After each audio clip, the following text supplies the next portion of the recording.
2019 Independent School Rowing Championship and a great day ahead. We have a 90 race program. We've got 38 individual events, 23 schools taking part. So welcome to the competitors, welcome to the spectators. I think we've got a good day ahead. Because of a picture from the weather point of view, the Bureau is still saying there is a potential of a temperature of high 20s, low 30s here in the Canberra region, but at the same time, there is a cool front coming through, so that may keep temperatures down a little. We'll wait and see, but there's also a possibility of thunderstorms and the odd shower. So we've got the full spectrum of weather on the potential list for today's regatta program. Now, I mentioned earlier that we would appreciate cooperation from all crews, all the schools, with the return of bow numbers. Tell Stephen. Collection prior to the event on the ground floor of the finish arm, as is the weigh-in centre, and like those webpage. bow numbers return as soon as is practicable after the race. We also like some cooperation with our presentation ceremonies. There will be presentation for first, second and third in each of our final events, and these tend to be a bit of a shambles time, simply because we have rowers who have got to get back and change boats, rowers who have got to get back and row in another crew. So we'd certainly appreciate your cooperation to try and get our presentation ceremonies underway, preferably as soon as the championship race has concluded. We have a lot of people to thank for our regatta today. That's not only our volunteers who keep the boat races going, but we'll talk about that a little later on. But we've got to acknowledge our major sponsors, thank you, chartered accountants, business advisors. Without our major sponsors, we couldn't run regatta such as this. We thank and ask your support at the regatta shop, the Quantum Sports, located here outside the restaurant, but also the Lakeside Catering Kiosk, which operates at the rear of the grandstand. Thank you very much indeed for all your support to keep our regattas at the standard which we've come to expect. We are having races today over all distances, 500 metres, 1,000 metres, 1,500, and of course the maximum distance in 2,000 metres on this very, very fine Sydney International Regatta Centre. We're very lucky indeed to have it. For those who may be new to rowing here today for the first time, of course, was developed for all the Olympic Games here in Sydney a couple of decades ago now. Time flies, and as I've said before, I think our conditions in fact are a little better now than they were at the Olympics. All those trees we see all around the course are only a little shrubs, state shrubs behind the Olympics. Now they can provide some very effective human shelters. I'd like to have up here at the moment with me Nathan Birch. Nathan will be helping me with the commentary for a couple of hours this morning. So Nathan, welcome to Finish Up. Thank you very much indeed. Nathan, you've got some connection with Christchurch School, your rowing background. That's right. My daughter's actually speaking like my daughter's theatre early style. She's got a couple of quad races today, so I'm looking forward to that. Well, that's nice, mate. You've got no bicycle. I like bicycle operations, so I'll be getting close to starting. Yeah. Well, speaking of daughter, what's the girls' attitude to the championships here today? Try to frame up for the start. Well, like I said this morning, the last race for her in particular for Christmas, we're looking forward to I suppose seeing, since they started in the Just beginning don't of the show the term, front of the boat, so there's the front, so I get back all there. train hard. Why is that? 'Cause the numbers and stuff. Oh, because the flood's over and someone 4 complains. or 5 months of training. So I think this will set them up nicely for next year as they go into a more kind of intensive season with the regattas coming up.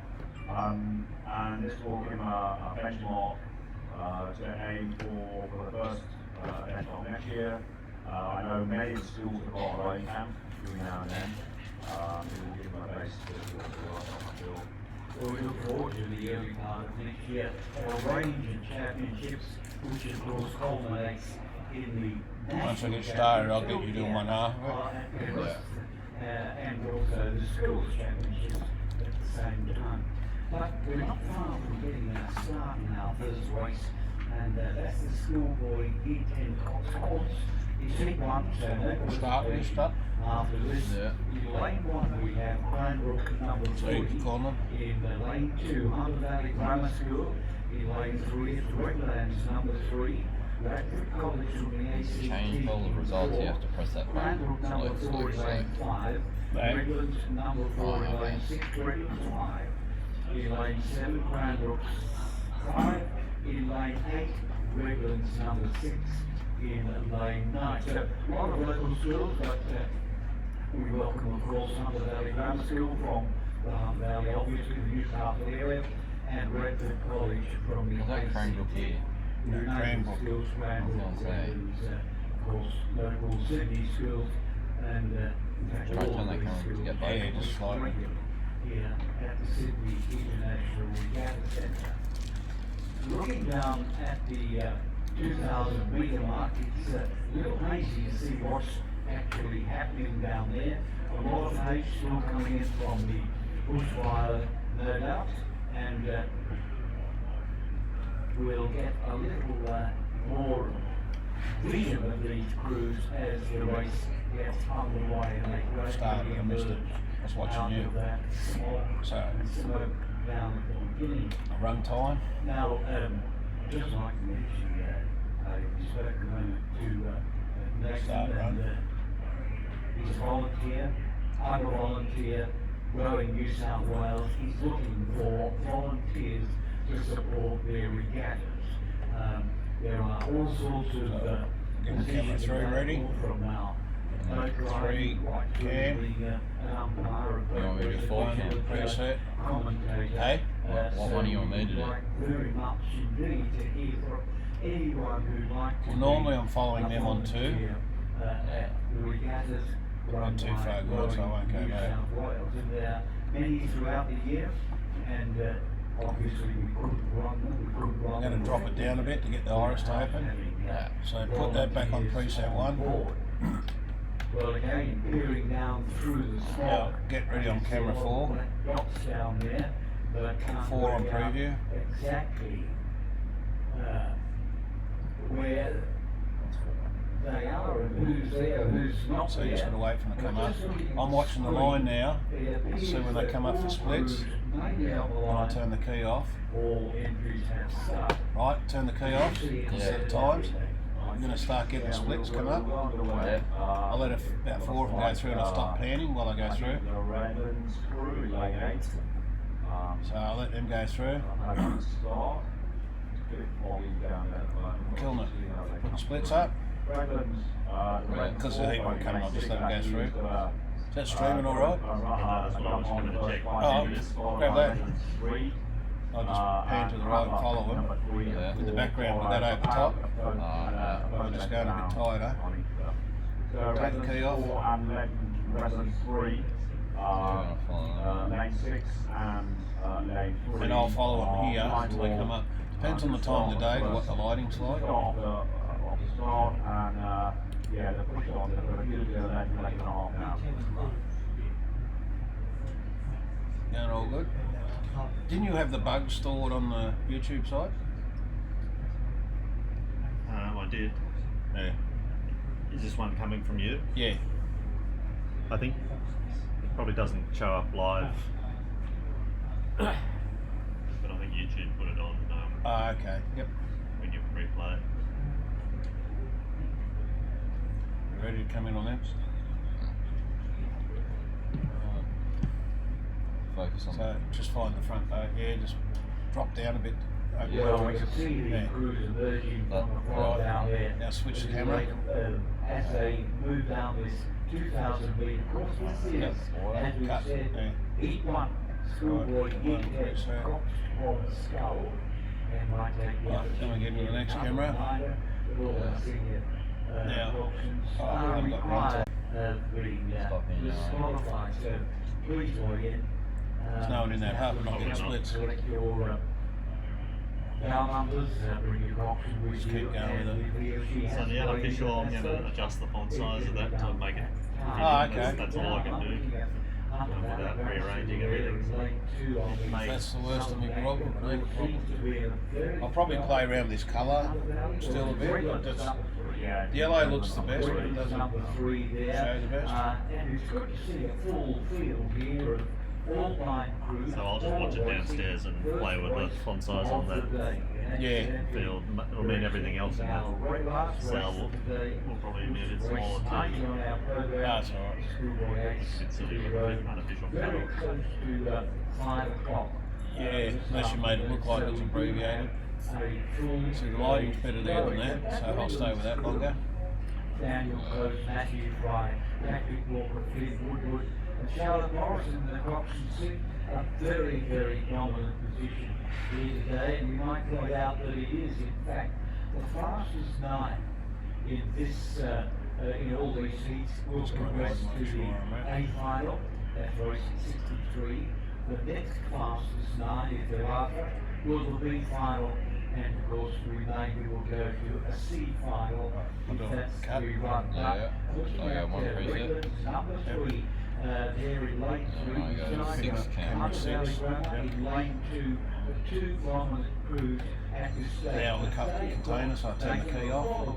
So I have splits, yes, here we Yeah, go. a long way to go. Give a couple of photos.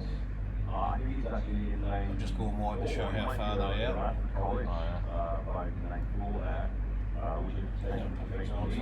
Yes, I think you're right on 3, the red will be lane 4. Yeah, and yeah, it's difficult to see the both at the start. So it looks like Radford College are leading in lane 4. They've dragged the Redlands both 3 with them. And Cranbrook in lane 1 on the far side of the course, looking to be in the top 3 pushing. That's right, yeah. Just looking at the It's spread out too fast. screen It's just here, the way. they have Redlands number See, that just 4 happens in the background, looks like it's, leading, yeah. Yeah. So that's still the case. I'm trying to determine through the smoke the colours of the crew that's They're that far out, I'm going to let them all What are go. these? Are they rowboats? Or Yeah, in Sergeant the red and Yard? black Radford College number 3. You're right, they're cut to that. They're going to win, aren't they? 2.5 lengths Run from time. Redlands number 3, and on the far side. So when you get to the Cranbrook number 3. finish line, Quite a finish dominant line race about here there, from then Redlands. just I think let they it took it stop. from Radford College. They took it off the start. Yeah, strong finish as they come into the last 100 metres. Radford College. Yeah, this is they're racing a little bit, they're very smooth, they're controlled, there's no real rush in that. They can just sit back over this last 50 metres and when I see the line coming up, should be soon, I'll turn that off. If I leave it on, it changes into College, you now the sit finishes. back and see the rest of the field now. You're very comfortable racing to the right first. Redlands 3, again, a long distance, a good 5 lengths, easy victory over Cranbrook in the far side. They'll be comfortable as they go over the line.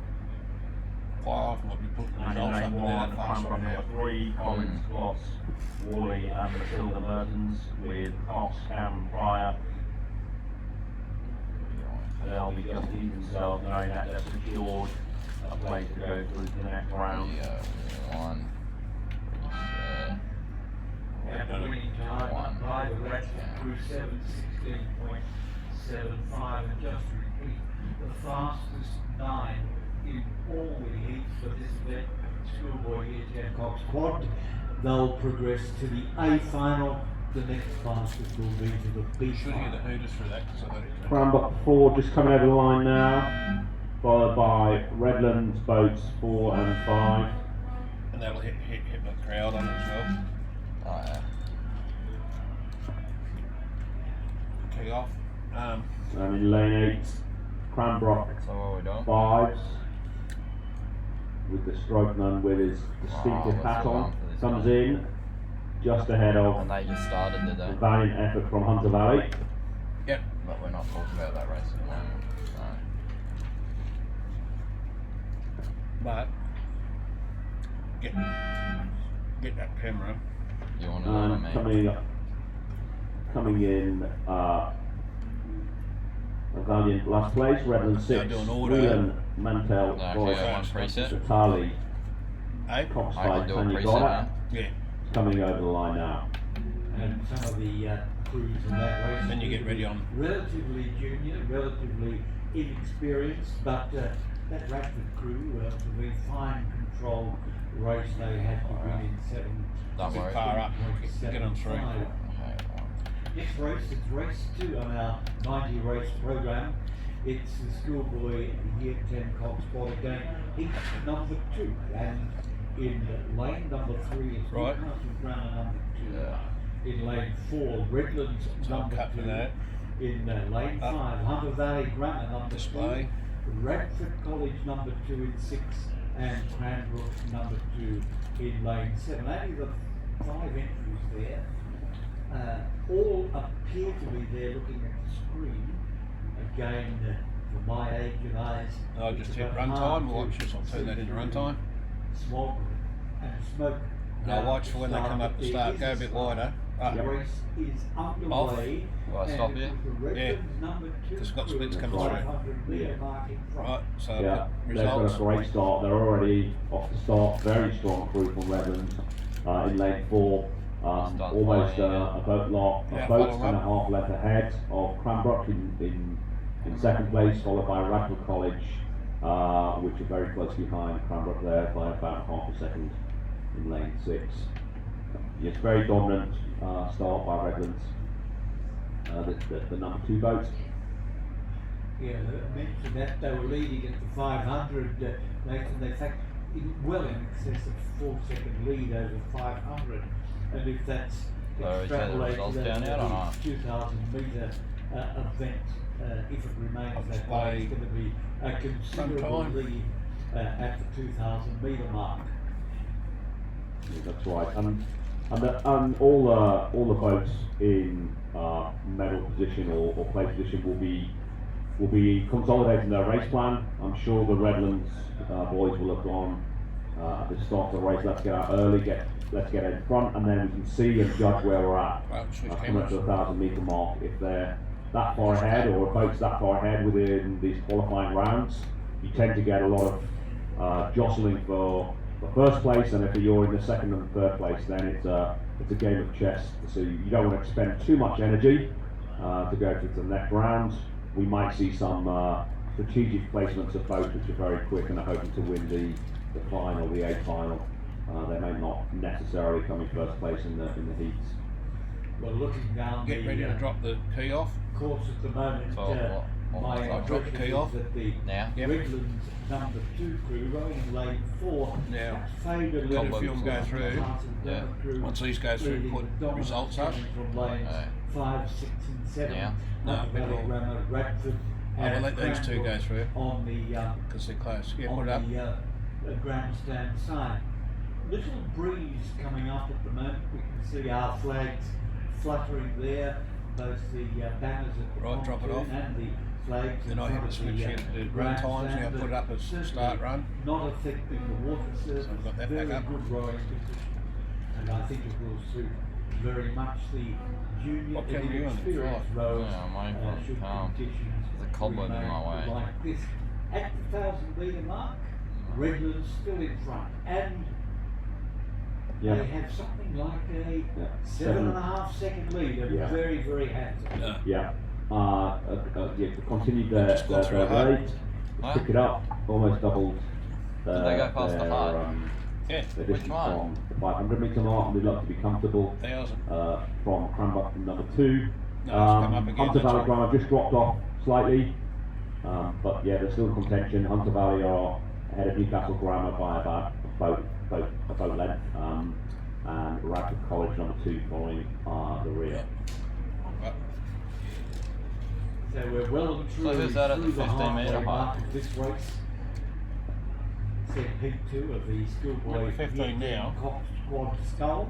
What am I at? 1250 And though. race is certainly developing to dominance on the grandstand side. We're looking There are at two races going Cranbrook on. number 2. We're looking at Radford College number Yeah, so 2 coming up in for results front on at this that. stage. I think that despite the dominant performance by the Radford College number 2 crew over the most of this race, Hunter Valley There you are. Grammar and Cranbrook on either It's side coming are up now. still within striking That camera's distance. not level. But that strike's got to be made pretty quickly if they want to take out. But again, top and fastest So there's plenty happening on the screen there. will go to the A Yeah. final. You're coming up to the last 500 metres now. Still looks like the Redlands boat are slightly come back towards the path, the back of the pack. Hunter Valley have made a move, and they've made a move through Cranbrook, so it's winding up to be an exciting race for second position between Hunter Valley Grammar and Cranbrook 2. Newcastle Grammar bringing up the rear with Radford College.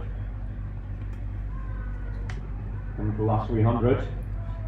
Go a little wide here to show you how they're going. Looks like both crews, Hunter Valley and Cranbrook, are raising their rate. Could be a close finish for even the Redlands 2 crew here. Certainly the Cranbrook crew and the Hunter Valley crew have both got to wind up earlier.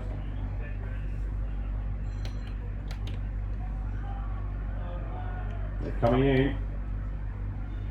Could be a tight race here. That's the Radford crew there out of lane 6. It's the red singlets there, the blue hats, and certainly this is a replication of the crew you in lost the this in number back, you 3 see crew every- out of lane 2. How about And this is shot, a huh? comfortable win. Callum Durrell, Oliver Bailey, Campbell, Kruger, Willowworth, and Thomas Shapiro and the Cox. When you're by yourself, it's hard to do both. Helicopters, so it is. Very close to finish.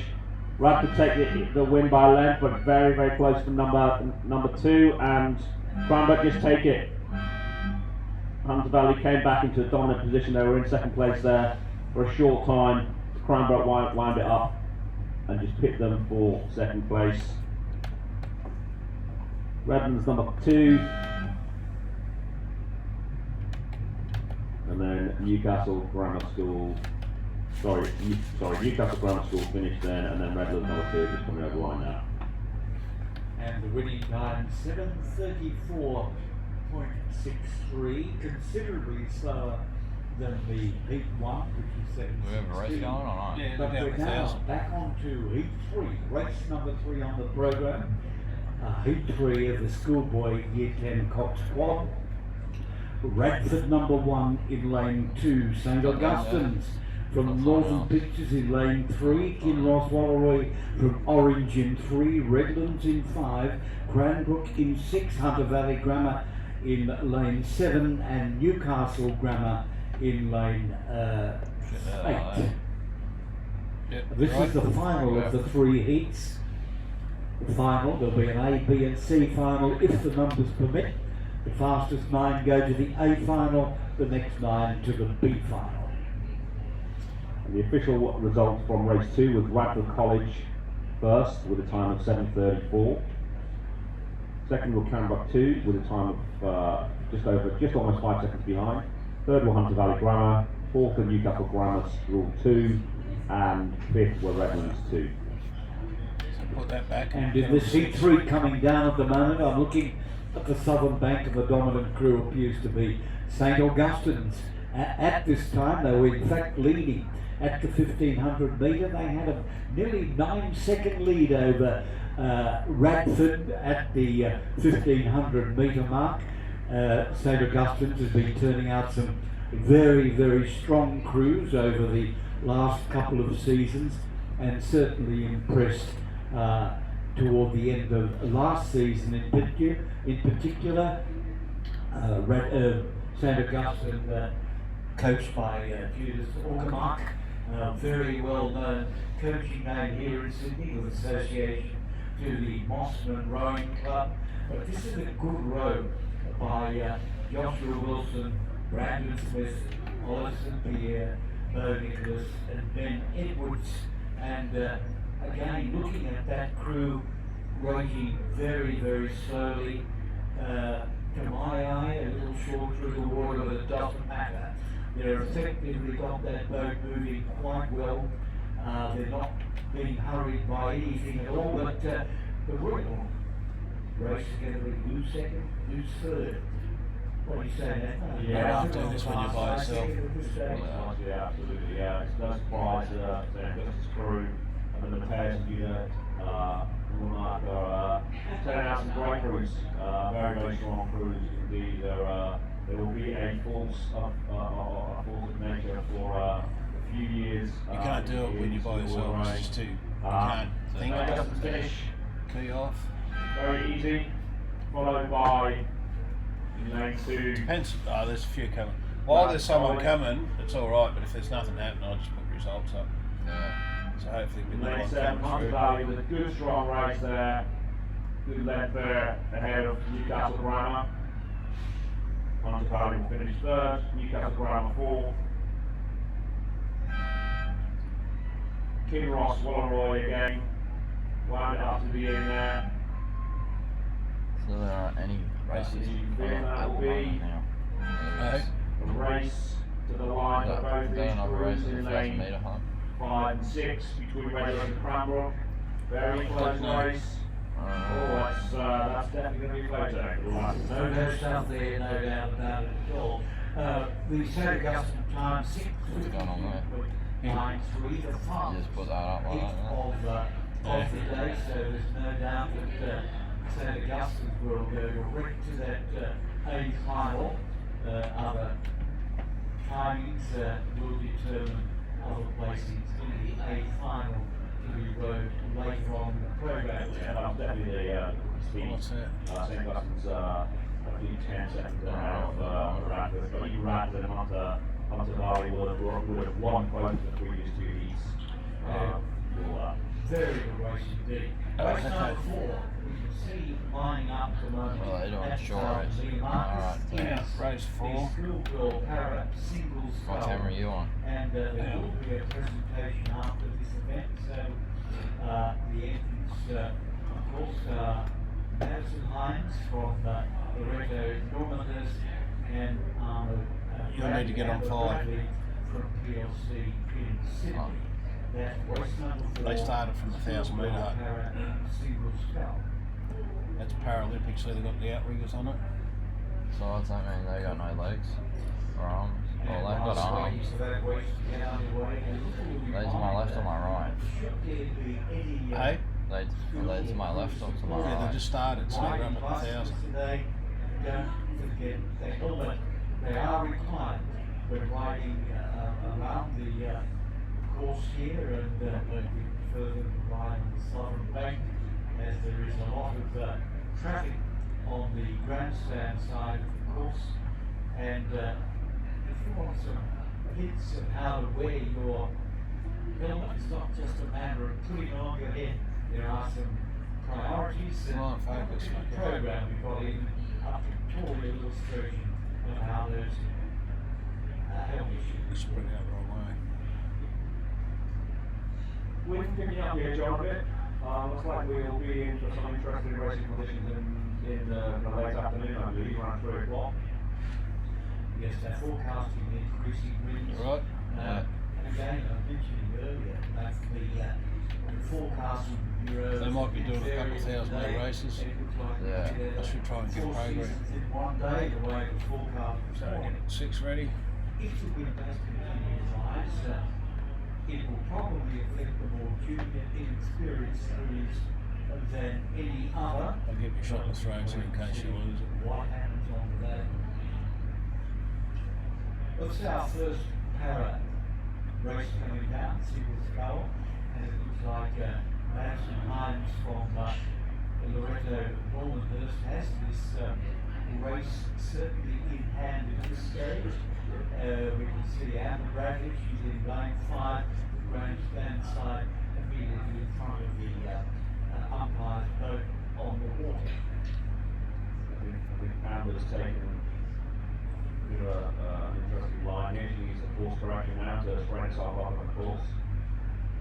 But Madison keeps on chopping away. It's so encouraging to see the power, Just spread out there. power athletes combined with the other schoolboys and schoolgirls. It's great to see. And it's great to see She's in the wrong lane. Amber's got Shit. some boxes here through Madison.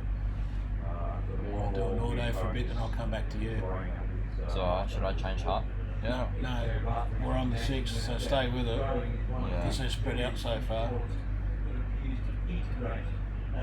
Paraguay with its usual She's given up, so.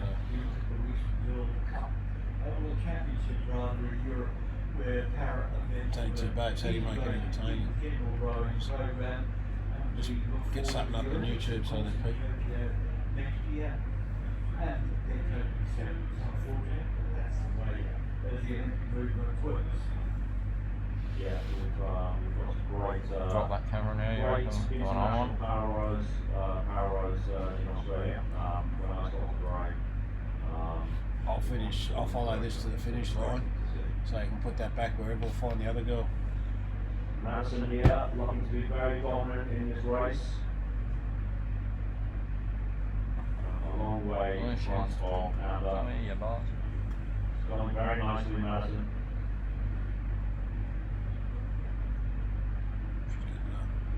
Really keeping that stroke rate up. She's Get going up, for a get up, time. get up, She knows get she up. wants this. She's going for a time now.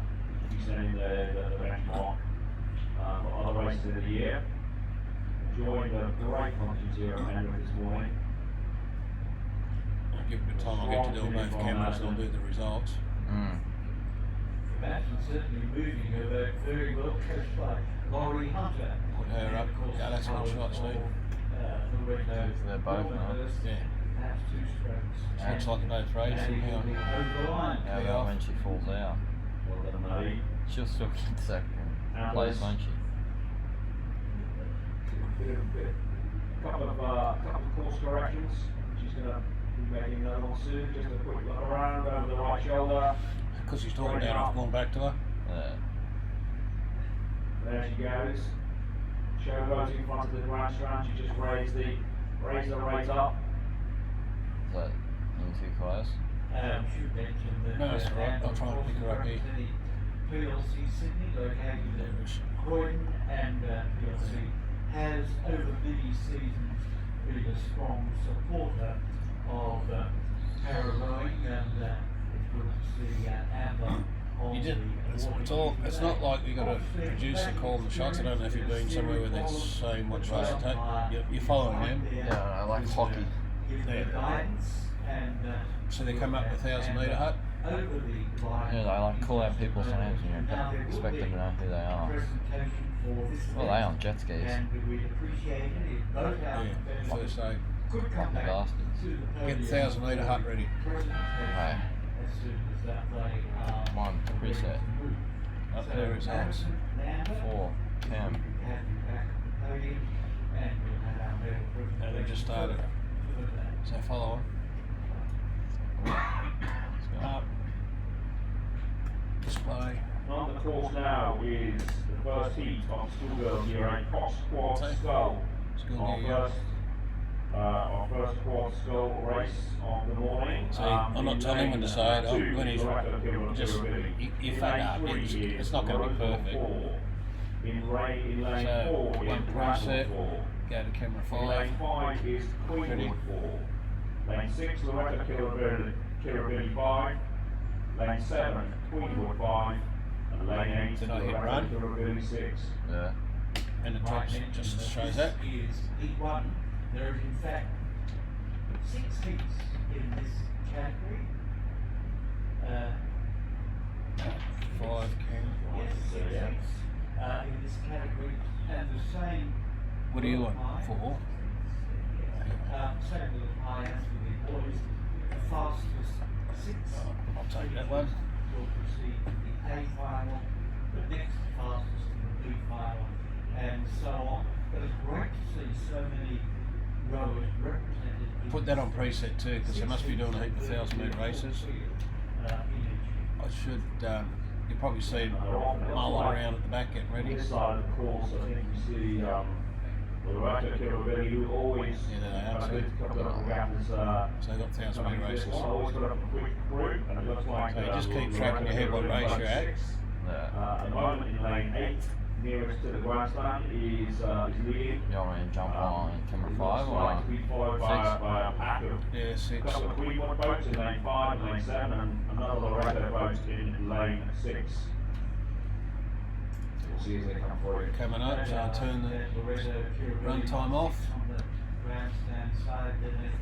Get the results. Here they come. So this will be a good one, so they'll be all through pretty quick. Yeah. And once I've got the results up, then I pan, so it's in the background. Yeah.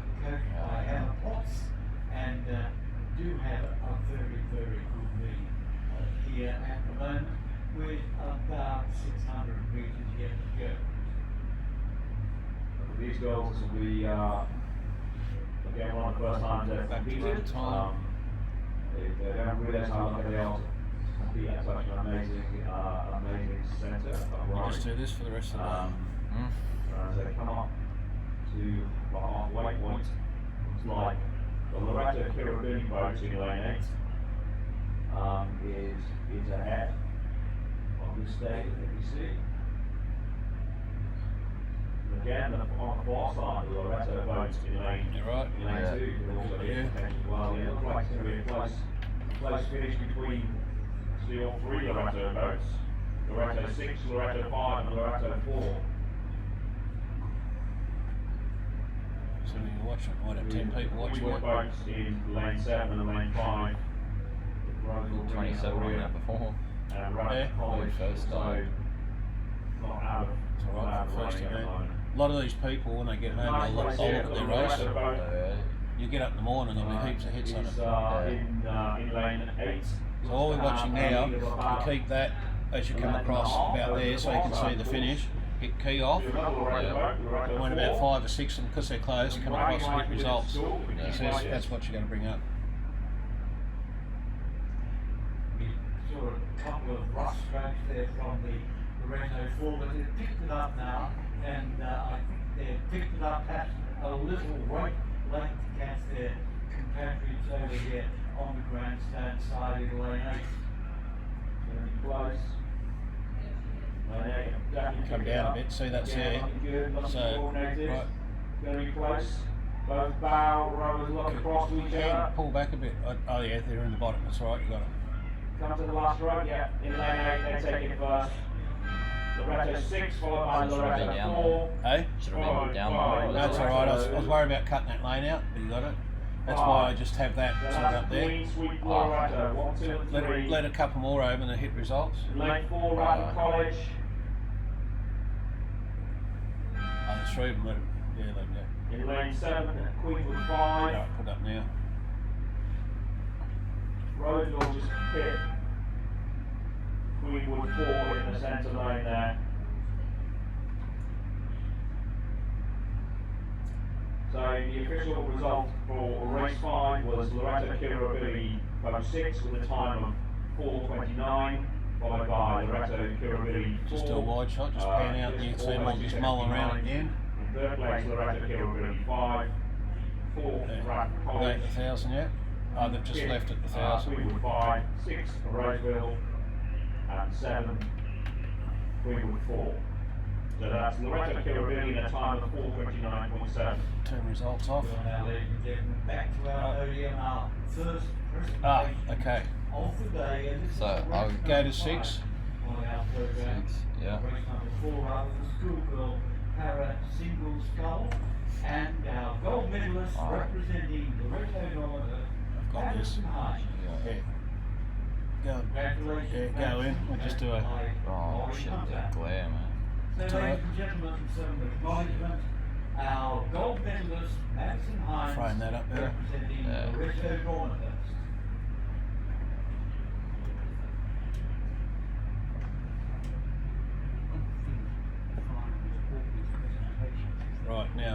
1,000 metre camera. Yeah. No, we'll go to camera 5. So go to 5.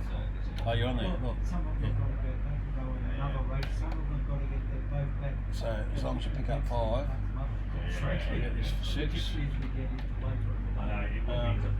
What race were you in? That was race 6. Yeah. So on the display, I'm going to put it on now because I'm not talking. Start On the water now, race 6, this is Yeah. the second heat of the school year 8 Cox Sports School. It's the same thing over and over, you just get used to it. Boats in this race. So on the far side in lane 1 we have Redmond 3. In lane 2 we've got St. Catherine's 3. In lane I 3 still we fuck have up, but you actually get Ross the rhythm of Walleroy, it. number 3. So I just In hit lane run, 4 we have Loretto that drops all that off and just leaves that in first lane line. 5, Queenwood 3. In lane 6 Loretto Normanhurst 3. Oh, I've got to drop In it lane anyway. 7 Roseville 3. In lane 8 Radford College 3. And in lane 9 nearest to the grandstand we have PLC Sydney 3. And with about Oops. 500 metres to go, it looks like it's going to be a close race between Roseville 3 and Radford College 3 in lanes 7 and 8.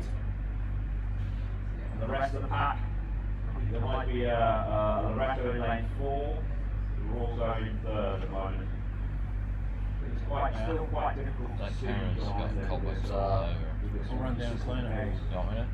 Yeah, hopefully. Last time. How far is it? Can I take the Ranger? It's 500 metres that way. Slight change, I think the 500 metre I'll mark. put run time up. We had Roseville number Run 3 time. out of lane 7 in front. And they may have slipped back a bit. Where'd you find that street? Radford has moved up in Yeah, I'll front get of it off. Radford, right beside them, but it's still a very, very good race. The grandstand side of the field leading Radford number 3 Still not in YouTube. lane 8 about half a length. Should be In front on of 43 are Roseville watching. number 3. 43 The people. Radford crew of Gina Girolado, Alfie Rothbury, Ellie Archer, Gemma O'Rourke, and Will Pack-Coy.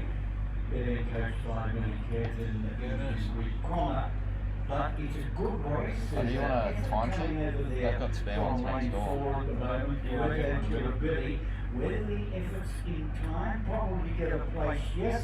But can they take first place? What do you think, Dave? This is good. I think the Here it is, live Roseville stream, so it's in the close website. Looks like it's a race between Loretto and Radford. They'll be spinning their hands away from the finish very quickly now.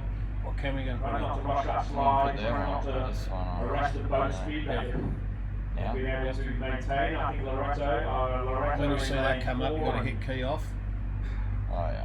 and Radford in lane 8 is going to be before they hit close. the line, otherwise you get the Loretto results. picked it up. Right, key off, yep. Again, it could be very, very close. So just stop about there. Loretto just taking on a line there. Radford in second. And Roseville. Once these three go over, Roseville will just take the Results position up. followed by yeah, see on the website. Peter The Moss link in to lane it. 3. Hello. Lane 2 to St. Catherine's. Queenwood just finishing in lane 5. Thank you. 43 watching. Just seeing on the Evans crew on the far side. Line 9, PLC Sydney. Very controlled. Well, almost controlled. Got 43 Line watching 6, it. Loretto Oh, Normanhurst. Come across. 40. Well, if you take us two off. Far Oh, side, yeah. I think that could be a Redlands crew. There's a couple of very, very young crews there. Great to see them on the water. It's all experience and future races will be a very close race there. The well-timed race by the Loretto Kirribilli number 2 crew coming good over the last 150 metres, and they were less than a second in front of the Radford College crew in lane 8, winning time 4:35.12.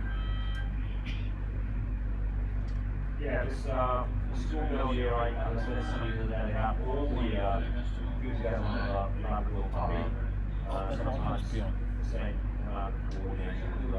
Why? But it's good to see these girls will pick it up over. Some of these girls will just been running the last 6 months, and yeah, they will be lucky enough to have started the sport, which So where do you want me to go? their lives. Swap. I think the impressive thing is that in this classification we have 6 heats, a full field in each race, and that's really good. Do they have a race going at the moment? I hark back into my school boy days and school rowing days, which if I can't believe all of you are there were no girls' schools on the water at all. We now have a significant school support.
Welcome to Sydney. You're no stranger to this course, and we're delighted that you're able to come down as regularly as you do.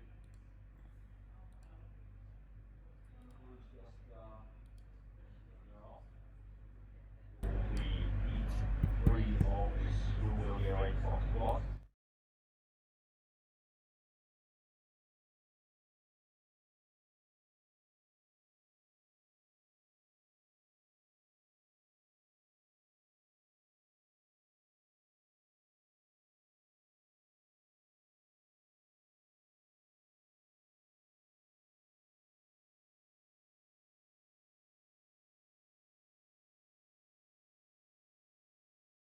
What is known as a half, 3/4 full, and then a spin away of the hands, and then a settle into the race rate and rhythm. Individual coaches will change the start procedure depending on the size of the boat and the capability of the crew, but it's important at the start of the race to get up to speed, pick up the weight of the boat as soon as possible, and make sure that you're up into your race rhythm and pace. It's important at this stage as well to start to, after the kind of frenetic start, to start to lengthen the stroke in all these boats so you can settle into a comfortable rate and rhythm for the coming 1,000 meters. Well, all 5 crews appear to be there at this stage. The Loretto Normanhurst crew number 2, that's in lane 4, may have dropped out of contention at the moment, but nevertheless it's not a great deal of distance between the crews of Hunter Valley Grammar, Redlands and Kinross. That's the 3 crews on the grandstand side. Well, I can see about 50 or so metres in front of the leading elements of this race, a Pelican about to get a rude shock as these quad fours come hurtling toward it. Yeah, I've never had a race interrupted by a pelican. There's been a few swans in my time, and a few ducks, but I always take great pleasure rowing out of Mossman and telling my my old rowing compatriots that yes, I may have seen a penguin or a shark or a dolphin during my outings. Having learnt my rowing in Scotland, we certainly didn't see any of those on the canals. So in Scotland you actually rowed on canals, did you? Yeah, in most of the, well, anybody who's been to Edinburgh will have seen, you can hardly describe it as a river. In fact, it is a canal. It's a very, very thin piece of water. There's only room for one boat at a time, so you have a one-way system. You have to pull over and ship your oars in if there is a boat coming the other way. River, which I always remember had the finish line opposite the Scottish and Newcastle Brewery, and after a long head race, the last thing you really want to do is sucking in lungs full of the air which emanates from the brewery.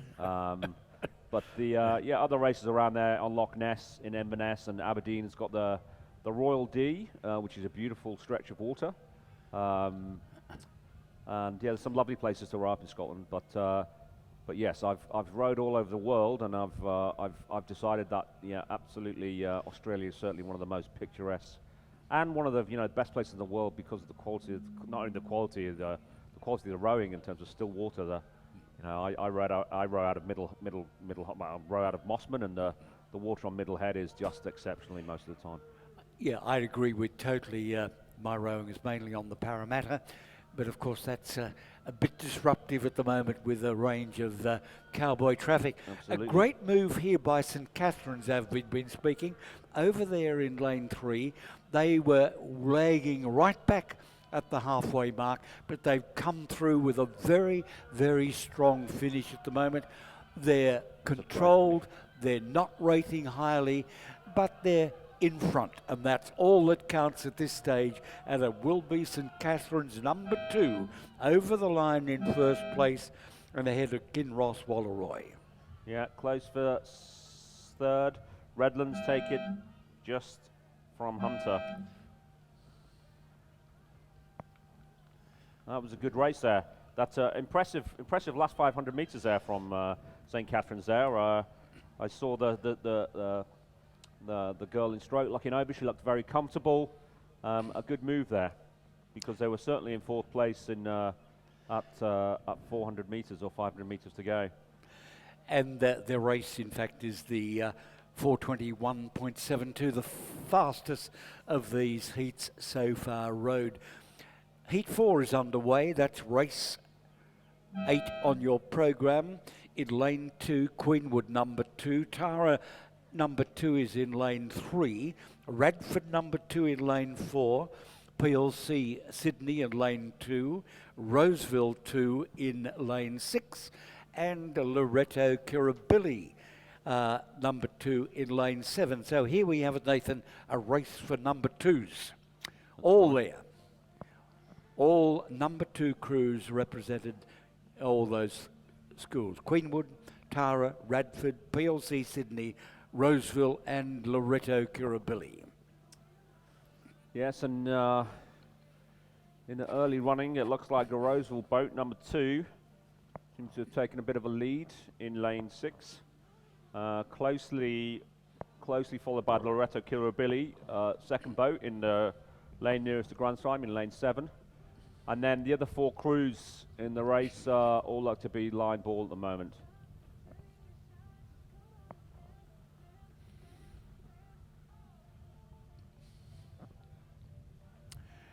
Well, despite the breeze, it's a cross breeze. The rowing surface is still very good indeed, and hopefully it will remain that way. It's very, very rarely we do have wind interruption to our rowing programs on the course here at Penrith. It does happen occasionally, and I've seen regattas cancelled when we have a particularly west to east breeze come down and give us surf conditions. that's pretty rare. But today, rowing conditions very good. And it looks like at the moment that the Roseville boat of Byrne, McKinley, Baird and Krieger, coxed by Holly Milford, look to be at least a boat length ahead of the Loretto Kirribilli boat. But on the far side, Queenwood are pushing as well for the second position. Loretto with a slight course correction there. May have a bit of an issue. Seem to be okay now. But yeah, the Roseville boat look well in control. Roseville turning out some exceptionally strong crews in the last couple of years. To be well in control. Stroke just looking across, taking it easy. They will certainly finish in first place. And it's going to be tight for second. I think Queenwood have just pushed through. A very slow rate there, Queenwood. Pushed through. Yeah, Queenwood in second place, followed by in third place Tara School. Loretto seemed to have had an issue there at one stage, finished fourth. Fourth and fifth Radford, sixth PLC Sydney.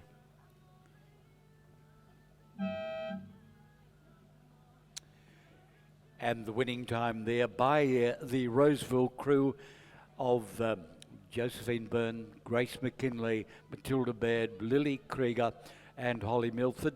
Winning time 4:18.6, and that is now the fastest of the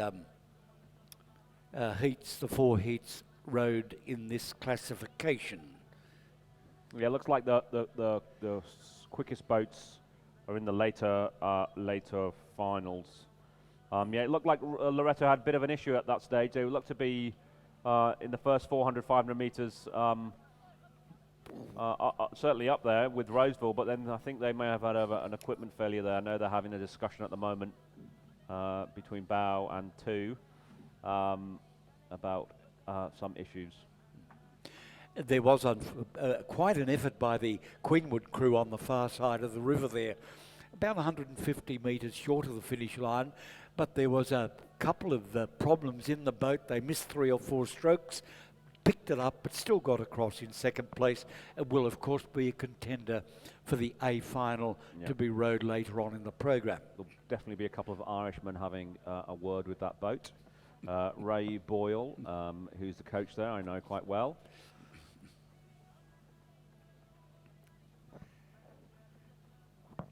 We'll see the crews lined up for Heat 5. 6 heats in this classification. Schoolgirl Year 8 coxed quad, and Heat 5 about to get underway.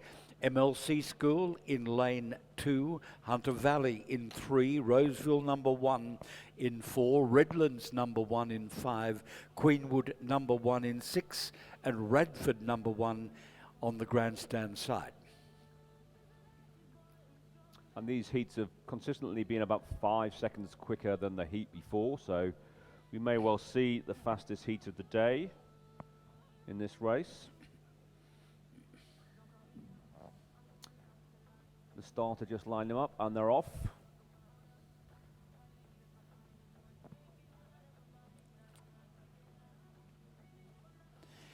So these will be the quickest boats. I know that we've had some wins over the last couple of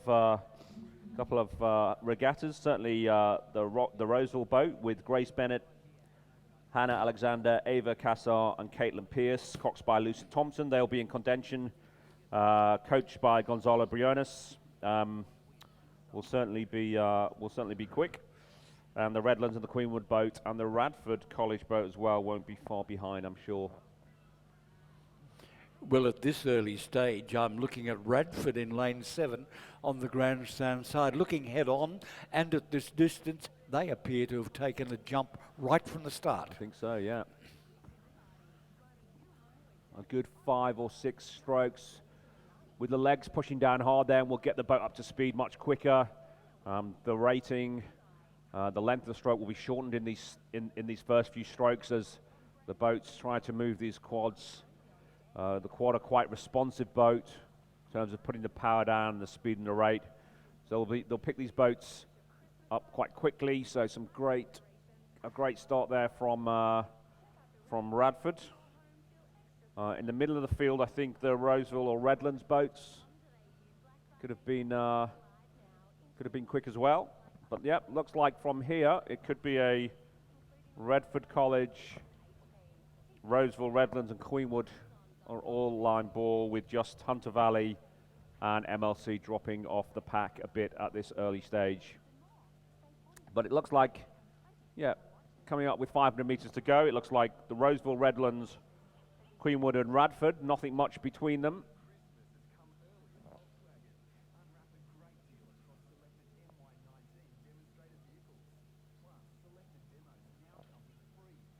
Looks like Roseville with about a length ahead of Redlands, followed by Radford, and Queenwood in fourth.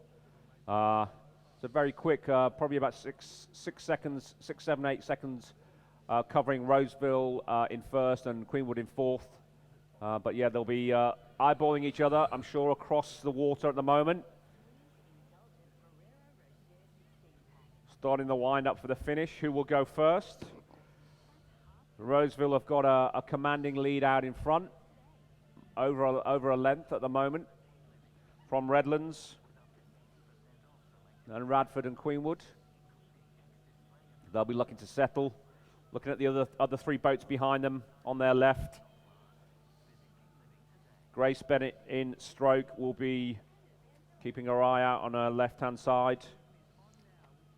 I know her mother and father will be very proud. Grace is here today, having just spent the last 2 days without any electricity after the storms that hit on North Shore this weekend. Well, this is shaping up to be quite a race, and I'm looking at that Roseville crew obviously in front at the moment. They've moved up through the early leaders, which for Radford, I can't see anyone at this stage taking it away from Roseville number one. They're confident, they're rowing nicely, they've got a good combination and control, lifting their rating just as they move toward the finish line, but certainly not being challenged at this stage. No, that's right, Roseville looking very comfortable there. Radford taking a bit of a meandering route to the finish, which have allowed the Redlands boat to sneak in. But Roseville take a comfortable finish there, looking very strong.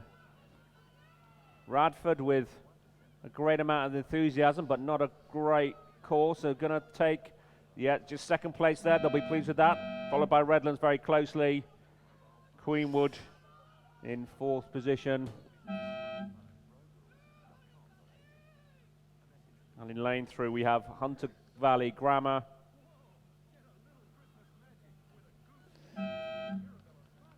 And then in the far lane, MLC Sydney taking the scenic route. Enjoying the row on this beautiful morning in Penrith. Well, our trend continues. The heats get faster as they continue, and for race 9, the winning time by Roseville number 1, 4:04.44. Again, the fastest heat of the 5 so far rowed. Yeah, that's almost 14 seconds quicker than the previous heat. So yeah, they'll be well in contention for a medal this afternoon. Just repeating the progress, the fastest 9 out of these 5 heats will progress to the A final, the next fastest 9 to the B final, and so on. So every crew will get a final in which they could row, but the A final, of course, is the critical one. Race 10, the final heat number 6 of this classification, about to come into view through the smog. Kinross Walleroy number 1 in lane 2, Loreto Kirribilli number 1 in lane 3, St Cat's 1 in lane 4, Taran 1 in lane 5, Loreto Normanhurst 1 in lane 6, PLC Sydney number 1 in lane 7, and Newcastle Grammar on the grandstand side. So these are the school's top crews in this.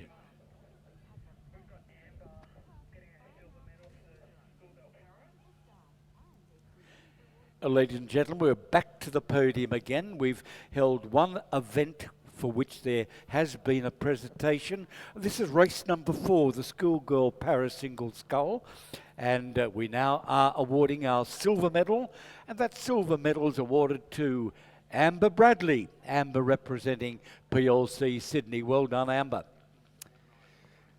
Just a reminder, the gold medal went to Madison Haynes from Loretto Normanhurst, but well done, Amber Bradley from PLC. And on the course now we have race 10, the schoolgirl year 8 Cox Quad Scull. This is heat 6. In lane 2, Kinross Walleroy. In lane 3, Loretto Kirribilli. In lane 4, St. Catherine's. In lane 5, Tara. In lane 6, Loretto Normanhurst. In lane 7, PLC Sydney, and in lane 8, Newcastle Grammar. Again, these are all the first boats for the school year 8, I would have expected. This could be, again, a quick final. Don't know if it will be quicker than the previous heat, but we will see. And coming into the last 500, it looks like the boat from Loretto Kirribilli in lane 3. It's got a slight lead from the boat from Newcastle in lane 8.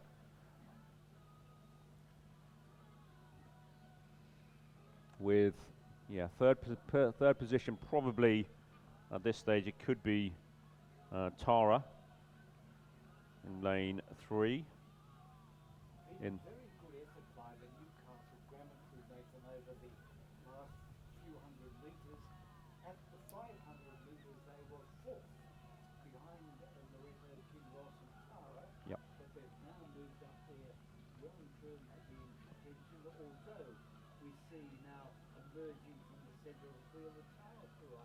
Yeah, that's right. In the blue and the white, the Tara crew there.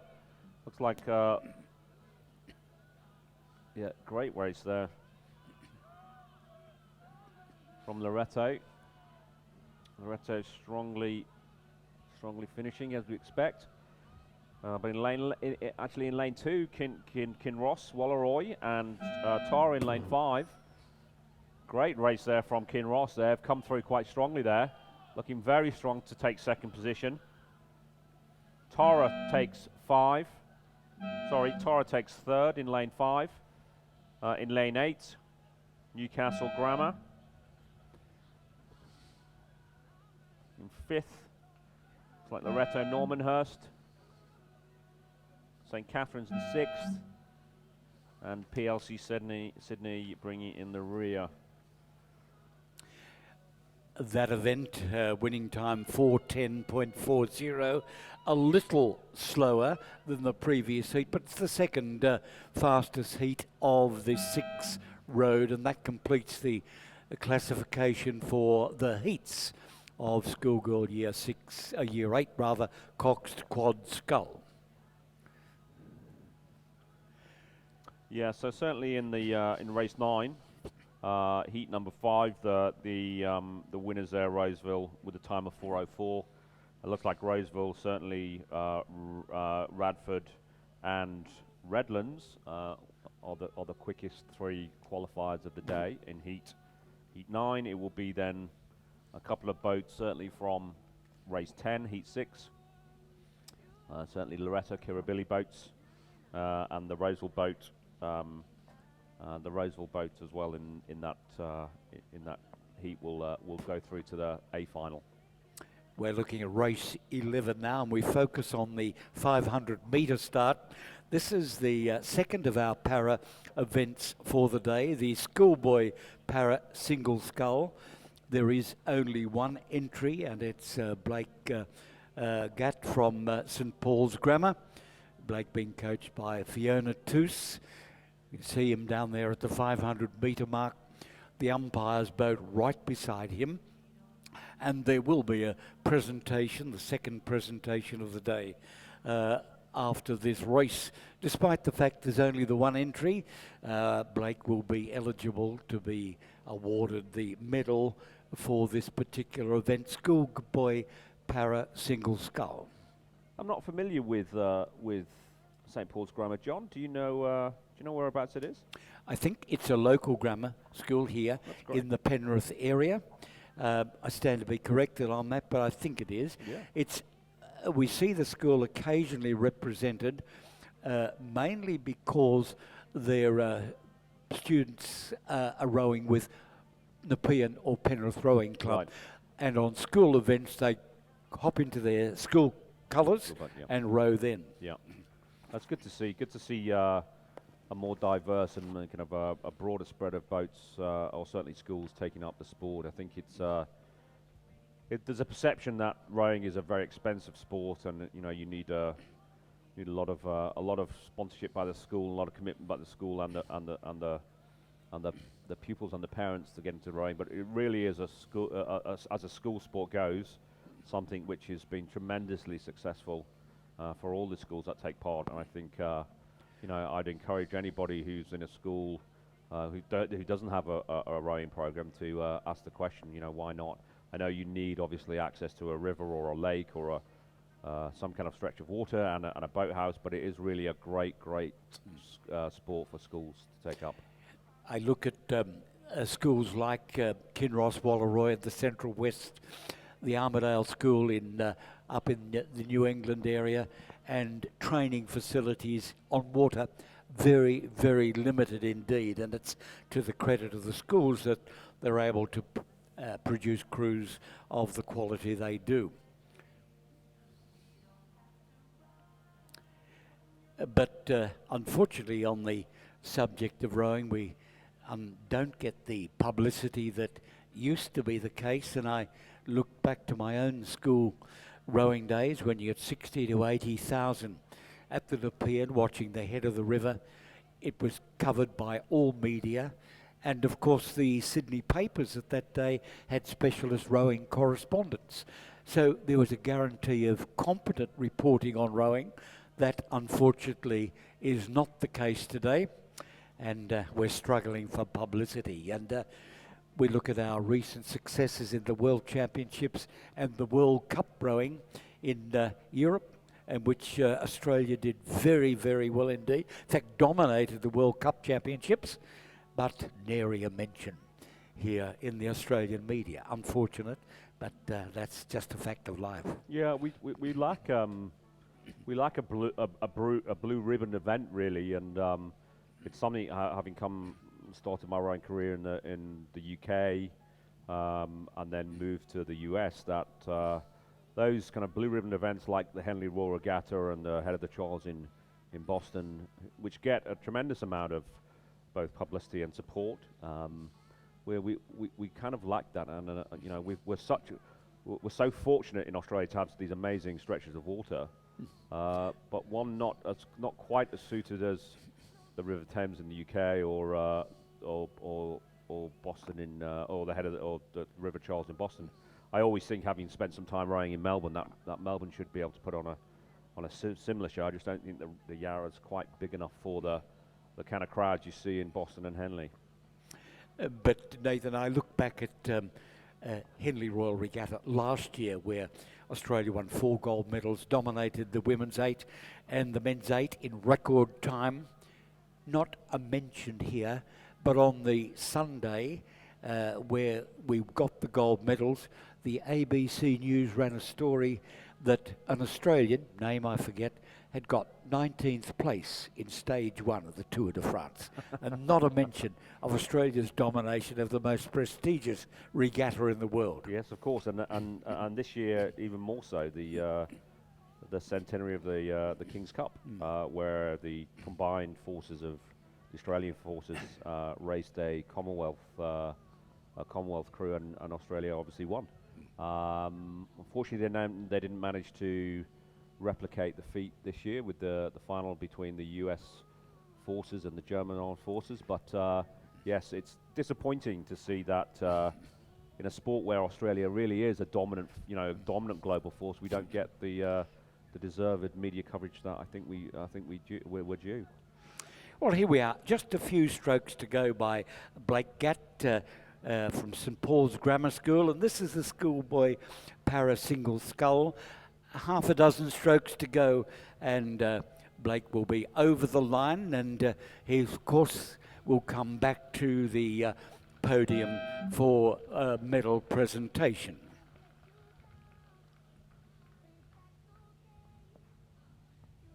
It's well done to Blake there. Just looking down the course at the moment, there's a gaggle of crews round there, virtually an armada of crews at the 1,000-metre mark, getting ready for the heats in the schoolboy year 8 coxed quad scull. I think there's 4 or 5 heats. Three heats there are, and all the schools very well represented, but we'll go back to those crews. We're a bit closer to the start, all 1,000-metre events, but we're looking forward now to our medal presentation for the schoolboy para single scull.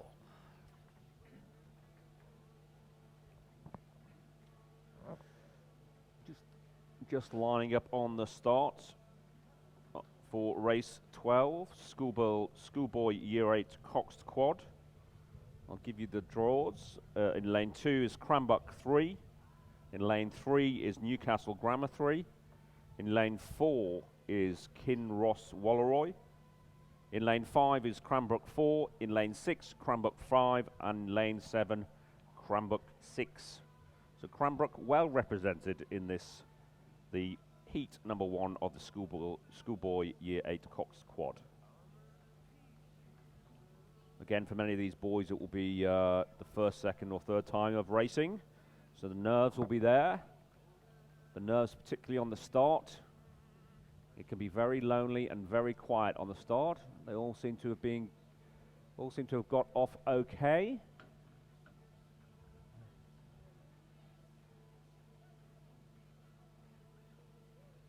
Yeah, they'll have gone through the start procedure now. 3/4, half, 3/4, usually at this level. At this stage, they'll be looking at where they're at, sitting off the start. Just looking at the at a Cranbrook Kinross boat there in the middle of the pack. Again, yeah, kind of spider-like in their coordination. They'll sort it out as they come along.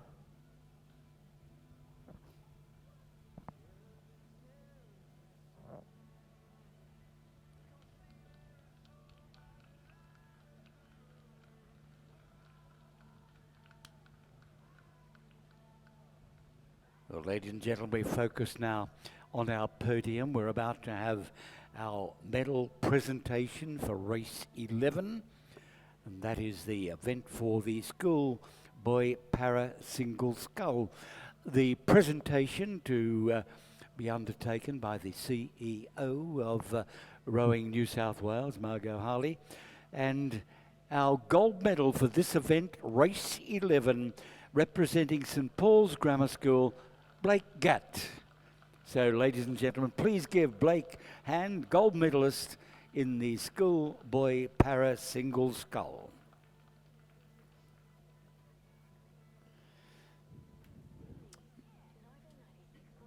And in race 12, as they come along, all got off to a good start. Looks like the boats in the middle. Cranbrook, boat 4, boat 5 and boat 6 in lanes 5, 6 and 7 seem to be, I think they may have got the nose in front, but on the far side, Cranbrook number 3 in lane 2 may be up there as well.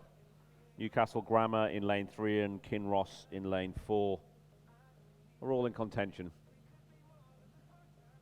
Well, all the crews, as per programme, are on the water, but some big gaps down there, Nathan, between 4 and 5 and 5 and 6, or 6 and 7. Yeah, I think as is typical at this level, some of the boats may have taken a more scenic route around the course, as we might say.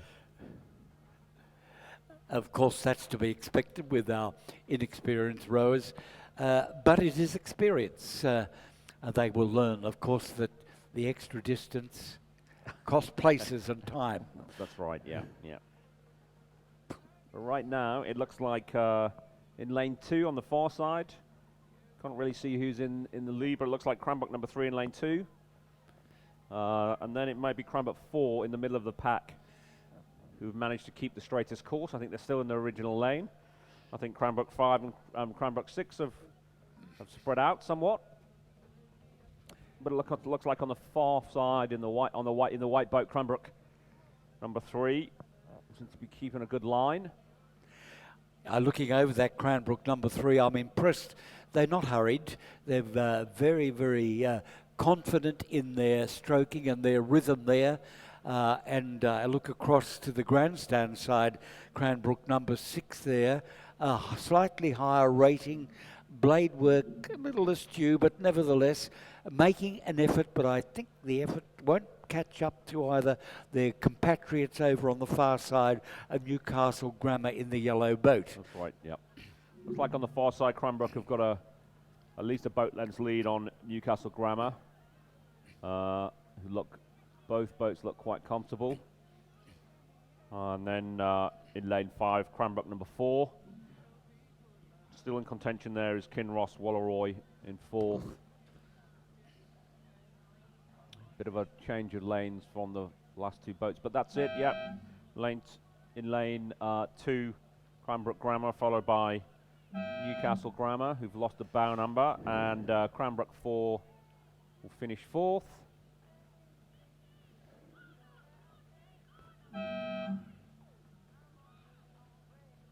Kinross in lane 4, very tight. Almost, I think it's just here. Cranbrook 6 beat Cranbrook 5.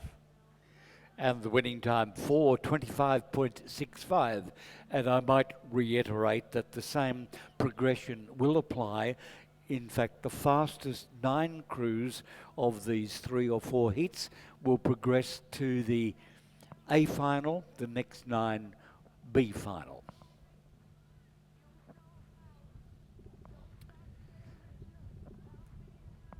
So Cranbrook number 3 across the line first, head of Newcastle Grammar, and Cranbrook number 4.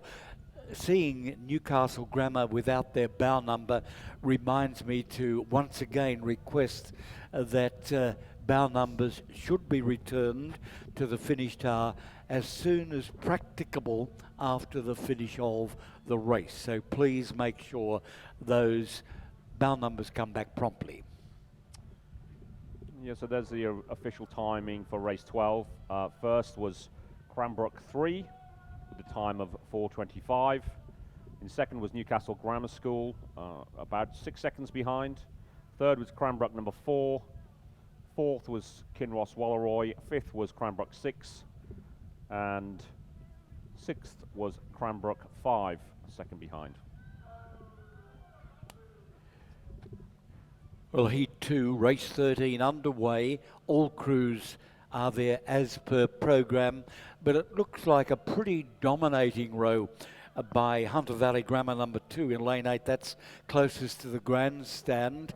I can't see at this stage, despite any effort from the other crews, them taking over that lead from Hunter Valley Grammar. But nevertheless, the real race is going to be second and third, and there are 4 crews, 5 crews, which could take that honour. Yeah, looks like Newcastle Kinross on the far side, duking it out for second place, and obviously bar any unexpected problems, Hunter Valley Grammar in the lane nearest the grandstand will take this quite comfortably. All of them just looking across at the following boats. But on the far side, the race for second is to be close between Newcastle and Kinross. Hunter Valley Grammar School. Good win for them, crossing the line now. 2 boats lengths behind. We've seen a push come through from Kinross. Just a boat length behind Newcastle Grammar in third. Cranbrook, Radford and Redlands in that order for 4th, 5th and 6th. St. Augustine's taking a leisurely and controlled row to the finish line. Winning time, incidentally, from Hunter Valley Grammar was 4:04.90, a few seconds quicker than in heat number 1.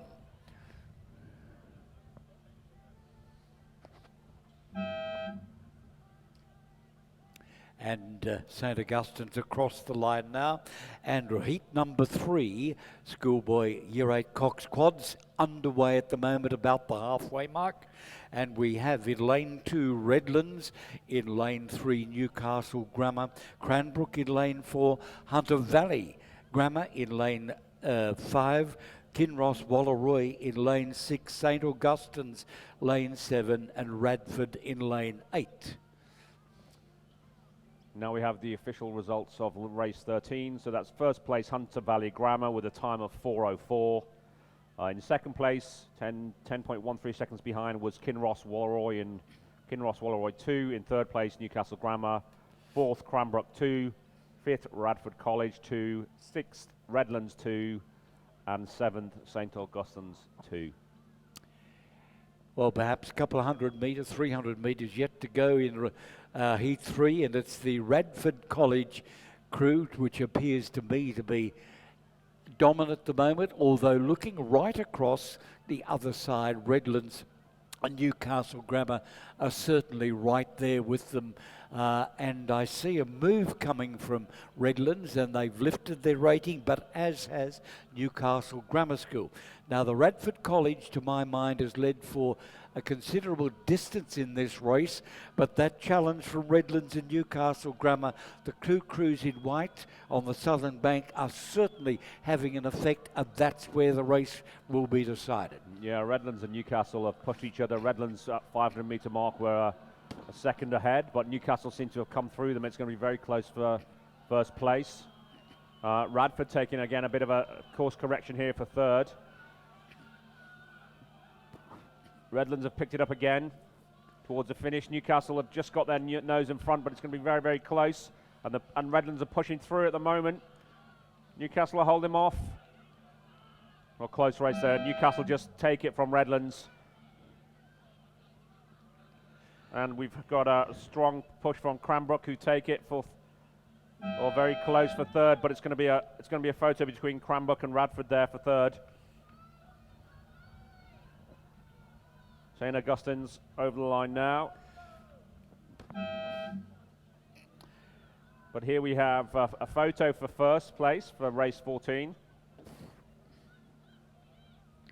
Cranbrook were third, followed very, very closely by Radford, less than 0.04 of a second. But a photo for race 14.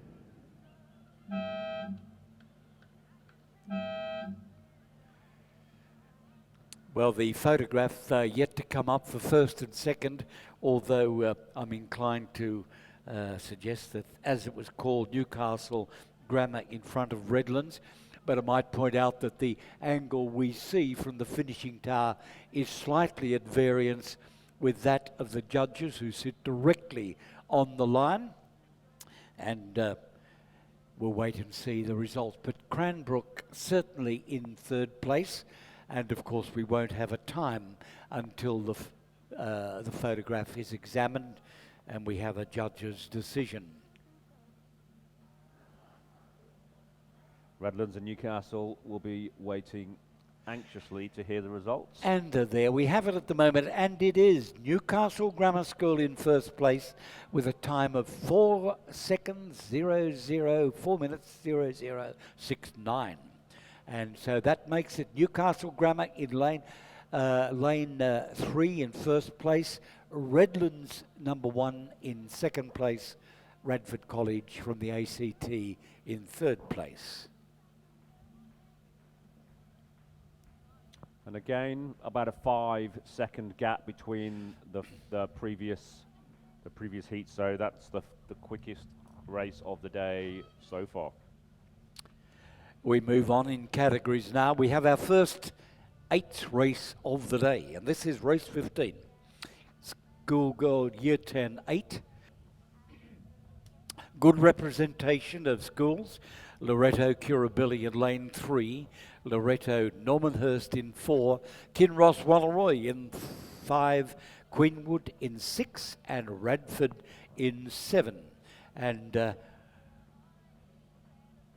this is race 15, Schoolgirl Year 10 8. This is a 1500 metre race, but a straight final.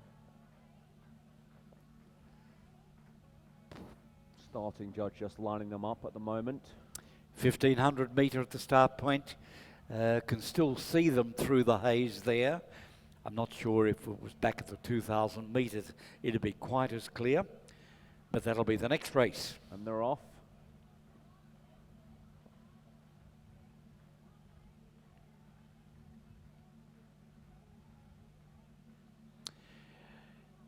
In recent appearances at this level, I've been quite impressed with the crews from Queenwood, and it'll be interesting to see how they stack up against the two Lorettos, Kirribilli and Normanhurst. And of course, Kinross Walleroy has traditionally turned out in recent years crews of some quality, and it's going to be very interesting to see the result of this Year 10 8. Yeah, Queenwood had a good finish or finale to the last year, where they won the Schoolgirls 8 and 4 and Schoolgirls second 8. But not wishing to show any bias at all. We'll see. We'll see how they go this year. I know certainly that the Loretto boat, and they bet out of the same sheds. The results of the couple of regattas earlier on the season, Loretto have certainly shown up and shown Queenwood a clean pair of heels in the certainly the schoolgirl events, particularly the quads. I know they trained very, very hard at the beginning of the season. A lot of land-based training and erg-based training. We're looking down the course at the moment. This is head-on, and they're at about the halfway mark of this 1500 metre event. My impression is that the lead is coming from Radford. That's the grandstand side, but a lot of rowing yet to be done for this schoolgirl Year 10 8. Yeah, it certainly looks like Radford's in the lead at the moment. I don't know what happened to Queenwood boat. It seemed to drop off quite quickly there. Second, maybe the Kinross boat, and then the two boats on the far side, Loretto Kirribilli and Loretto Normanhurst. Not much between them at the moment. In fact, at the 500 metre mark, I'm looking at the judges' timings at that stage. Radford, Kinross and Loretto were 1, 2 and 3, and they were all within a second of each other, so pretty close at the 500 metre mark.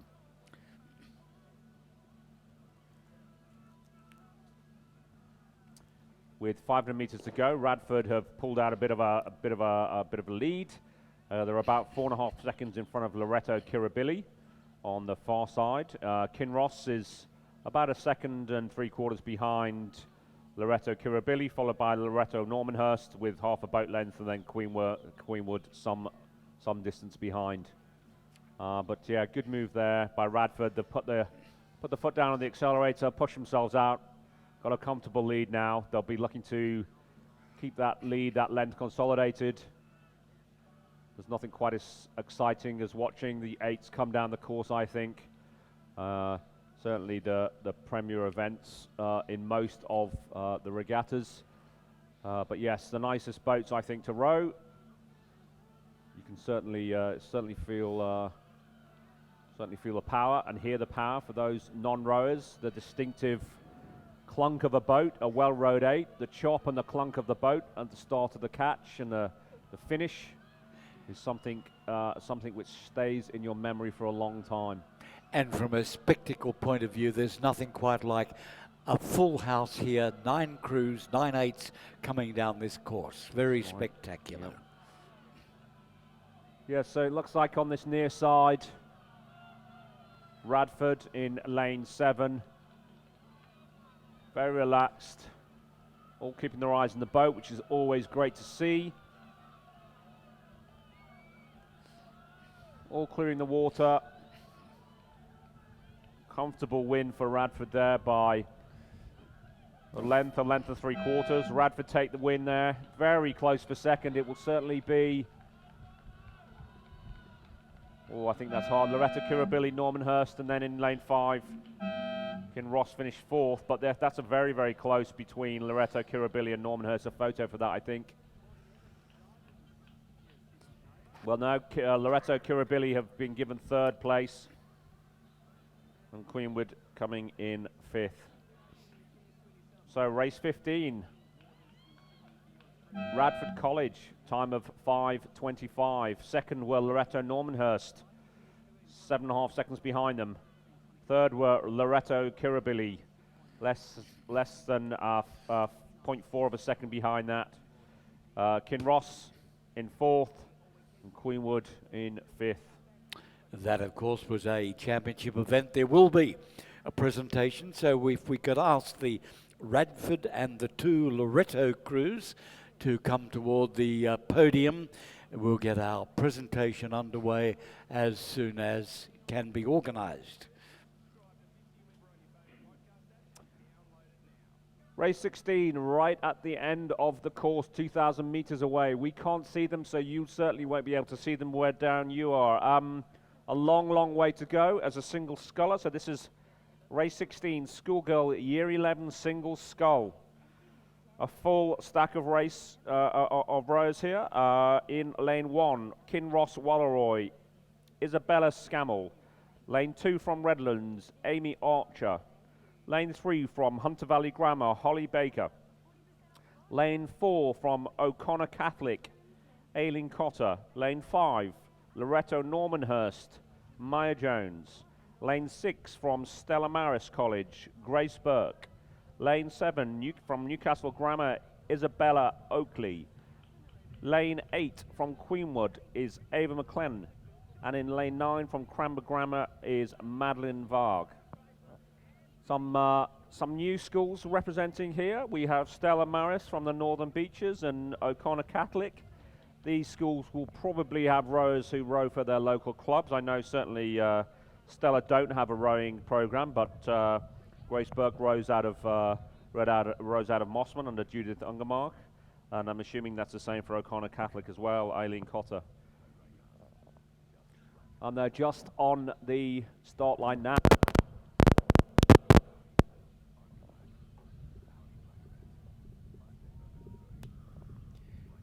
Just an impression, the water surface seems to be not quite as ripply as it was earlier. The flags are still flying, but the rowing surface is good, and this will be excellent for our small boats, the single scull, about to come down the course. And they're off.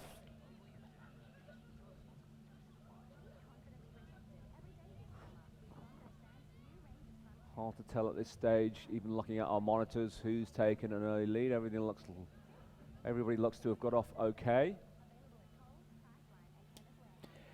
Well, the crews are not into my vision as yet, but the crews for the previous race, the schoolgirl year 10-8, coming into the pontoon now in readiness for the presentation ceremony, and we'll probably cross to the presentation ceremony when all crews are there.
Well, Nathan, I can just see some black dots of these single sculls coming into view at the moment. They've probably done a couple of 100 metres, but we'll be able to get a better picture probably from the judges' point of view when they pass the 500-metre mark or the 1,000-metre mark. It's 500 metres gone, and in first place on the far side from Kinross Wallaroy is Isabella Scammell, sorry. In second place in lane 9 is Madeline Varg from Canberra Grammar, and then in third place Ava McLean from Queenwood. But about 5 seconds separating the top three. Isabella Oakley is in fourth, Holly Baker in fifth, Maya Jones sixth, Amelia Archer seventh, and Elaine Cotter from O'Connell Catholic in eighth. But still quite a long way to go. A bit of a break in the field from the top four to the next five, but yeah, the scullers will have just settled down into their race rhythm. They'll be looking around them as they see where they are in the pack, and going through the race plan in their mind, whether they've been told to go out quickly or keep in contention or take it easy in the beginning and wind up to the finish. A long way to go for for race 16, Schoolgirl Year 11 single scull.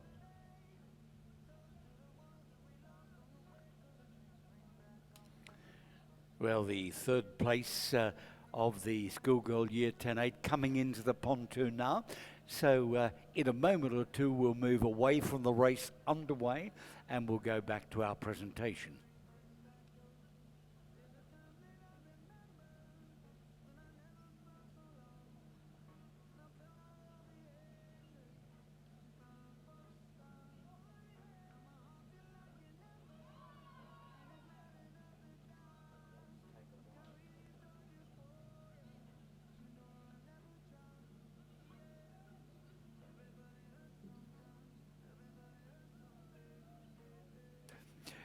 Well, ladies and gentlemen, we now focus down on the pontoon and we're looking at our official medal presentation for race 15. That's the Schoolgirl Year 10-8.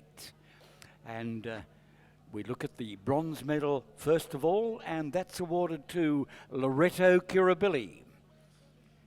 Loretto represented by Madeline Schmidt, Lucy Howard, Sophie Hill, Charlotte Burgess, Samantha Callahan, Matilda Damien, Ella Conti, Claudia Callahan, and in the cox's seat, Gabriel Rose, and their coach, Lucy Mason.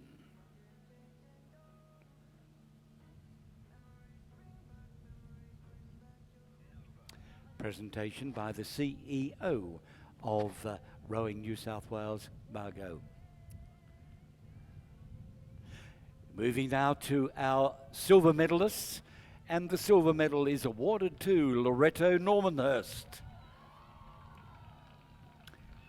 And Loretto Normanhurst represented by Josephine Burke, Kate Cooley, Bethany Carr, Bronte Sescola, Madeline Stoddart, Olivia Lucas, Madison Webster, Sophie Goldman, and Sarah Simpson, and the coach, Jeff Patterson.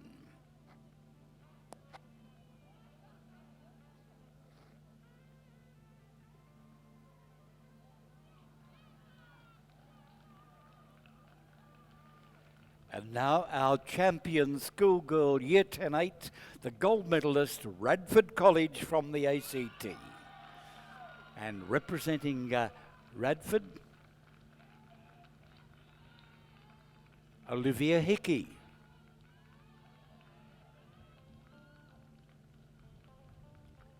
Hannah Hardy, Erica Dwight, Georgina Nicholson, Ellen Makadovic, Jessica Schroeder, Nikita Crabb, Bridget Kelleher Cole, and in the cox's seat, Ben Healy. And the crew is coached by Sam Donnell and Millie Kearton.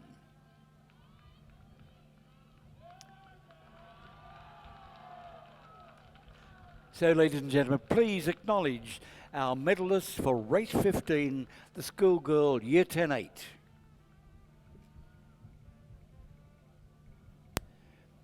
We've got an interesting race here, John. Almost concluding now. Really great sculling race. Isabella Scammell from Kinross Walleroy has dominated this from the start.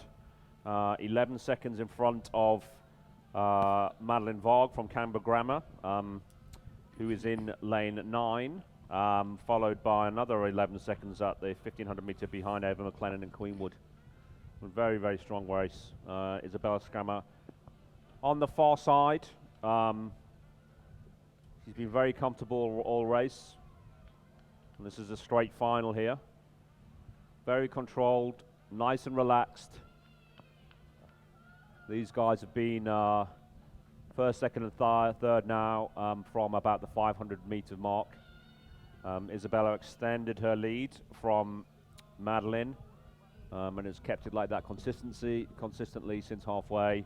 Great win there for Kinross Walleroy, Isabella Scammell. Madeline Varg, Canberra Grammar School again. Strong position in second place, coming over the line now in lane 9. And Ava McLean from Queenwood. Again, good scull there from Ava, finishing in third.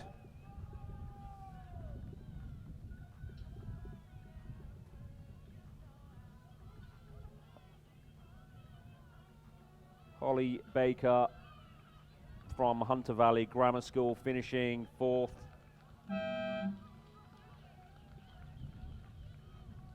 Lane 3. And then in lane 7 from Newcastle Grammar School, Isabel Oakley. Close race between Redlands and Loretto, but Redlands take it.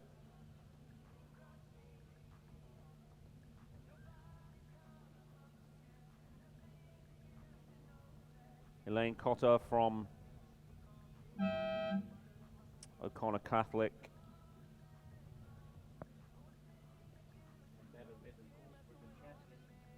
That event, of course, was a championship event, and there will be a presentation. So if we could ask Isabel Scammell, Madeline Varg and Ava McLean to come to the pontoon, and we'll have our presentation ceremony as soon as is possible.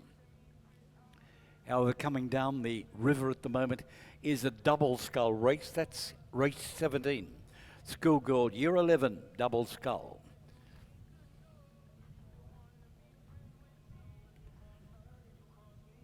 Now we have at least one scratching according to our program, and that is Francesca Cannabas was from Queenwood, was scheduled to row in lane 7, withdrawal, and representing Newcastle in lane 1, it will be now Amy Jordan Barnett and Alice Carraro.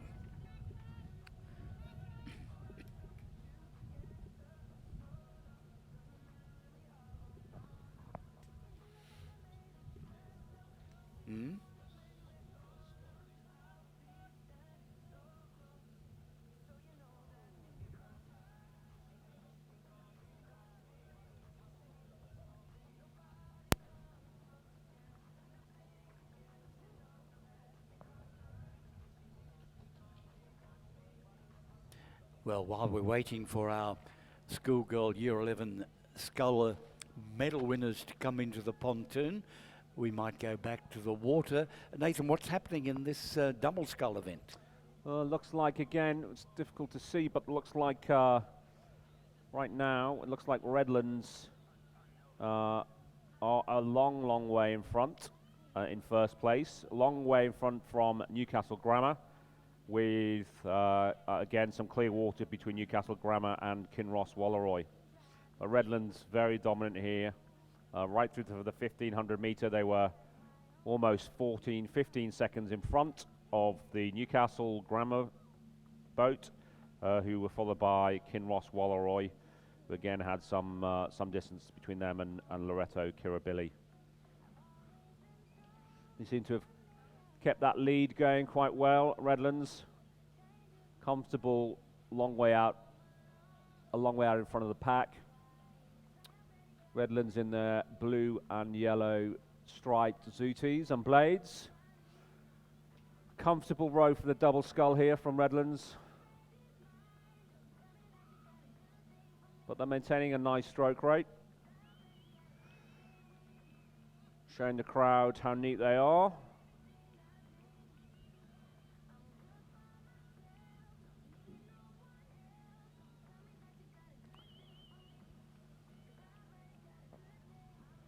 On the far side, Newcastle look to maintain their second position from Kinross in lane 6.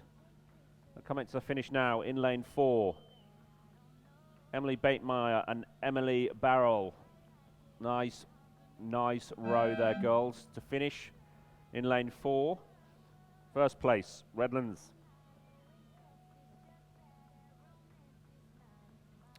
And on the far side, Newcastle Grammar School, comfortable second position there.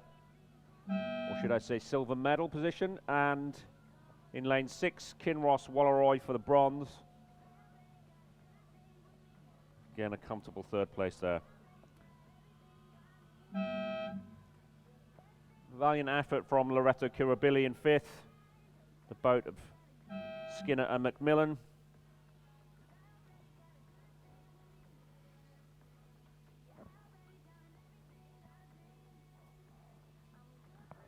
Roseville in lane 8. Admirable 5th place there. Nice scull there. Looking very neat. Control there from Roseville. Over the line. Coach Brianna Monk will be happy with that. Well, with one competitor yet to cross the line, we might go down to our next presentation. This is race 16, the schoolgirl year 11 single scull. Our bronze medal goes to Ava McLean, and Ava represents Queenwood. Silver medalist representing Canberra Grammar School, Madeline Varg.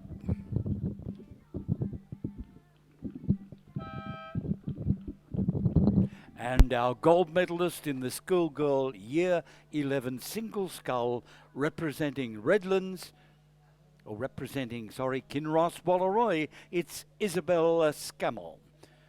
So Isabella Scamell's Kinross Walleroy, gold medalist for the schoolgirl year 11 single scull. Ladies and gentlemen, you might just acknowledge our medalists, gold, silver and bronze, race 16.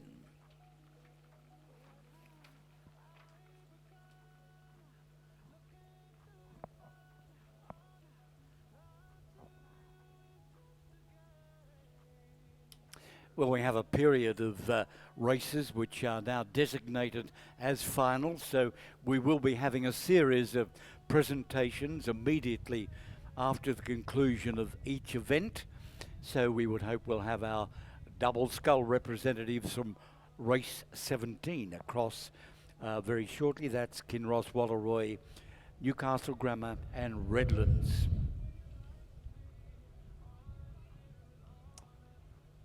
And halfway through race 18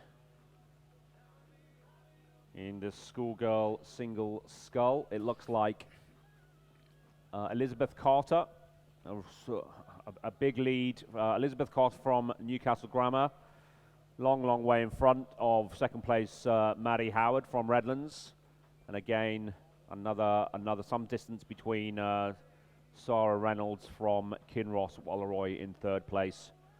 Through the 1,000-metre mark. Elizabeth Carter, Newcastle Grammar, holding a strong lead in first place.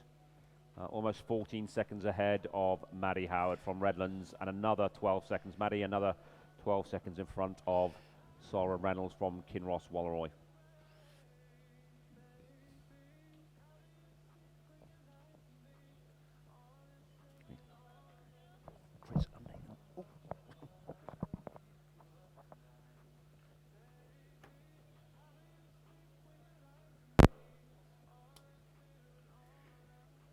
Race 18, over 2,000 metres, still in progress. We're just waiting, of course, for our medalists for race 17, the schoolgirl year 11 double scull, to come into the pontoon. And we'll have our presentation being undertaken by the CEO of Rowing New South Wales, Margot Harley.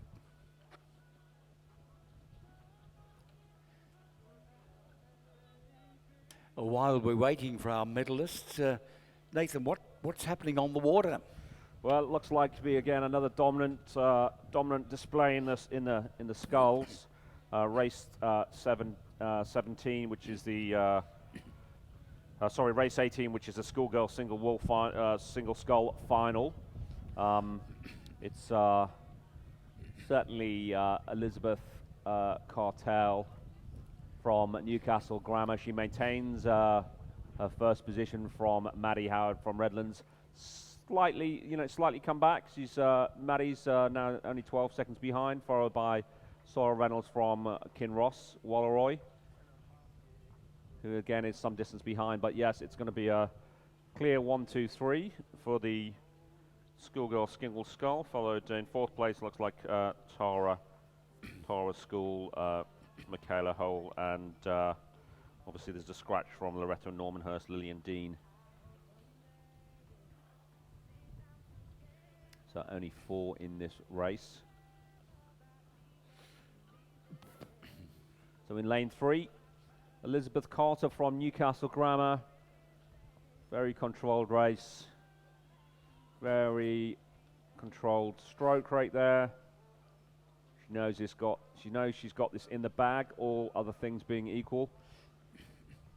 Maddie Howard, similar position, second. She looks comfortable, second place behind Sarah Reynolds from Kinross Walroy.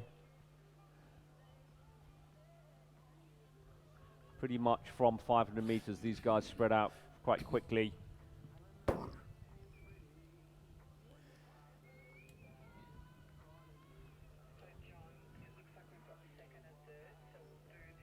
And that's Elizabeth Carter from Newcastle Grammar School. Single scull, schoolgirl single scull, taking the gold medal position. Maddie Howard, no, she's got this in the bag. Just looks over, looking for the finish line. Long way to go. Sorry, it's a long way. She's come from 2,000 meters. Nice finish there for silver medal, Maddie Howard from Redlands.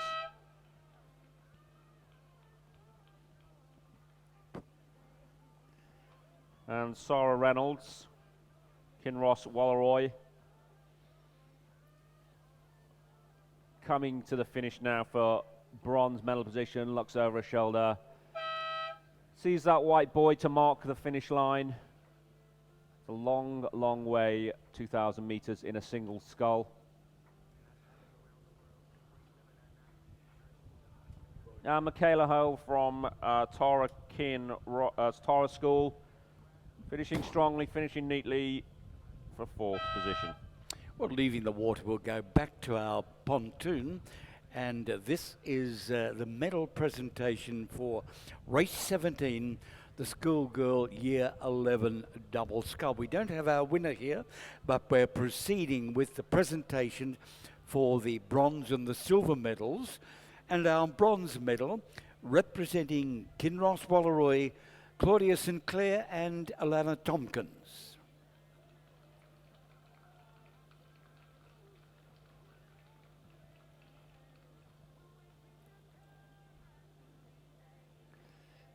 And our silver medal, representing Newcastle Grammar School, Amy Georgia Barnett and Alice Carraro. And of course, we acknowledge our gold medalists not on the platform representing Redlands. But ladies and gentlemen, please acknowledge our silver and bronze medalists for the schoolgirl year 11 double scull.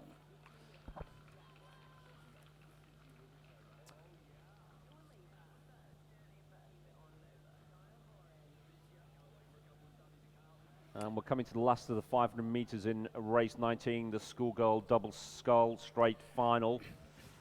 Looked like Kinross Walleroy had a slight lead in lane 7 from St. Catherine's by a boat length and a half, followed by MLC School in 3rd place, which were pushing at the 1500 meter mark for that second and silver medal place too.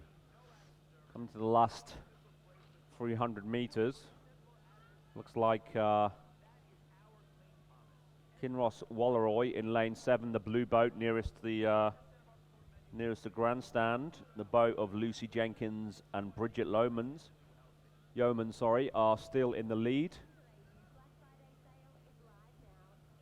St. Catherine's and MLC are fighting it out for 2nd and 3rd place in the middle of the pack in lane 5 and lane 6.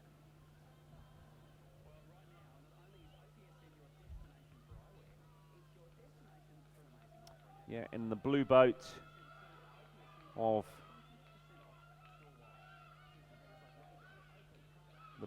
Kinross and Walleroy as they come up in the last 50 meters, just raising the rate.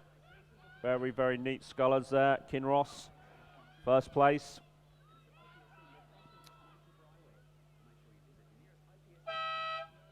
Second place in lane 5, St. Catherine's, 3/4 of a boat length ahead of MLC School.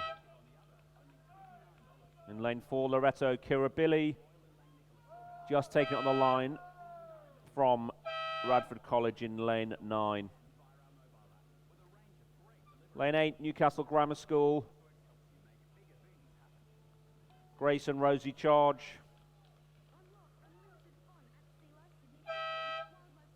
Sixth place for the sisters there, ahead of Redlands. And on the far side in lane 1 and 2, Hunter Valley, a length and 3/4 ahead of Tara School.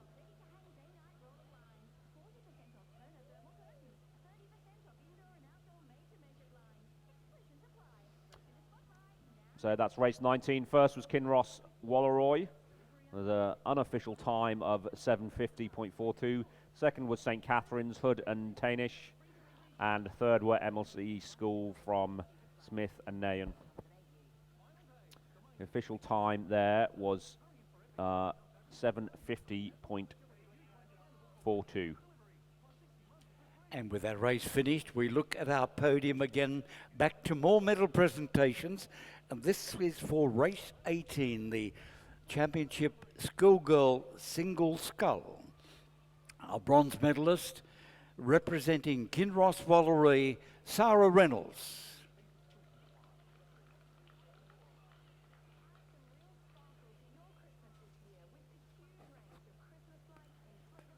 Our silver medalist from Redlands, Maddie Howard.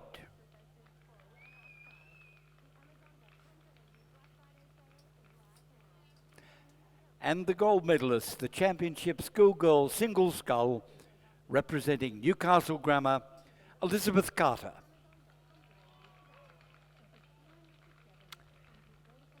So, ladies and gentlemen, let's have some appreciation for our gold, silver and medalists in the Championship Schoolgirl Single Scull.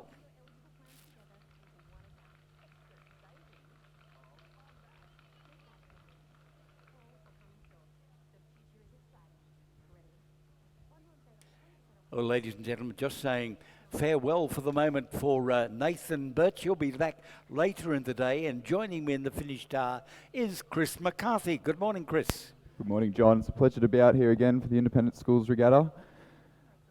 Just as I take off, we've got the race 20, the Schoolboy 4, as a straight final. Just the two entries today. In lane 4, we've got Newcastle Grammar, and in lane 5, St. Augustine's. And they've just come through the 1,000 metre mark now, with St. Augustine's coming through in a time of 3 minutes and 35 seconds, with Newcastle Grammar trailing in a time of 3 minutes and 56 seconds.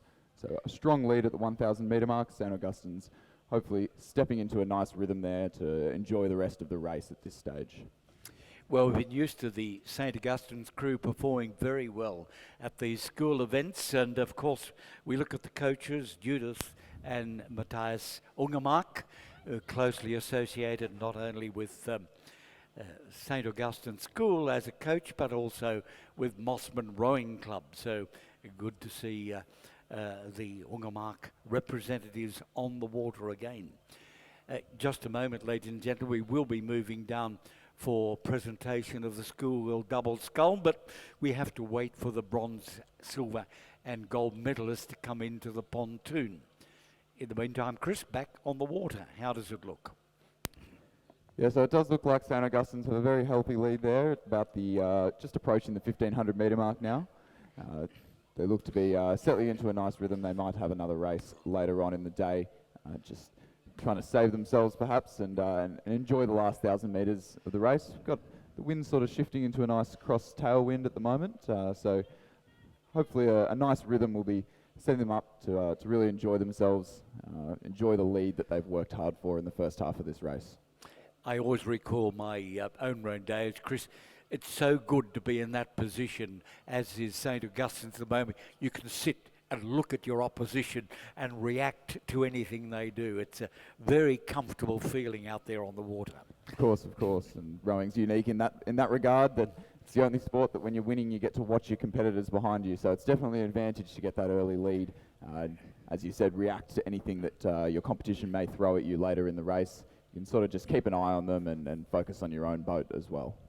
You make the comment about rowing backwards. I all recall a headmaster's comment of many years ago who commented that rowing had no subtlety because he was a cricket fan and he liked the subtlety of cricket. I commented that I don't think you could have anything more subtle than going backwards and to the direction you're supposed to be moving. That's the only sport you do sitting down. How much more subtle can you get? Precisely, yeah, precisely. It does look like in the last 250 metres here, the St. Augustine's crew have just decided to wind it up, put on a bit of a show for the crowd here as they wind to the line, just bringing it back right up to race pace, cross the line with a little bit of work to finish off this final of the Schoolboy 4. And the crew in the green singlets have called Kylie Brown, Oliver Thomas, Brandon Smith, Tom Durans, and Angelando Brione, and the coach by Judith and Matthias Ungamark, St. Augustine's.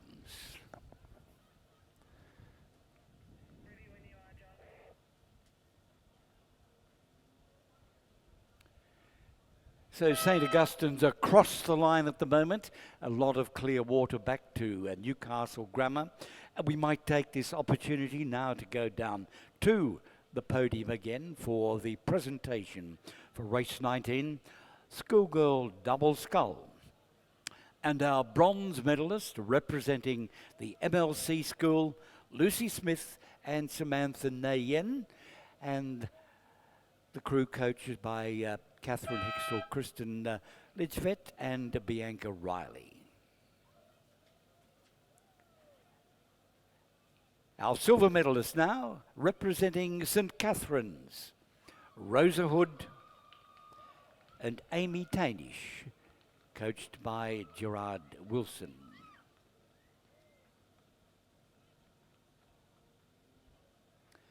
And our champion schoolgirl double scull, Kinross Wallaroi, and representing the school, Lucy Jenkins and Bridget Yeomans. Winning time 7:50.42. Ladies and gentlemen, please acknowledge our medalists for the championship schoolgirl double scull.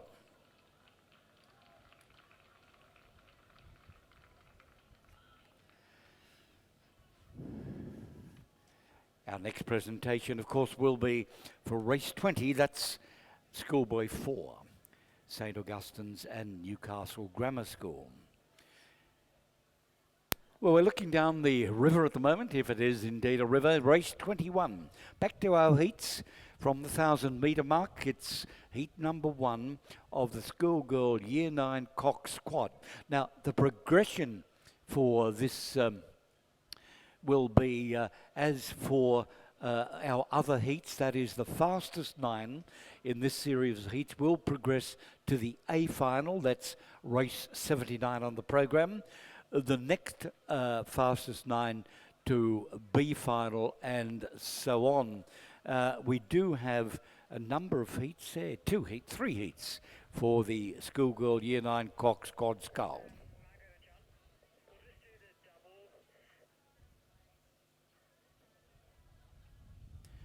Well, let's go back to our double scull, and that is the schoolgirl double scull. And we have, which race number is this one actually? Oh, here we are. Yes, Redlands. They were the gold medalists in race 17, unable to be at the formal presentation previously, but we take the prize now. Gold medalist, race 17, schoolgirl year 11 double scull, and that is representing Redlands, Emily Batemeyer and Emily Burrell. So, ladies and gentlemen, please acknowledge our champion schoolgirl year 11 double scull representing Redlands.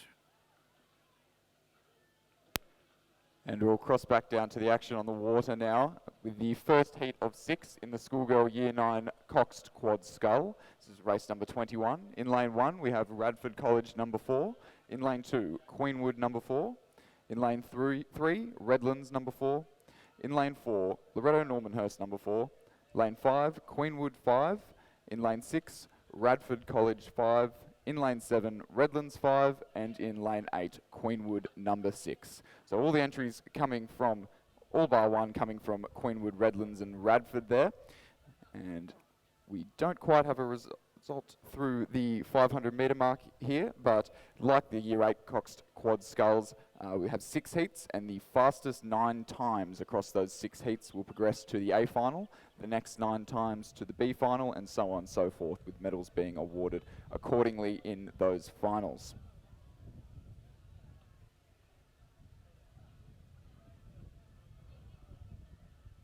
Well, in a moment or two, we'll be crossing back to the pontoon while this race is still in progress for presentation of the championship schoolboy 4 medallions. Well, just await confirmation for them to come through the 500 metre mark, but it does look like the crew in lane 5 from Queenwood, their number 5 crew, is just pushing out in the lead at this stage. We'll get the times in just a moment. Yes, that's correct. So the Queenwood number 5 crew in first place to the 500 metre mark in a time of 1 minute and 57 seconds, followed by Queenwood number 4, just 3 seconds back, and Queenwood number 6 trailing them in third place. Now we'll go back down to the podium at the moment, and this is the medal presentation for the championship schoolboy 4. And our silver medalist goes to Newcastle Grammar School, and the school represented by Steele Lacey, Ethan Myers, Jackson Bowden, Harry Brett, and Elliot Wentworth.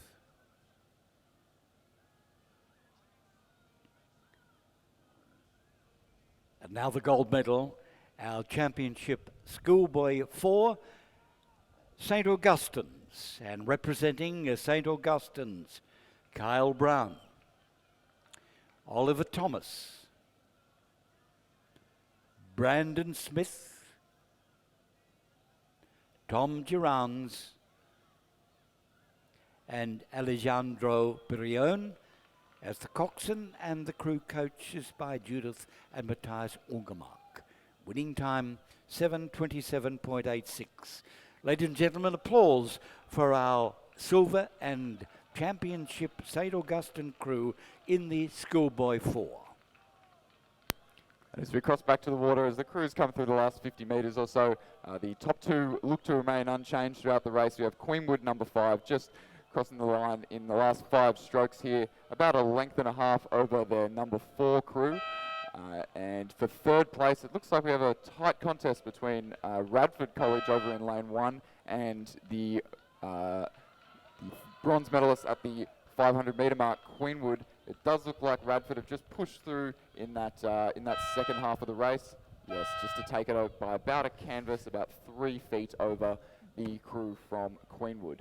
And And in 5th place, this will be tight as well. 5th place, we have Radford in lane 6, just taking it by a canvas over the crew from Redlands in lane 3.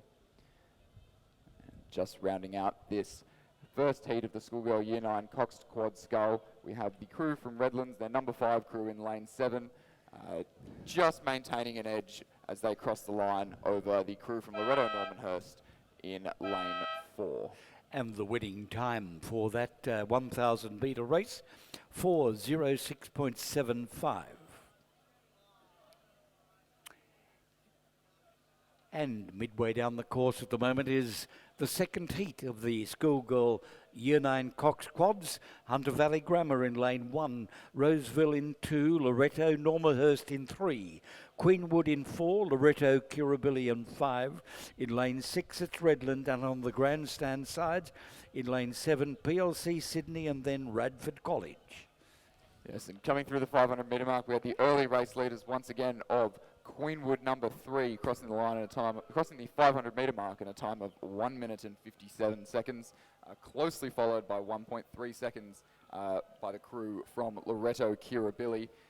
The crew from PLC Sydney over in lane number 7, second closest to the grandstand here, were but 2.5 seconds behind that crew from Loretto Kirribilli, and it does look like this race has stayed relatively tight throughout the second half of the race. Perhaps the crew from Radford just pushing up on those podium positions, overtaking the crew from PLC Sydney. They can avoid the boys here in the last 100 metres. They'll be staying in that podium position. Really pushing on the crew from Loretto Kirribilli now, but our leaders maintain. The crew from in lane 4 from the Queenwood School maintain their lead by about a boat length over the crew from Loretto Kirribilli as they take the last few strokes to cross the line. The crew from Radford do appear to be pushing up on the crew from Loretto Kirribilli, just under a boat length behind to take 3rd place. And they've come through the crew from PLC Sydney in lane number 7, who about a length and a half behind will cross the line in 4th.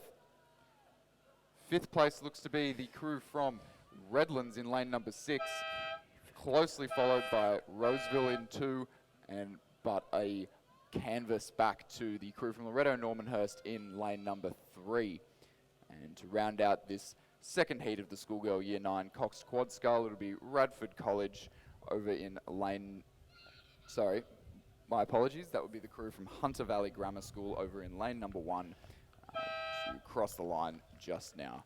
And Queenwood's winning time for their race, 22:3:59.45, a little faster than the first heat, but just a reminder, the fastest 9 crews over these 3 heats, 4 heats I think rather, will progress to the A final, and the next fastest 9 to B final, and so on.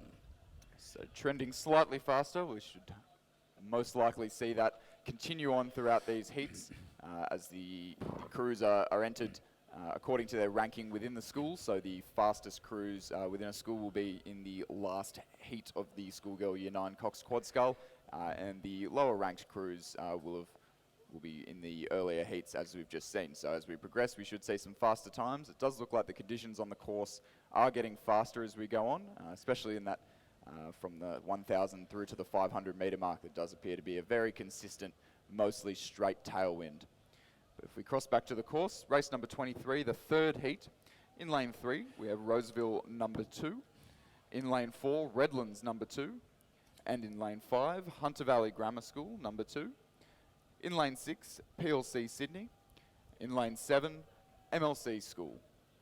As they come through the 500 metre mark, we have the crew from Roseville, following on from their excellent performances in the heats of the Year 8 quads earlier this morning. Their Year 9 crews look to be off to a good start. They were leading by 3.5 seconds over the crew from PLC Sydney at the 500 metre mark, who in turn were about 1.5 seconds up on the crew from Redlands. It does appear into the last 250 metres that we have a pretty similar standing. Looks like the Roseville crew just stretching out, hopefully enjoying their lead there a little bit, maintaining that into the last little quarter of the race. The PLC Sydney crew also maintaining that second place position. Maybe being challenged a little by the crew from Redlands over in lane 4, but mostly unchanged from our positions through the 500 metre mark as they cross into the red boys of the last 100 metres of this race.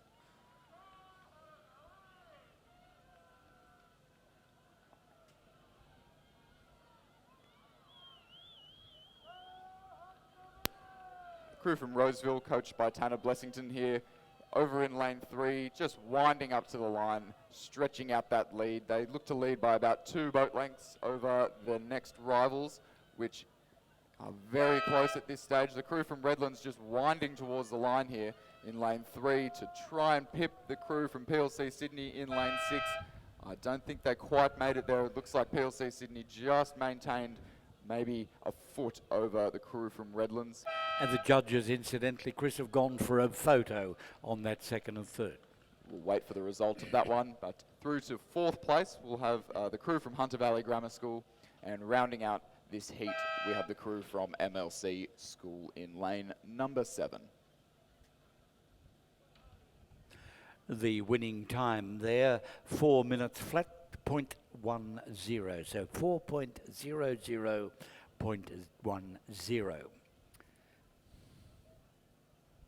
Just a fraction slower than the earlier heat, but as Chris mentioned earlier, the trend is, as we had it earlier, for the race timings to increase a little as we progress in the heat number. Of course, in the heat before, we did see a very tight race for the top few placings, so perhaps they were maybe a little bit more worried, pushing a little bit more for that faster time. But the crew in lane number 3 from Roseville in our heat that we've just gone past were enjoying their lead in the last 500 metres there, just stretching out to about 2 boat lengths, maybe not pushed quite as hard in the closing stages of that one. If we move back onto the course, just approaching the 750 metre mark, we have race number 24, the 4th heat of the Year 9 Schoolgirl Coxed Quad Scull. In lane 3, Radford College. In lane 4, Queenwood. In lane 5, Loreto Kirribilli. And in lane 6, St Catherine's. In lane 7, on the nearest side to the course, to the grandstand rather, we have the crew from Loreto Normanhurst. We do have a result of the photo for race 23, and that gives us Roseville number 2 in first place, second place PLC Sydney, and Redlands number 2 in third place. That's race 23. Just 0.18 seconds between them, just about a foot. Put that over there. And as we come into the closing stages of this race number 24, we have the crew from Loreto Kirribilli in lane 5. That is the crew of Katie Webb, Claire Flanagan, Coco Gracie, Elizabeth Carey, and Claudia Lenza, just stretching out their lead, asserting their dominance over the other crews in this race. Clear and easy lead as they approach the finish line over their rivals on Middle Harbour from Queenwood. They both row out of the Mossman Rowing Club boat shed. The crew from Queenwood in lane 4 are leading the crew from Loreto Kirribilli by about a boat length here, Loreto Normanhurst rather, by about a boat length here. So just take the last few strokes over the finish line. The Loreto Normanhurst crossing about a length and a half behind Queenwood. And for 4th place, it looks to be Hunter Valley Grammar School, just maintaining a nice steady rhythm into the finish in the closing stages of this race. And they'll cross the line just before the crew from Canberra from Radford College over in lane number 3. And the winning time there by Loreto Kirribilli for heat 24, 3:46.16. And heat 5, race 25 on your program. Yet a fair way down the course, it is underway. We have Queenwood in lane 3, Roseville in lane 4, Radford in lane 5, Redlands in lane 6, and Hunter Valley Grammar in lane 7. And these are all the school's number 1 crew in this category. Schoolgirl Year 9 Cox Quad.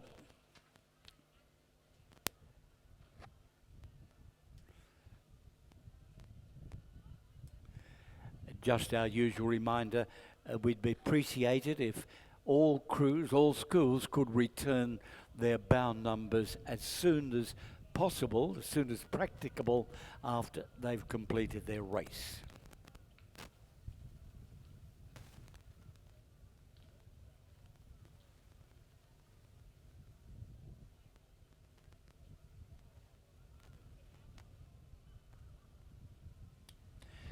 You'll notice, ladies and gentlemen, that in our program we've got a call for volunteers to assist with our regattas. Rowing New South Wales certainly couldn't conduct our regatta program without some very high quality volunteers. So if you're interested, please contact New South Wales. But at the same time, perhaps I could say a well done to Neil Holmes and Greg Smith. They were both awarded Volunteer of the Year and Official of the Year at Rowing Australia's Rower of the Year. That award's last Saturday.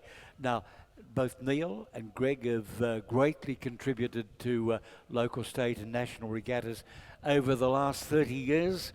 Thank you very much for both of you, Neil and Greg, for your effort. Congratulations on the award. And ladies and gentlemen, if you'd like to become eligible for a volunteer award, contact New South Wales Rowing and have some training. Yes, and as we come into the closing stages of this race, number 25, this is Heat 5 of the Schoolgirl Year 9 Coxed Quad Scull. It does appear to be a very tight race here. The crew from Radford in the centre of the course in lane number 5 appears to have a slight lead, but they're very much being pushed by the crew from Queenwood, the local girls, in lane number 3 on the far side of the course.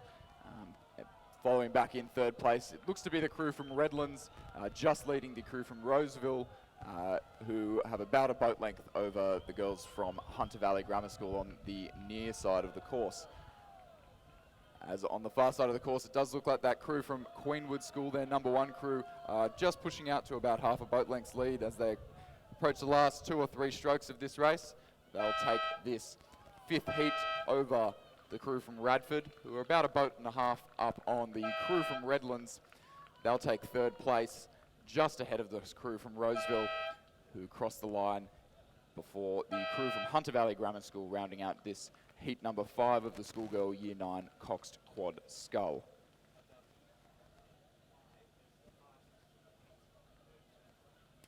Yeah, that heat number 5 just concluded is the fastest of the heat so far, 3:42.13. That was Queenwood's winning time. We're looking now at coming down the course of the final heat, heat number 6 of this category, Year 9 Cox Quad Scull. And we have Loretto Kirribilli in lane 2, Loretto Normanhurst in 3, Newcastle Grammar in 4, St Catherine's in 5. In lane 6, it's the MLC School and PLC Sydney in lane 7.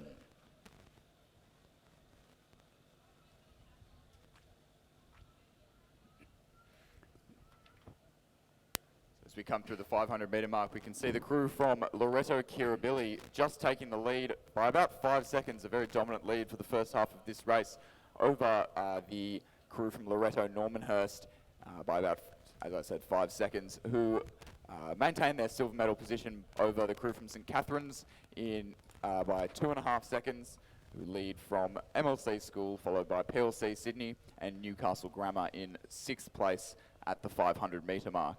It does appear that those top few positions have remained unchanged as we approach the last 250 metres of this final heat of the Schoolgirl Year 9 Coxed Quad Sculls. And these girls will be pushing right to the line as they know the top 9 fastest times out of all 6 heats will be progressing through to the A final. So they can't take the foot off the gas just because they have a rather substantial lead at this stage. They will need to keep pushing to ensure their place in the final. But this crew from Loretto Kirribilli do have a dominant lead over the crew from Loretto Normanhurst. Both crews next to each other on the far side of the course. Loretto Kirribilli crew definitely not letting up in these dying stages as they cross into the Red Boys the last 100 metres of the course. Following back for the minor placings, the crew from St Catherine's look to be just trying to push against the crew from Loretto Normanhurst, but in 100 metres, with 100 metres to go, they may run out of room. They look to be about a length and a half down there, but no threat for them from the crew from PLC Sydney in the grandstand side of the course, who are maintaining their own lead over MLC School in the last 5 strokes of the race here.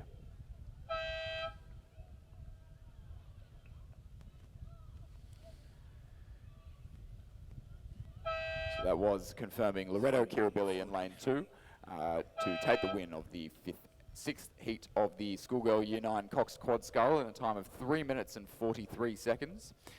They led Loretto Normanhurst, then back to St Catherine's in 3rd, PLC Sydney in 4th place, MLC School in 5th, and Newcastle Grammar are just approaching the line to round out this final heat of the Schoolgirl Year 9 Coxed Quad Scull. Well, a change of category on our program at the moment. We move to race 27. This is the Schoolboy Year 8 Cox Quad Scull. A series of heats, I think the 5 or 6 heats all told. Four heats. And the same progression will apply. The fastest 9 of these crews in the heats will progress to the A final. And that's to be run as race 82 on our program. Now the race lineup at the moment is in lane 1, Hunter Valley Grammar number 4. In lane 2, Radford number 4. Cranbrook number 4 is in lane 3. Redlands 4 is in lane 4.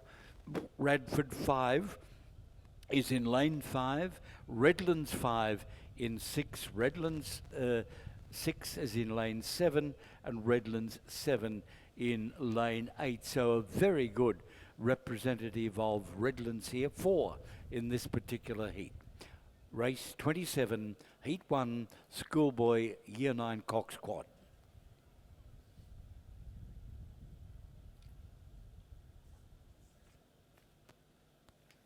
And while we're waiting for that race to get underway, perhaps I could offer a big thank you to our major rowing partners, and we're looking at the major sponsors first of all.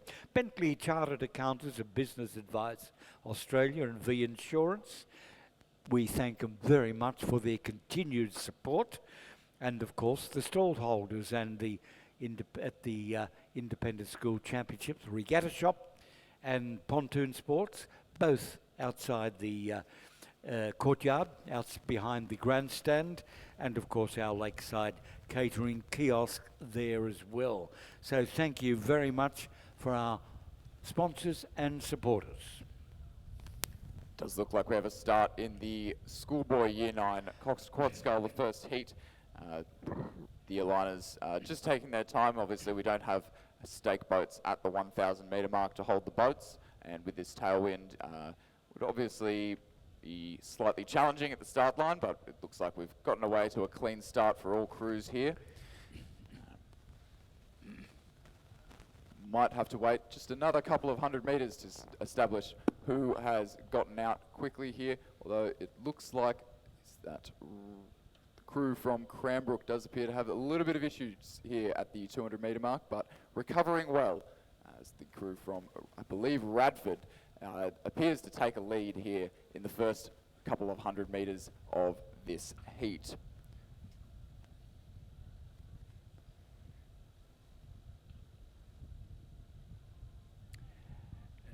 Just a comment, counting heads, there appears to be a couple of crews deficient, and they are the Redlands 6 and 7 crews, scheduled to row on the grandstand side, lanes 7 and 8.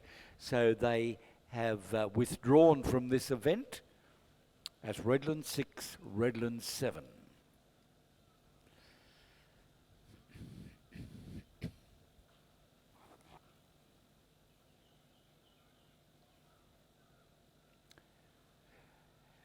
Well, our breeze seems to have reversed a little. It's now a tailwind, which certainly will help and assist in some timings if the crews can take advantage of it. It does appear that after recovering from a little bit of trouble at the start, the crew from the crew from Redlands in lane number 6, closer to the grandstand here, do appear to be pushing for the top position, battling it out with the crew from Radford College. That's their number 4 crew, Rowan White, Hamish Gaydon, Ewan Grieg, Finlay Robertson and Stuart Ward. They look to be establishing the lead here. Confirming that through the 500 metre mark, we had the Radford College crew leading the crew from Redlands by 3.5 seconds, who had the lead, fairly substantial lead over Cranbrook number 4 in lane number 3. The Redlands number 5 crew followed in 4th, followed by the Radford number 5 crew in 4th, the Redlands number 4 crew in 5th, and Hunter Valley Grammar School follow in 6th place.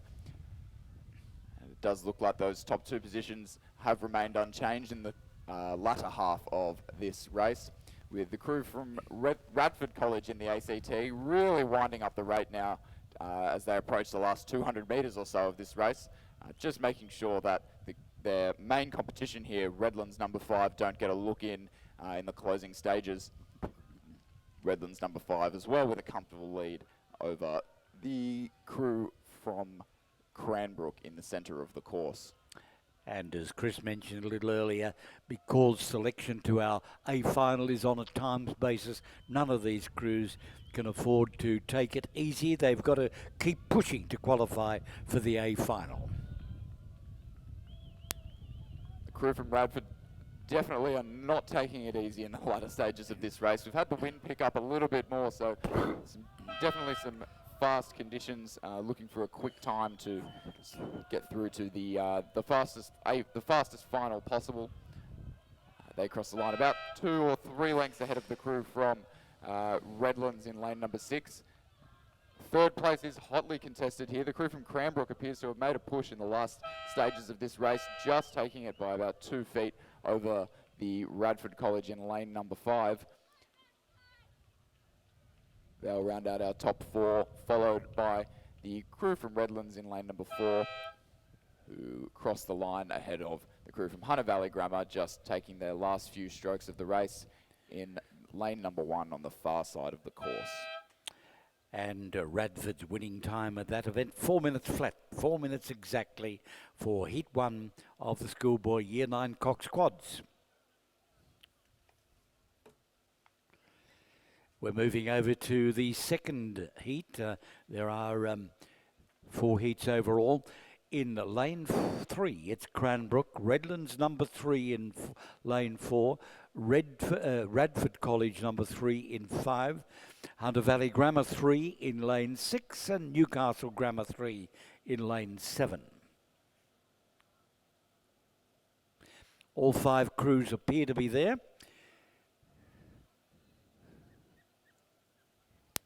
Yes, in the early stages, we'll just wait for them to cross the first timing point at the 500 metre mark, but it does look like the crews on the far side of the course, that would be Cranbrook 3, Redlands 3 and Radford College, look to be establishing themselves at the front of this second heat of the Year 9 Cox Quad Sculls.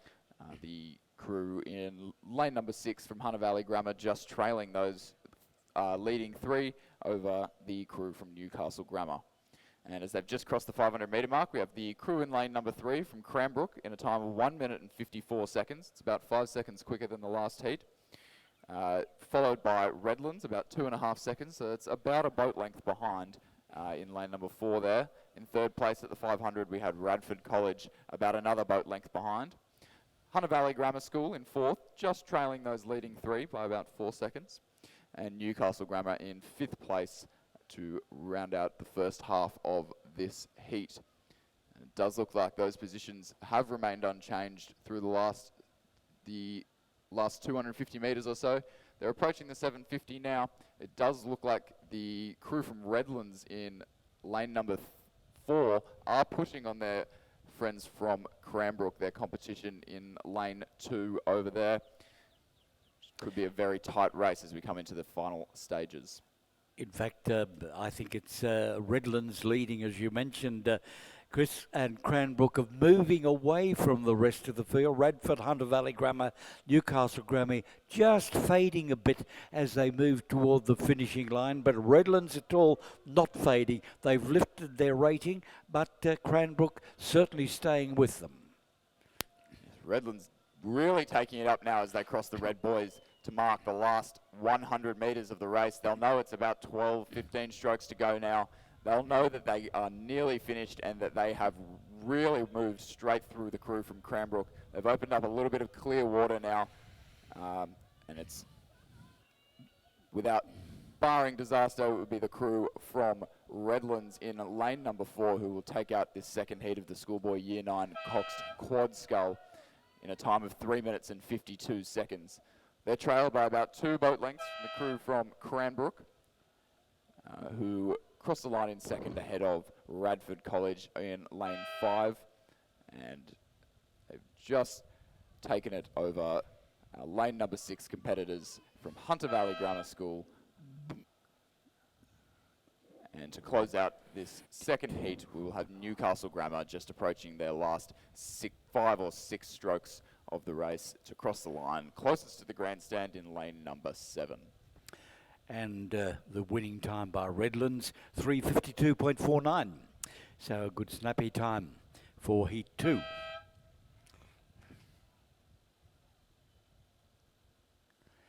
Well, 2 more heats in this classification yet to go. And in Heat 3 we have, and they're all number 2 crews from their various schools. Newcastle Grammar in lane 2, Radford in 3, Cranbrook in 4. In lane 5, Redlands, lane 6, St Augustine's, and lane 7, Hunter Valley Grammar School.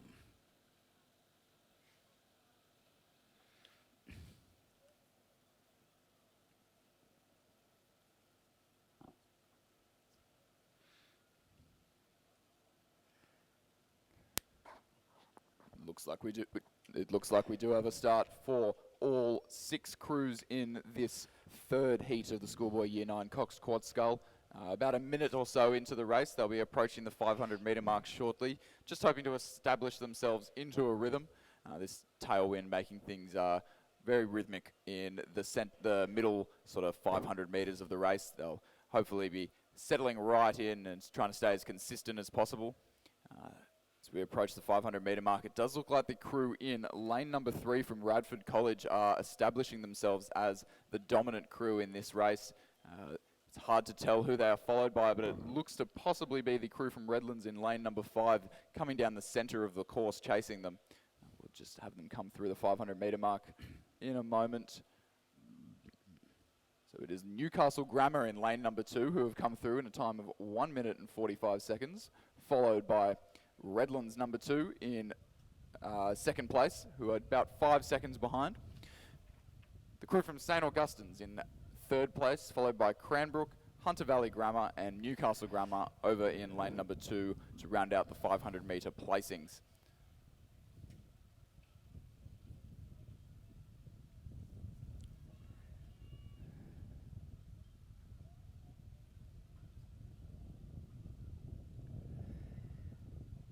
Well, there's no doubt that the Radford crew out of lane 3 there is certainly pushing their dominance. They led and continue to lead, and in fact I'd suggest are drawing away from the rest of the field. Bit of an effort coming, I think it's from St Augustine's, no, not St Redlands number 2. And certainly pushing along there, and St Augustine's is coming with them. But they, I don't think, unless the Radford College crew sink between now and the finishing line, I think it's going to be a Radford race. Well done, Radford. Yes, very well rowed as they come into the last 100 metres. Definitely not taking their feet off the gas, rowing quite long here, looking very good for a Year 9 Coxed Quad Scull. Good length, timing all together. They're about 4 lengths ahead of their competition, and it's a great feeling to be crossing the line, rowing well, and watching your competition behind you. They'll cross the line in a time of 3 minutes and 35 seconds, significantly faster than our last heat. And we'll have the crew from Redlands in lane number 5 chasing them down for second place. They're about a boat length ahead of their Mossman rivals from St Augustine's, who lead over Cranbrook in lane number 4. Hunter Valley Grammar School in lane 7 will cross the line in 5th position, and the crew from Newcastle Grammar in lane number 2 will round out this 3rd heat in the schoolboy Year 9 Coxed Quad Scull. We're looking about to get underway the final heat, Heat 4, in the schoolboy Year 9 Cox Quad Scull event.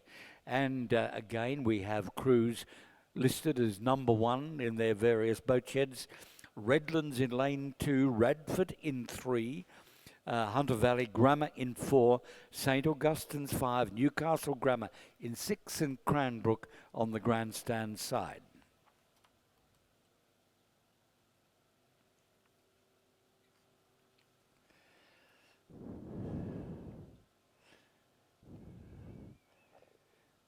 Well, the Bureau of Meteorology certainly gave us a potpourri of options for today's weather, and we're experiencing them all a bit. But the one at the moment, of course, is the wind is lifting a little. Our ripples in the tailwind are perhaps a little more dominant than they were early in the program. But rowing conditions still remain very good on the Sydney International Regatta Centre rowing course.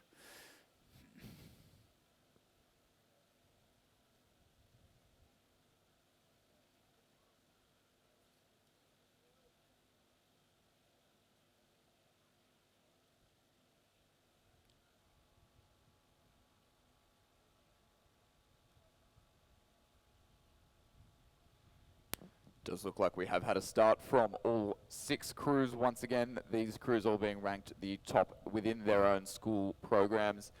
They'll be approaching the 500 metre mark in just a moment. It does look like it is definitely not as clear cut as the early stages of some of our previous races. These being the top crews, we do expect a faster standard of racing here, and often when the racing is faster, it is tighter, which is fantastic for us in the grandstand to be watching. As we come through the 500 metre mark in just a moment, we should be getting some times in a minute, about a minute and a half into this race.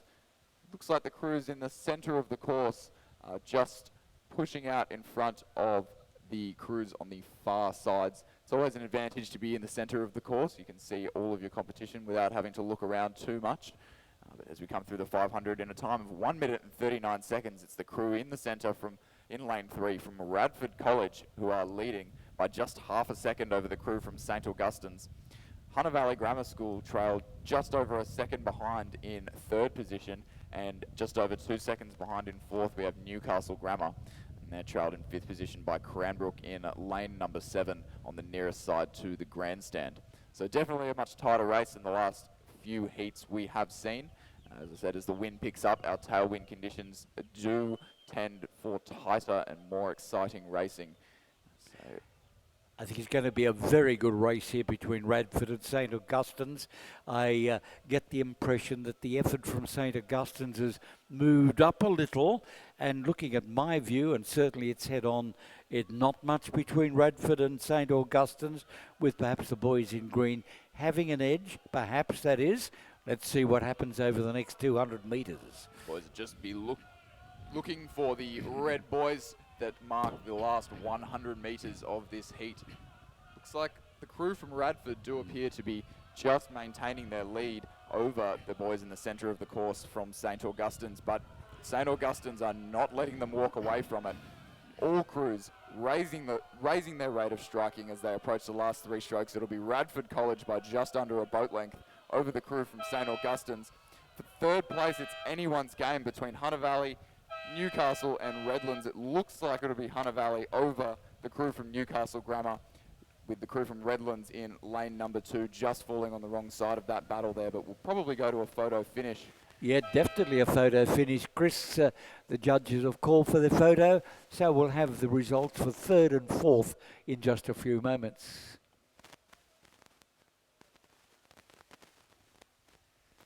Yeah. Was that off then?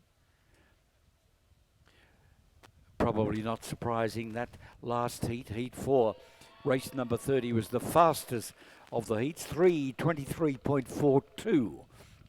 And where there we are. And third went to Hunter Valley Grammar School in third place. So results of race 30 are Radford in 1, St Augustine second, Hunter Valley Grammar third, fourth was Newcastle Grammar, Redlands in 5th place, Cranbrook in 6th. And the time, the fastest heat of that classification, 3:23.42. So as expected with the top-ranked crews with all the school programs, and as well with a little bit faster conditions, the top 5 crews in that race will all be in the A final, with all top 5 of those crews being faster than the heat previously. Some very quick times, 3:23 for Year 9s. Very impressive in these, can be challenging, but definitely quick conditions this morning. We move our focus now back to the 500-metre start, and this is the schoolgirl Year 10 Cox Quad Scull, looking down into the mist and the smoke down there at the 1500-metre mark. Bit hard to see if all the crews are there. I can vaguely see a few black dots, but we'll wait advice from our starter to see if all crews are there. But if they are, our scheduled lineup is in lane 2. Redlands, and these are all 3 and 4 crews. Redlands number 3 in lane 2. Normanhurst, Loretto in 3. Radford number 3 and 4. Loretto, Normanhurst number 4 in lane 5. Radford number 4 in lane 6. And Redlands number 4 in lane 7. That's heat 1.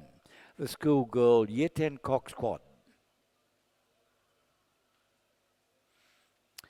1500-metre event. I did mention that earlier in the day that we have races being rode today over all distances, 500, 1000, 1500 and 2000 metres.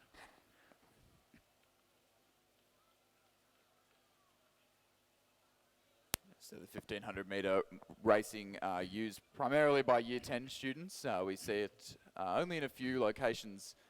We see it at Cirque for the Year 10 girls, and we also see it in Hen and Chicken Bay and Iron Cove for the Year 10s and seniors when they race there. And we've just got all the crews moving onto the course at the moment. It looks like we have all crews there, but we'll just wait for confirmation when they're starting. They should be starting in just a moment.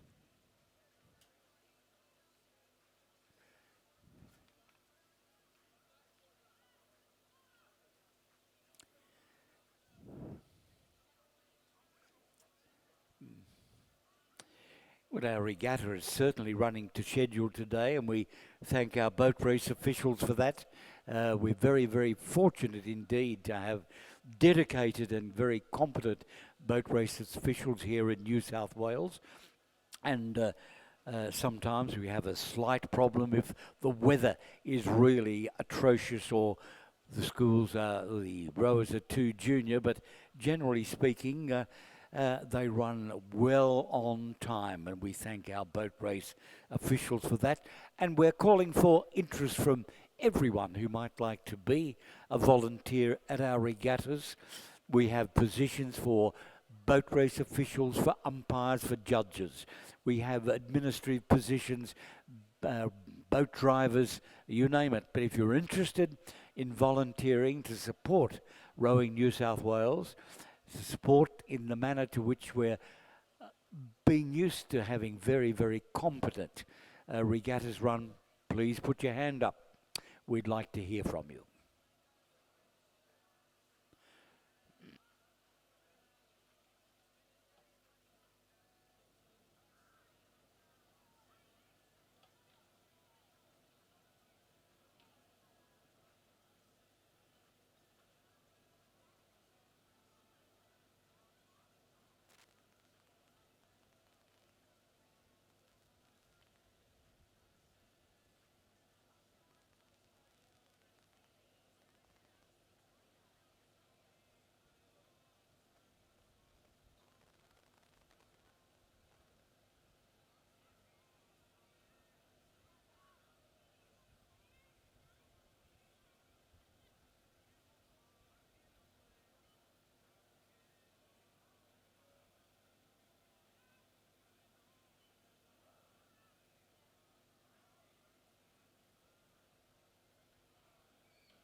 So as I mentioned before, we don't have stake boats at the starts when we don't use the entire 2,000 metre course. So it'll be up to the starters in the judges' box to align the girls on the 500 metre mark. It looks like they're just sitting about 20 metres or so back.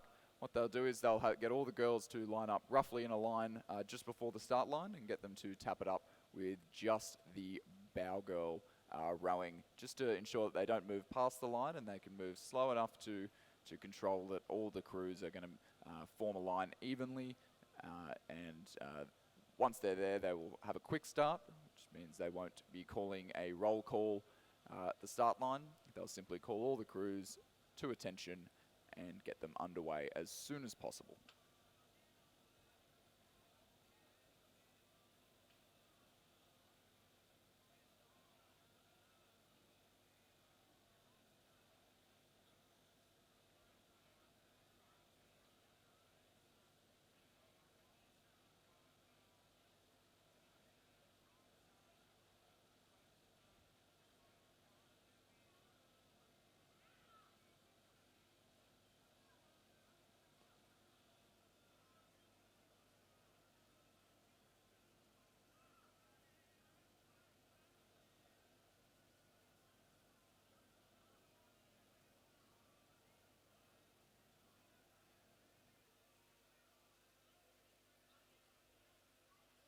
The tailwind down at the 500 metre mark, just making the job easy. The girls will just drift up to the line. Looks like they're already pretty well aligned. You can see them just moving up to the catch all together, waiting for the starters' orders. The crew from Redlands in lane number 2, possibly a fraction late to the start, but just moving up to align themselves with all the other crews.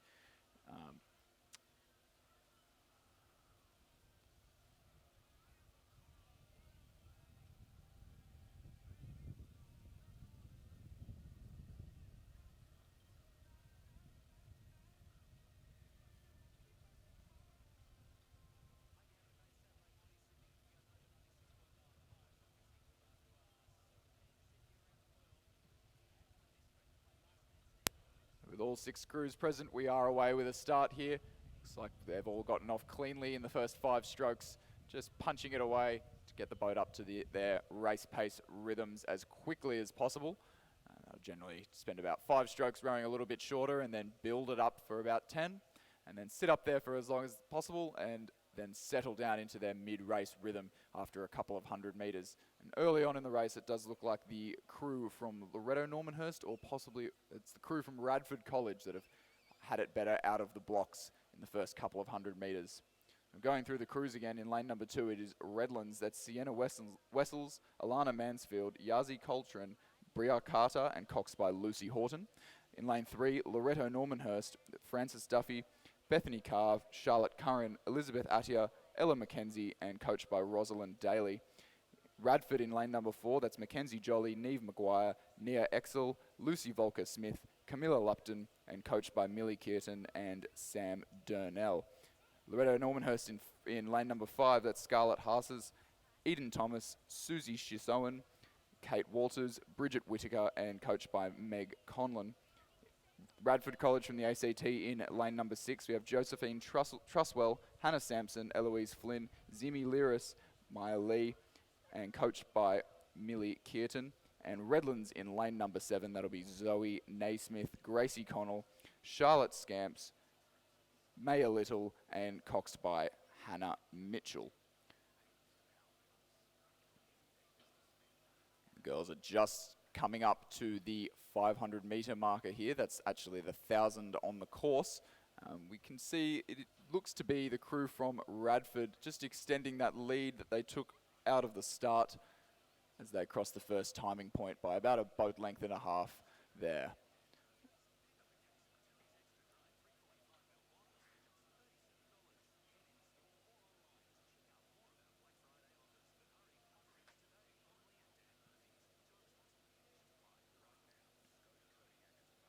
And that crew from Radford definitely settling well into their mid-race rhythm now. So nice and long, in together and out together. very tall, which is always the hallmark of a great quad scull.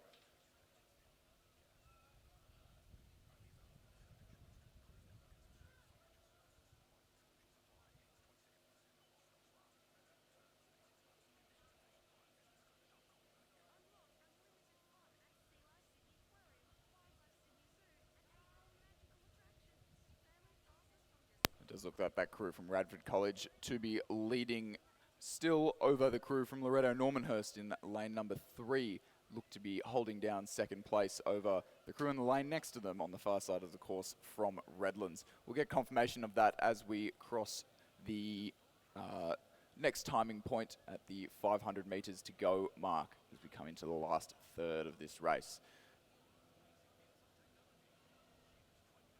Those leading 3 crews do look to be just separating themselves from the rest of the field. Radford still maintaining that comfortable lead in this first heat, with the second and third place crews from Loretto Normanhurst and Redlands really battling it out for that silver medal position.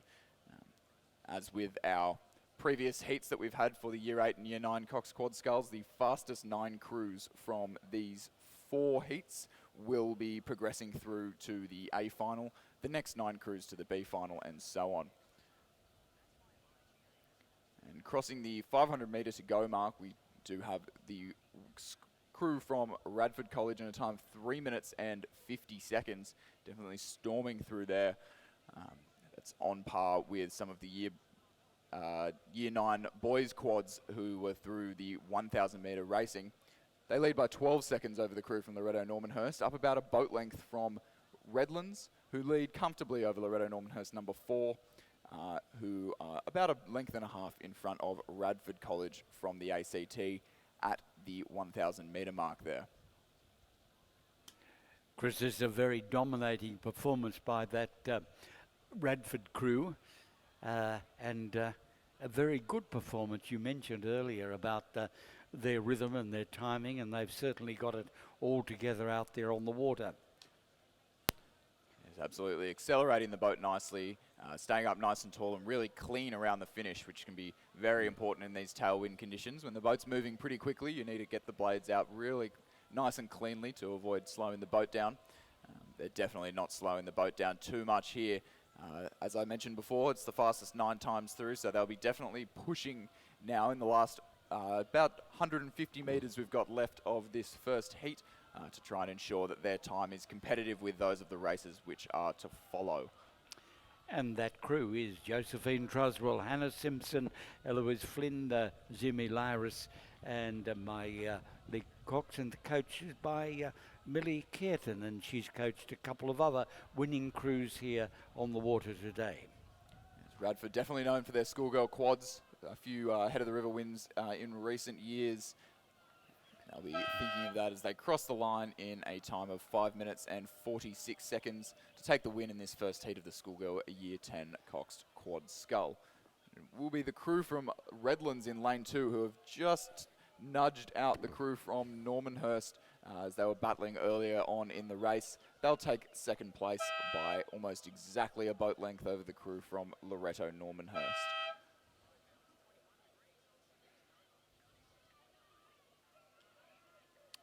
And the second heat in this event for Year 10 Cox Quad Schoolgirl Year 10 Cox is underway. That's race 32, and we'll give a call in a moment or two as the remainder of Heat 1 move and cross the line. So taking 4th place, we had the next Loretto Normanhurst crew, followed by Radford in lane number 4. And to round out this first heat, we will have Redlands in lane number 7, crossing the line in this first heat of the Year 10 Coxed Quad Scull. And there's a full field in Heat 2 coming down. They're all designated as number 2 within their own boat shed. Roseville in lane 1, Loretto Kirribilli in 2, St Catherine's in 3, Loretto Normanhurst in 4, Kinross Walleroy in 5, Queenwood 6, Radford in 7, and Redlands in lane 8.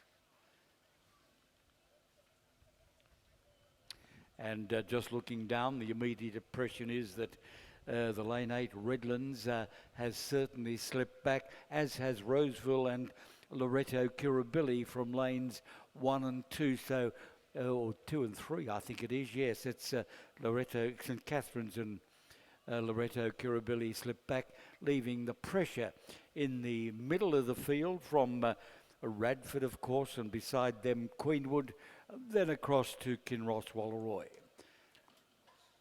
Radford College number 2 following in the footsteps of their number 3 crew who we saw in the last heat.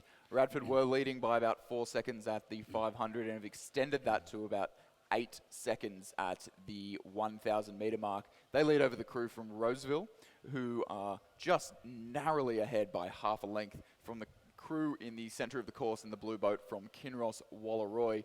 They lead by only 2 seconds from the crew from Queenwood, who are placed 4th over Loreto Normanhurst, followed by Redlands, Loreto Kirribilli and St Catherine's over in lane number 3. We'll see the girls approaching the last 250 metres here. It does look unchanged in that first position. The crew from Radford rowing with a nice strong rhythm, keeping the rate high and good length as well, which is very important in the closing stages. They'll be leading over Kinross Wallaroi. It looks have just pushed out over the crews from Queenwood, Normanhurst and Roseville, either side of them. It appears the most exciting part of the race at the moment might be that fight for second place, of which Kinross Wallaroi have the edge at the moment, but no doubt about this Radford quad. They've got it all together. They're moving their boat nicely, clean in and out of the water. A nice, impressive row. Yeah, setting themselves up with good length off the back. In together, not missing much water, and very long. And they'll cross the line to take out this second heat of the Year 10 Cox Quad Scull in a time 5:44, just faster than their third crew. And for second place, we have a very close finish. That'll go to a photo. My initial thoughts are Roseville, but it could be the crew from Kinross Wallaroi in lane 5. For fourth place, we will have Loreto Normanhurst in lane 4, and fifth, the crew from Queenwood in lane 6. Just approaching the final strokes of the race in lane 8, the crew from Redlands will be crossing the line in just a moment over the crew from Loreto Kirribilli over on the far side of the course, and they lead the crew from St Catherine's in lane 3. Well, as Chris called, we're waiting for a photo now to determine second and third. Radford certainly in over the line first in a time of 5:44.68, but let's see what the photo says for second and third. So initially the starters have Roseville, but we will wait for confirmation. That'll be a very tight one. I think Roseville were just leading initially, but Kinross may have gotten them. As the boat surges, it slows down at different parts of the stroke, it speeds up at different parts of the stroke. They could possibly have just edged them out there. We'll wait to see. Well, while we're waiting for that result, let's look at race number 33. That's heat 3 underway at the moment. All crews appear to be there. Loreto Kirribilli, these are all number 1 crews incidentally. Loreto Kirribilli in lane 2, Tara in 3, Redlands in 4, Kinross Wallaroi in 5, Normanhurst in 6 and Roseville in lane 7. 500 metres in this third heat, we had 500 metres in this third heat, we had the crew from Redlands, the Elizabeth Holtower stroked crew in first place, and they've maintained that lead, stretching it out to about 6.5 seconds over the crew from Kinross Wallaroi, who are in the lane next of them. In third place, we have Loreto Normanhurst by the narrowest of margins, only half a second. That's about a quarter of a boat length back. And in fourth place, Loreto Kirribilli just following by about 2 seconds and leading over Tara School in lane 3. Just looking at that race, I said I thought all were there. Well, I think we're short of Roseville at this stage. They don't appear to be there. We're left with... Does look like Roseville has scratched from this one.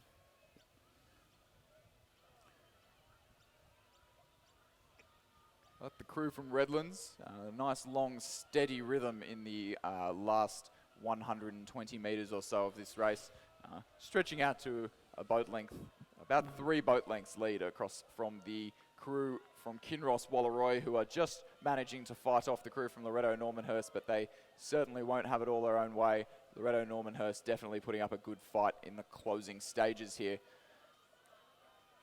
Just trailing by about 3/4 of a boat length at this stage. The Kinross crew do look very neat and tidy, nice and long, just holding it out over the crew from Normanhurst. But we have Redlands crossing the line in a time of 5 minutes and 39 seconds, just faster than the previous heats, followed by Kinross Walleroy and Loretto Normanhurst in lane 6, just half a length behind the girls from Kinross. Well, we have the final heat, Heat 4 in this classification on the way down. And we have St Catherine's in Heat 2, in the lane 2 rather. Queenwood in 3, Hunter Valley in 4, Radford in 5, Newcastle in 6, and St Paul's Grammar School in 7. So St Paul's Grammar School, I think as was mentioned earlier, is made up of athletes who appear to be rowing out of Penrith Rowing Club. The coach's name's indicating that one. So they'll, I don't believe St Paul's Grammar have a formal rowing program, but will row out of Penrith Rowing Club, and for school regattas will don the school colours and join some of the other schools in Sydney for a race out here at the Regatta Centre. As we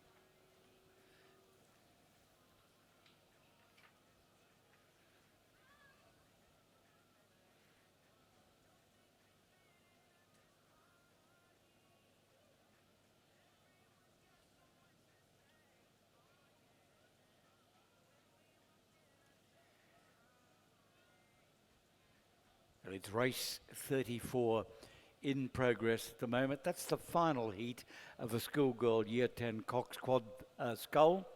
And we seem to have a bit of a battle here with St Catherine's on the far side.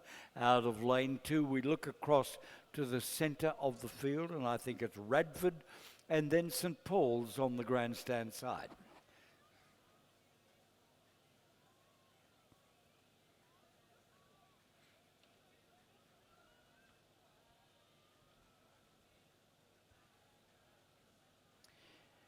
I look across at the St Catherine's crew on the far side, the southern bank. A good rhythm there. They're clean entry and exit. They have control on their move forward and doing very nicely indeed. And I think they have in fact lengthened their Clearwater margin back over the Radford College crew in the centre of the field, who in turn are slightly further ahead of St Paul's than I spoke a little earlier. And the girls just from St Catherine's over in lane number 2, just winding it up to the finish here to ensure that they get that time to qualify them for the A final. Just raising their rate of striking, but maintaining their length as they take their last 4 strokes or so to cross the finish line in this final heat of the schoolgirl Year 10 Coxed Quad Scull. They'll be followed across the line by the crew from Radford College in the ACT. In lane number 5, just finishing now in a time approximately 14 seconds back. Crew from St Paul's Grammar, as I mentioned before, rowing from the Penrith Rowing Club in lane number 7 will cross the line in 3rd position. And they maintain a comfortable lead over their next rivals. Queenwood really bringing up the rate to ensure they stay ahead of the girls from Newcastle Grammar. Queenwood in lane number 3 will maintain their lead there to cross the line in 4th position over Newcastle Grammar in 5th. And Hunter Valley Grammar School in lane 4 will be crossing the line in a moment to round out this final heat of the schoolgirl Year 10 Coxed Quad Scull. Well, our next 2 events on the program, that's event 35, 36 are both championship events. There will be, therefore, presentations after each of these races. That's the schoolboy Year 10-8, of which we have 3 starters, And then the schoolgirl 4, much better represented with 9 crews in that championship event. But schoolboy year 10-8, Cranbrook, St Augustine's and Cranbrook. So Cranbrook 2 in lane 2, St Augustine's in the middle, and then Cranbrook 1 in lane 6. They're starting from the 2,000 metre. And we can expect that race underway, hopefully, very shortly.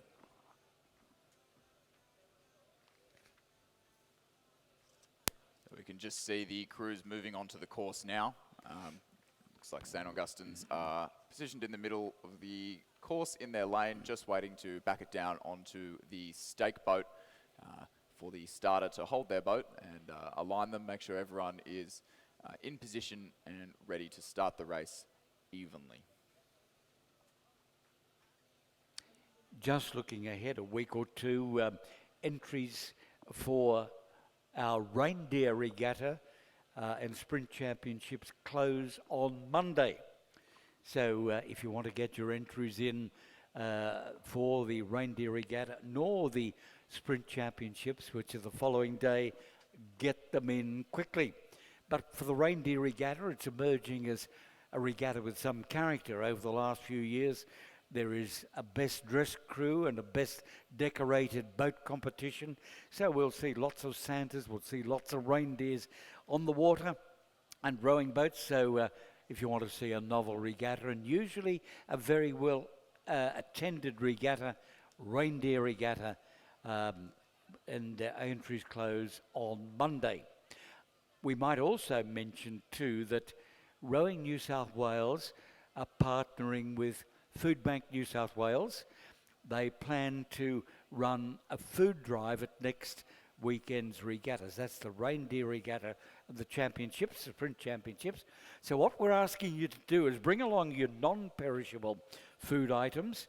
These will be donated to those who are in need over the Christmas period. But if you want some more details, have a quick look on the New South Wales Rowing Association's website. But bring along non-perishables next week's regatta and they'll go to a good cause.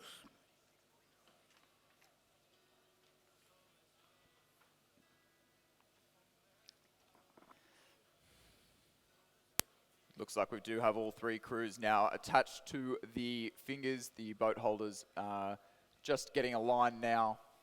They'll be under starters orders as they approach the 2-minute call.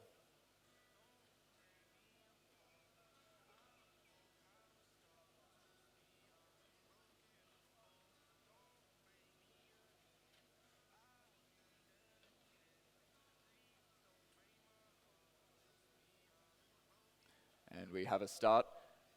Crew from St Augustine's in the centre of the course, just squeezing it off nice and clean out of the blocks here. We'll see Cranbrook number 1 on the left-hand side of the picture there. Just touching the boys a bit and the coxswain correcting. Avoiding the Pelican in lane number 6 there. It does look like St Augustine's have gotten the cleaner of the starts out of the 3 crews, with the crew to their left, Cranbrook number 1, trailing them out of the blocks, followed by their Cranbrook number 2 crew. And we'll run through the names quickly. We have in the Cranbrook number 2 crew in lane 4, we have Lewis Soncioni, Guy Alder, Finn McGreal, James Maguire, Ashley Collins, Oliver Kloltz, Thomas Whaley, Byron Matilla Mertens, and they are coxed by Edward Walker.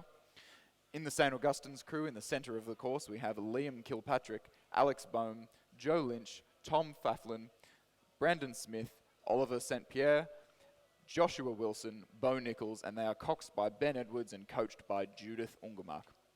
The Cranbrook number 1 crew in lane number 6 will be James Scott Brown, Sebastian Robson, Jasper Hayes, Samuel Jones, Isaac Dunn, Max Summerhays, Barnaby Roach, Jack Dawson, and they are coxed by Max McEgan and coached by Hugo Webster. And it does look like St Augustine's have really capitalised on that superior start that they achieved out of the blocks, really striding out to a good race rhythm as they cross through the 500 metre mark in a time of 1 minute and 32 seconds. very quick for a schoolboy year 10-8. This is our second 8 event on the program. We had the schoolgirl 8 run previously, earlier in the program. They have 5 or 6 crews in that event. It's a pity we only have the 3 in the schoolboy year 10 of 8, but as Chris said, St Augustine's in the centre of the field, turning on a very good early performance, quick away, and there's been some very good performances in the last season by St Augustine's, with a strong association to Mossman Rowing Club, of course, and I expect them to do very well here again today. Yeah, so definitely not letting up in the middle 1,000 metres of this race. Keeping their length, it's good rotation around the pin in the 8, keeping the rate of striking nice and high, keep it nice and light, long and strong through that middle 1,000 metre mark. We'll get a time as they come through the 1,000 metre mark in the next 15 seconds or so.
Oh, Chris, as the crews emerge out of this fog, the smoke haze there for the schoolboy year 10-8, St Augustine's have substantially increased their dominance.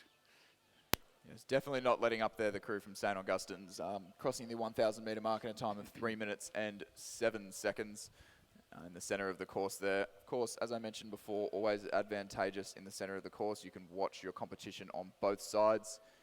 Not that I think the St Augustine's crew will be worrying too much. They'll just be staying in their own boat, rowing their own rhythm, and enjoying themselves, rowing in what looks to be a pretty tidy 8 with great conditions here at the Regatta Centre. They seem to be plying their weight very well indeed. We can see that shoulders lift, clean entry into the water, nice length, and they're really getting a very effective pull through the water. Very nice row by St Augustine's.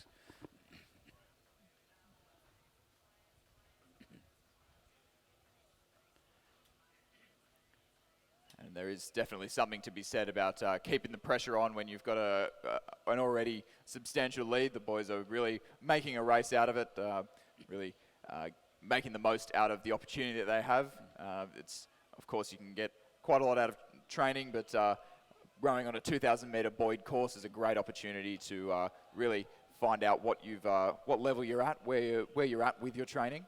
And coming into the last 100 metres, they're definitely making the most of it, trying to stay as neat as possible and just bringing up the rate of striking to cross the line. And a nice run in the boat. Pressure, as I said, being applied well and equally, and a good run, about 3 strokes to go, and then over the line. Crossing the line at about 36 strokes a minute here. St Augustine's in lane 5. In a time of 6 minutes and 19 seconds. Definitely very competitive in regards to year 10 8s, normally around between 6:10 and 6:20 by the end of the season. So a great race considering the early time in the season and the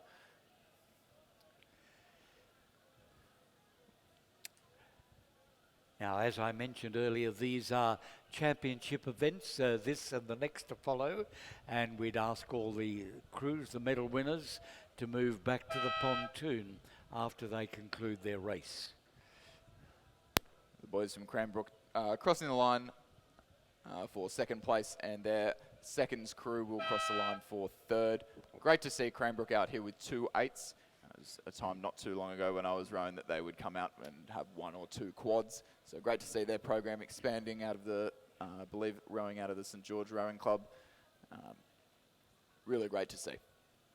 I think it made a big difference to the Cranbrook crews because they now train in waters which are smooth, relatively accessible from where the location of their school. And I have an idea there's, Chris, that one of the girls' schools are also boating from St George Rowing Club. Yeah, I believe Ascombe, who I'm not sure if they have competitors out here today, but they are also boating out of the St George Rowing Club there. Ascombe just round the corner.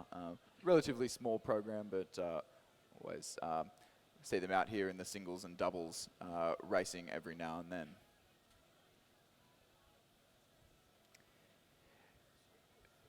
Well, the waiting for the presentation for the schoolboy Year 10-8 championship. We have another championship about to come down, also over the 2,000 metres, and that is the schoolgirl 4. And we have in lane 1, Redlands number 2, Loreto Kirribilli in 2. Redlands number 2 in lane 1. Loreto Kirribilli in 2 in lane 3. Newcastle Grammar, lane 4, Redlands number 1, lane 5, Kinross Walleroy, lane 6, PLC Sydney, lane 7, Roseville number 1, lane 8, Loreto Normanhurst, and in lane 9, Roseville number 2. I'm always delighted to see all lane 9 occupied. And this is great to see in this schoolgirl 4 event. All lane 9's full. Going to be a great sight when they come down the course. Yes, we should see some great racing here. I believe the crews from Roseville, Kinross and Loreto Kirribilli are all their top 4 athletes in the shed.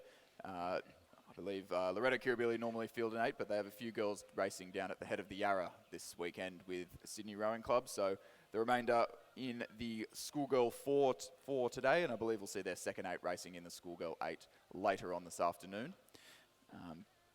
The crew from Roseville always very competitive in the schoolgirl 4s, as are PLC Sydney, a few head of the river wins in the last few years as well. And crossing through the 500 metre mark, I lamented to mention the crew from Kinross Walleroy. It's Isabella Scammell, Phoebe Lamth, Alana Tompkins, Claudia St Clair and Cox by Jetta Kennett. And so they've actually crossed the line in the first place at the 500 metre mark, just under a second over the crew from Loreto Normanhurst. The crew from Roseville in lane number 7 follow in third, Kirribilli in 4th, Redlands, PLC Sydney, Redlands number 1, Newcastle Grammar and Roseville number 2. But worth noting that those top 4 crews were all within but 3 seconds of each other. So a tight race at the 500 metre mark and definitely a long way to go for these girls. We'll hopefully see some great racing through the middle of this one.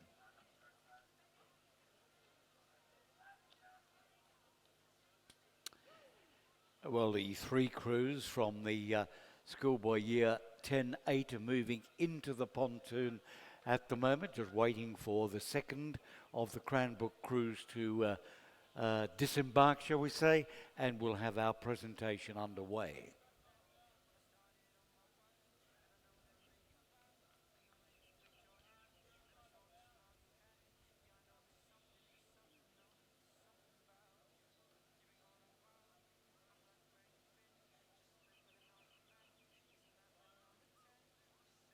Well, just while we're waiting, Chris, you might give us an update on the schoolgirl 4 in progress at the moment. Yeah, so they should just be crossing the 1,000 metre mark here. Kinross Walleroy have maintained that lead, crossing the line in 3 minutes and 45 seconds ahead of the crew from Loreto Normanhurst by about a boat length. Normanhurst hold off the girls from Kirribilli by just under half a second, so definitely pushing for those podium positions. Roseville, number 1, follow in 4th place, followed by Redlands 2, PLC Sydney, Newcastle Grammar, and Roseville in 8th position. Well, now, ladies and gentlemen, let's focus now on the podium, and this is the medal presentation for race 36, the Championship Schoolboy Year 10-8. And our bronze medalists are the Cranbrook School. And Cranbrook number 2 represented by Louis Soncini, Guy Aldler, Finn McCreel, James Maguire, Ashley Collins, Oliver Klotz, Thomas Whaley, Byron Matilda Martins, and our coxswain Edward Walker.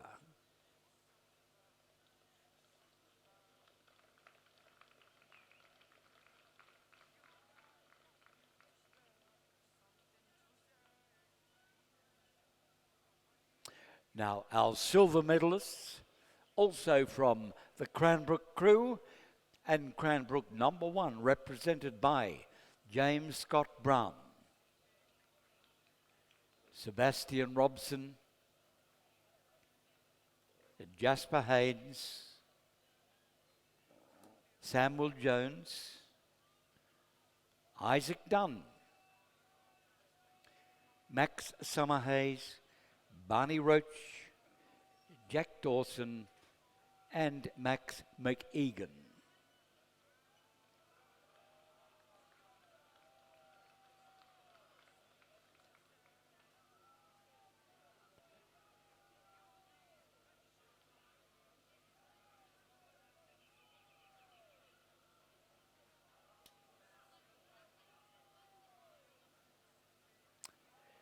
And our gold medalists, our champion schoolboy Year 10-8, St. Augustine's.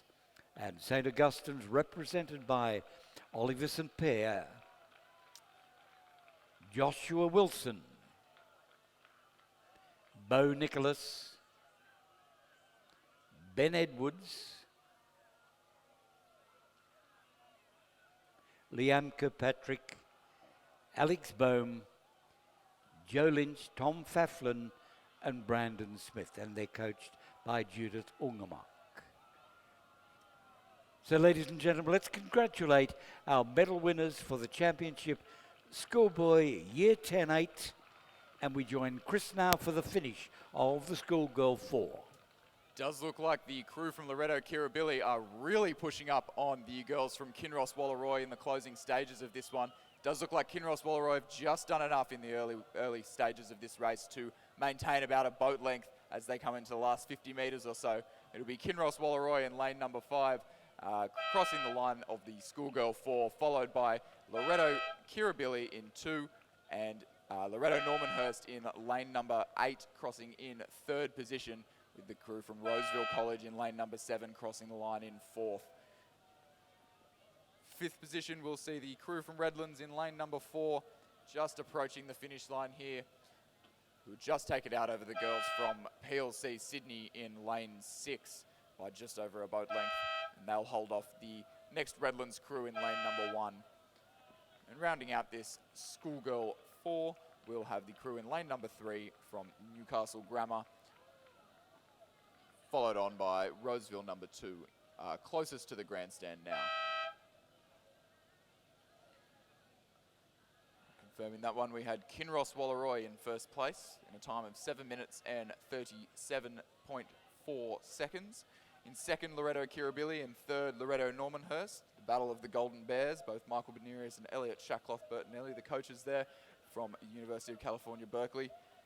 In fourth position, we had Roseville College, 5th Redlands, 6th PLC Sydney, 7th Redlands number 2, in 8th Newcastle Grammar, and Roseville number 2 in 9th position. Of course, we invite all 3 of the medaling crews, Kinross Wallaroi, Loretto Kirribilli, and Loretto Normanhurst, over to the podium to collect their medals.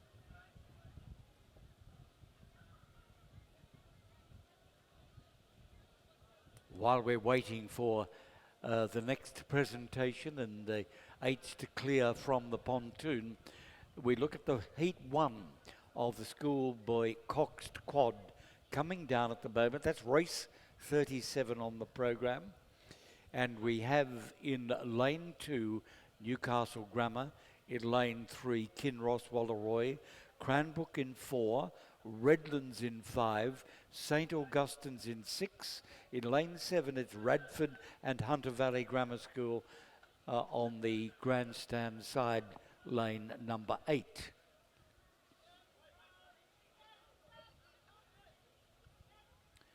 I might mention that this is a heat, as I mentioned already, and the finalists will be graded by their timing. The fastest 9 crews will go into the A final, and the remainder will compete in a B final, which is scheduled for later in the afternoon program.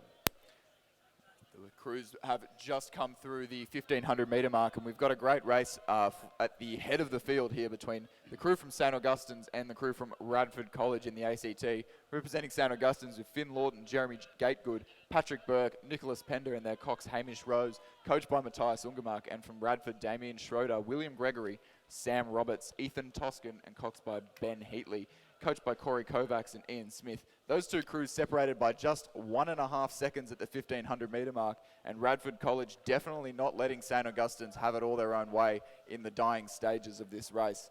They're trailed closely behind by Redlands, who really appear to be pushing up on the crew from Radford as they approach the last 250 metres. In 4th place at the moment is Newcastle Grammar, and then followed by Kinross Walleroy.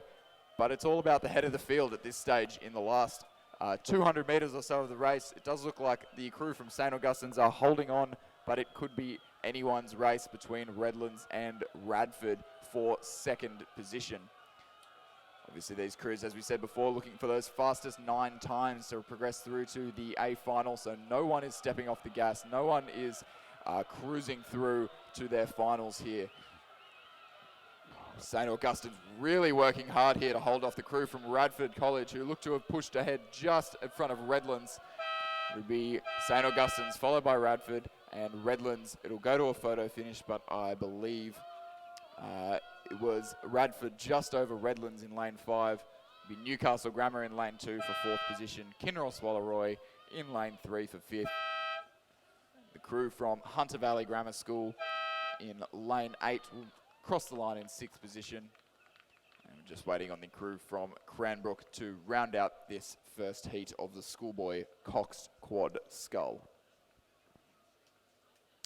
So just confirming the unofficial results, it was St Augustine's in 1st place, with Radford in 2nd, and in 3rd place Redlands. Then in order came Newcastle Grammar, Kinross Walleroy, Hunter Valley Grammar.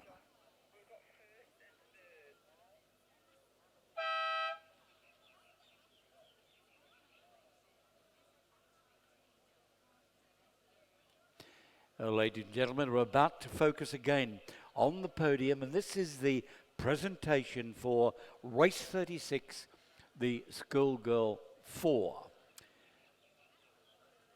We have 2 of the crews on the podium, and we have in 3rd place our bronze medalist Loretto Normanhurst, and the school is represented by Bridie Cooksey, Grace Gillies, Paige Critchlow, Molly Pringle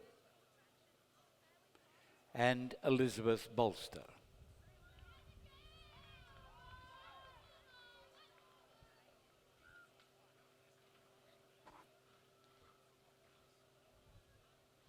We acknowledge our silver medalist not on the podium, that's Loretto Kirribilli. So we look now at our champion, Schoolgirl 4, and that is Kinross Walleroy. Kinross represented by Isabel Scammell, Phoebe Lampf, Alana Tompkins, Claudia Sinclair, and Jetta Kennett. So, ladies and gentlemen, let's congratulate our champion schoolgirl 4 and our bronze medalists. That's Kinross Walleroy and Loretto Normanhurst. Of course, we also acknowledge the silver medalist, Loretto Kirribilli. As we cross back to the course, we have the second heat of the schoolboy coxed quad scull. As we mentioned before, the top 9 times through to the A final, and the rest of the times through to the B final. This race is comprised of second and third ranked crews. Over in lane 3, we have Newcastle Grammar. In 4, Redlands number 2. In 5, we have Kinross Walleroy. In 6, Radford College. And in lane 7, Redlands number 3. And as we look to the 1,000 metre mark, we see that the Radford College crew have come through with a dominating lead in a time of 3 minutes and 24 seconds. They lead over the crew from Kinross Walleroy, who crossed the line in 3:32. Redlands number 2 in 3rd position, and Newcastle Grammar in 4th place as it stands, just waiting for the 1,500 metre timing mark to come up.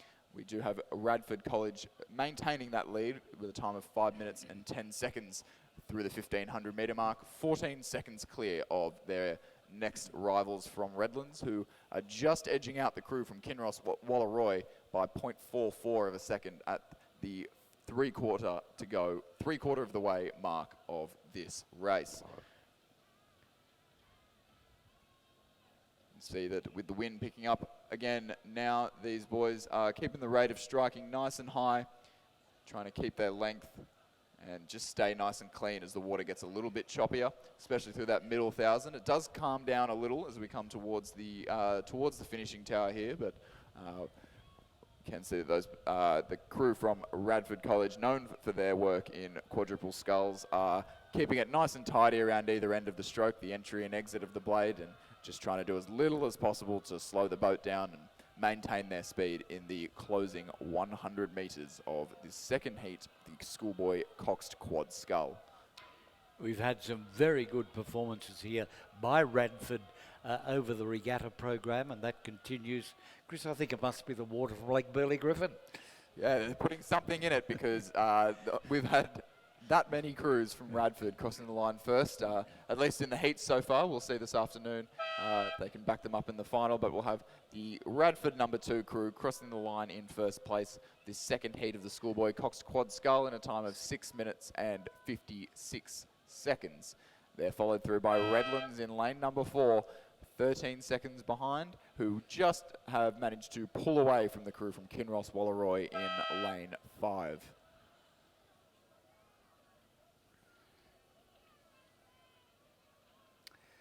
So that was heat 2 of the schoolboy coxed quad scull.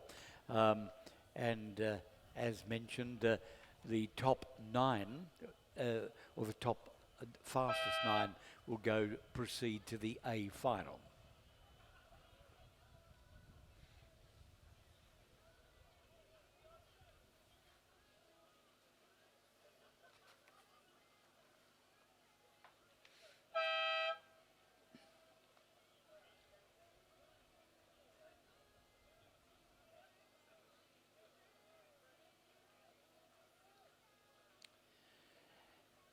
Well, we're proceeding now to the 1,000 metre start, and the next few races are in fact all finals, and there will be an E final, a D final, and so on, C final. So we're seeing the culmination of all those heats whereby the fastest 9 went to the A final and grading thereafter. So we're looking now at our next race, which is the Schoolgirl Year 8 Coxed Quad Scull.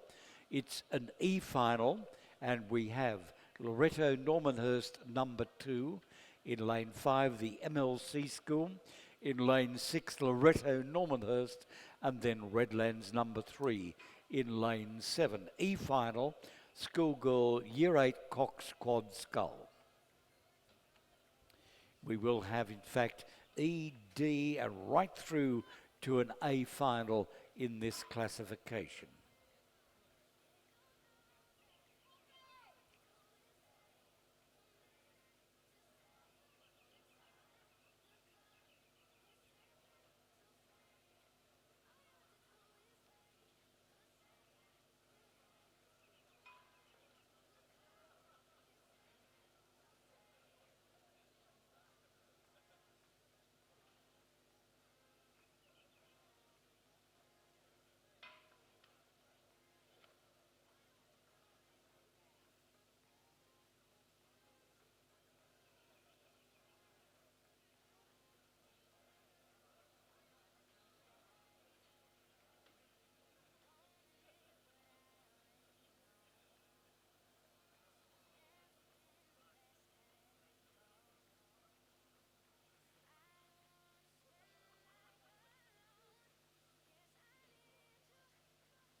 And we have a start in this E final of the Schoolgirl Year 8 Coxed Quad Sculls.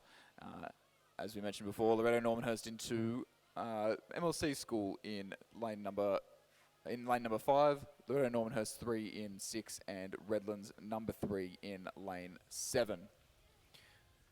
Back to the quick starts of the 1,000 metre mark. Obviously, no stake boats, but the wind obviously proving no trouble for the starters, getting these crews off and away cleanly and safely.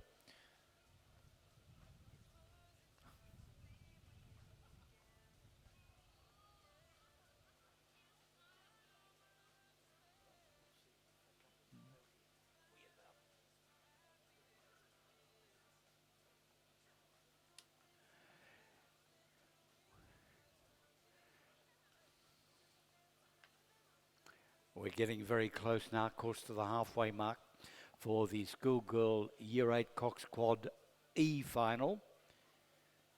And as we've called before, Loretto, Normanhurst, MLC, Loretto, Normanhurst number 3, and Redlands number 3. We can expect some tighter racing through these finals. Obviously, there's a bit more on the line. It is the final. And as well as the fact they've been ranked according to their performances this morning. So we should have each race containing crews that have performed to a similar ability this morning. So that'll make for some tight and exciting racing in the rest of this morning's program. Looks like as we come to the halfway mark, the crew in lane number 5, that would be from the MLC school, looks to be just pushing out almost a boat length's lead, as they're just crossing the halfway mark in about a time of 2 minutes and 15 seconds or so. And it is the two crews from Loretto Normanhurst, either side of them, that are battling it out for that silver medal position. Loretto Normanhurst number 2 crew just edging out their number 3 crew by half a second, with Redlands number 3 following behind by about a length and a half through the midway point of this race. But it is the MLC school who are leading this first E final of the Schoolgirl Year 8 Coxed Quad Scull.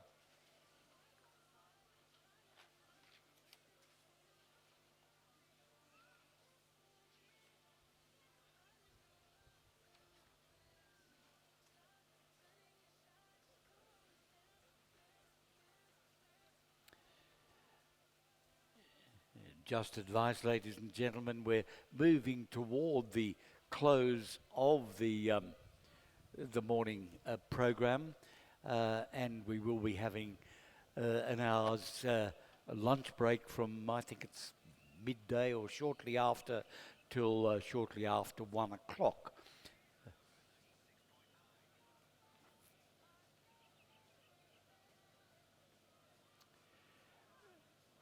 Well, Chris, no doubt that your call before of the MLC school having their bow ball in front was online.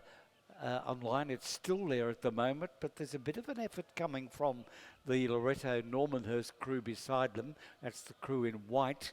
But the MLC school picked up their rating now just in the last couple of strokes, and perhaps they're struggling to hang on to their lead in this E final. Yeah, just being pushed by the crew from Loretto Normanhurst over in lane number 4, who are maybe just looking the tidier of the two crews as we approach the red boys of the last 100 metres. If MLC school can stay nice and neat and really wind towards the line, this will be their race, but definitely not having it all their own way. Loretto Normanhurst not giving up in the closing stages here, but MLC school really hanging on to that about 3/4 of a boat length lead that they established early on in the race, and being pushed the entire way down the course. So that'll be MLC school crossing the line in a time of 4 minutes and 38 seconds, followed by 3.4 seconds by the crew from Loretto Normanhurst. The Loretto Normanhurst number 3 crew will cross the line in 3rd position, and Redlands number 3 crossing the line in 4th place. And that was the E final of the Schoolgirl Year 8 Cox Quad Scull, number 39, race number 39 on our program.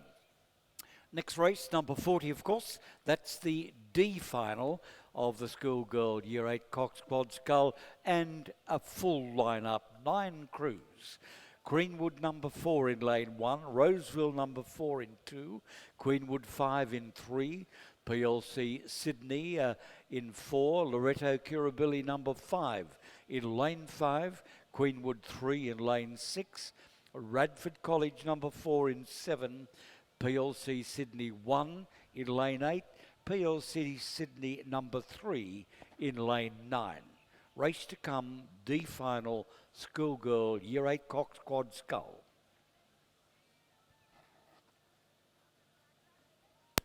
Full 9-boat field as will be expected for the next 4 races. As we mentioned earlier, it was the top 9 times through to the A final, the second to 9 times through to the B final, and so on and so forth. So we will have a full fleet of 9 boats, barring any scratchings for the next 4 races, starting with this D final of the schoolgirl Year 8 Coxed Quad Scull.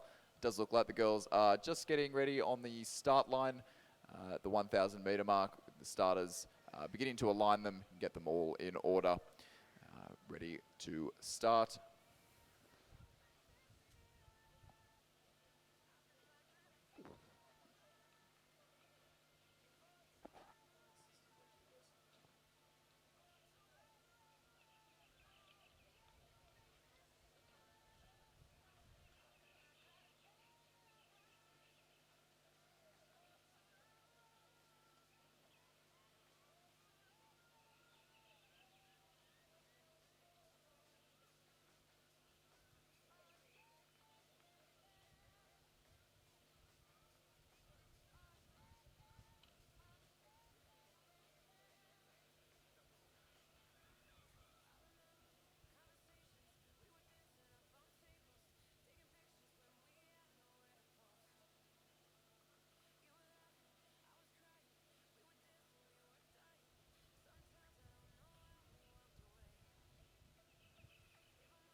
Does look like we do have a start now in the D final of the Schoolgirl Year 8 Coxed Quad Sculls, barring a little bit of disaster in the centre of the course between two crews from Hunter Valley and PLC Sydney, it looks like, but the rest of the crews away with a clean start, approaching the 250 metre mark now. So the other 7 crews pushing out. It looks to be in lane 3, the crew from Queenwood possibly pushing out ahead of the field, but we'll wait till we approach the halfway point to confirm that one. Yes, maybe the crews from, was Radford and PLC Sydney in lanes 7 and 8, who appear to have had a collision off the start, a little just trailing behind the remainder of the field. But out at the head of the field, it does look like it's now Loreto Kirribilli, possibly. I can see yellow blades at the head of the field, leading the charge as we approach the 500 metre mark of the race.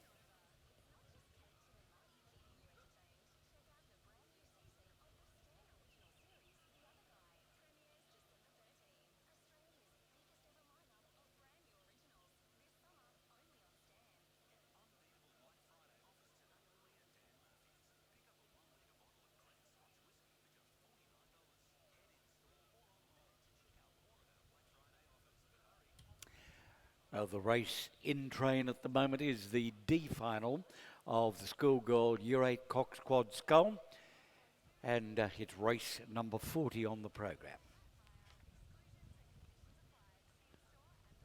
As we come through the 500 metre mark, it is the crew from Loreto Kirribilli in lane number 5 who are leading the charge in a time of 2 minutes and 9 seconds. They're trailed by the PLC Sydney number 2 crew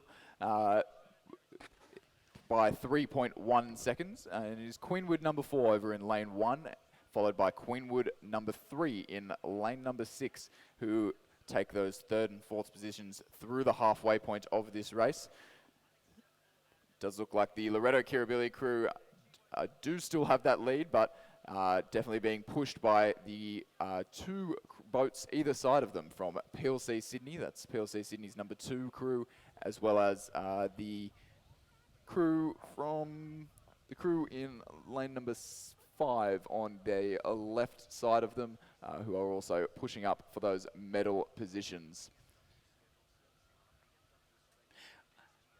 Looks like we've got a couple of problems. The umpires' boat's moving across now to one of the crews. I think it might be the Radford crew or PLC is Sydney. The Queenwood crew on the other side, I think it's PLC, Roseville rather, had problems. The umpire boat was there steadying them, and they're now moving inland a bit, we might say. So the umpire's got a bit of a sheepdog act there to try and shelter those 2 crews back toward the finishing line. But 100 metres to go. With 100 to go, it is still the crew from Loreto Kirribilli in lane number 5 who have the lead, but only by the narrowest margins from their rivals in Middle Harbour, the Queenwood School in lane number 6, who are really pushing up on the girls from Loreto Kirribilli, just looking a little bit neater with their blade work, rowing a little bit longer, and it'll come right down to the wire for this one. Loreto Kirribilli having the ascendancy going into the last 100 metres, but really being pushed here by the girls from Queenwood. It does look like that's going to go to a photo finish. Loreto Kirribilli going into that looking like they were ahead, but possibly being chased down by Queenwood. PLC Sydney number 2 in lane 4 will come in 3rd position, and Queenwood in 4th. We'll have the next PLC Sydney crew in lane number 9, crossing the line in 5th place ahead of the girls from Queenwood over in lane number 3. Well, the judges decided not to opt for a photo, so it will confirm that Loreto Kirribilli in 1, Queenwood in number 2 place, and then PL Sydney in 3.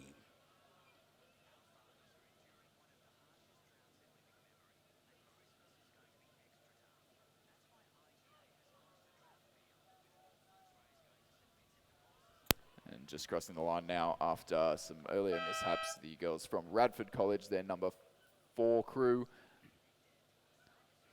That will be followed by the girls from Roseville over in lane number 2.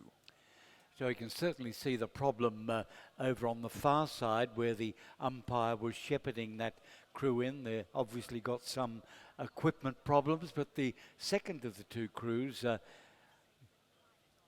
think it might be Queenwood, yeah, PLC, is it? Yes, with the red caps, they're coming in,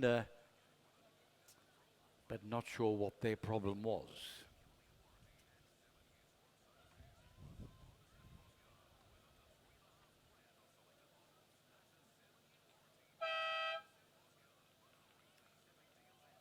We're still on the finals, and this is the C grade final for the schoolgirl Year 8 Cox Quad Scull.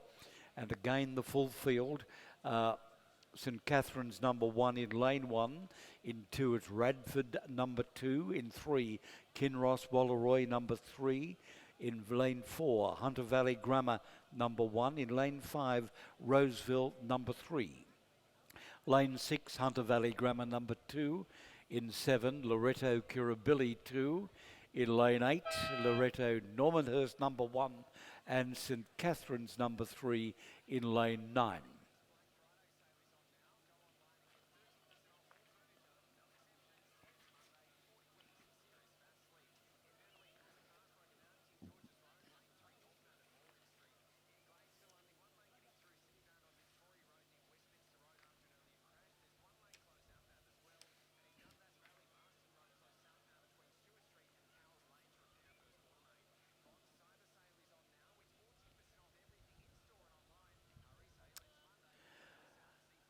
It's a great sight when you can look down the course and see every lane is full with a crew, and this has been the case for the last race, is for this one and indeed the next. So it's good to see all these lanes filled. That's a sight which we don't often see, but it's great when it happens. And crossing the 500 metre mark, we have all crews in contention here with St Catherine's number 1 crossing the line first in a time of 2 minutes, 0.7, leading the crew from Loretto Normanhurst by about 5 seconds, who are on the other side of the course in lane 8.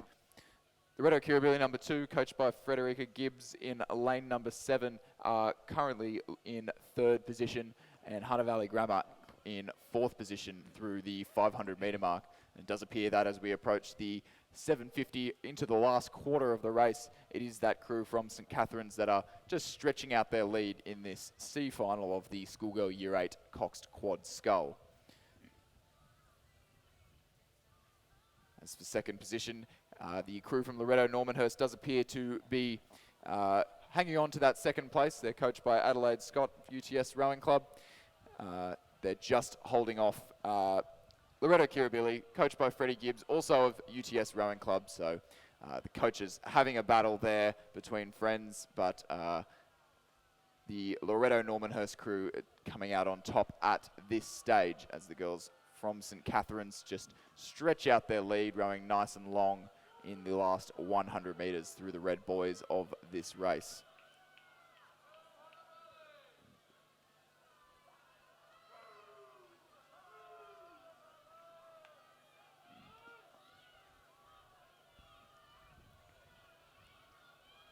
Catherine's in lane number 1 will cross the line in first place in a time. I'll have that up in a moment. In second place, we'll have the crew from Loretto Normanhurst just stretching out over their rivals from Kirribilli. Lane 8, Loretto Normanhurst will cross the line in second position, while Loretto Kirribilli in third.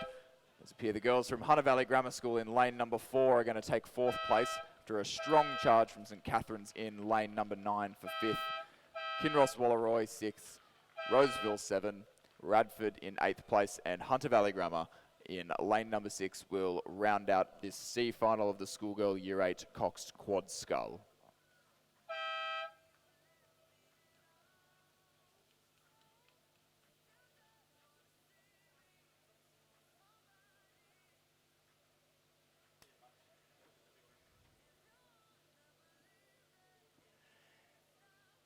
That was race 41, and there we are, winning time 4:03.03. St Catherine's number 1, Loreto Normanhurst number 1 in second, and in third, Loreto Kirribilli number 2.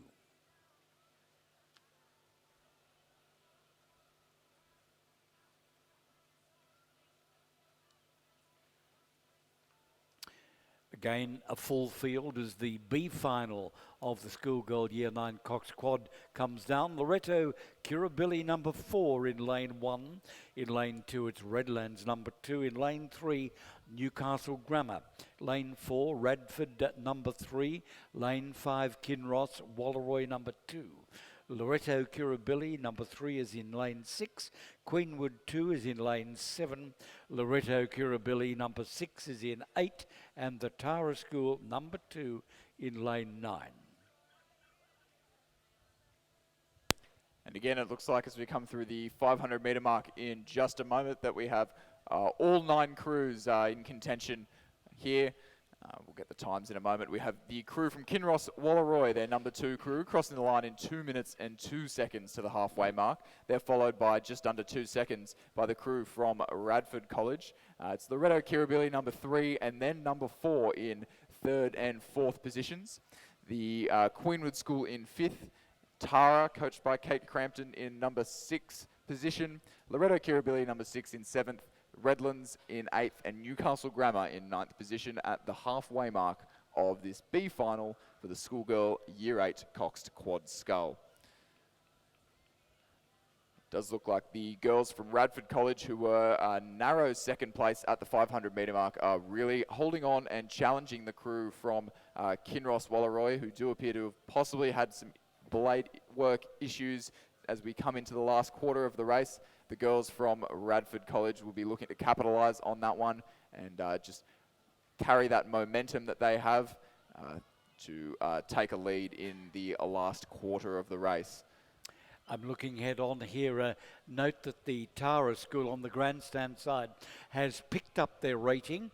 Whether it's sufficient to be able to get forward to a place, I don't know, but they've certainly picked it up and improved their position about 2 boats as they approach the last 120 metres. They certainly have 6th at the halfway mark, but it was less than a second towards the 5th place crew and only less than a second again up to 4th. So a definite opportunity for them to move forward in up in the rankings in the second half of the race. But it is the crew from Radford College who in the latter stages of this race have capitalised on possibly some mistakes made and moved through the crew from Kinross Walleroy.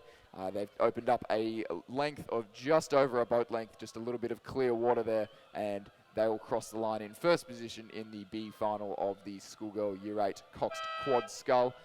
Kinross Walleroy will take 2nd place, and 3rd place is going to be very tight as we come up to the line. It looks to be Loreto Kirribilli in lane 6 will take 3rd, followed by Queenwood in 7. Tara School in lane 8. Redlands will take out 6th place. Loreto Kirribilli number 6 in 7th. Kirribilli number 4 in 8th. And we have Newcastle Grammar rounding out the field in this very hotly contested B final of the Schoolgirl Year 8 Coxed Quad Scull. I would anticipate too that the A final coming down the course at the moment is also going to be very hotly contested. We have Queenwood number 1 in lane 1, St Catherine's 2 in lane 2, Roseville number 2 in lane 3, Radford number 1 in 4, Roseville number 1 in 5, Loreto Kirribilli number 1 in lane 6, Redlands 1 in lane 7, Kinross Walleroy in lane 1, and Taro number 1 in lane 9. Now, this is the A final.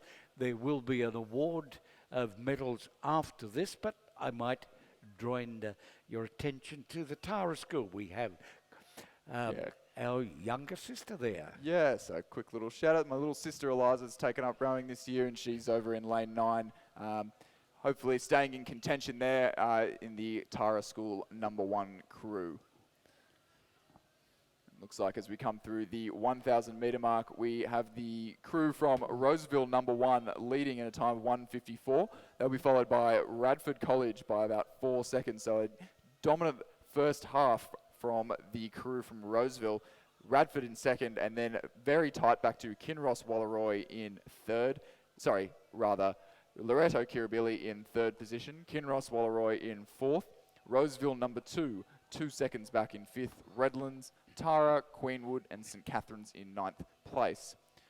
It does appear that that crew from Roseville is maintaining the lead as they come through to the 750 metre mark over the crew from Radford College, possibly even stretching out further. And it does look to be the crew from Loreto Kirribilli that are pushing up on the girls from Radford. Loreto Kirribilli there in lane number 6, the centre of the course. Looking very tidy. Really pushing up on the crew from Radford College. It does look like their rate of striking is slightly higher, possibly just having the momentum here in the closing stages of this A final of the Schoolgirl Year 8 Coxed Quad Scull. Crew from Loreto Kirribilli being pushed as well, though, by the girls from Kinross Wallaroi over closer to the grandstand in lane number 8. They were 4th place at the 500 metre mark, but definitely looking to improve that ranking when they cross the 1,000 metre mark and get on that podium. However, it is all about the crew in lane number 5 from the Roseville College. They are opening up a lead of about 3 boat lengths, clear water back to their next competitors. And it'll be Roseville College to take out the Schoolgirl Year 8 Coxed Quad Scull. Second place will come right down to the line. We've got Radford College in 4 and Loreto Kirribilli in lane 6. It'll come right down to the line, but it does look like Loreto Kirribilli may have just taken that over the girls from Radford. Kinross Wallaroi pushing into 4th position. Queenwood 5th, Roseville in 6th, Redlands in 7th, Tara School in 8th place, and St Catherine's following in 9th.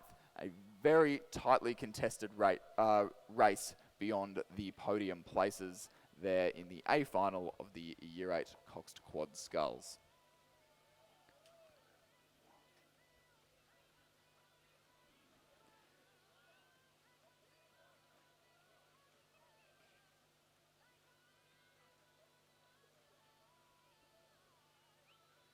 And we will, of course, have a medal presentation for the A final of the race just finished. That's Schoolgirl Year 8 Cox Quads.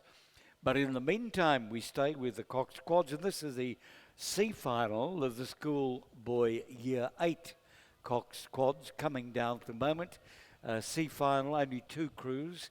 Cranbrook number 5 in lane 5, St Augustine's number 2 in lane 6. And it's the St Augustine's crew have a margin over the Cranbrook School, perhaps a length and a half as I look down at it at the moment. But there's no doubt that the St Augustine's crews have been very solid in their performance right throughout the afternoon rowing. A rough stroke then though, but nevertheless they've picked it up and they're maintaining their lead against the Cranbrook competitor in lane 5. C final, Schoolboy Year 8 Cox Quads. The St Augustine's crew having a pretty high quality coaching team behind them. Dan Samus and Biani Ungamark. Biani being the son of head coach Matthias, and Judith. Dan Samus rode in the junior men's quadruple sculls for Australia a few years back, I believe 2017 in Lithuania. The experience is paying off as the boys from St Augustine's come towards the last 150 metres or so, just maintaining about a 2-length boat lead over the boys from Cranbrook. Looking relatively tidy and in time together.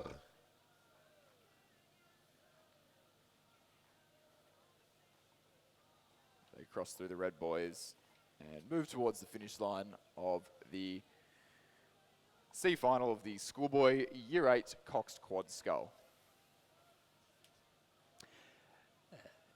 Chris, just a discussion point as they move toward the line.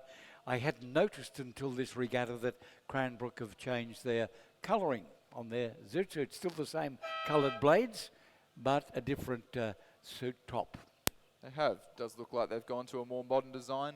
We're doing away with the traditional tricolour stripes that they had before. So confirming the results of that C final, the St Augustine's crew in first place in a time of 4 minutes and 43.05 seconds, followed by the Cranbrook number 5 crew in second place. Well, the B final is on the way down, but in the meantime, we're waiting for the finalists, the medalists rather, of the Schoolgirl Year 8 Cox Quad Sculls to come to the pontoon for their formal medal presentation. That will be Roseville, Loreto, Kirribilli and Radford.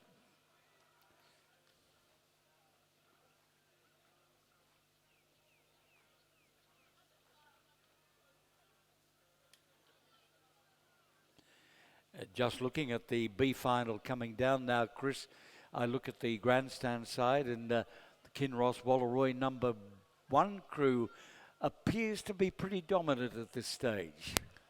That does look to be the case. It looks like over on the grandstand side might be a little bit more advantageous with the wind, but Kinross Wallaroi definitely taking that into their stride and asserting their dominance through the first half of this race. So they have crossed the line in a time of 1:59.38. That's just under 6 seconds ahead of the crew from Redlands, their number 2 crew. Cranbrook number 3 and number 4 follow respectively in 3rd and 4th, and Radford College number 2 in 5th, followed by Hunter Valley Grammar, Newcastle Grammar, Cranbrook and Kinross Wallaroi in 9th position. It is all about this Kinross Wallaroi number 1 crew in lane number 8 as they further stretch out their lead in the closing stages, the last 250 metres of this B final of the Schoolboy Year 8 Coxed Quad Sculls.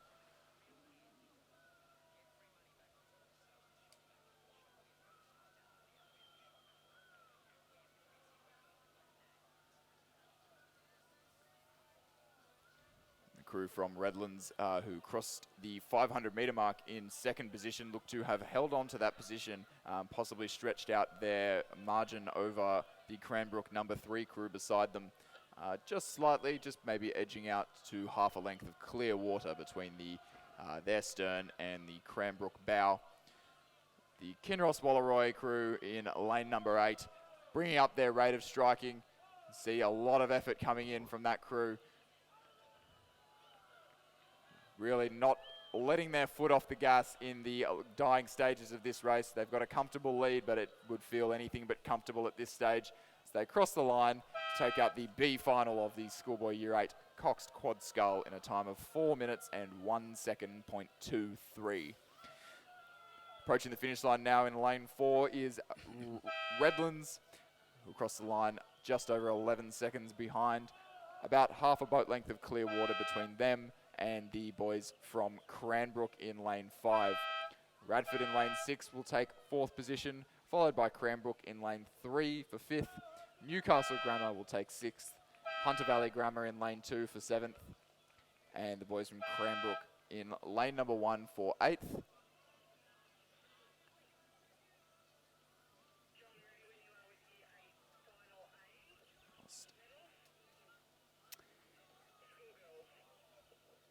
Ladies and gentlemen, we are almost ready for the presentation of the awards for the Schoolgirls Year 8 Cox Quad Skull, the A final. But we have another A final coming down at the moment, the schoolboy equivalent. So what we might do is let's finish out the A final for the schoolboys, then straight back to the podium for the presentation medals of the Schoolgirl Year 8 Cox Quad. And we look ahead at the this final of the Year 8 Cox Quad Skull. It certainly doesn't appear to be greatly spready. All right, so we're going to proceed now with the presentation of medals. This is the Championship Schoolgirl Year 8 Cox Quad Scull. And our bronze medalist, Radford College from the ACT.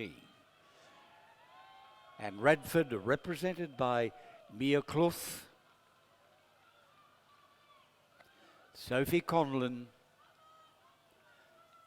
Sabran Hall, Zoe Hickey, and Ava Warden, the coxswain of the Radford crew. We look now to the silver medalists, and the silver medal won by Loretto Kirribilli. Loretto represented by Alexandra Whitson, Amelia Reichel, Freya Bateman, Heidi Orenz, Monica Dunstan, and the coach Benjamin Sullivan. And now our champion gold medalist, the champion schoolgirl Year 8 Cox Quad Scull, Roseville College. And Roseville represented by Grace Bennett, Hannah Alexander, Ava Kassar, Caitlin Pierce, Lucy Thompson, and their coach is Gonzalo Brione. Winning time 3:52.58. Ladies and gentlemen, let's have some applause for our championship schoolgirl Year 8 Cox Quad Scull and the medalists. Well, Chris, the race for the schoolboy Year 8 Cox Quad Scull just finished while that presentation was on. How was the result? Yeah, so we had the crew from Newcastle Grammar, their number one crew of Stephen Carcari, Thomas McGrath, Marcus Lumley, Gabe Leishman, and Cox by Ben Riley, crossed the line in first place in a time of 3:48.87. A dominant win over the boys from Redlands in lane 6. That's Alfie Leach, Julius Keller, Araya Gapilliard, Daniel Lev, and Cox by Fletcher Logan. In third position, we had Hunter Valley Grammar School number 2, Jack Willis, Hayden Williams, and Lachlan Foster, Max Blatchley, and Cox by Hannah Scarborough. In fourth position was the crew from Cranbrook, followed by Radford College, Kinross Wallaroi number 2, St Augustine's number 1, Cranbrook number 2, and Newcastle Grammar number 2 in ninth position.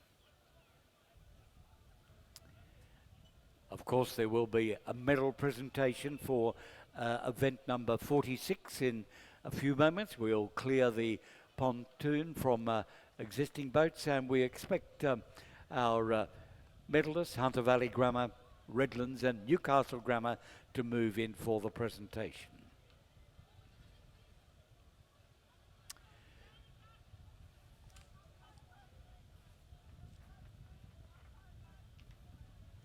And that, ladies and gentlemen, is the final race for the morning program. So our presentation will bring to an end the morning rowing program, and we'll be resuming at a little after 1 o'clock, 1:06 it's scheduled, with race 47 and a series of heats in the schoolgirl Cox Quad Scull.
We'll move down to our presentation dais where we have the medal presentation for the C final of the Schoolboy Year 8 Coxed Quad Scull. In second place, the crew from Cranbrook. Cranbrook is represented by Thomas Edwards, William Vanderbyle, Lachlan Larson, William Colquhoun, and their coxswain, Finn Earl Smith. And in first place, from St. Augustine's, we have Luca Benham, William Rogers, Luke Duffel, and Fred Foley, and their coxswain, Alejandro Briones. The crew was coached by Daniel Samus and Biani Ungamark. Ladies and gentlemen, a round of applause for our gold and silver medalists in the Schoolboy Year 8 Coxed Quad Scull C final.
And we'll have the medal presentations for the B final, race number 45, the B final of the Schoolboy Year 8 Coxed Quad Scull.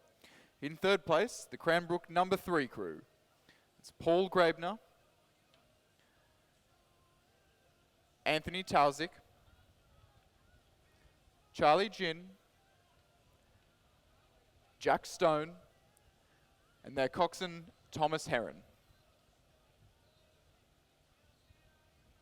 In second place, the Redlands number 2 crew. That's Elliot Stewart, Thomas Jackson, Mishka Barak, Hamish Campbell, and their coxswain, Liam McFarlane.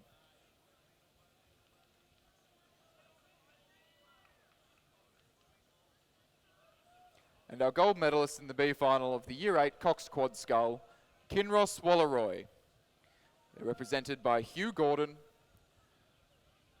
William Taylor, Callum Brown, George Wakeham, and their cox, William Knight. Ladies and gentlemen, a round of applause for our champions and medalists in the Schoolboy Year 8 Coxed Quad Scull B final.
we'll have the medal presentation for the A final of the schoolboy Year 8 Coxed Quad Scull. In third place, representing Hunter Valley Grammar, Jack Willis, Hayden Williamson, Lachlan Foster, Max Blatchley, and their cox, Hannah Scarborough.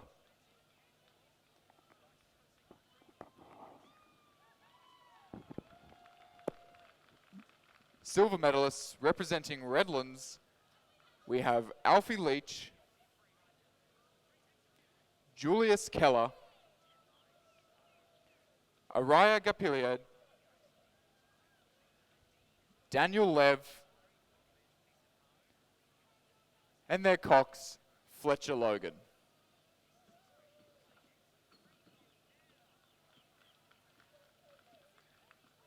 And champions in the schoolboy Year 8 Coxed Quad Scull, representing Newcastle Grammar, we have Stephen Carkery, Thomas McGrath, Marcus Lumley,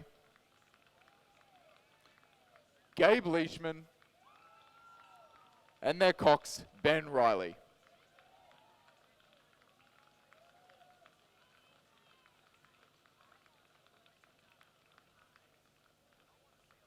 Ladies and gentlemen, a round of applause for our champions and medalists in the A final of the schoolboy Year 8 Coxed Quad Scull.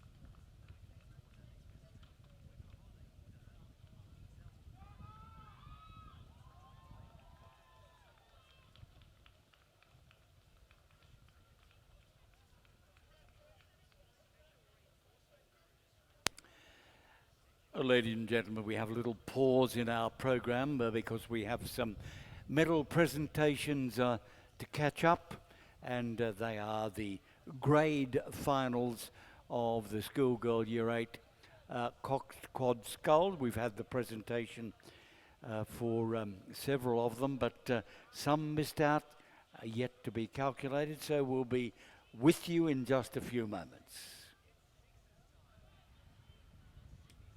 But just remind you that rowing for the morning has completed. Races will resume, I think it's 1:06 p.m. and with some heats, but in the meantime we'll just continue with some medal presentations as Margot's able to organise them down on the podium.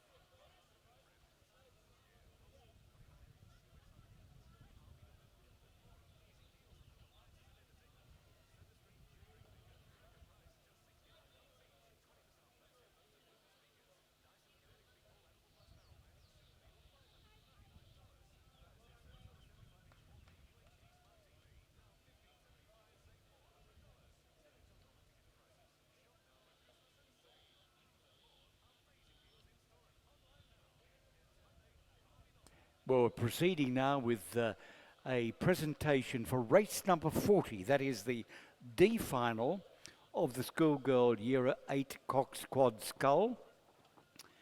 And the crew's all nicely lined up, no boats to get rid of. So let's go into it. The bronze medalist in this event was PLC Sydney. And PLC represented by Grace Hannon, Aurelia Humphreys, Emil John Hansen, Isabel Lau, and Stella Payson.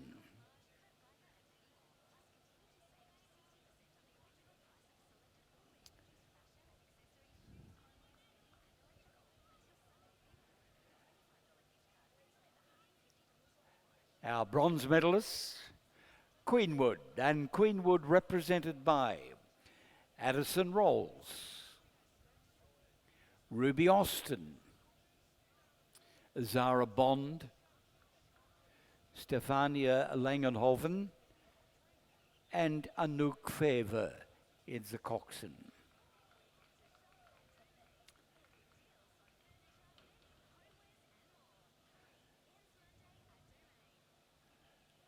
Now the gold medalist in the D final, schoolgirl year 8 Cox Quad Scull, Loretto Kirribilli. And Kirribilli represented by Elsie Brooks.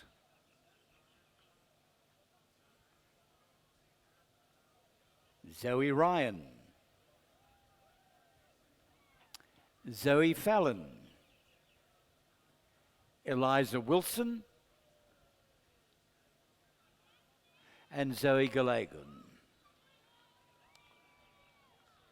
So please acknowledge, ladies and gentlemen, our medalists for the D final, schoolgirl year 8 Cox Quad Scull.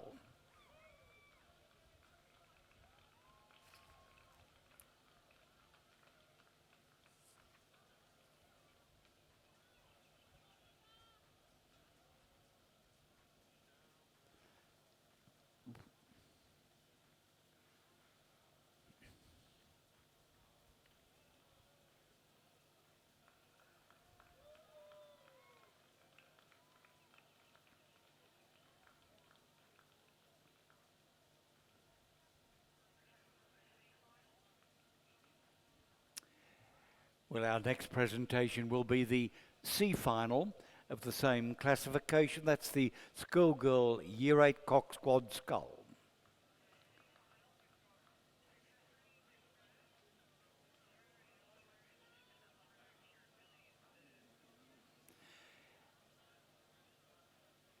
We start now with the presentation for the bronze medallion, and the bronze is presented to Loretto Kirribilli.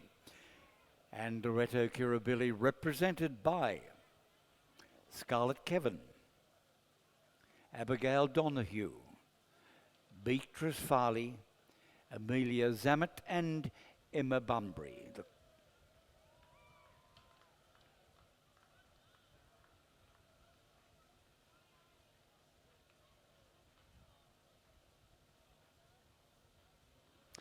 Our silver medalists, Loretto Normanhurst, and represented by Lauren Murray,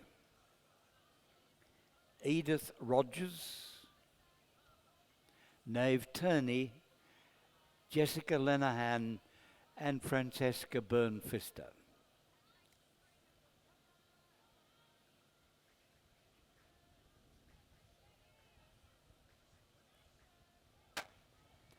Now the gold medalists for the C final, schoolgirl year 8 Cox Quad Scull, St Catherine's, and St Catherine's represented by Bianca Rupnick Williams, Jade Leslie, Madeline Maynans, Madeline Swain, and Poppy Hartley. So, ladies and gentlemen, some applause now. Please acknowledge our medalists for the C final, schoolgirl year 8 Cox Quad Scull.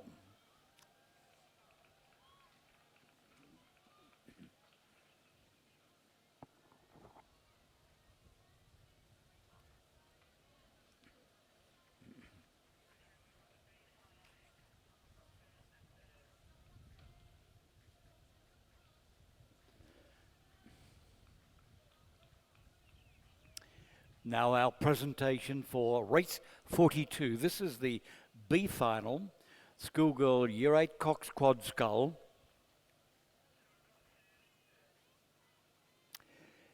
Our bronze medalist is Loretto Kirribilli.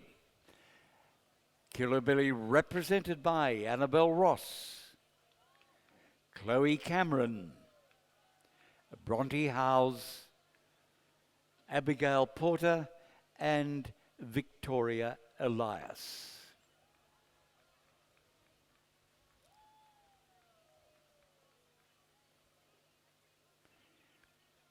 We acknowledge the silver medalist, Kinross Walleroy, not on the platform. So we go straight to our gold medalists, and the medal is awarded to Radford College. And representing Radford, Giananda Cardavello, Aolfi Rosebury, Eliarcha, Gemma O'Rourke, and Will Pack Poi. Coaches Millie Cairton and Imogen Grain Connor. Ladies and gentlemen, please acknowledge our gold and bronze medalists for the B final Schoolgirl Year 8 Cox Quad Scull.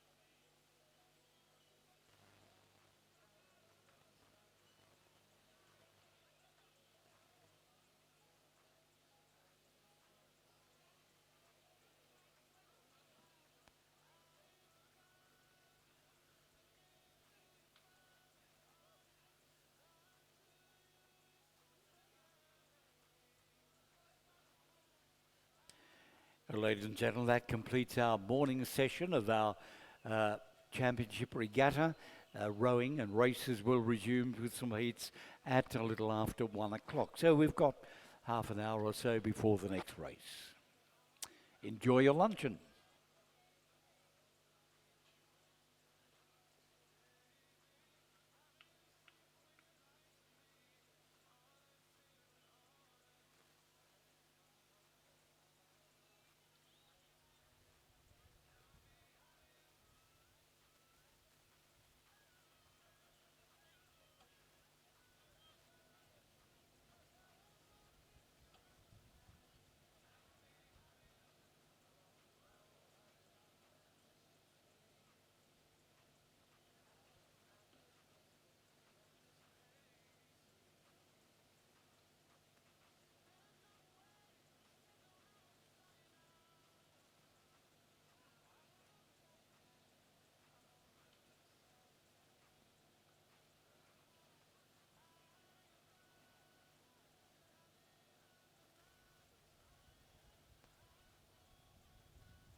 Welcome back, ladies and gentlemen, to this afternoon's racing. I'm joined up here in the box by Nathan Birch, who's up here this morning with John. We've just had a start in the first race of this afternoon's racing. That'll be race number 47, the Schoolgirl Coxed Quad Scull. This is the first of 3 heats in this event, where the fastest 8 times will progress to the A final, the next 8 to the B final, and the remainder onto the C final later on in this afternoon's program. In lane 3, we have the Redlands number 3 crew. In lane 4, Radford College has Scratch.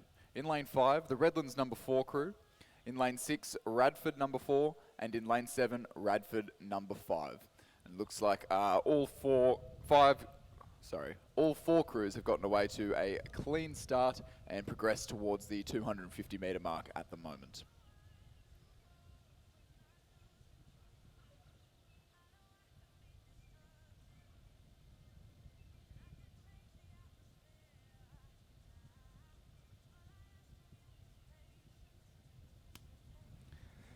It looks like wind direction's changed slightly now, Chris. It's a tailwind, which will advantage some of the lighter crews, maybe.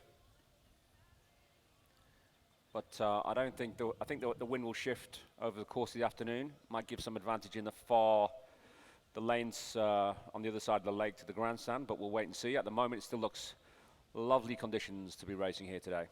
Yeah, absolutely. We had a little bit more of a crosswind this morning and it's shifted to be a pretty straight tail now. So they're pretty even across all lanes. When we don't have a full lane, we have all the crews in the middle of the course as we do here. So just coming through the 500 metre mark now, we have the Redlands number 3 crew taking the lead in a time of 1:55.24. Only leading narrowly over the Radford College number 4 crew from the ACT, just 0.82 of a second in between them. Radford leads over the Redlands number 4 crew, who are just about 6 seconds behind, who lead by about half a boat length to the Radford number 5 crew in 4th position. I'll just run through the names of those crews there. In the Redlands number 3 crew, we've got Audra Olsen, Emma Canton, Anna Louisa Feller, Stephanie Larkos, and their Cox Oberhan McLaughlin. In the Radford College number 4 crew, we have Olivia Hickey, Erica Dwight, Claudia Kendall, Hannah Hardy, and their coxswain Joy Guao. They're coached by Millie Kearton and Sam Durnell. In the Redlands number 4 crew, we have Blythe Ogilvie, Charlotte Harmon, Amber Williams, Sophia Maxwell, and their coxswain Lucy Horton.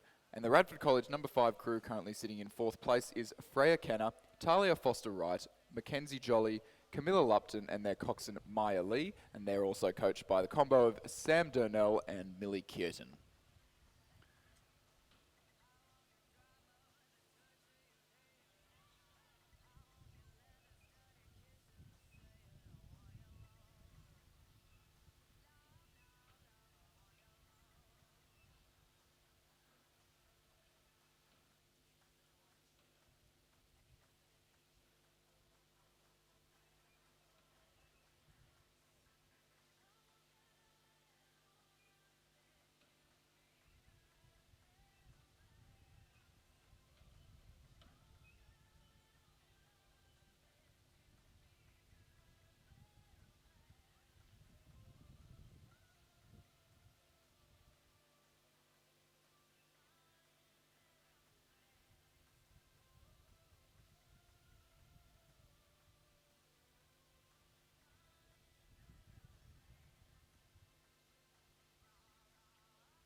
So we've just come through the halfway point of the Schoolgirl Cox Quad Scull, the first heat. So through the 1,000 metre marks, it's the Redlands number 3 crew who have maintained their lead and just stretched out.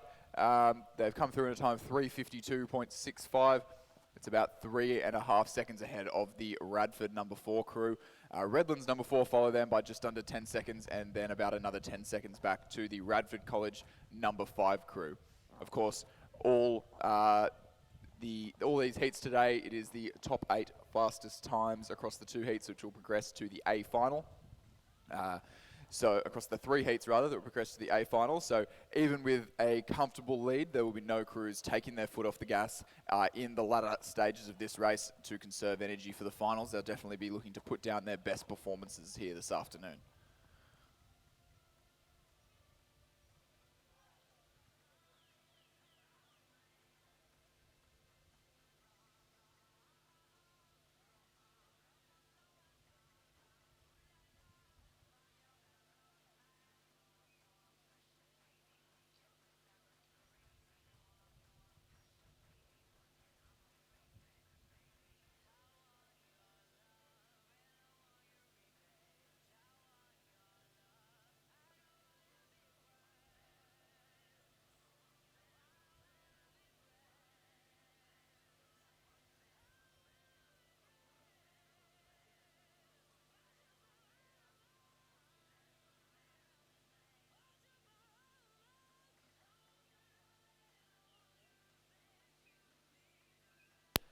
We've just had through the 1500 metre mark. Our lead has remained unchanged. The Redlands number 3 crew just stretching out to about an 8-second lead over there in lane 3 over the Radford College crew in the centre of the course in lane 4. But both crews keeping the rating high in the tailwind, trying to stay nice as clean as possible at either end of the stroke and just keep it ticking along through as we approach the final 300 metres of the first heat of the Schoolgirl Coxed Quad Scull this afternoon.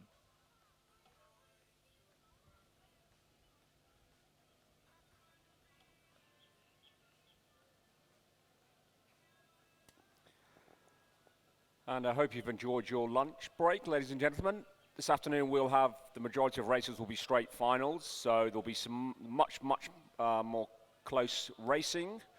So time to put the white wine and the beers and the sandwiches down and give all the crews the support they need for an exciting afternoon of racing coming up.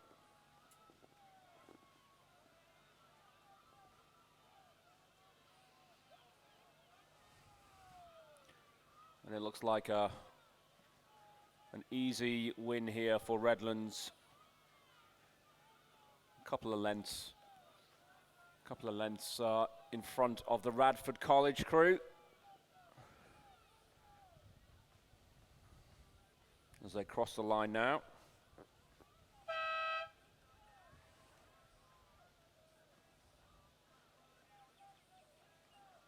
And Redlands first place, followed by Radford College, 10 seconds behind, and probably an equally large gap for third place. The Redlands boat again. Redlands 4 just going through the line. Bringing up the rear here.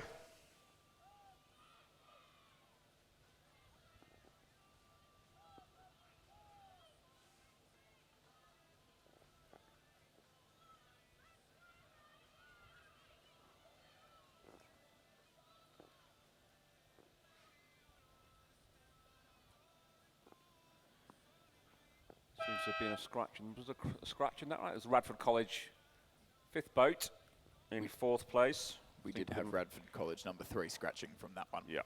So to confirm the results of that one, it is Redlands number 3 in first place with a time of 7 minutes and 53.14 seconds. They were followed by Radford College number 4, Redlands number 4, and Radford College number 5 to round out this first heat of race number 47, the Schoolgirl Coxed Quad Scull.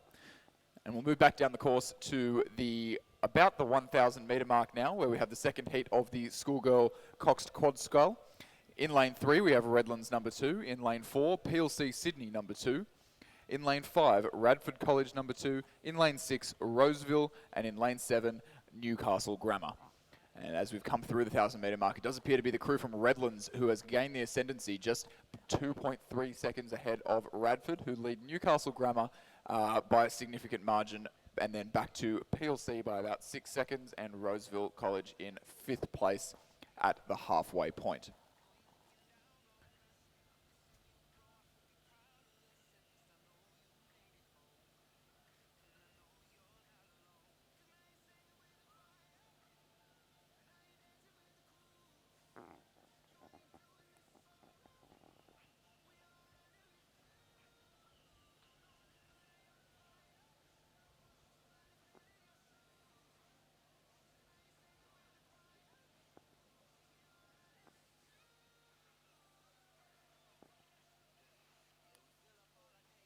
Looks like it's coming closer and closer as they come up the last 300 metres. Redland had about a boat length on Radford College, maybe much closer than that as they come through with 2:50 to go. Looks like it could be a good race to the finish here, Chris. What can you see? Yeah, well, Redlands was just leading Radford by about just under 5 seconds at the 1500, but it looks like Redlands is really putting on a show for the last 500 metres here. Redlands perhaps conserving a little bit, but Redlands definitely not letting them have the race as they have in the first half. Possibly pushing out here by about 2 lengths, possibly 3 of clear water as we come into the last 200 metres or so. Keeping the rate of striking up nice and high. Body's very still. Keeping the timing together. Very clean around the back end, this Redlands crew, which would have helped them through the tailwind that we can see in the first 1500 metres of the course here. Yeah, Radford definitely giving it their all into the finish, barring any disaster. Almost caught a little bit of a crab there, but recovered very nicely. And we'll continue pushing into the closing stages of this one, but it'll be the crew from Redlands to take out the second heat of the schoolgirl coxed quad scull in a time of 7 minutes and 49 seconds. Radford College number 2, just 8 seconds behind. Looked a good tidy crew there from Redlands, I thought. They looked very neat, front and back end of the stroke. Third place coming in quite comfortably there will be Newcastle Grammar.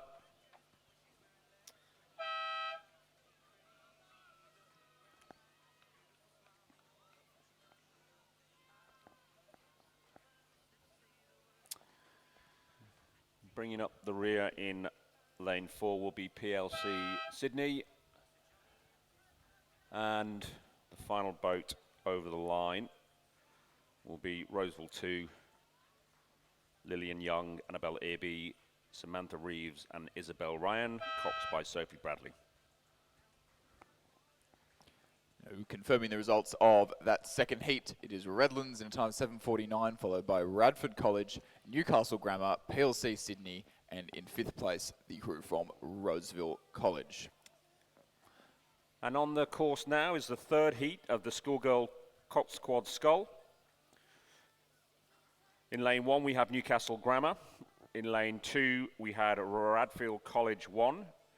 In lane 3, we have Kinross Walleroy. In lane 4, Loretto Normanhurst. In lane 5, we've had a scratch from PLC Sydney. In lane 6, we have Redlands 1. Lane 7, Tara School. Lane 8, St. Catherine's. And in lane 9, nearest to grandstand, is Roseville 1. Coming through the first 1,000 metres, looked like Radford College had a very slight lead over Newcastle Grammar School of half a second, followed closely by Kinross. Through 1500, Radfield have pushed out a bit further, still maintain the lead, but Kinross has gone through Newcastle Grammar. Kinross are probably a boat and a half length down on Radford College, and Newcastle Grammar are still hanging in there, about a canvas behind Kinross Walleroy. Also, Redlands number 1 in lane 6 have pushed up to 4th place as well. It's going to be quite a close race for silver and bronze medal. St. Catherine's are in 5th currently, and Roseville are bringing up the rear. Sorry, Roseville on 6 with Loretto in 7th at the moment. It does look as we come into the dying stages that Radford College have just managed to separate themselves from the pack, but only by about a boat length. And then Kinross Walleroy, Newcastle Grammar, Redlands and St. Catherine's all in the mix for the podium positions in from 2nd through to 4th position. Kinross, Newcastle and Redlands all within a second of each other crossing the 1500 metre mark, and they will definitely be pushing just to get their bow balls in front of every single stroke as we come into the last 200 metres here. The Newcastle Grammar School crew looks to be edging out for that silver medal just over Kinross Walleroy. Kinross Walleroy definitely not letting them have it. They look very tidy around the front and back ends of the stroke. Good length from them. But Redlands just a few lanes across, not letting them have it all their own way. Definitely pushing strong in the last 60 metres here. This is going to be a close for second silver place finish between three boats. On the far side, Newcastle Grammar. Looks like it'll be Redlands to take that silver medal, but Radford for the gold, Redlands silver, Newcastle Grammar in third position, Kinross Walleroy just being edged out in fourth after a tight battle, St Catherine's in fifth, the girls from Roseville in sixth place.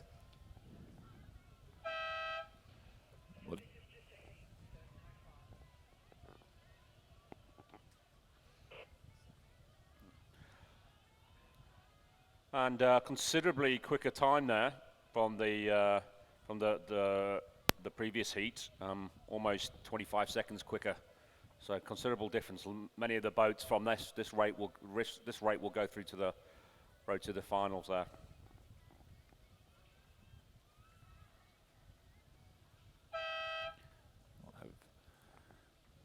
Loretto Normanhurst crossing the line in seventh, and the crew from the Tara School over in lane 7 to round out this second heat of this third heat of the schoolgirl Coxed Quad Scull.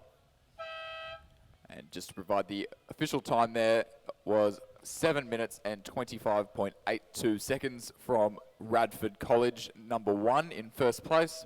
They were followed by Redlands, then Newcastle Grammar, Kinross Walleroy, St Catherine's, Roseville, Loretto Normanhurst and Tara. And coming up to the B final of the Schoolboy Cox Quad, 2,000 metre race again. Only 3 boats in this final. On the far lane, in lane 4, is Redlands 3. The middle of the lake, in lane 5, is Cranbrook. And in lane 6, Newcastle Grammar 2.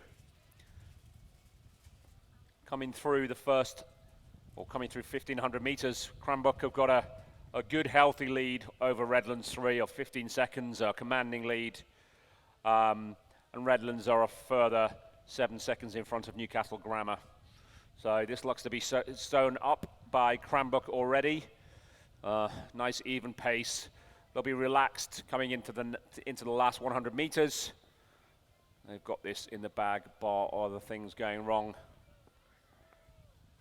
The Cranbrook crew of Robert Patterson, Richard Scarf, Alex O'Neill and Jack Folden, with Max McCugan as Cox. Yeah, the boys from the eastern suburbs really looking to be enjoying that tailwind, just letting the boat run in the last 100 metres. Now as they come down, they'll know it's only 10 strokes to the line. Just stretching it out, maybe raising the rate a little bit. They push forward to finish this B final of the Schoolboy Cox Quad Scull. But for second place, we've got a really good race emerging here between Newcastle Grammar and Redlands. It looks like Newcastle Grammar are just pushing back through Redlands to hold them off and cross the line, yes, by about 3 feet. It looks like Newcastle Grammar will take second place in this B final of the Schoolboy Cox Quad Scull. Well, either Newcastle dropped the hammer and pushed on through there, or Redlands took their foot off the gas there. But we've been in quite a commanding lead there in second place. Redland, they just dropped back a bit. Newcastle pushed through. Good race there for second. Time there from Cranbrook of 7:23.99, with Newcastle Grammar being almost 15 seconds back. And Redlands just getting pipped there by 1.44 seconds. We'll head back down to the course. We're at the 1,000 metre mark of the A final of the Schoolboy Cox Quad Scull. That's race number 51. In lane 1, we have a full 9 boat field here. In lane 1, Kinross Walleroy number 2. In lane 2, Radford College number 2. In lane 3, Kinross Walleroy number 1. In lane 4, Redlands number 1. In lane 5, St Augustine's. In lane 6, Radford College number 1. In lane 7, Newcastle Grammar 1. In lane 8, Hunter Valley Grammar, and in lane 9, Redlands number 2. And as we came through the 1,000 metre mark, it looks to be the crew from St. Augustine's who dominated the heat of this race just before lunch to be leading the race at the halfway point by 2.6 seconds in a time of 4:55. They're followed closely by the crew from Radford College, who lead Redlands by only 0.5 of a second over Newcastle Grammar in 4th place at the 1,500 metre mark. Another strong showing from St. Augustine's here. They've been strong all day, I think, Chris. It's what I've seen of the boys' boats so far. Absolutely, it's a very high quality program, runs very tight in conjunction with the Mossman Rowing Club program. Obviously, Matthias and Judith Ungermark being coaches at both St. Augustine's and Mossman and rowing out of the same boats. The St. Augustine's boys have a great experience rowing with some more in that environment of some more senior athletes, and it's really showing off here as they storm home in the last 250 metres, just maintaining their lead over the crew from Redlands, who look to have overtaken the boys from Radford College in the ACT. Radford were only 0.5 of a second up at the 1500, but Redlands do look to be just pushing through and maybe giving St. Augustine something to worry about in the last 100 metres or so of this race. St. Augustine's looking relaxed, smooth, very long and very sharp in this final of the Schoolboy Coxed Quad Scull. Coming down to the last 3 strokes before the line, it will be St. Augustine's to take the win, with the crew from Redlands in second place, half a length back to the boys from Radford College in the ACT. 4th place will be taken by Newcastle Grammar in lane 7. 5th place by Hunter Valley Grammar in lane 8, who are closely followed by the boys from Kinross Walleroy over in lane 3.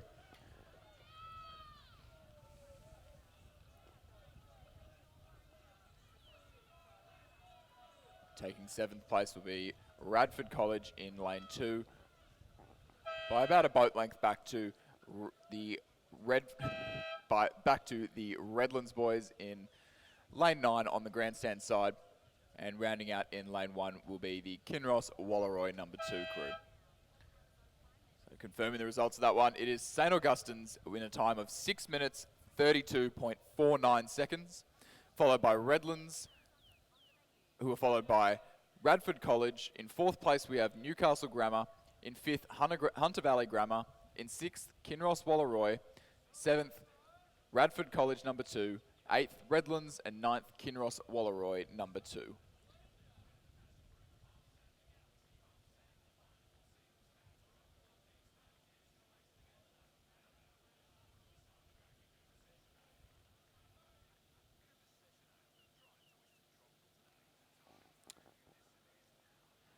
And next up, this is race 52. This is Division 1 of the Schoolgirl Year 9 Single Scull.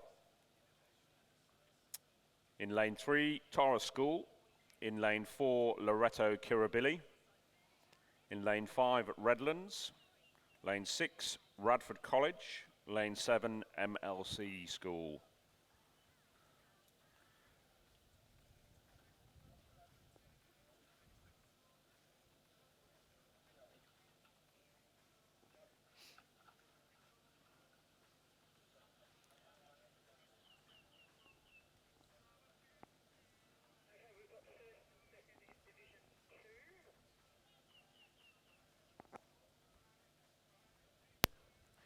And while the Year 9 single is underway, we'll move down to our presentation dais to present medals in the B final of the Schoolboy Coxed Quad Scull.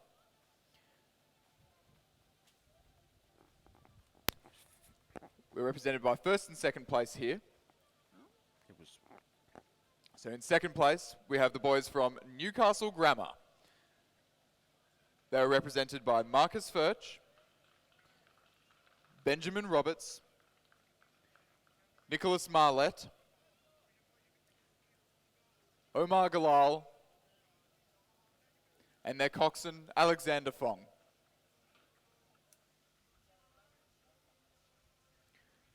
And in 1st place, Cranbrook. Cranbrook was represented by Robert Patterson, Richard Scarf, Alex O'Neill, Jack Folden, and their cox, Max McKeegan. Ladies and gentlemen, a round of applause for our gold and silver medalists in the Schoolboy Coxed Quad Scull B final.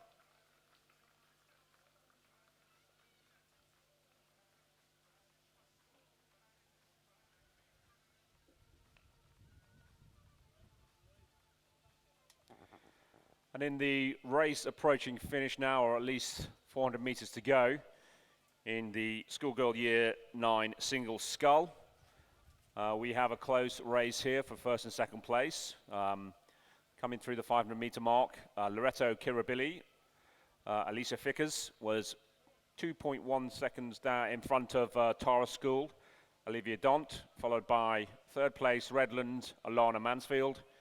In fourth, MLC School represented by Tessa Tompkins, and in fifth, closely followed by Radford College, Mion Kirk.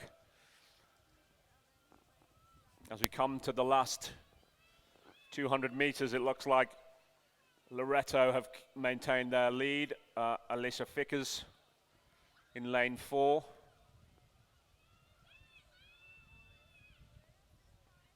Followed by Tara School, Olivia Dont in lane 3 on the far side of the lake. In lane 5, the Redlands sculler Alana Mansfield is continually pushed by the MLC and Radford. I think the Radford College sculler then might need to just course correct slightly. Moving together, the umpire will be calling there. Quite an easy win here for Loretto. Alyssa Fickers crossing the line in front of Tara School, Olivia Dont.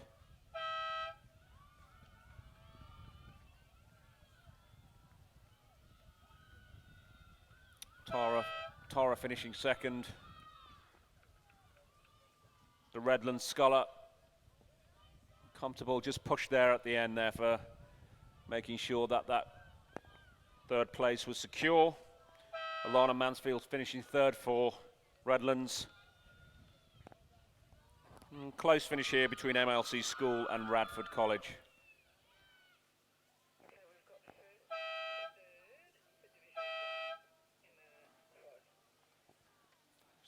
We'll move back down to the presentation dais now to present the medals for the A final of the Schoolboy Coxed Quad Scull.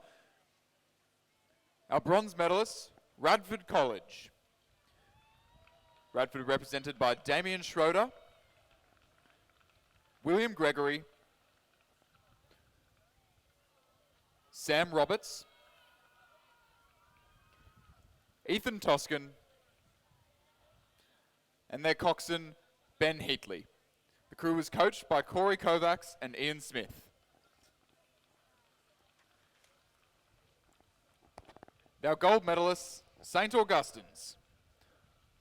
St. Augustine's is represented by Finn Lawton,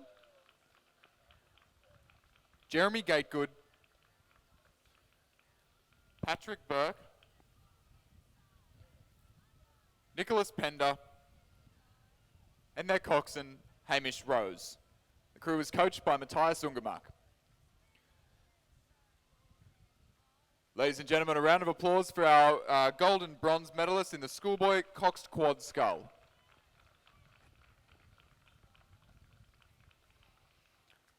And approaching the finish here is the Schoolgirl Year 9 Single Scull Division 2. 4 boats in this race. In the far side, St. Catherine's. In lane 4, PLC. In lane 5, Ava Myers from Newcastle Grammar. We've had a scratch from Hunter Valley Grammar from Arabella Blumfeld. And in lane 7, Asham Sophia Miller. And it looks like clearly that coming up to the finish now, it is Ava Myers from Newcastle Grammar in lane 5. A couple of leads, a couple of boat lengths in front. Newcastle Grammar taking first position in lane 7.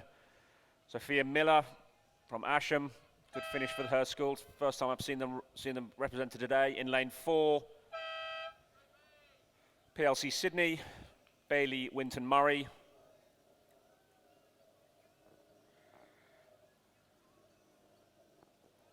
And on the far side of the road, Cameron Vaturis from St. Catherine's in 4th position.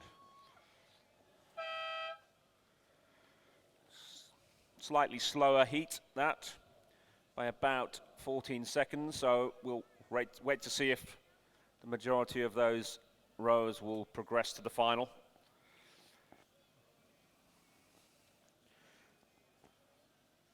Do they?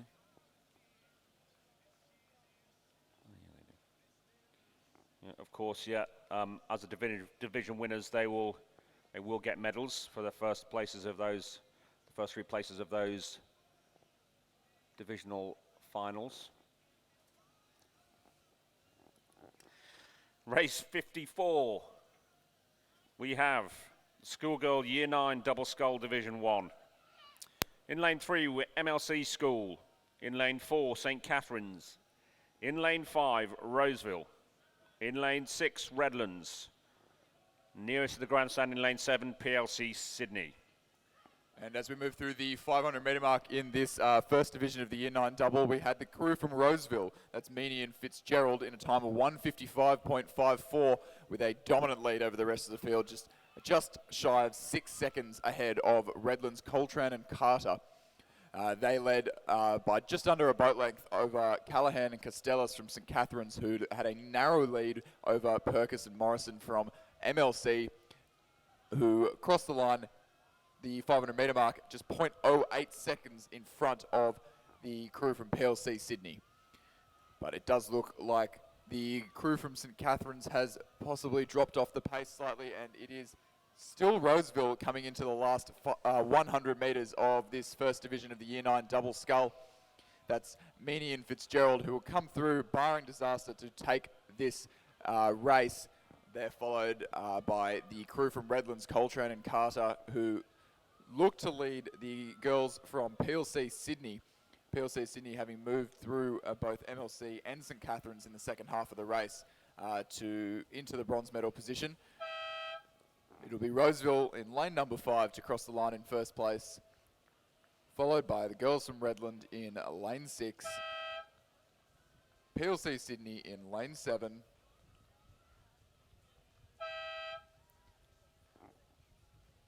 MLC School following just behind, just crossing the line now in lane number 3.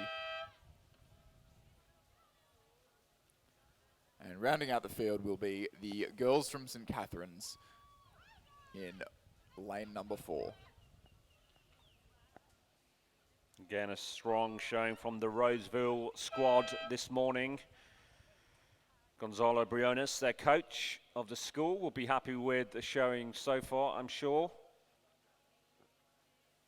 We have another race descending the course at the moment. Another 1,000-metre race.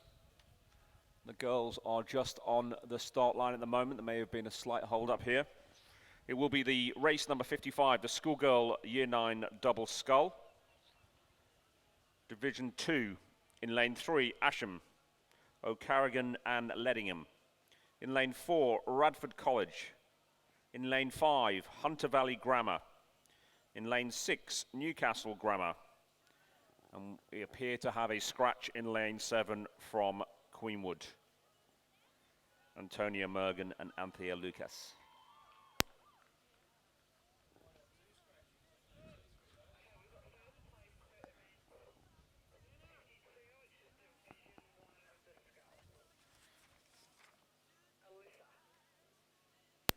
And we'll move down to the medal dais for the presentation of race number 52, the Schoolgirl Year 9 Single Scull Division 1.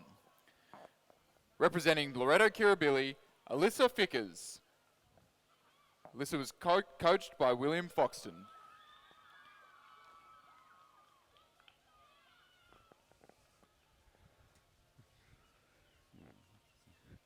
Yeah, it looks like we may have had a scratch in the race about to start, or certainly Somebody slow to come to the start line. It looks like there's only 3 boats lined up on the start. At the moment, it appears to be maybe the Asham crew who have scratched.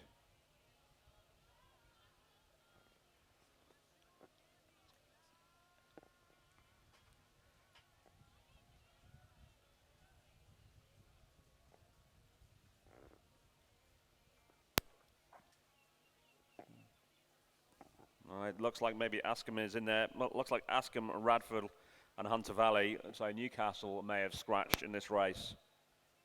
Well, certainly not appeared at the start. The starters holding them. And they're off. So only 3 boats in this race. Askham in lane 3, Radford College in lane 4, and Hunter Valley in lane 5. Does look like the girls from Hunter Valley Grammar certainly got the jump in the first 3 strokes or so, and have really capitalised on that to push out in the first couple of 100 metres of this race. Definitely looking a little bit cleaner on the near side of the course there for them. The girls from Askham in lane number 3 following behind, and closely trailed by the crew from Radford College in lane number 4.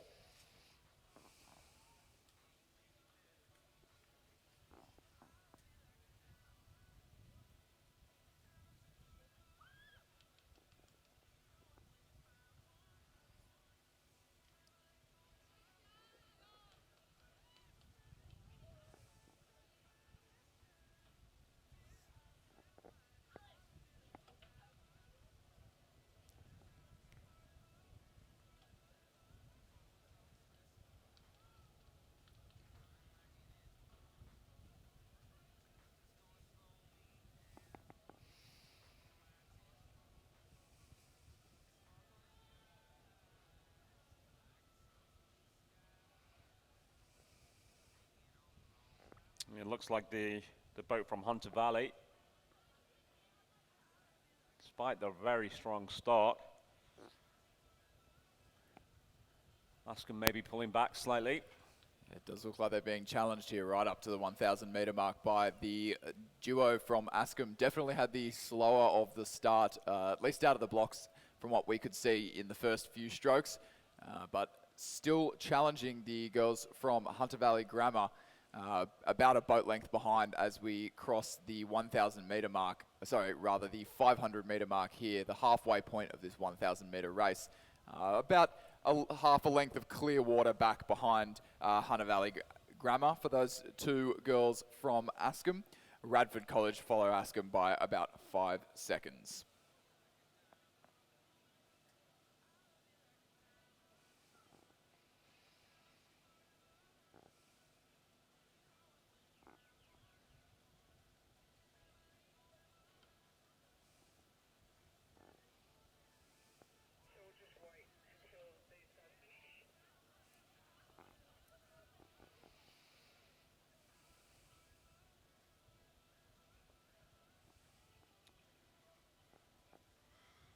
And it appears that Hunter Valley seem to be maintaining their lead quite comfortably.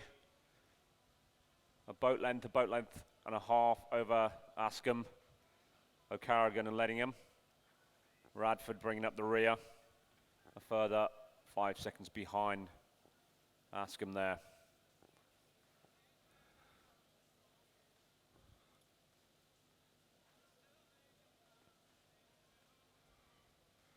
Quite a genteel stroke rate for all these crews, coming to the last 150 metres to go. If Askham want to do anything, they're going to have to go now. The Hunter Valley Grammar double definitely looking the cleaner of the 2. Some would even say graceful. That's Gracie Clock and Grace Sutherland in the Hunter Valley Grammar School that are just crossing into the red boys to mark the last 100 metres of this schoolgirl Year 9 double scull. They lead Askham by about a length and a half. Askham definitely not giving up, raising their stroke rate. That'd be up close to the 40 mark, but it might not be enough to claw back against Hunter Valley Grammar School, but they'll definitely get within a boat length.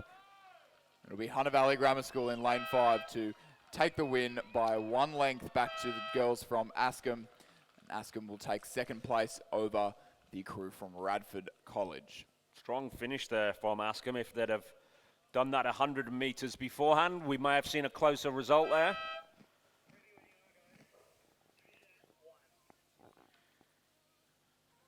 So we'll move back down to the presentation dais for the presentation of medals in race number 54, Division 1 of the Schoolgirl Year 9 Double Scull. Our bronze medalists, PLC Sydney. PLC are represented by Charlotte Cameron and Elia Steele. The crew was coached by Gavin Ellis and Felix Dew. Silver medalists, Redlands. Redlands represented by Yazi Coltran and Briar Carter. And our gold medalists, Roseville. Roseville is represented by Sienna Meany and Sienna Fitzgerald. The crew coached by Gonzalo Briones. Ladies and gentlemen, a round of applause for our champions and medalists in the Division 1 Schoolgirl Year 9 Double Scull.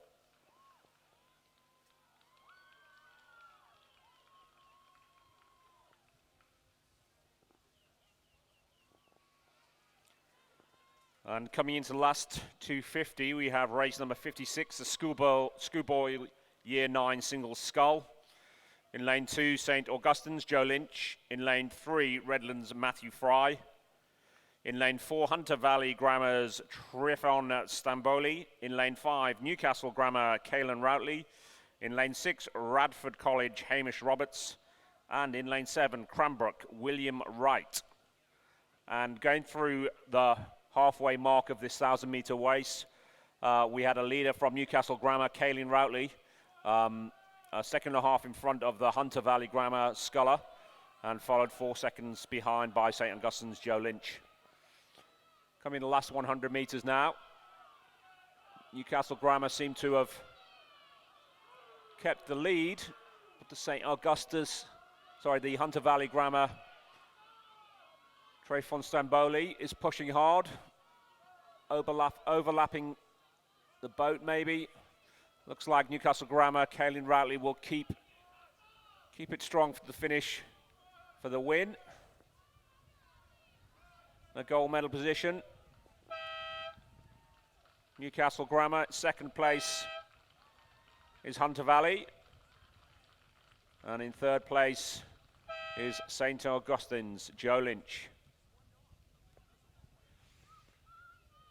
Still racing for fourth place,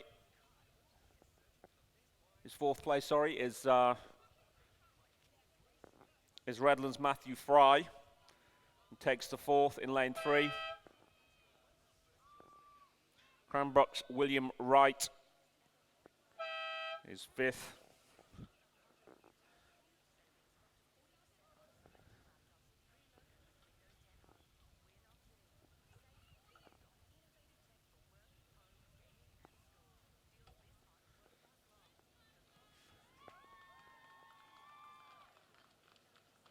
And in lane 6, Radford College, Hamish Roberts.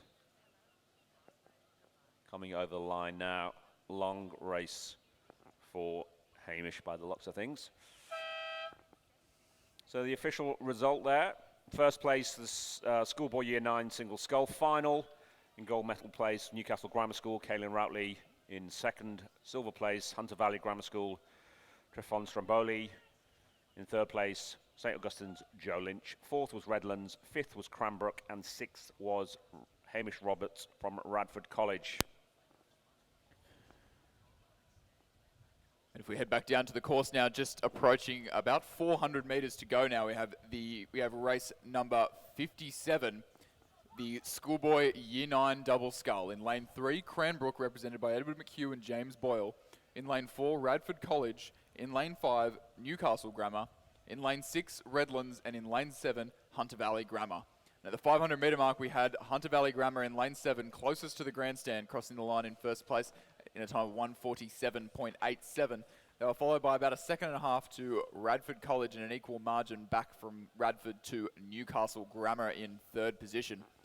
Cranbrook sat in fourth and Redlands in fifth, and it looks like our positions are relatively unchanged as we come into the last 200 metres or so. We've definitely got a strong finish coming from the middle of the course in the Radford College boat in lane number 4.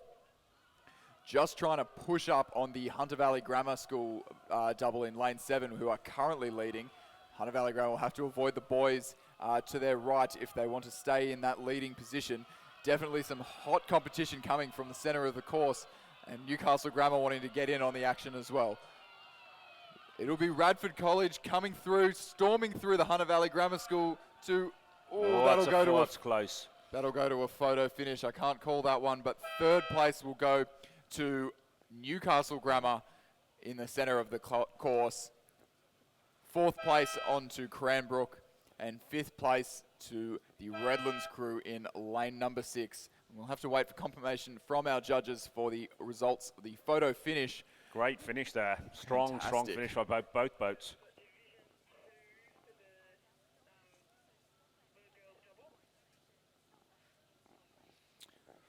While we wait for the photo for race 57, if I can ask you to turn your attention to the podium, we have the results and the winners for the Schoolgirl Year 9 Double Scull, Division 2, race 55.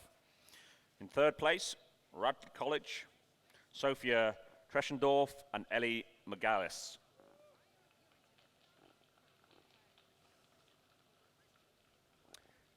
In second place, we have Askham School, Yumi Okarga and Claire Ledingham, coached by Susanna McMahon and Danielle Jeffrey.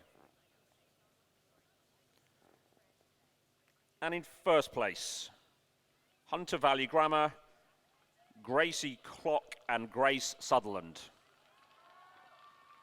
Ladies and gentlemen, please put your hands together for the winners of Schoolgirl Year 9 Double Scull Division 2, Hunter Valley Grammar.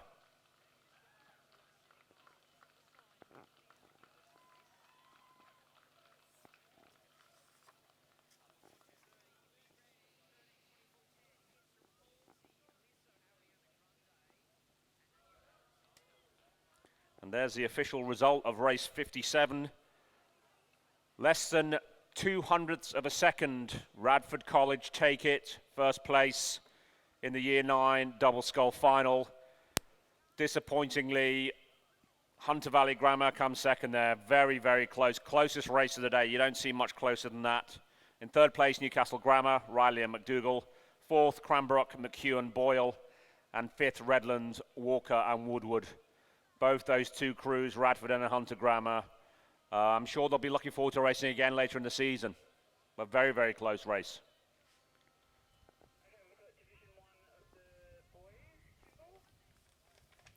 We'll turn back down to the presentation dais now while we wait for the next race to come down. We've got the medalists from race number 56, the Schoolboy Year 9 Single Scull. Our bronze medalist representing St. Augustine's, Joe Lynch. Joe is coached by Judith Ungermark. Our silver medalist representing Hunter Valley Grammar, Treffin Stamboli. And our gold medalist representing Newcastle Grammar, Kaylin Routley, coached by Amos Noon. Ladies and gentlemen, a round of applause for our medalists in the race number 56, the Schoolboy Year 9 Single Scull.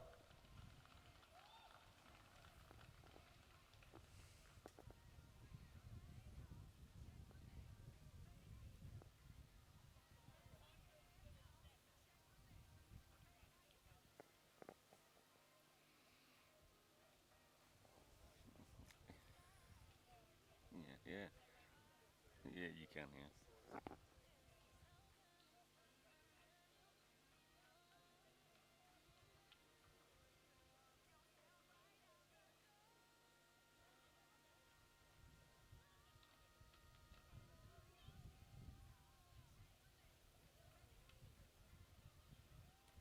Seems to be a slight pause in racing here as we wait for race 58, the Schoolgirl Year 10 Coxed Quad Scull C final. It's the first race, which is 1,500 meters. They're still lining up. I'll give you the draw. In lane 2, Redlands Boat 4, Zoe Naismith, Gracie Connell, Charlotte Scamps, and Maya Little. In lane 3, St. Catherine's 2, Pippa Steele, Alex Jackson, Sophia Voigt, and Sophie Castellas. Cox, Vanessa Climpton there. In lane 4, Loretto Kirribilli 2, Madeline Schmidt, Lucy Howard, Sophie Hill, and Charlotte Burgess. Cox there, Caitlin Gately. In lane 5, Queenwood 1, Anna Twyquin, Brooke Lancaster, Claudia Watts, Madeline Wheel, and coxed by Lucy Anderson. In lane 6, Newcastle Grammar, Pippa Rao, Chloe Presley, Grace Charge, Amy Joria Barnett, and the coxer Jemima Mackenzie. In lane 7, Radford College 3, Mackenzie Jolly, Neve Maguire, Nia Excel, Lucy Volker Smith, and Cox Camilla Lupton. And in lane 8, Hunter Valley Grammar, Jamie Studdy, Mia Curtis, Molly Walkerden, and Adelaide Goldfinch, and Scarlett Player Cox. They're on the line at the moment. We wait for the starter to line them up for the Schoolgirl Year 10 Cox Squad C final, the first 1,500 meter race of the day. Wind seems to have died slightly. Still a tailwind, but it doesn't seem to be as blowy at the moment. There's a couple of wind shadows further down the course that we can see here, but they're certainly having no effect on the racing today. Almost perfect rowing conditions here today in Penrith.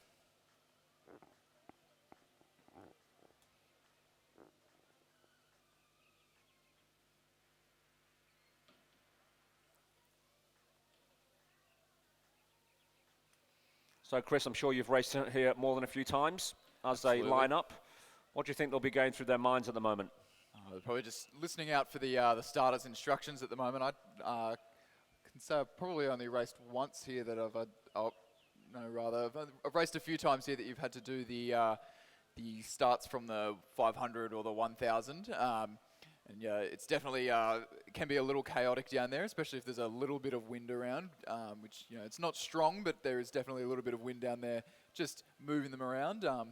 So they'll be trying to balance listening to the starters to get in a line, as well as getting a straight line and getting their own course at the same time without pushing up on the other crews. So it's definitely, there's a lot going on, but you just want to stay calm and stay down in your own boat.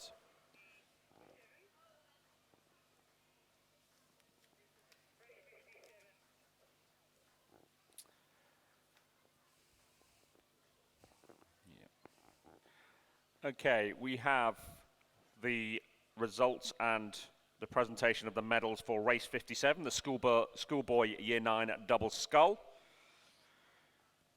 In third place, Newcastle Grammar, Ben Riley and Alexander McDougall, coached by Amos Noon. Time, close race this. In second place, in silver medal position, we have Hunter Valley Grammar, Hudson Walker and Finnegan Slattery O'Brien.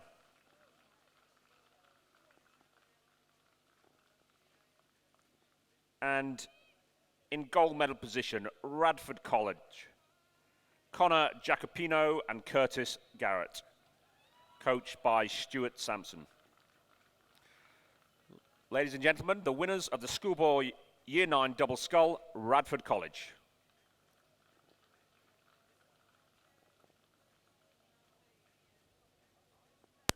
Looks like we have a start in race number 58, the C final of the Schoolgirl Year 10 Coxed Quad Scull.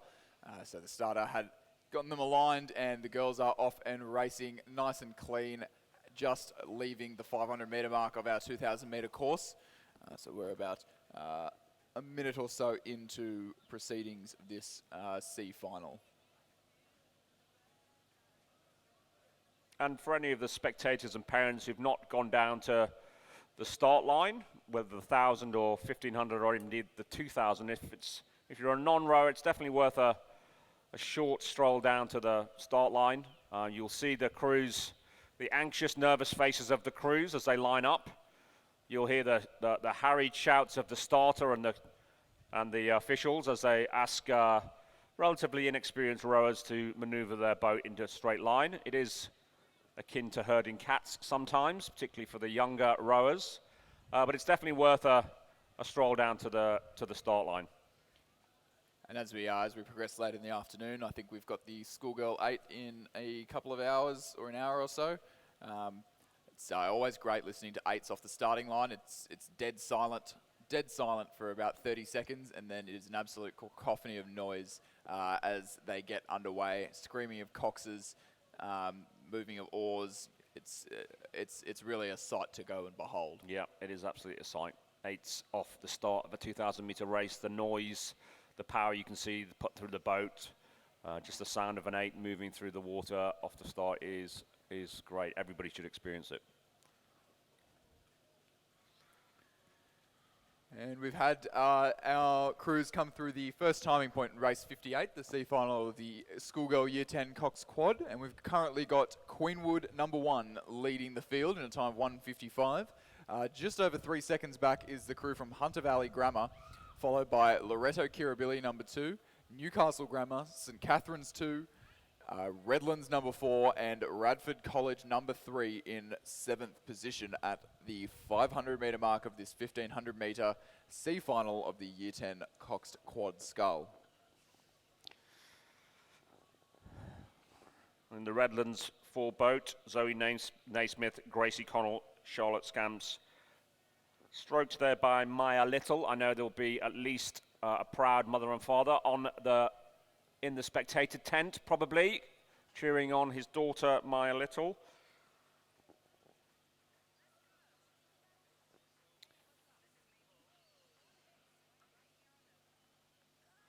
But it looks like the Queenwood boat is still out in front as we come up to the halfway line. Queenwood leading Hunter Valley on the near side, but I think it could be close. Queenwood and Hunter Valley, and Loreto Kirribilli will still be in it as well. Does look close with the crew from Hunter Valley there on the near side. We'll get the confirmation of that in a moment. So Queenwood still leading in a time of 3:54.6 through the 1,000. And Hunter Valley Grammar just 5 seconds behind. So that's about 2.5 boat lengths with the Coxed Quad. Loreto Kirribilli number 2 are still in the bronze medal position, 4.97 seconds behind. They're followed by Newcastle Grammar over in lane 6 in 4th place.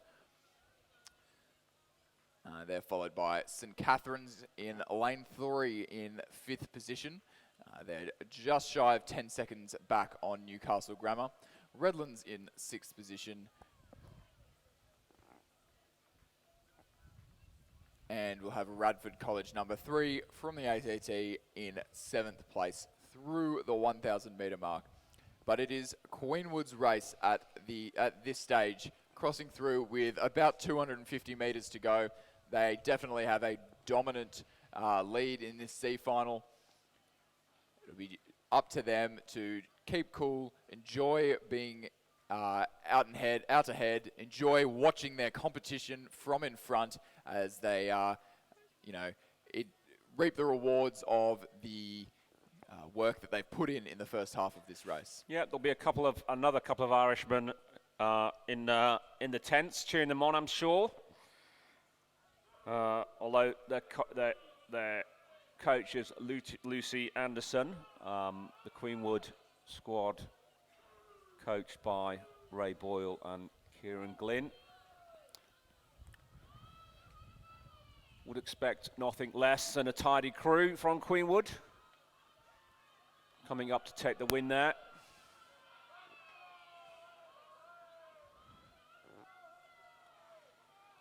Hunter Valley Grammar School there in lane 8, finishing second.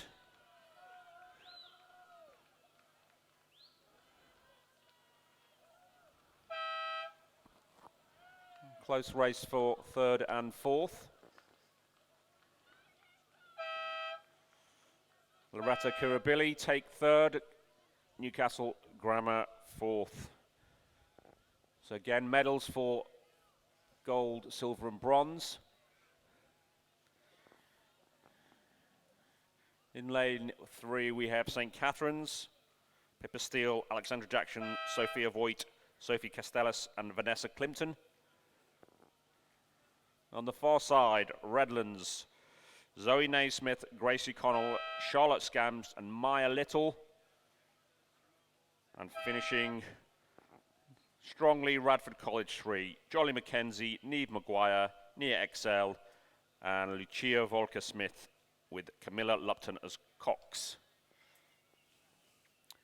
So just to confirm that result, race 58, girls year 10 quad C final. In first place, Queenwood with a time of 5:53.98. In silver place, Hunter Valley Grammar School, 10 seconds behind. And in third place, Loreto Kirribilli. Fourth, Newcastle Grammar. Fifth, St. Catherine's. Sixth, Redlands. Seventh, Radford College. And we'll move back down to the course for race number 59, the Schoolgirl Year 10 Cox Quad Skull B Final. In lane 1, we have the Tara School. In lane 2, Loreto Kirribilli. In lane 3, St. Paul's Grammar. In lane 4, Queenwood number 2. In lane 5, Loreto Normanhurst number 2. In lane 6, Redlands number 3. In lane 7, Loreto Normanhurst number 3. In lane 8, Redlands number 2. And in lane 9, Loreto Normanhurst number 4. And as we came through the 1,000 metre mark of this C final, we had Loreto Kirribilli leading the pack in a time of 3 minutes and 50 seconds, about 5 seconds ahead of Loreto Normanhurst number 2, followed by their classmates Loreto Normanhurst number 3. And it does look as though in the last 250 metres or so that have passed since that timing point, we haven't seen too much change in those leading positions, with Loreto Kirribilli still out in front over the girls from Loreto Normanhurst.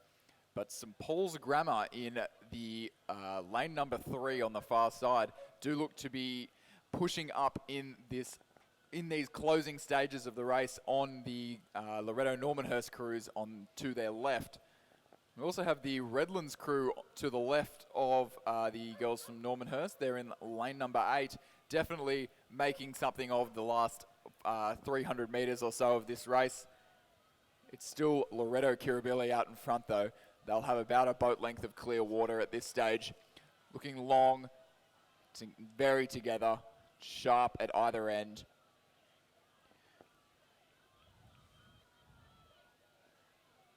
So it'll be Loreto Kirribilli to take out this B final of the Year 10 Cox Quad, followed by Loreto Normanhurst a length back.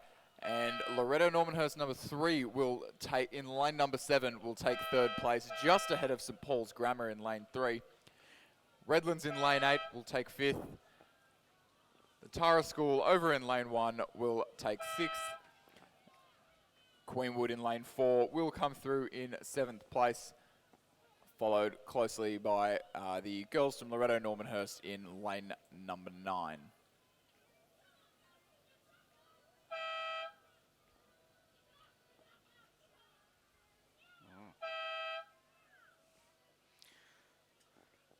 And we have, coming to the last 300 metres, we have the final of the Race 60 Schoolgirl Year 10 Cox Quad Skull A final.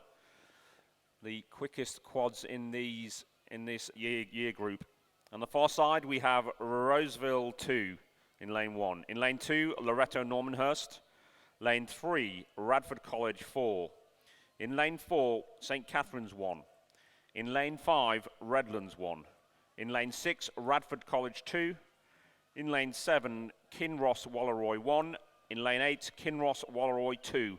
And on the near side, in lane 9, Radford College 1.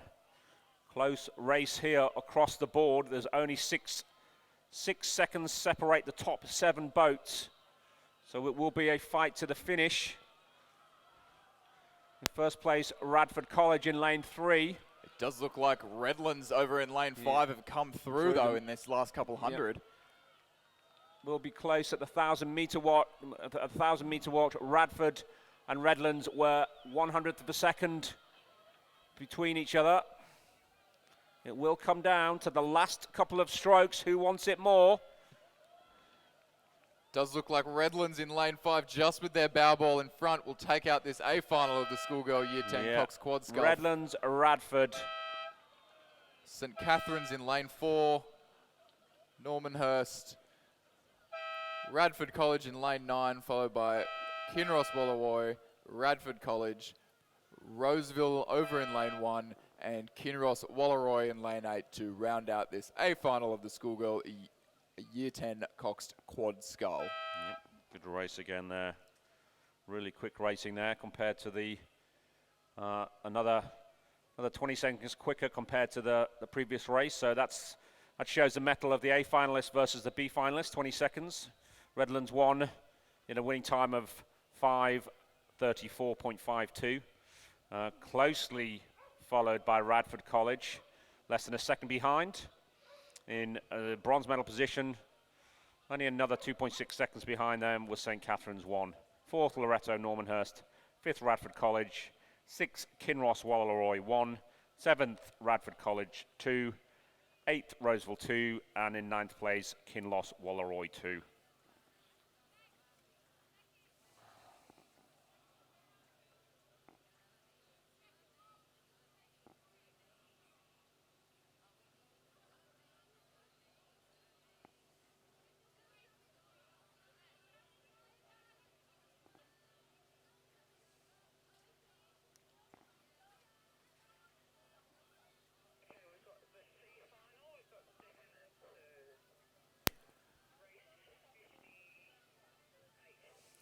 And if we move our attention over to the presentation dais in front of us here, we'll have the presentation medals for race number 58, the C final of the schoolgirl Year 10 Coxed Quad Skull.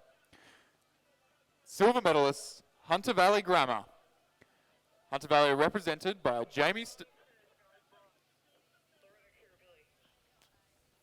My apologies, it will be the bronze medalist, Loretto Kirribilli. Kirribilli represented by Madeleine Schmidt, Lucy Howard, Sophie Hill,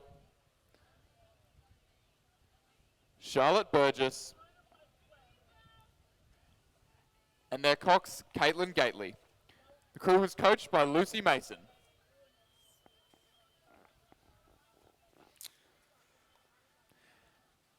Now, silver medalists, Hunter Valley Grammar. Hunter Valley represented by Jamie Studdy, Mia Curtis, Molly Walkerton, Adelaide Goldfinch, and their coxswain, Scarlett Player. Ladies and gentlemen, a round of applause for our silver and bronze medalists in the C final of the schoolgirl Year 10 Coxed Quad Skull.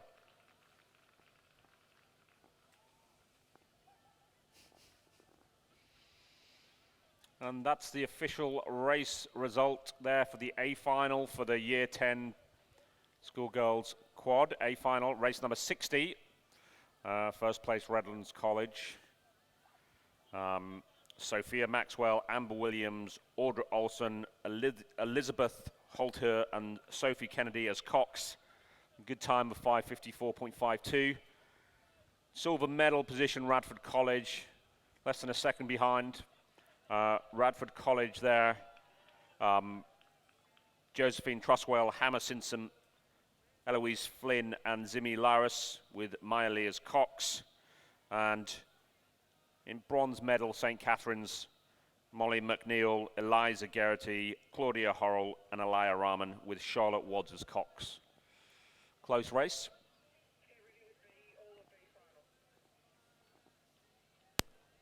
And if we turn our attention back to the presentation dais, we'll have the presentation of medals for race number 59, the B final of the schoolgirl Year 10 Coxed Quad Skull. Our bronze medalists, Loretto Normanhurst. Normanhurst represented by Frances Duffy, Bethany Carr,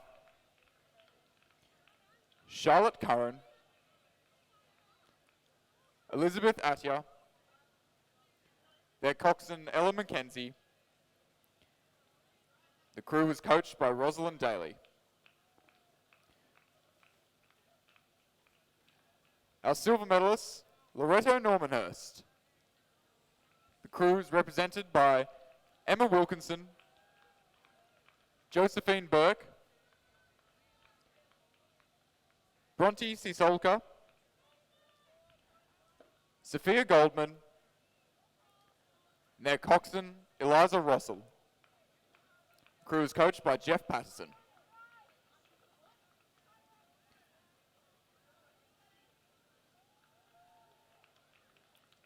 And our gold medalists, Loretto Kirribilli. Loretto is represented by Ella Conti, Samantha Callanan,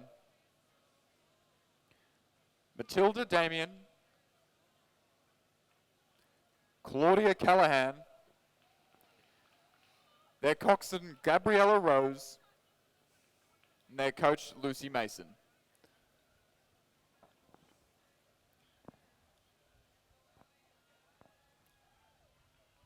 Ladies and gentlemen, a round of applause for our medalists in the B final of the Schoolgirl Year 10 Coxed Quad Scull.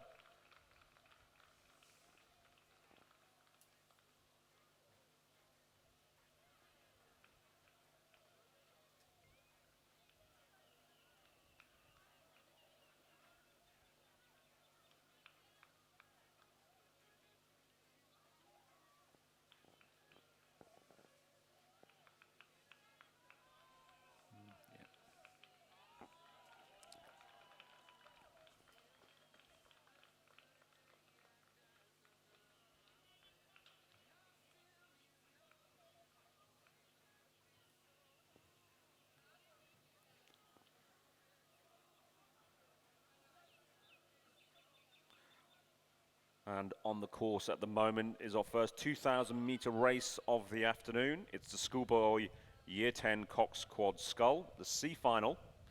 Only 3 boats in this final. In lane 4 we have Redlands 6. In lane 5 we have Cranbrook 5. And in lane 6 Hunter Valley Grammar. They're underway already. They've started off.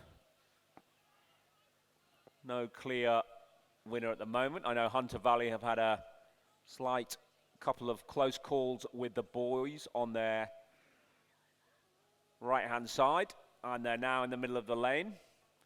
Looks at the moment that Hunter Valley and Cranbrook, from what we can see from this long way away, are up there with Redlands 6 slightly falling behind at this stage.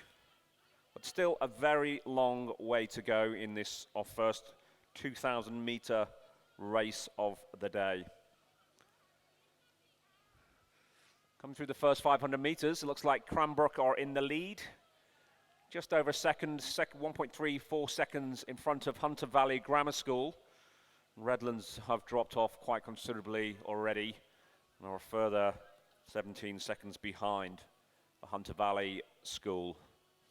So it looks like two boats in the running for the gold medal position. All these boats will be given medal positions. Only 3 boats in, so they'll all get a medal for this race. But obviously they'll be going for gold. And it looks like the Hunter Valley and the Cranbrook schools are the ones in contention. Going through the halfway mark now. Cranbrook have pushed out a bit further. 10-second lead over Hunter Valley Grammar 3. And Redlands are having an easy afternoon by the looks of things at the moment.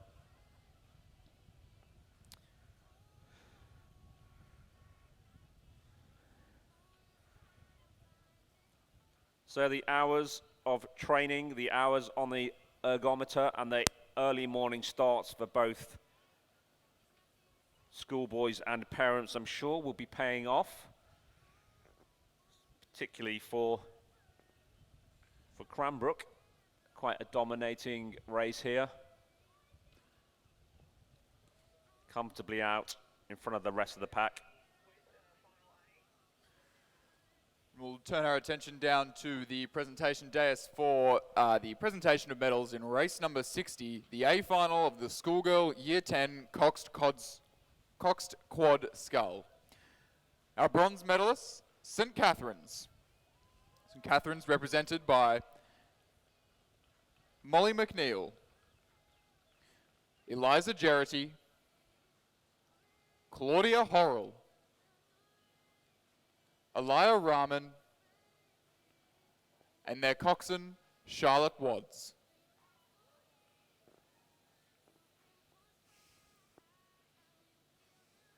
Our silver medalists, Radford College. Radford are represented by Josephine Truswell,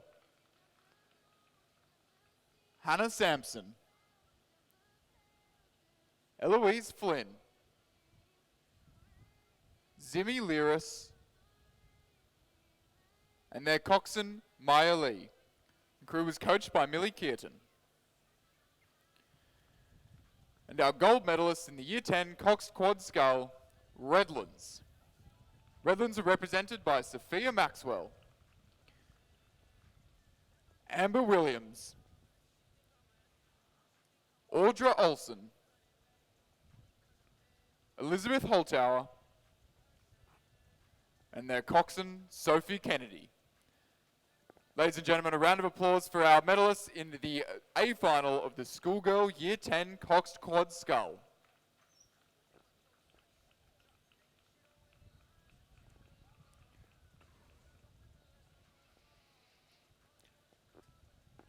And we're coming to the closing stages of the Schoolboy Year 10 Coxed Quad C final. 3 boats in this. Seems to be only one boat who wants to take the gold medal. Cranbrook comfortably out in the lead. An easy afternoon for these boys. Cranbrook 15 seconds ahead of the Hunter Valley Grammar School in silver medal position. And a fair way back even further is Redlands 6. We've just seen the wind pick up a little bit now this afternoon. We often get that towards the end of the day here in Penrith. The wind will pick up with that easterly, providing nice quick conditions, provided our athletes can stay nice and clean. The quad scull can be a pretty quick boat, considering only 4 rowers. It's pretty difficult to keep control of the blades, especially around the back end. So it's really important that they stay nice and clean and nice and fast around the back end. And that's what that Cranbrook crew here in Lane 5 are doing well as they come up to the line to take out this C final of the Year 10 Coxed Quad Scull. Yeah, it might not be the prettiest boat of the day, but it certainly know how to move the boat well. No pressure there for gold medal. Absolutely. The Hunter Valley Grammar School, look, a far prettier and put together boat. Maybe you have to work on the erg a bit more. A few more squats there, boys.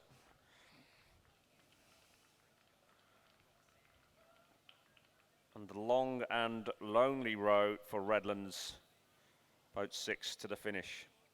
It is definitely a long way, 2,000 metres, and we spoke before about how good it is to be able to watch your competition behind you, and it does become quite lonely if you can't. So a round of applause to the Redlands crew crossing the line to finish up this C final of the Schoolboy Year 10 Coxed Quad Scull.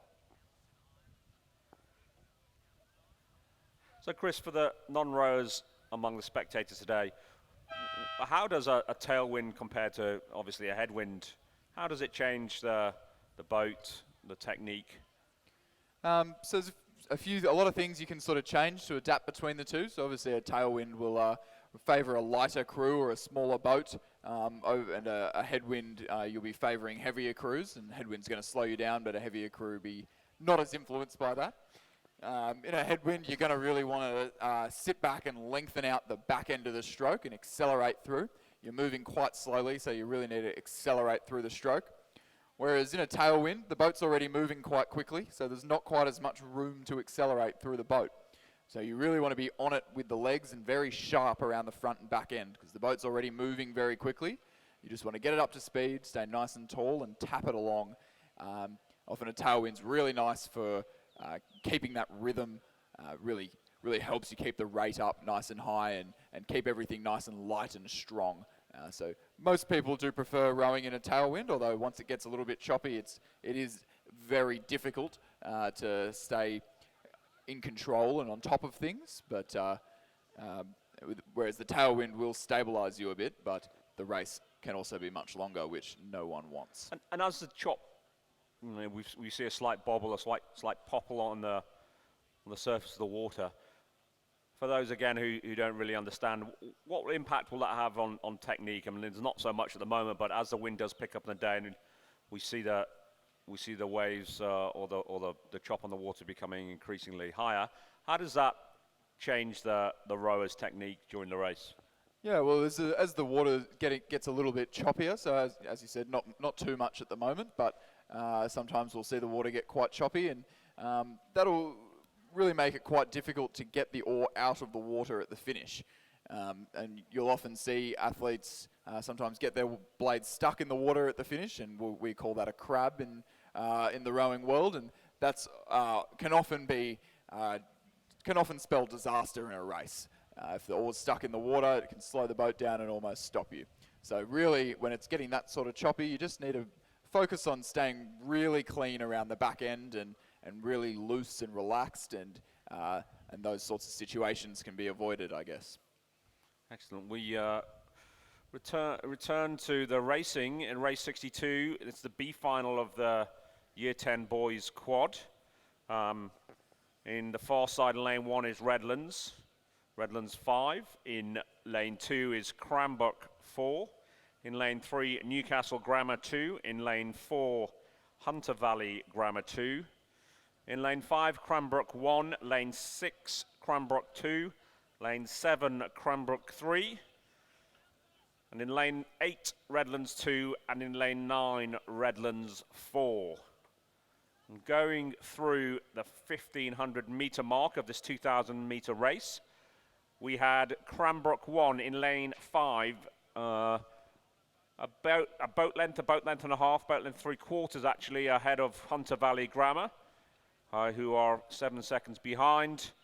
And in third place in lane 7, it looks like Cranbrook 3, followed by quite some distance in 4th place between Canberra 2. Then Redlands 2 in 6th place at the moment, Newcastle Grammar, 7th Redlands 4 and 8th Redlands 5. But a good, solid race from the boys from Cranbrook. Looks like they're comfortably going to win this and take the gold medal of the B final for schoolboy Year 10 quads. Nice relaxed stroke right there. Everything looking tidy, keeping their length. Hunter Valley coming back a bit over them. It'll be a nice relaxed race to the finish there. Hunter Valley in lane 4. Cranbrook 3 taking a bit of a shift to the right, bit of a coxing steering correction there. Straightened her up. Just the scenic route. Yeah, always helps. In lane 7, Cranbrook 3. But gold medal position in lane 5, Cranbrook 1. In lane 4, in silver position, Hunter Valley Grammar School. And in bronze medal position in lane 7, Cranbrook 3.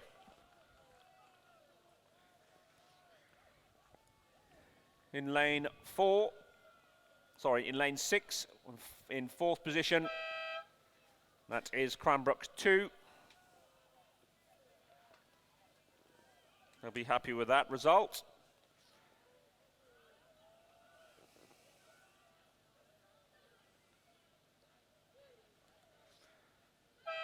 And there we have, crossing the line,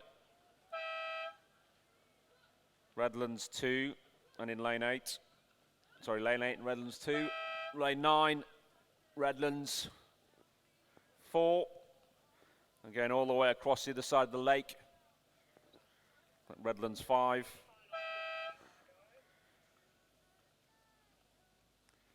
Bringing up the rear in lane 2 is Cranbrook 4. So just to confirm, the first 3 there in the senior boys Year 10 quad. In first and gold medal place, Cranbrook 1. Second is Hunter Valley Grammar. And in third, Cranbrook 3.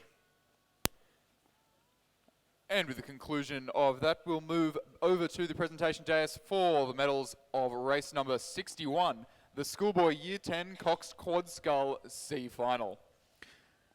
Our bronze medalists, Redlands. Redlands are represented by James Whelan, Douglas Mantle, Jack Forrest, William Natalie, and their coxswain, Taya Gardner.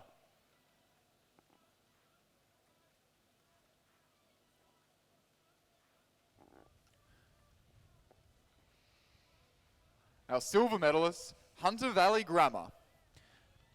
Hunter Valley represented by Caleb Chadwick, Malachi Batrick, Ewan Grill, Adrian Manning Bravo, and their coxswain, Angus Cockburn.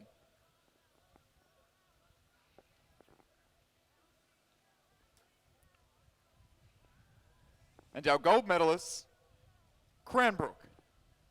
Cranbrook represented by Sebastian Kolsch, Alexander Latimer-Newbig, Alexander Hamilton, Jonathan Kapp, and their coxswain, Jasper Dawson-Damer. Ladies and gentlemen, a round of applause for our medalists in the Schoolboy Year 10 Cox Quad Scull C Final. And we'll move quickly to the concluding part of race 63, Schoolboy Year 10 Cox Quad Scull A Final, as we see St. Augustine's clearly in the lead, taking the gold medal position, a strong and tidy looking crew to the finish there. The distinctive green blades of St. Augustine's taking gold medal position. In second, Radford College in lane 6. Radford College 1. Again, some distance, a good 4 boat lengths ahead. The gold medal position between lane 4 Hunter Valley and Radford 3. So Hunter Valley just taking bronze medal position there. Crossing the line, Kinross Walleroy in lane 8. On the far side in lane 1, Redlands 1. And on the near side, Radford College 2. Closing them down to finish. I think Redlands will just take that there. So exciting race, another dominant performance from St. Augustine's with a finish time of 6:40, a good 34 seconds quicker than the B final. In first place, St. Augustine's with a time of 6:40.49. In second place, Radford College number 1. In third place, Hunter Valley Grammar. Fourth, Radford College 3. Fifth, Newcastle Grammar 1. Sixth, Kinross Walleroy. Seventh, Redlands 1. And eighth, Radford College 2.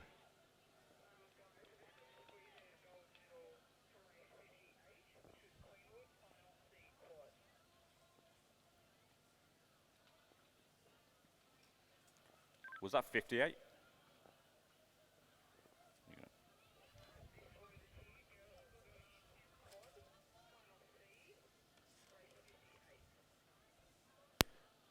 And we'll just move back to the presentation dais for the presentation of medals for race number 58, the C final of the Schoolgirl Year 10 Cox Quad Scull.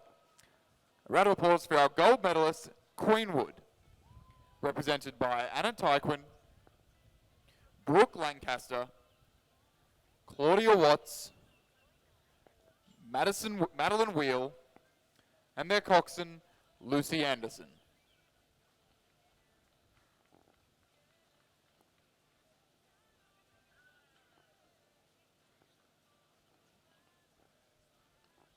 Ladies and gentlemen, a round of applause for our gold medalist in the C final of the Schoolgirl Year 10 Cox Quad Scull, Queenwood.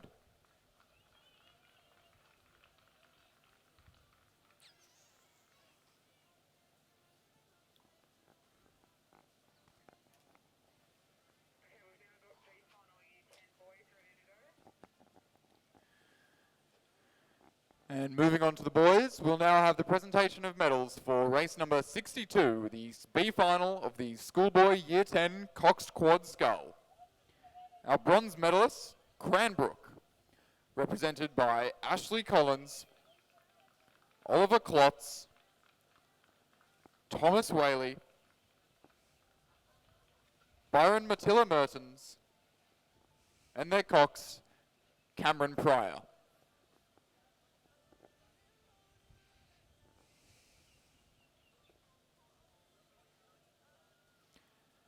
We have our silver medalists, Hunter Valley Grammar, represented by Wyatt Eastwell, Zink Bosco, Hugh Gelder, Harrison Boyling, and their coxswain, Neve Gerety.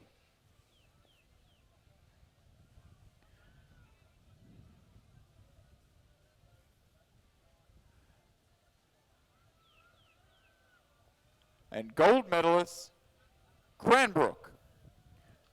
Cranbrook are represented by Jasper Hayes, Sebastian Robson, Isaac Dunn, Jack Dawson, and their cox, Max McKeegan. The crew is coached by Hugo Webster.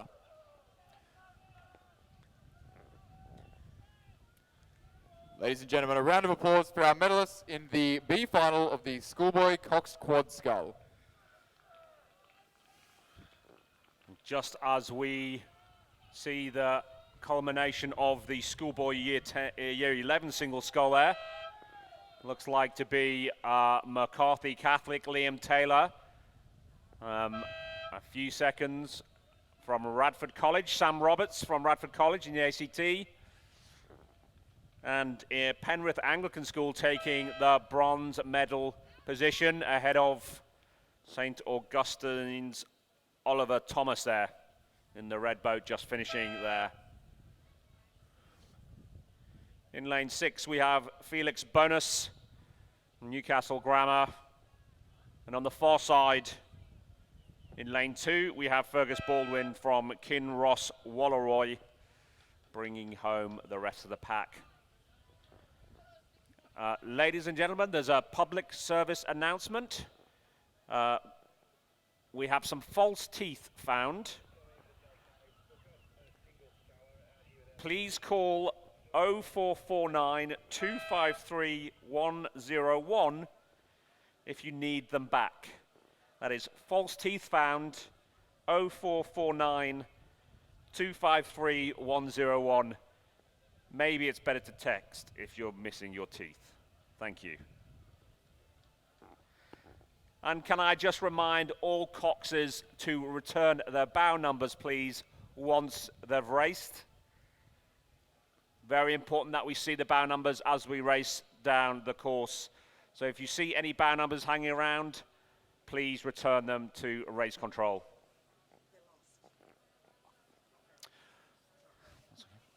I'm sorry, ladies and gentlemen, I've been told the false teeth have been lost, not found. So can you all look around you if you see anything suspiciously looking like false teeth, please call the following number. It's 0449 253 101. And for those of you with dogs, please just check that they're not smiling brightly at you at this moment in time.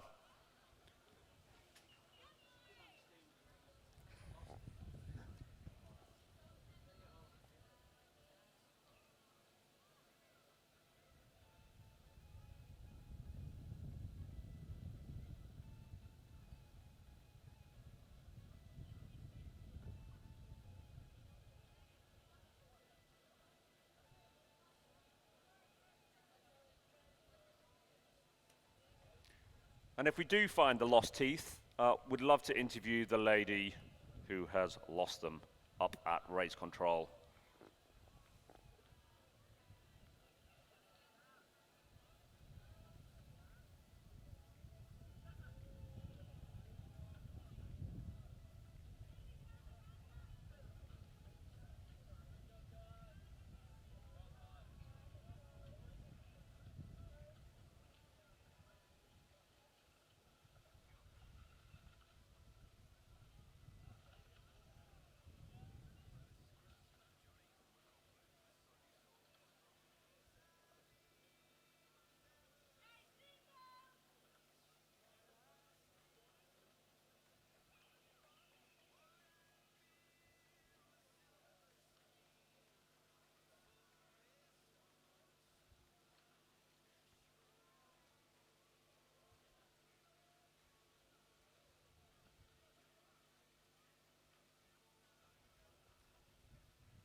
We'll bring our attention to the podium, the A final. Schoolboy Year 10 Coxed Quad Scull A final. It was our first 2,000 metre race of the day. No, it wasn't actually. It was race 63. It was a 2,000 metre race. In third place, we have Hunter Valley Grammar School. Nicholas Melmoth. James Cousins. Benjamin Hudson. Cooper Batchley, coxed admirably by Hannah Scarborough. Bronze medal position, Hunter Valley Grammar. In second place, silver medal position, we have Radford College. Liam Keneally. Christopher Bush. William Gregory, James Dixon, and coxed Ben Heatley, coached by Alex Hodge. And in gold medal position for the Schoolboy Year 10 Cox Quad Scull A final, it's St. Augustine's.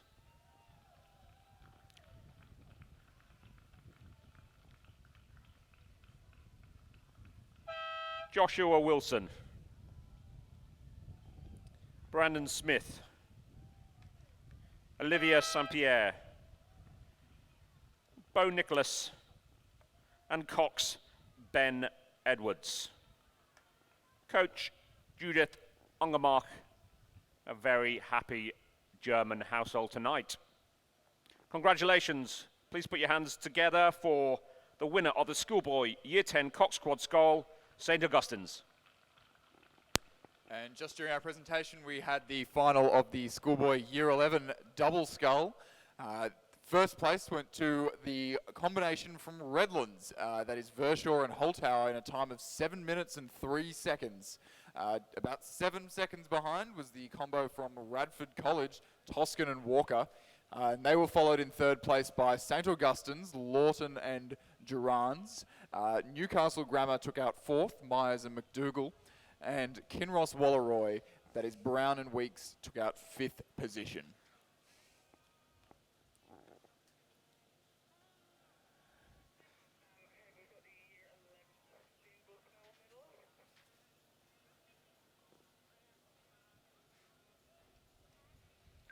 Is that year boy?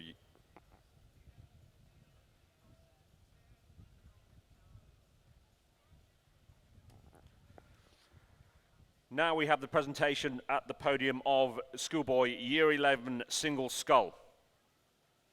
In third place from Penrith Anglican School, Hugh Harold. In silver medal position from Radford College, Sam Roberts.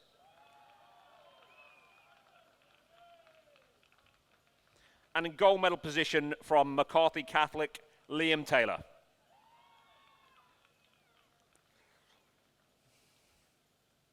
Ladies and gentlemen, please join me in congratulating Liam Taylor from McCarthy Catholic as the winner of the Schoolboy Year 11 Single Scull.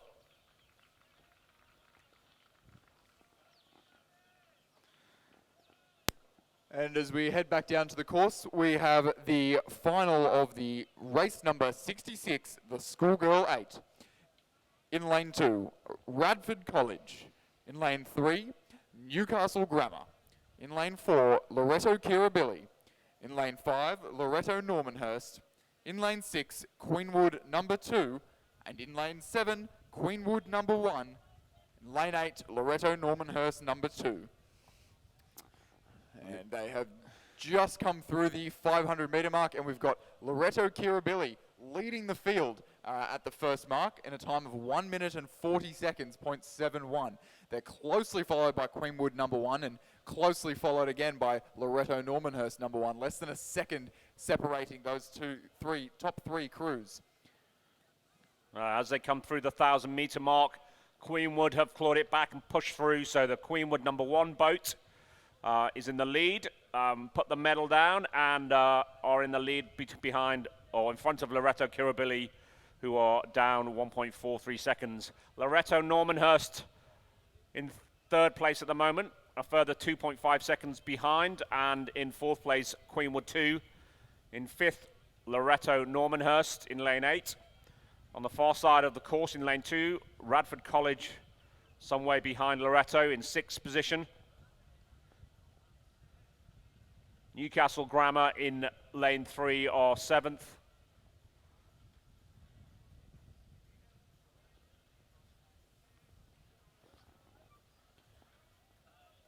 And some way back we have, I think there's only seven boats in this race, and Newcastle Grammar bringing up the rear of the field. So an impressive effort here from the Loretto Kirribilli crew. This is, I believe, their second 8 racing here. Their first 8, I believe, mostly raced in the Schoolgirl 4 earlier this morning. I believe 2 of their top athletes are down at the head of the Yarra today with the Sydney Rowing Club, where they actually just won the Schoolgirl 8 this morning.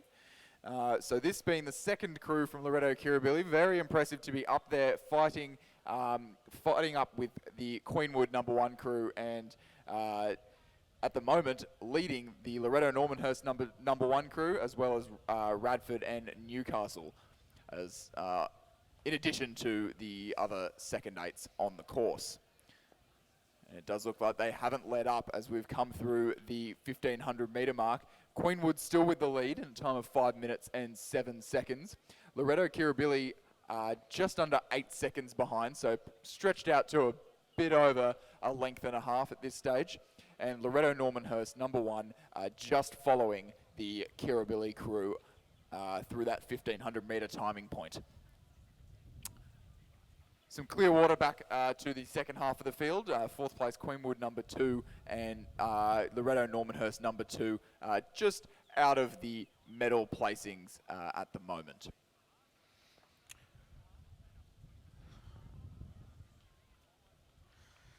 Kieran Glynn and Ray Boyle will be pleased with this result today. A solid looking boat from Queenwood yet again. It's the culmination of a few weeks training in the big boats. They'll be ramping up their training, land and water training now, Queenwood, pushing forward with a view on the Nat Champs and retaining the Schoolgirl 8 trophy, which they won last year. And that's the 7th time in the last 10 years Queenwood have taken the Schoolgirl 8 championships in the National Schools Regatta. Come through to the final. Queenwood maintaining their lead of about 3 lengths over the rest of the pack. Solid finish there, solid gold medal finish for Queenwood. Look to be... Quick time too, of 6 minutes and 50 seconds. Very quick. Close between the other 2 there in lane 5 and lane 4. So Loretto Normanhurst in lane 5 take silver position, and in bronze, Loretto Kirribilli, less than 1.2 seconds separating them, and Queenwood, second 8, taking 4th position there. They will be happy with that as well.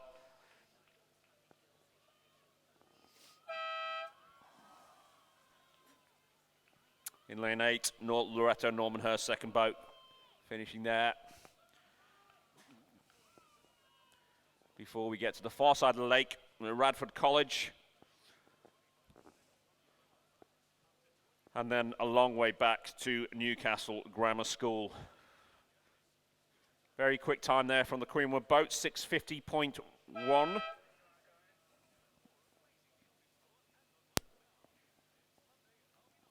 Just as Newcastle Grammar make their way across the line, we'll cross down to the podium for the presentation of medals in race number 65, the Schoolboy Year 11 Double Scull. In bronze medal position, St. Augustine's, represented by Finn Lawton and Tom Durans.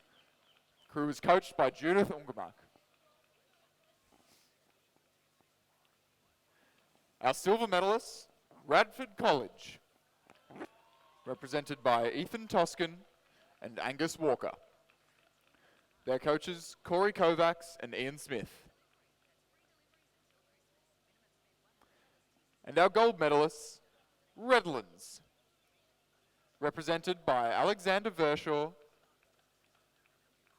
and Alexander Holtauer.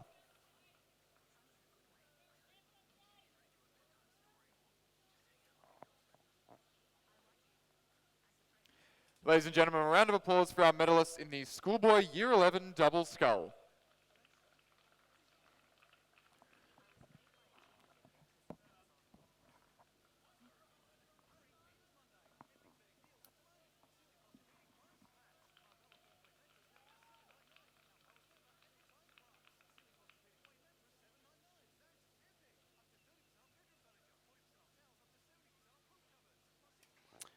And we see the official timings of that race 66, the schoolgirl 8 final. The premier of the schoolgirl racing today. First, with a very, very quick time of 6:50.1, was the Queenwood first 8.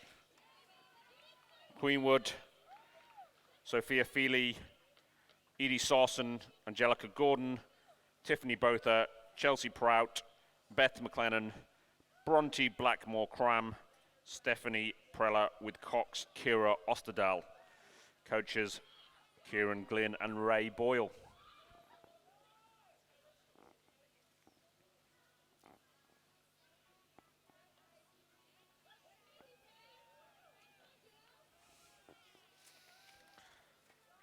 And again, as we come to the closing stages of the next race, this is the schoolboy single scull. In the far side, we have in lane 3 Redlands, in lane 4 Cranbrook, in lane 5 Penrith Anglican, in lane 6 Newcastle Grammar, and in lane 7 Radford College. And coming through the 1500 metre, it was Radford College, Damien Schroeder, with a slight lead across in lane 5 from Penrith Anglican and Redlands. Redlands Nicholas Wilkes in lane 3 in third position. Henry Brett from Newcastle Grammar in 4th, and Alex O'Neill Cranbrook in 5th. And coming up to the final, Damien Schroeder has maintained his lead, consolidated his lead, and takes the gold medal position quite comfortably from the sculler from Penrith Anglican. Miles Howard there just finishing silver medal position. Both of these scullers, some considerable distance between them and the rest of the pack. It's still a fight for silver medal between Nicholas Wilkes from Redlands and it looks like Newcastle Grammar School's Harry Brett. Dominant performance there by the Radford College sculler Damien Schroeder and Penrith Anglican Miles Harold in first and second. Redlands sculler taking home the bronze medal this evening. In lane 3, Nicholas Wilkes. In lane 6, Harry Brett. And in lane 4, Alex O'Neill from Cranbrook School. Sculls leisurely over the line.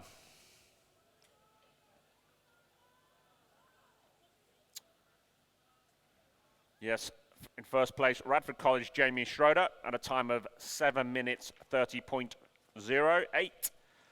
Second place, Penrith Anglican, 4 seconds behind in Miles Harold. In third place was Nicholas Wilkes, 44 seconds behind that. In fourth place, Harry Brett from Newcastle Grammar, and fifth place, Cranbrook's Alex O'Neill.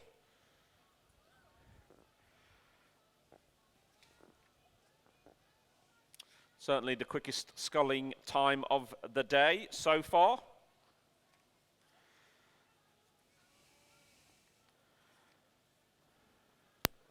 Nathan just reporting back on duty, and thank you to Chris McCarthy, who's just finished to rush off. He tells me to make a speech at a 21st, so thank you, Chris. Just a matter of interest, Nathan, I've had an inquiry. What's happening against Pakistan in Adelaide? A few minutes ago, it was. Warner had made his double centuries on 204. Labuschagne was bowled 162, and Steve Smith at that stage was on 2. So Australia was 200 for 378. Now that's going to be hard to beat. But anyway, back to the water. Yeah, and here we have the culmination of the schoolboy single sculls Division 2 in the far side. St Augustine's with a clear lead in lane 3. Jeremy Gategood in the far side looks like to be taking the gold medal, followed by the Canberra Grammar Raphael Priest, who will take silver in lane 4. And then in lane 6 we go across to Ben Vickery in the bronze medal position for Hunter Valley. Some way back in lane 7, Kinross Wallaroy's Thomas Richardson. And finally, St Dominic's College, Bradley Moran.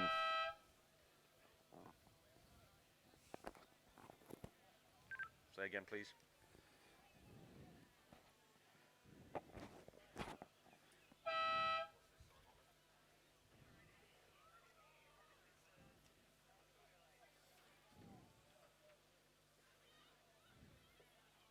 Do you want me to do that, or are you right? Ladies and gentlemen, we move back to the podium, and we're looking now at our medal presentation. This is for race 66, the Championship Schoolgirls 8. And in our bronze medalist, all ready to stand, is Loreto Kirribilli. And representing Loreto Kirribilli, Oliver Oliveri, Lucy May Laundry, Emma Noy, Alex McMillan, Isabel Constantinian, Caitlin Ill, Olivia Loadsman, Charlotte Cadman, and Mita Jones, and the Cocks are coached by Elliot Hunt. Moving to the silver medal to stage, the other Loreto Normanhurst number 1. And Loreto is represented by Bridie Cooksey, Maya Jones, Brennan Barr, Lillian Dean, Ruby Booth, Grace Gillies, Paige Critchlow, Molly Pringle, and Elizabeth Bolster as the Cox.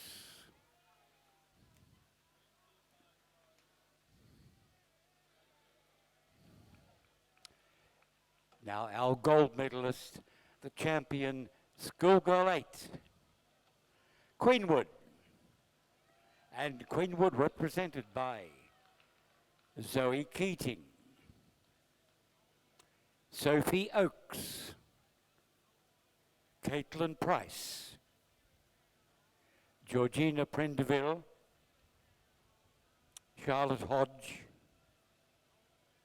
Francesca Cabanas, Lucy Lewis, Reese Harvey, and Kat Damon. The crew coached by Charlie Rose Iron and Max Main Street. Ladies and gentlemen, let's have some recognition for our championship Schoolgirl 8 medalists, Queenwood, Loreto Normanhurst, Loreto Kirribilli.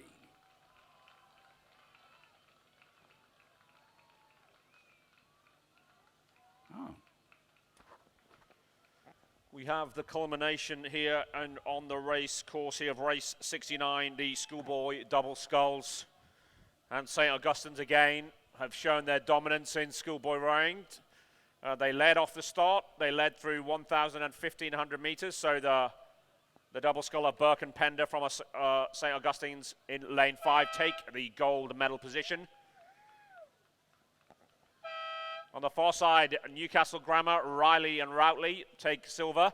And it will be close for the bronze medal between Redlands and Cranbrook. Cranbrook just taking it on the line from Redlands down to the last stroke.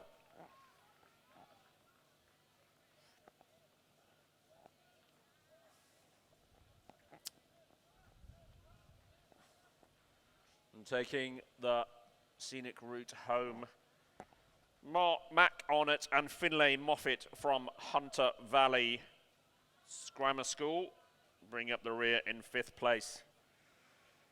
Quick time therefore from the St. Augustine's boat, 7:03.59.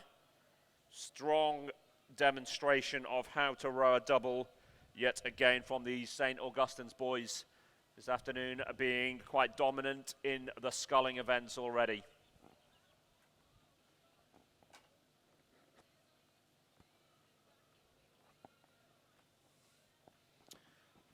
A short break in the racing at the moment as we see the winners of the Schoolgirl 8 push off the podium. Queenwood, who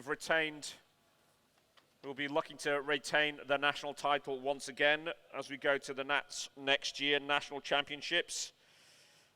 That's Queenwood Schoolgirl 8, Sophie Feely, Edie Sawson, Angelica Gordon, Tiffany Botha, Chelsea Prout, Beth McLennan, Bronte Blackmore Cram, Stephanie Preller, and Kira Osterdale, the coach. Once again, once again, Queenwood parents with a strong shout at the finish. Great turnout once again from the parents and the spectators. Kieran, Glyn, Ray Boyle, their coaches, will be happy tonight. In fact, it's true, I think, to say both that we have strong turnouts for a great many of our schools here. I wish we only had it at our conventional club regattas. That's very true indeed. And I say that slightly with tongue-in-cheek because as a parent of a Queenwood rower, yes, I think the active participation could be somewhat better.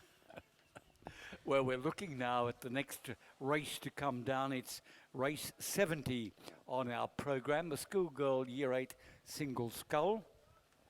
And we have on the line up there in lane 1, Ella McKenzie from Hunter Valley Grammar. In lane 2, Joy Go from Radford. In lane 3, Tilly Clark-Jago from St Catherine's. In lane 4, Amelia Hill, Kinross Walleroy. In lane 5, Amelia Glastonbury MLC School. In lane 6, it's Heidi Aarons from Loreto Kirribilli. In 7, Myfina Bland from Newcastle Grammar. In lane 8, Miranda Sabo from PLC Sydney. And in lane 9, Michaela Sanger-Larsen from Redlands. And ladies and gentlemen, I've asked you to turn your attention to the podium. This is the winners of Schoolboy Single Scull Division 2. The time of 7:30.1. In 3rd place, we have Hunter Valley Grammar School, Ben Vickery.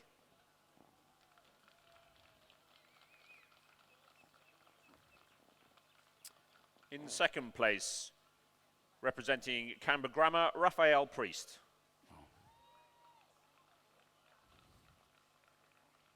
And the winner of the Schoolboy Single Scull Division 2 from St Augustine's, Jeremy Gatewood.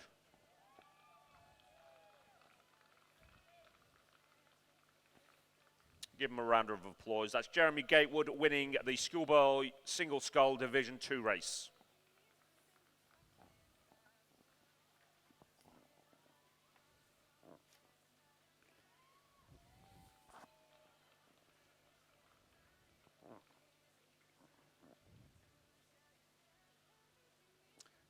And John, any news about the false teeth? False teeth? Yes, we have reports of a set of false teeth being lost. Anybody finds any false teeth laying around, look into your sandwiches, your salads, check the dogs. We're really desperate to know if the lady has found her false teeth.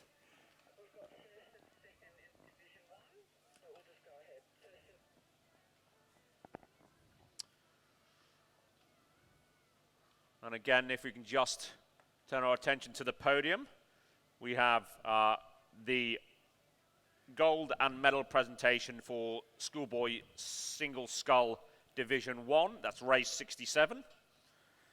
In second place from Penrith Anglican, Miles Harold.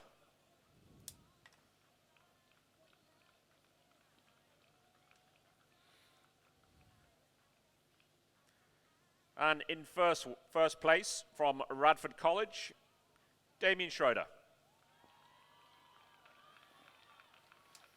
Ladies and gentlemen, please put your hands together for the winners of the Schoolboy Single Scull Division 1, Damien Schroeder and Miles Harold.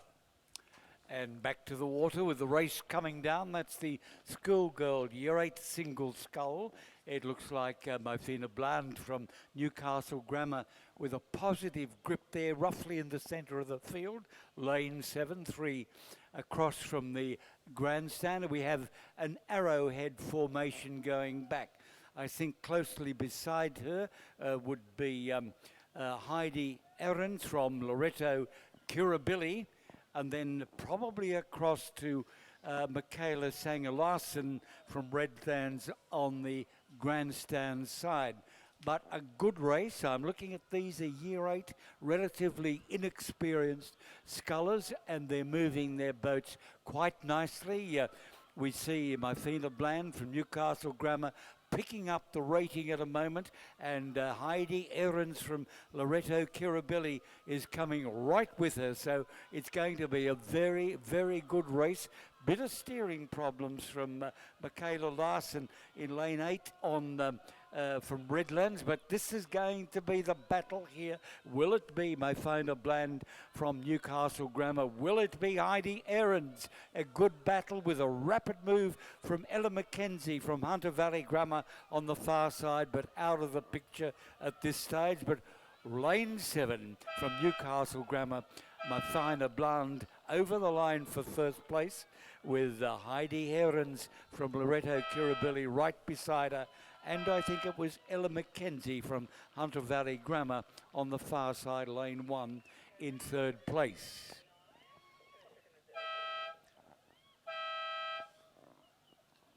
And if we turn our attention, ladies and gentlemen, to the results on the podium for race 69, the schoolboy double scull 2,000 meter race. In third place and bronze medal were Cranbrook with Michelle Caponas and Will Begg.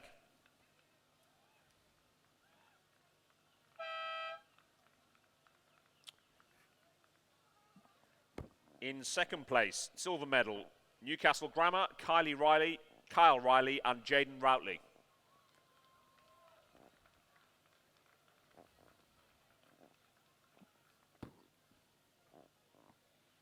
And again, a strong showing from St. Augustine's to take gold medal position, Patrick Burke and Nicholas Pender.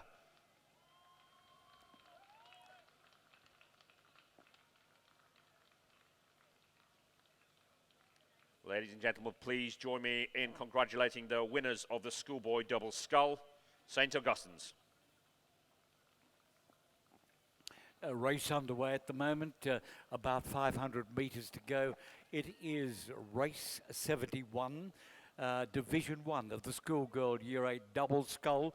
We're aware that Queenwood in lane 2 or 3 is a withdrawal, but I think looking at them, we're still minus one other crew. But our program leaves us with MLC School in lane 1, Redlands in lane 4, then PLC Sydney in 5, Radford in 6, and Roseville in 7.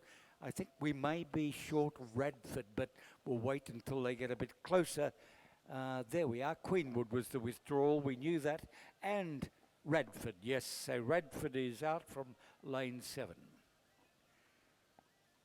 So that leaves us with that combination of Stella Payson and Elisa Tamaris from PLC.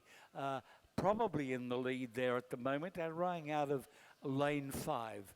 comfortable wind, a lot of clear water back, bit of steering problem from the Roseville combination. I can see the track through the water. The umpire's launch is right there with them to give them some guidance. Need a bit of an echo finder or something there anyway. But this is going to be a very comfortable win by the, oh, there's Roseville now at the finish. So the PLC had changed a few lanes down there. So it's Roseville, Hallie Alexandra and Ava Kassar over the line for first place in Division 1 of the schoolgirl Year 8 double scull. Radford, even though their course has been somewhat circuitous, will be pushing for, certainly pushing for the bronze medal position. They'll be disappointed, given their route, that they wouldn't be in the silver medal position. I don't know what quite went wrong there. PLC Sydney. PLC Sydney, sorry, yes. Radford, one of the withdrawals, but lane 4, it's Redlands, Scarlett Thorpe and Angela Monty over in second place, and then the misadventurous lane 5 from PLC Sydney. Congratulations, despite a few hassles on the course all the way down. Bronze medal, well done girls.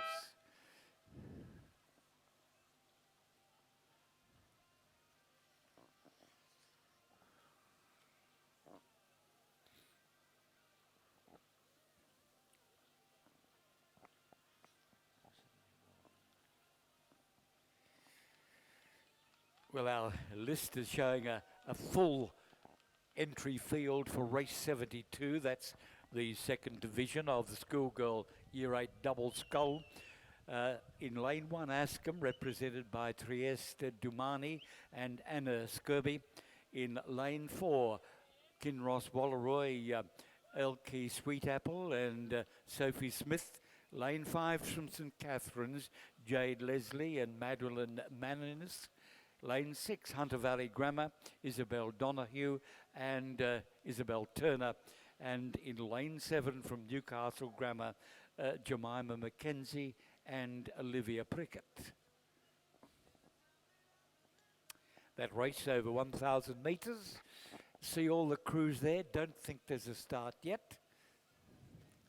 And the wind keeps on picking up and picking down, John. It's kind of changeable. It's still coming from the same direction, so it's still a tailwind for all the rowers. But yeah, sometimes it can be quite bubbly and sometimes it dies down. So much so for the much forecast storm, which was due at 3 o'clock. We seem to have missed that.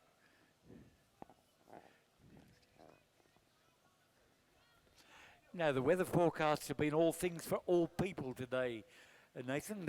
So we take it as it comes, I think. Absolutely. And thanks to Rowing New South Wales, we've just been delivered a beautiful Lucking Lamington here in the commentary box, which I'm sure you'll enjoy, John. Yeah, yeah. Yes, and the call still goes out for the false teeth. If they have been found, we would really enjoy knowing, or else you'll be eating jelly tonight for tea. Merely looking for an extra smile, that's all it is. Correct, correct.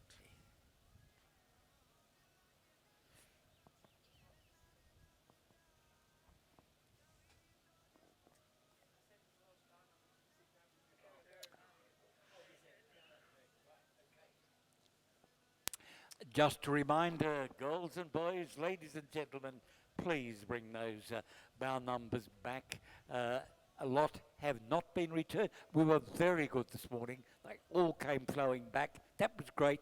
But I think it must have been whatever you had for lunch. They're not coming back quite as well now. So please bring our bow numbers back as soon as your race is finished.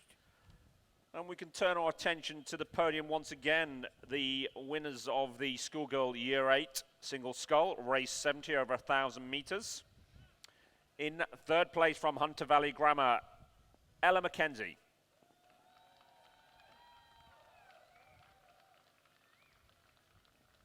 In silver medal place from Loreto Kirribilli, Heidi Ahern.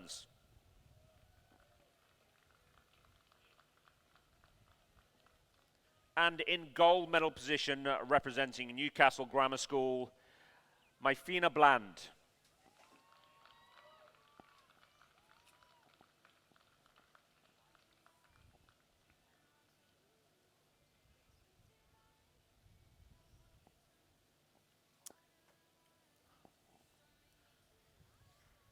Looks like we've had a race stopped at the beginning of the course. Looks like we are awaiting a restart for some reason. Don't know quite what's gone on there, but in the race 72, the Schoolgirl Year 8 Double Scull Division 2, looks like they're going to have a restart.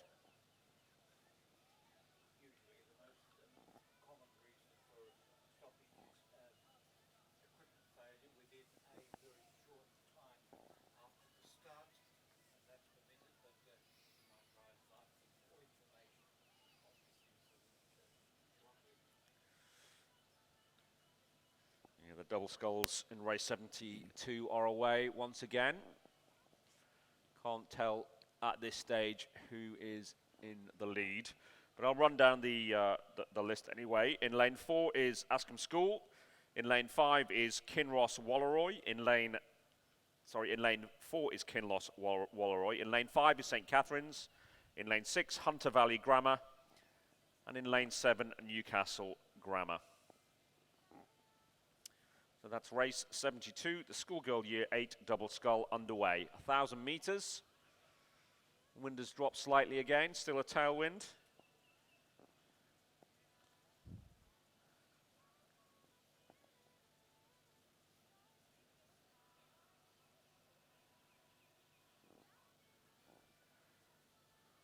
Looks like from this position that the front runners may well be Newcastle Grammar School in lane 7. And possibly St Catherine's in lane 5. And Hunter Valley in lane 6. They all look pretty even so far.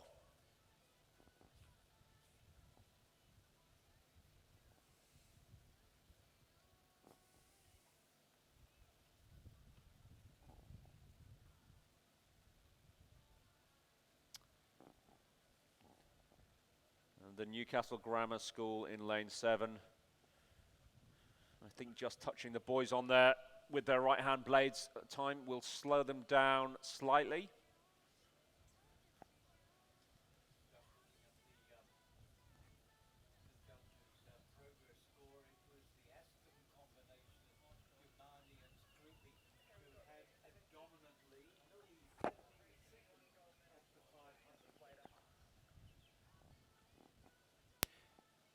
Just running through that again at the 500-metre mark. It was the Ascombe combination of Damani and Scrooby had a very handsome lead, nearly 13-second lead at the 500-metre mark. Then came Kinross Walleroy, Newcastle Grammar, Hunter Valley and St Catherine's in 5th place. And ladies and gentlemen, we'll turn our attention to the podium. Race 71, Schoolgirl Year 8 Double Scull Division 1. We have the gold medal winners.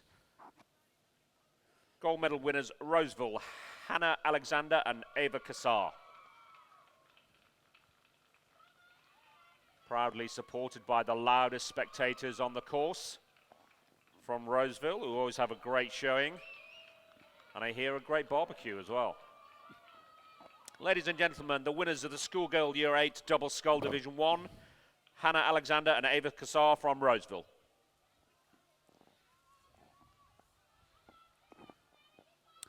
Oh, back to the water. We're looking at the progress in the finishing stages of race 72. That's the second division of the Schoolgirl Year 8 double. And it's the Ascombe combination, Trieste, Damani and a Scrooby. They've led all the way and there's a lot of clear water back. And their second place, it's a battle between Kinross, Walleroy, Sweet Apple and Smith, the Newcastle Grammars, Mackenzie and Prickett on each side, but over the line now for Ascombe. A nice win there, very nice win indeed, and a handsome lead back. Looks to me like it'll be Kinross Walleroy, Elkie Sweet Apple, Sophie Smith will be across the line, I would think, in second place. Bit of a tussle coming from lane 7, Newcastle Grammar. They'll be in third, Jemima Mackenzie and Oliver Prickett. So, good win to Ascombe, then Kinross Walleroy, Newcastle Grammar, with St Catherine's and Hunter Valley Grammar yet to finish.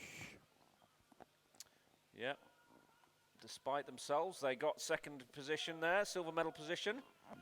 Coming in at Newcastle Grammar School, Hunter Valley Grammar School in lane 6 in 4th place. Followed up in lane 5 by almost a reluctant St. Catherine's as they come over the line. Just a little bit of trouble there, a few strokes short of the line. Winning time, incidentally, for that race was 4:07.27.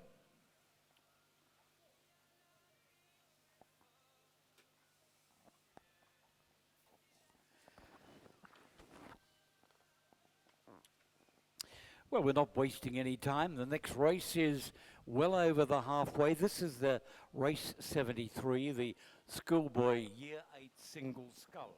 Max Moylan from Cranbrook in lane 3. Max Blatchley from Hunter Valley Grammar in 4. Gabe Leishman in Newcastle Grammar in 5. From St. Augustine's in lane 6, it's Jesse O'Connor. And in lane 7 from Redlands, Ira Galipiard.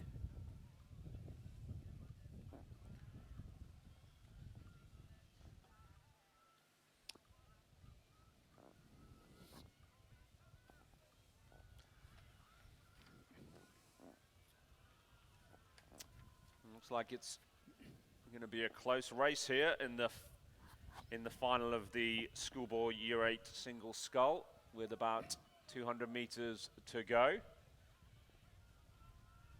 Race 73, it looks like battling it out in lane 4 and 5. Hunter Valley Grammar and Newcastle Grammar. Max Batchley and Gabe Leishman. Certainly looks like the Hunter Valley Grammar School Max Batchley pushed away slightly since the halfway mark. Driving those legs down, nice finish, nice length. Makings of a very tidy sculler there from Hunter Valley. Takes the gold medal position in lane 5 from Newcastle Grammar. Gabe Leishman takes silver. And we got a lot of clear water back to 3rd and 4th place. 3rd place, it looks like going to Max Moylan from Cranbrook over there, I think, yes. That's right, and then we have the Redlands boat. Taking a fine course down the inside of his lane. Ira Gapalard, Redlands. Jesse O'Connor from St. Augustine's bringing up the rear.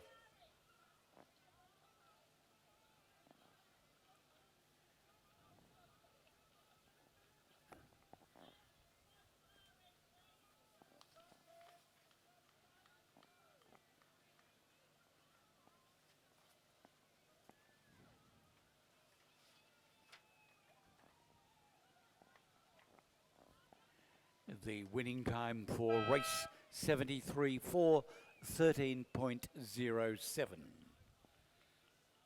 All competitors in that race now having crossed the line. We look down the course again and it's race 74 underway, the schoolboy year 8 double scull. In lane 3 from Hunter Valley Grammar, Lachlan Foster and Hayden Williamson. Lane 4 from Redlands, Julius Keller and Daniel Lev. In lane 5, Radford, Marcus Ward, Lachlan Blight. Lane 6 from Cranbrook, Alexander Murdoch and William Burry. And lane 7 from Newcastle Grammar, Marcus Lumley and Thomas McGrath. Looks like the Newcastle Grammar boys, Lumley and McGrath, maintained their lead that they had at the 500 metre mark of about 3 seconds. It's a good couple of boat lengths in these boats. Wind just picking up slightly. The Cranbrook boat of Murdoch and Murray, again taking a slight change in course there, bring themselves back online to the centre, moving towards the centre of the lane. That won't have helped them in their quest for silver, and it might have allowed the other boats of Hunter Valley Grammar and Radford to have a sniff of that silver medal position. Just looking at the Lumley McGrath combination from Newcastle Grammar, they've lifted their rating at the moment. Some of the blade work is perhaps not as good as we would like, but nevertheless it's effective, and they have about a 3 thanks lead over the Cranbrook combination of Murdoch and Murray.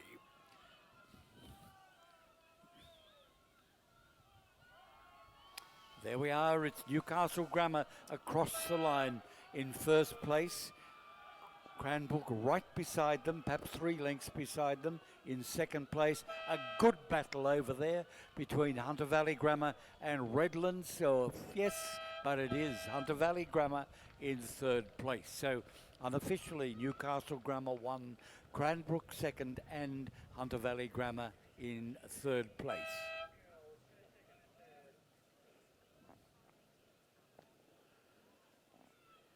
We see that race conclude. We'll turn our attention once again to the podium, where we have race 72, the Schoolgirl Year 8 Double Scull Division 2. In third place from Newcastle Grammar, Jemima McKenzie and Olivia Prickett.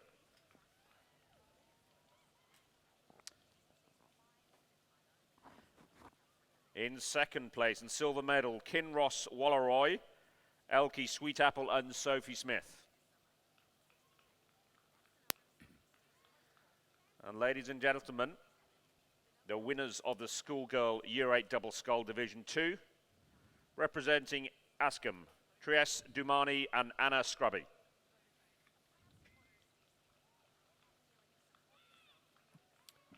The winners of the Schoolgirl Year 8 Double Scull, Asham.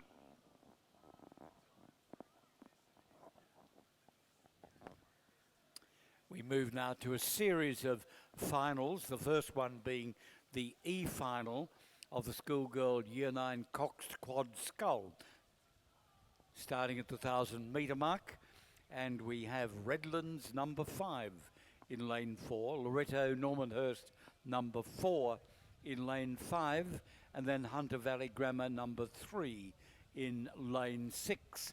Now the remainder of these finals, D, C, etc., will all be full houses because that's the way the heats were run.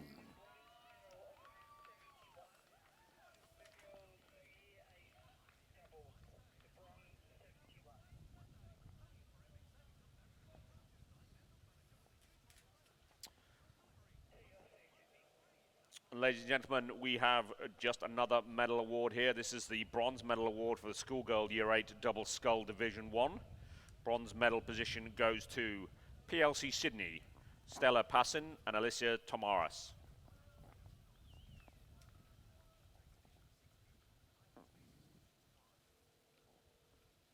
Congratulations to PLC Sydney, the bronze medal winners for the Schoolgirl Year 8 Double Scull. Race 75, the E final. 3 starters scheduled. I can only see 2 on the water at the moment, so I'm not quite sure which one is missing. We were scheduled to have Redlands, Loretto Normanhurst, Hunter Valley Grammar. I think it might be the Hunter Valley Grammar combination not there, but we'll confirm that when they come a little closer.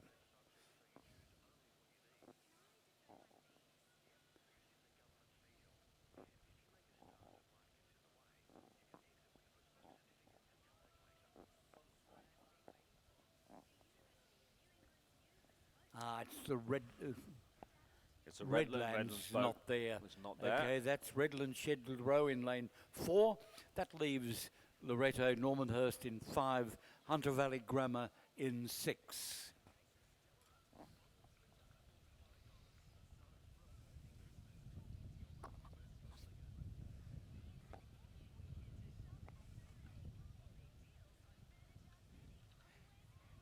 Rush, despite the well,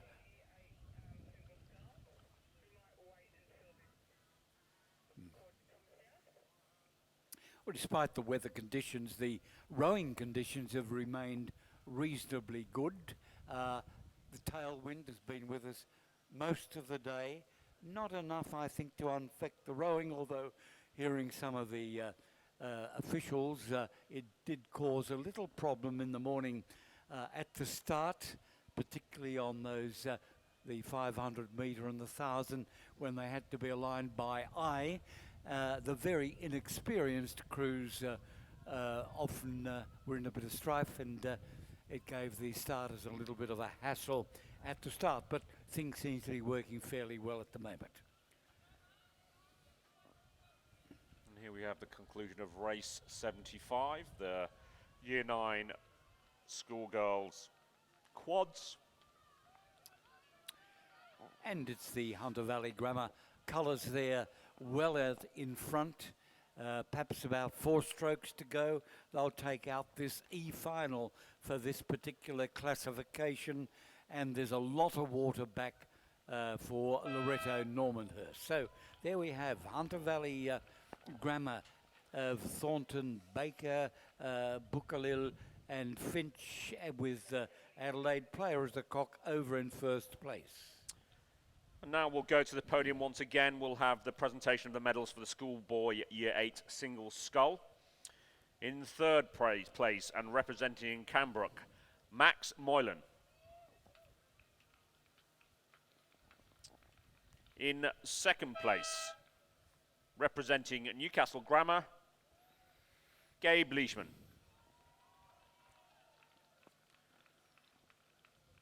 And in gold medal place with a time of 4:13.1, we have Max Blatchley from Hunter Valley Grammar.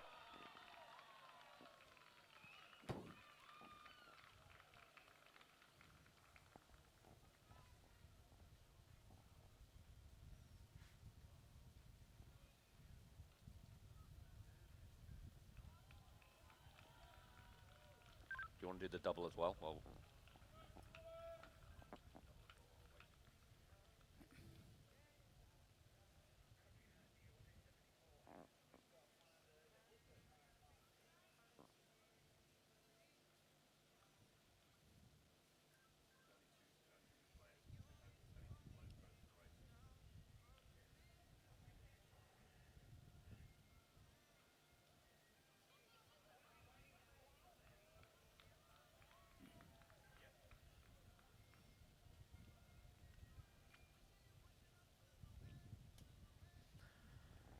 and now we go to the presentation of the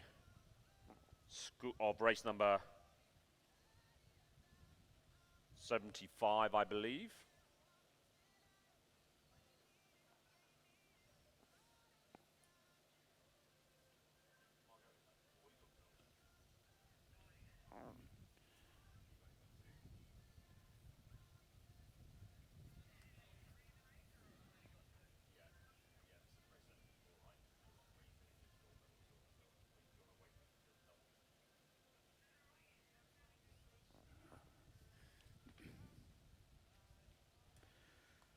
So we have the presentation of the medals for race 74, the schoolboy Year 8 double scull.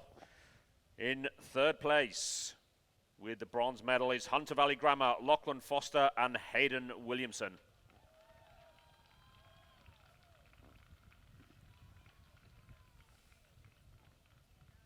In second place, silver medal, the boat of Murdoch and Murray from Cranbrook.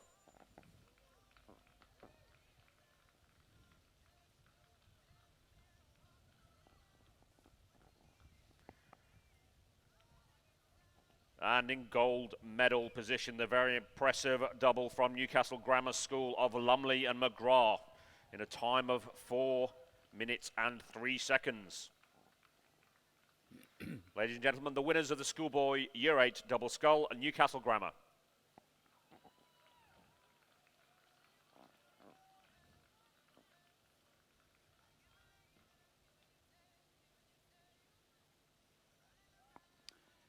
I think we're still waiting for a start in the D final of the schoolgirl Year 9 Cox Quad. As I say, relatively inexperienced rowers and scullers, bit of breeze and a problem I would think in lining them up, but the lineup is for Newcastle Grammar in lane 1, Redlands in 2, Radford number 5 in 3, Radford 2 in 4, Radford 4 in 5. Loretto Normanhurst number 3 in lane 6, Queenwood 6 in lane 7, and the MLC School number 2 in lane 8. That's race 76.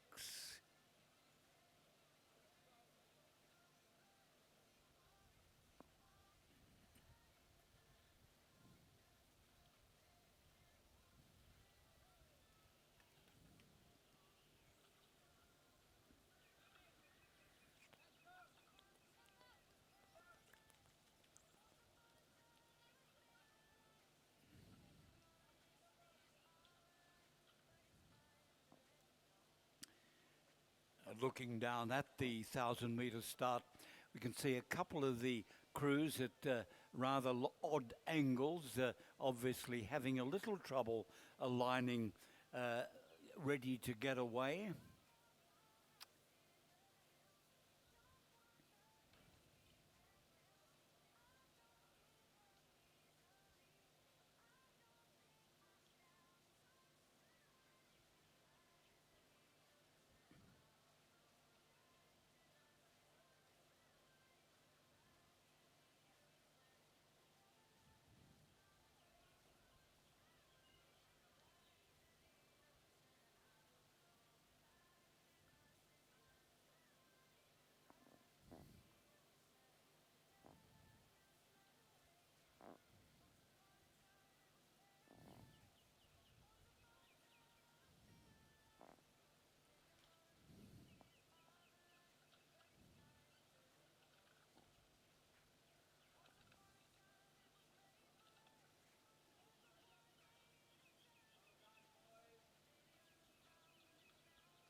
Well, just looking head on down there at the moment, it would appear that the crew scheduled in lanes 1, 2 and 3, Newcastle Grammar, Redlands 4, Radford 5, perhaps trailing a bit at the moment, leaving us with virtually a straight line across for the rest of the crews there.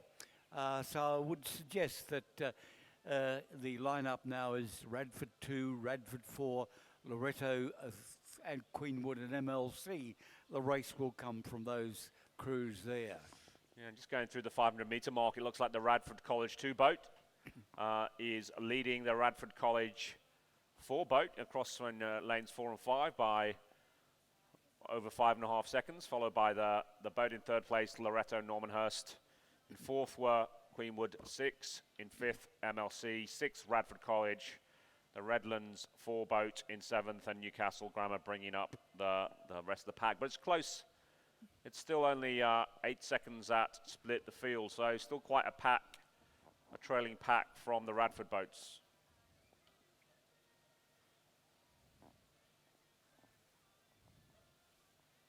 Coming into the last 250 metres now, it looks like Radford College 2 in lane 4 and Radford College 4 in lane 5. Still maintain gold and silver, but we think we might have a push from Queenwood and Loretto, and in this near side it is, yes, sorry, it is Queenwood who may have pushed, and MLC School who have pushed as well. Definitely a race is on for silver.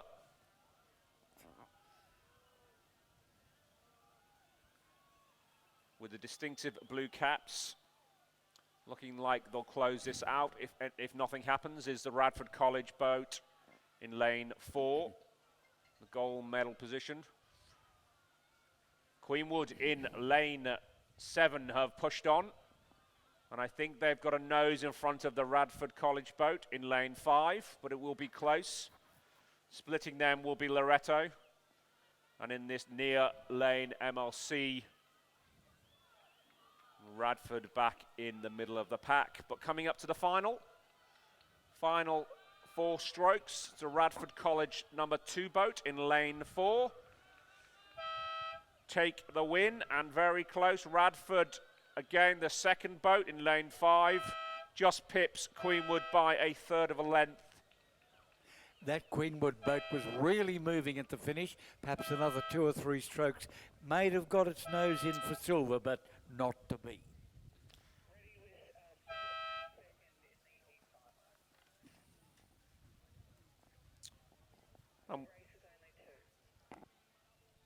And we'll turn our attention to the E-final of the schoolgirl Year 9 Coxed Quad Scull. You remember there's only 2 boats racing in this. And in silver medal position were Loretto Normanhurst, Abigail Whitaker, Sophie Critchlow, Amelia Hansen, Sophie Horbach, and the Cox Chelsea Cran, coached by Laurie Hunter. And in gold medal position from Hunter Valley Grammar, Annabelle Thornton, Ruby Barker, Claudia Bucklehill, and Mia Finch. Coxed admirably by Adelaide Player. Ladies and gentlemen, the winners of the schoolgirl Year 9 Cox Quad Scull, Hunter Valley Grammar.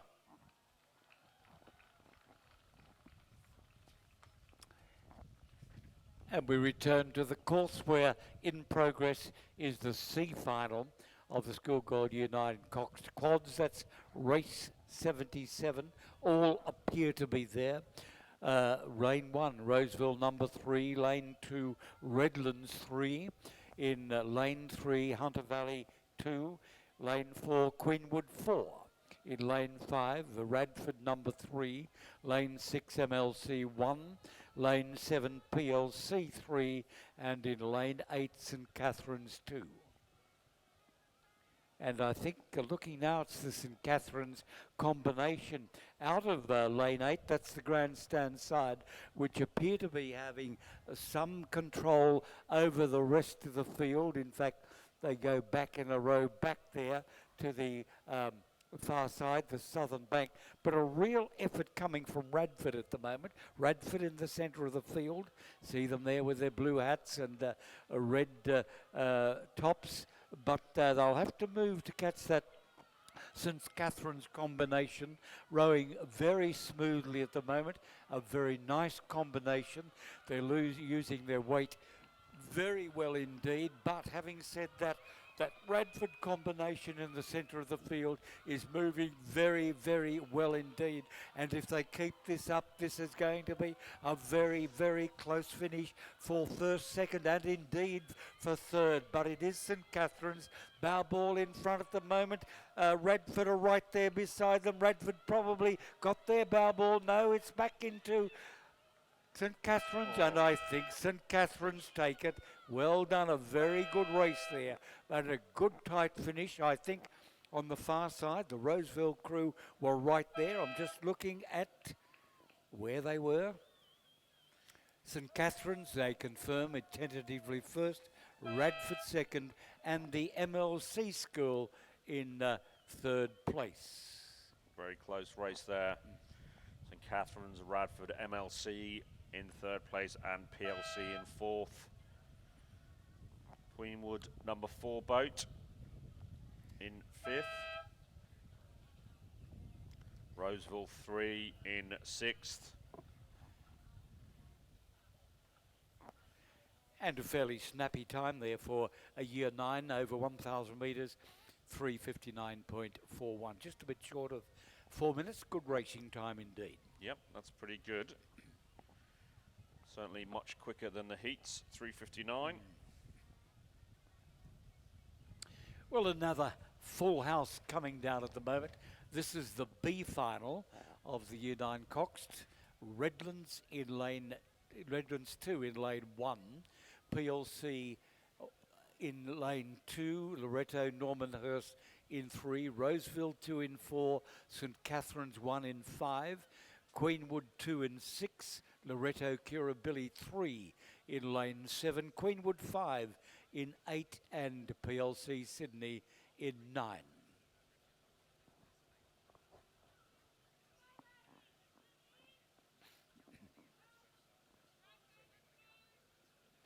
And again, looking at head-on, I haven't seen the results at the moment. There seems to be crews fading a bit on each of the flanks, particularly on the southern flank.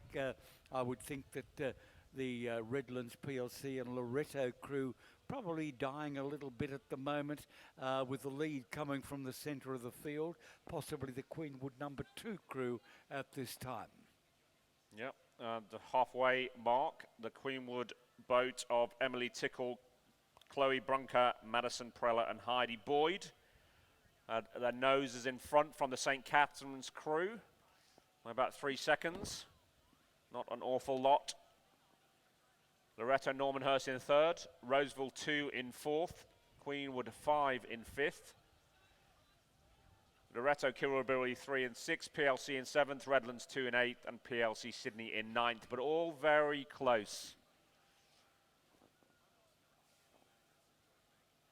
They'll all start to be winding up that rate now, trying to control the rate and keep the power in at the front and back end of the strokes. It's very spectacular. We look down there head on and we have a full field right across lane 1 to lane 8 and 9. It makes a very good spectacle. But the lead from the centre of the field.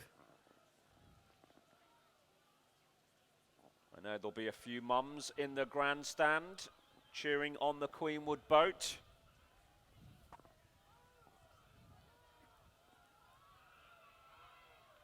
They're going to have to hold on though. The crews are all piling up behind them.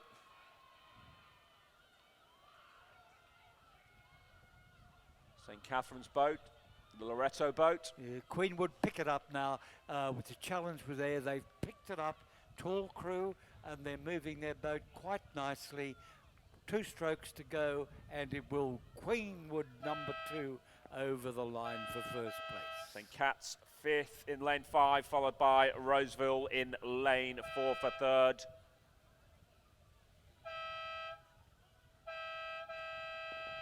Close.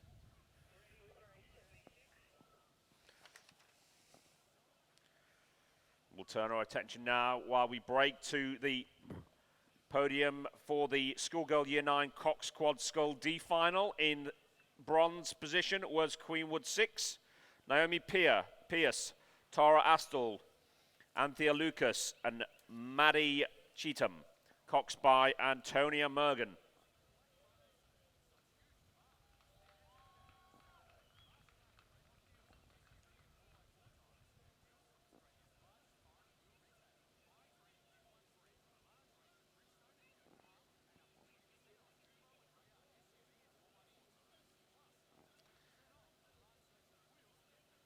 And in silver medal, we have Radford College,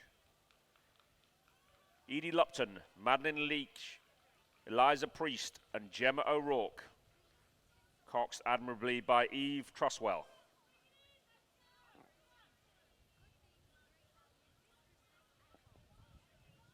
Just pipped on the line.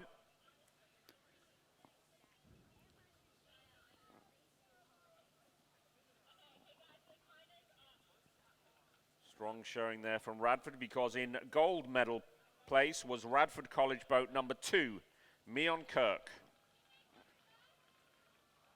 Ellie Maglis, Sophia Treschendorf,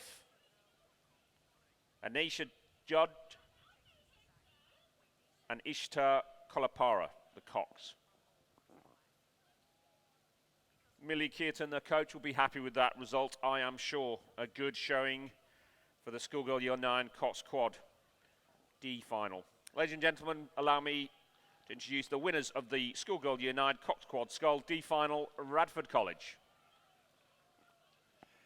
And now the A final coming to a conclusion. We have Queenwood 3 in lane 1, Roseville in lane 2, Redlands in 3, Loretto Kirribilli number 1 in 4, Queenwood 1 in 5, Radford 1 in 6, Loretto Kirribilli 2 in 7, probably leading at this stage, Normanhurst in 8, Hunter Valley Grammar in 9.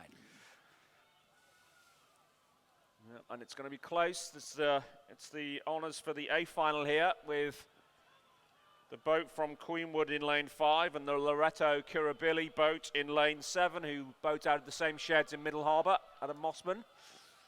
Looking for a gold medal position. It's going to be a close one.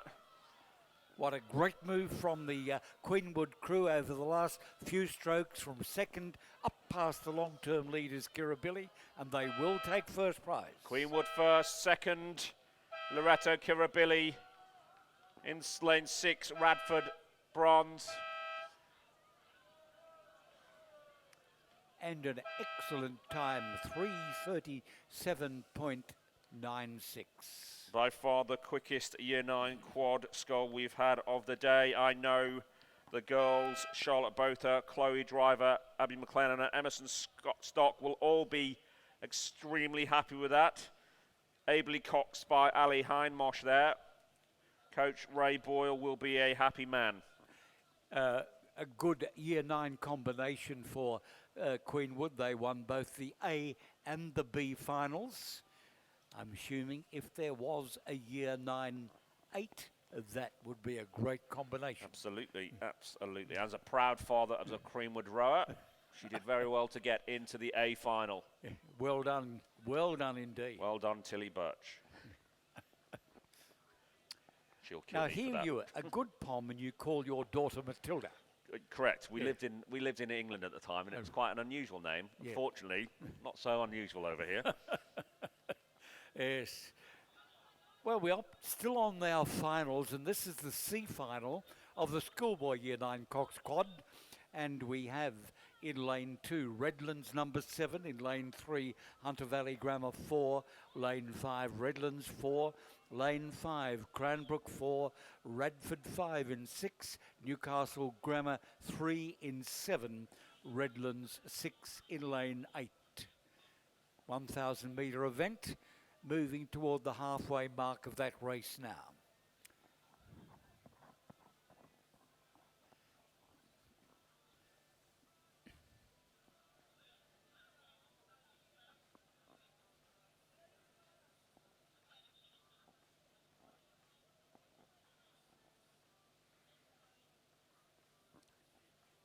The Redlands crew in this C final of the schoolboy race appears to be doing very well. That's on the grandstand side, but I think we're about to go back to the presentation, so we'll pick up the race later.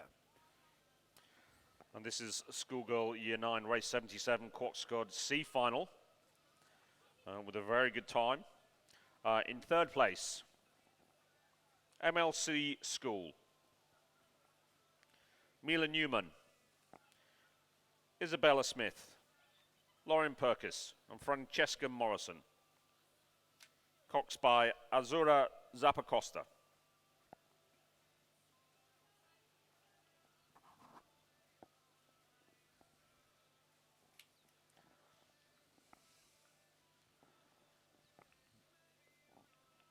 In silver place, Radford College. Mia Cluth, Sophie Conlon, Siobhan Hall, Zoe Hickey and Ava Warden.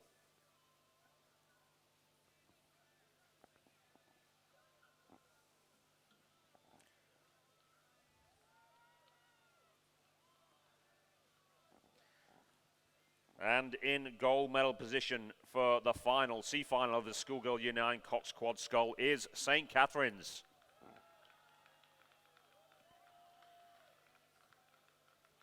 Missy Callahan, Sienna Morgan, Emily Alton, and Cameron Faturis. Coxed by Sophie Castellas. Ladies and gentlemen, the winner of the Schoolgirl Year 9 Cox Quad Scull C Final, St. Catherine's. Well, this race of C final about to begin, or about to finish rather. I think we might be minus Radford College number 5, but that leaves us with Redlands number 6 on the grandstand side. 2 more strokes and we'll see the colours of Redlands over the line for first place in this C final, Schoolboy Year 9 Cox Quad. I think Redlands 4 in second place and Cranbrook in third. I'll just double check. Redlands 3, Redlands 4, Cranbrook 4, 1, 2 and 3 in the time, 4:10.27.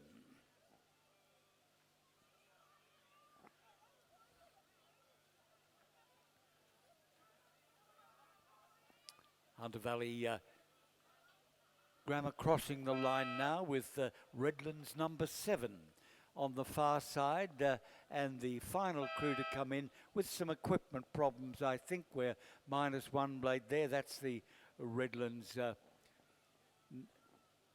number 6, I think it might be. Got a bow 7 on it. Newcastle Grammar, perhaps. Yes.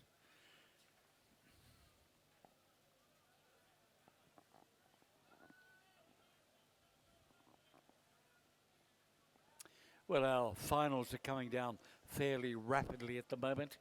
Of course, our presentations are happening equally as rapidly, and that takes up a bit of time, particularly when we got large numbers in each crew. But the B final, race 81, Year 9 Cox Quad for schoolboys, about to get underway. We can see them all down there at the 1,000-metre start mark. Newcastle Grammar in lane 1, Redlands 5 in lane 2, Hunter Valley 2 in lane 3, Cranbrook 3 and 4, Redlands 3 and 5, Cranbrook 2 in lane 6, Radford College 4 in lane 7, Radford 3 in lane 8, and Hunter Valley Grammar 3 in lane 9.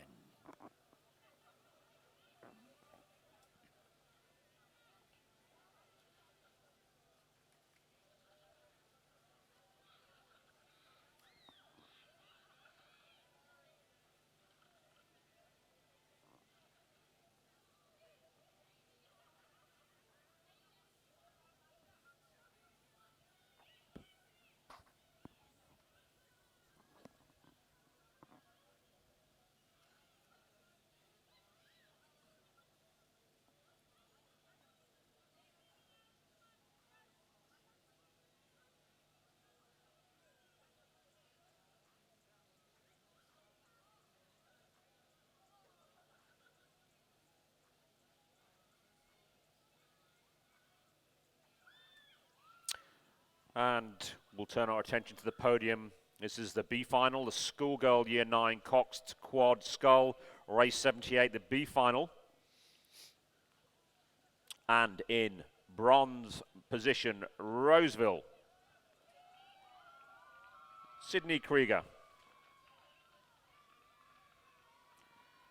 Caitlin Coleman, Alice Bennett, Sienna Fitzgerald, and Charlie Griebel, the Cox, coached by Tanya Blessington. In silver medal position, St. Catherine's, Charlotte Skeffington, Erin Cara, Annabelle Beckett, Jade Bliss, and Cox Charlotte Wadds.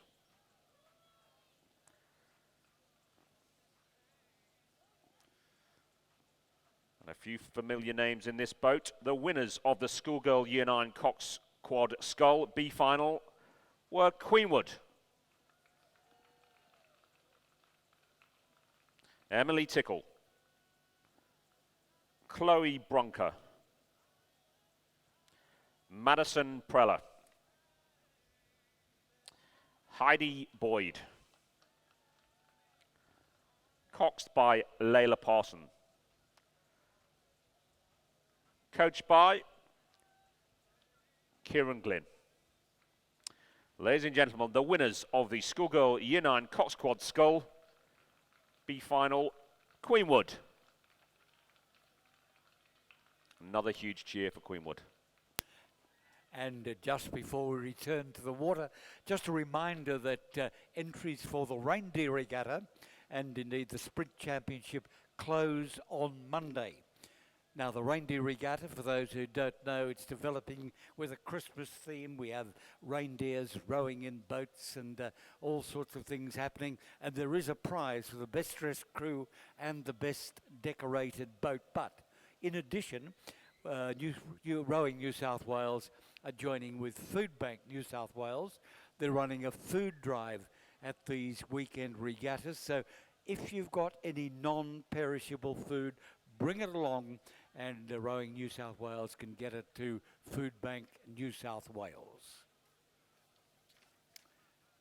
But back to the race underway, the B final, race 81, and the crews on the southern bank have faded quite considerably. Newcastle Grammar, Redlands, Hunter Valley Grammar probably out of the picture at the moment with the Cranbrook 3. So we've now got Cranbrook, Redlands, another Cranbrook, and the 3 crews on the eastern side, giving us a very close race. Now, I don't know what you think, Nathan, but I'm looking down there at lane 8, Radford number 3, probably bow in front at this stage. Yep, looks like it from here in lane 8. And the Redlands 3 boat have come back. At the halfway, they were in 3rd position, but they seem to be pushed on quite strongly. At the halfway mark, it looked like the Redlands boat was in the lead in lane 5, and then on the far side, Hunter Valley in lane 3. But it's been a sudden change in the positions as we come into the final stages of the race. And I think that Redlands crew had gained some of the distance they lost in the mid stages of the event, and they're out there now comfortably, I think, at the moment. They've come in the last 150 metres, come right through the field. Yep, looks like a strong finish from the Redlands crew there. Alfie Leach. Sorry, the Ethan McFarlane, Mitchell Turner, Spencer Farrell and Xavier Reid there, taking the gold medal position quite comfortably again. Another win for Redlands. Hunter Valley Grammar on the far side appear to be the next likely, yes, there is silver medal. Looks like Cranbrook then just stole bronze medal there. Cranbrook 2 over Cranbrook 3, so Cranbrook 2 bronze medal, Cranbrook 4 in 4th. Sorry, Cranbrook 3 in 4th.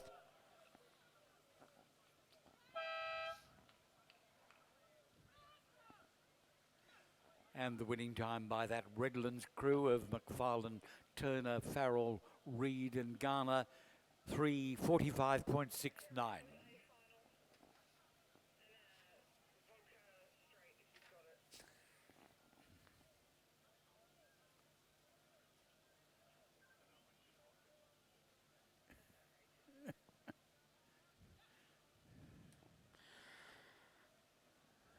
And we turn our attentions to the podium once again.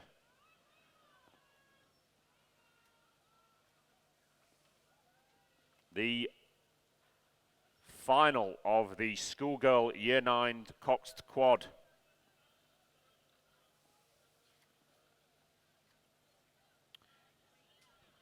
In 3rd place, Radford College. Josephine Trustwell, Hannah Sampson,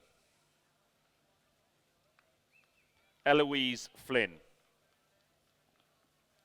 and Zimmy Lyris, Maya Lee Cox,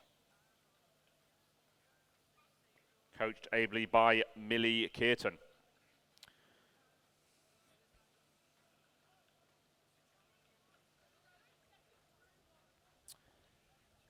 Just losing out, Loretto Kirribilli are in the silver medalists. Katie Webb, Claire Flanagan. Coco Gracie. Elizabeth Carey. And Cox by Claudia Lensner. Benjamin Sullivan, coach for Loreto Kirribilli. Good race there. But once again in gold medal position, Queenwood. Charlotte Botha. Chloe Driver. Abby McLennan. And Emerson Emmy Stock. Ably steered down the course by Ali Heinmarsh. And their coach, Ray Boyle, will be a happy man this evening. Ladies and gentlemen, the winners of the Schoolgirl Year 9 Cox Quad Scull A Final, Queenwood. Another A final underway on the water at the moment, and at the 500 metre mark it was Radford less than a second in front of Redlands. Then came Hunter Valley Grammar, St Augustine's, Newcastle in that order, but the margins were very small and very close. But we're seeing a very snappy move from Redlands over there in lane 3 in the A final. They're moving it very well indeed. Hunter Valley Grammar is coming with them, as is Radford, but it will be the Redlands #1 crew in lane 3 over the line first, Radford second, and I'm going to go and leave it to the judges for third. Oh, I think Hunter Valley just nipped it on the line from St Augustine's for third and fourth there. Fifth, Newcastle Grammar School. Sixth, Cranbrook. Seventh, Radford. And on the far side,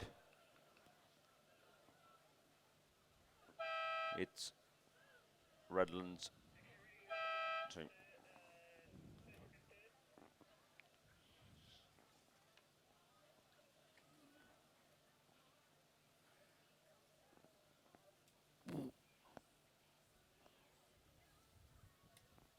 And we shift our attention once again to the podium. This is the C final, Schoolboy Year 9 Cox Quad Scull, race number 80.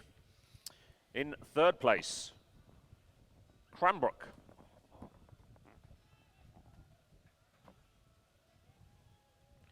Hewitts. Holly Everingham. Benjamin Tish Bostock. And Archie Mittis, with Cox Alexander Murdoch.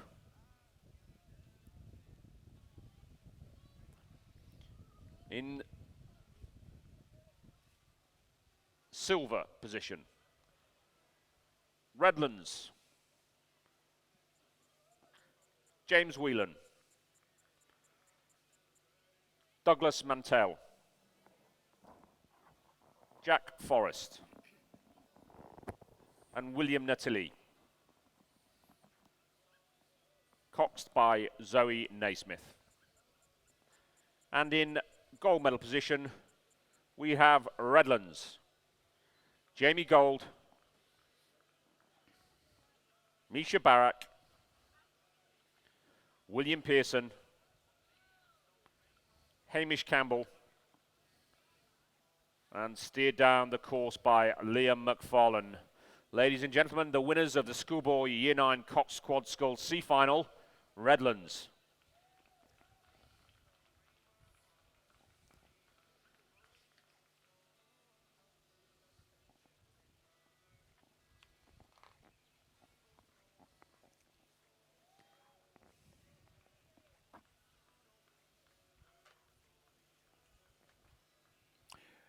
Our next event is race 83 on the program. It's a final, a championship, Schoolgirl Year 9 Single Scull, starting from the 1500 metre mark.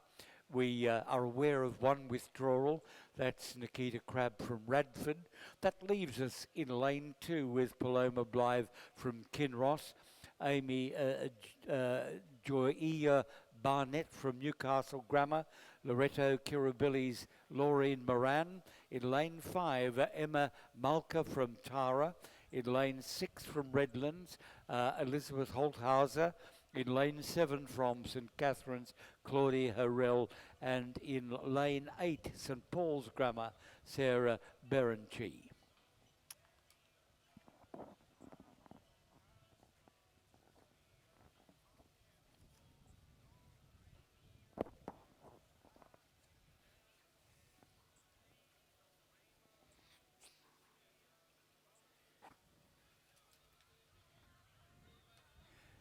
Well, we're moving toward the close of our racing, about 3/4 of an hour of our event yet to go. It's been a big regatta. We'll have had 90 races all over, 90 races representing 38 events at today's regatta and 23 schools taking part. So a very successful regatta, and it looking well for the big championships in the new year. And fingers crossed, it looks like the weather may hold out until the end of the racing, John. Well, let's hope so. The wind has certainly eased a little. Although we look at our flags, they're fluttering just as much. But my impression is it's not quite as ripply, not quite as bad on the water as it was perhaps 2 or 3 hours ago. I'd agree. The wind direction's changed slightly. It's coming across the course now, as opposed to the tailwind that we got during the middle of the day. But thankfully, the rain has held off.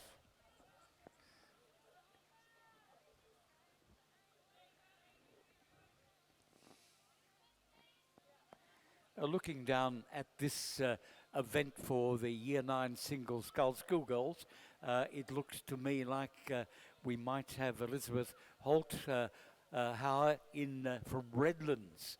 Now that's a name we see fairly regularly up here, a name which features on the podium fairly regularly as well, and she seems to be doing very, very well indeed.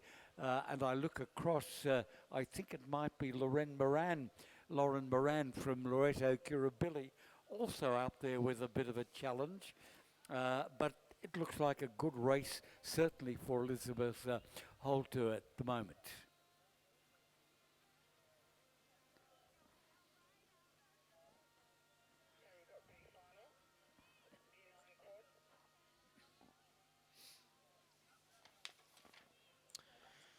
And we turn our attentions to the podium, the B final of the Schoolboy Year 9 Cox Quad. In third place, Cranbrook 2.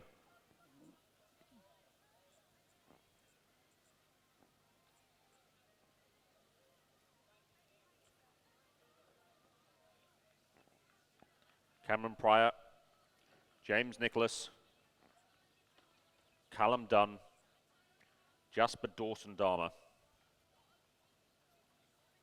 and Cox Ludovico di Ferrari.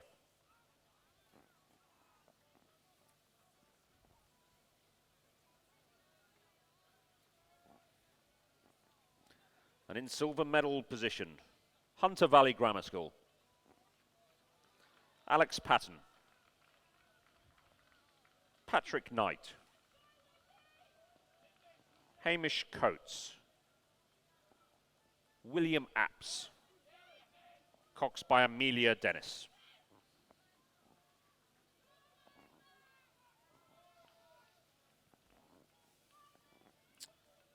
And in gold medal position, Redlands.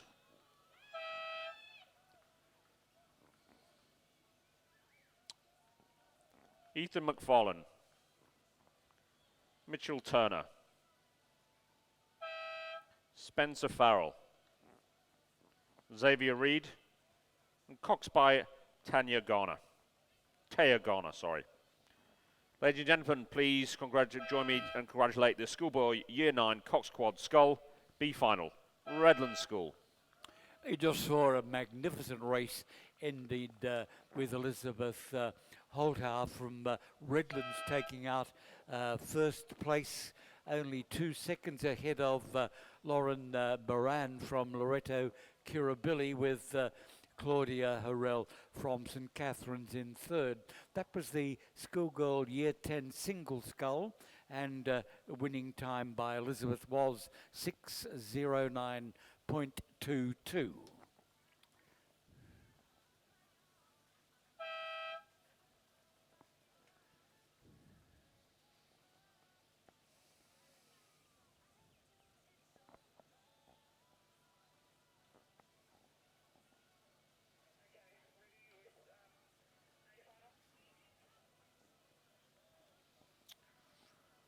Again, we go to the podium. Schoolboy, the A final of the Schoolboy Year 9 Cox Quad Scull. In third place, Hunter Valley Grammar. Ben James. Finnegan Slattery O'Brien. Hudson Walker. Trefon Stromboli. And Cox by Neve Gertie.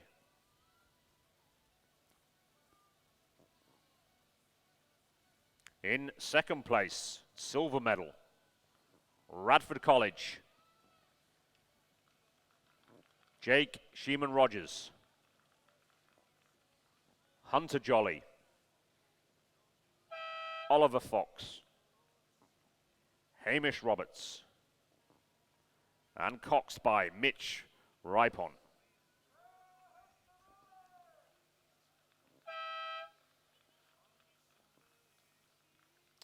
And a very, very close race this indeed. The gold medal winners of the Schoolboy Year 9 Cox Quad Scull, Redlands. Daniel Close. Matthew Fry. Patrick Walker. Finn Woodward. And Tom Morris the Cox. Ladies and gentlemen, the winner of the Schoolboy Year 9 Cox Quad Scull A Final, Redland School. We just saw a very fine combination from St Paul's Grammar. Madison Joins and Charlotte Murray take out first place in race 84. That's the schoolgirl Year 10 double scull. Winning time 6:05.59. Behind them was Eliza Garrity and Alaya Rahman from St Catherine's, and in third place Molly Walkerton and Adelaide Goldfinch from Hunter Valley. But St Paul's Grammar 1, St Catherine's 2 and Hunter Valley Grammar 3 in the schoolgirl Year 10 double scull.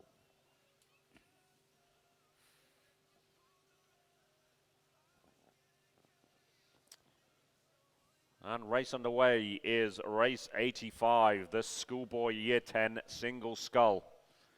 In the far lane in lane 2 is from St Augustine's, Oliver St Pierre. In lane 3, Hunter Valley Grammar School, Nicholas Melmoth. In lane 4, from Redlands, is Finn Brooks. Lane 5, Radford College, Liam Keneally. Lane 6, Newcastle Grammar, Alexander Fong. In lane 7 from Cranbrook, Sebastian Robson. In lane 8, Kinross Walleroy is James Kennett.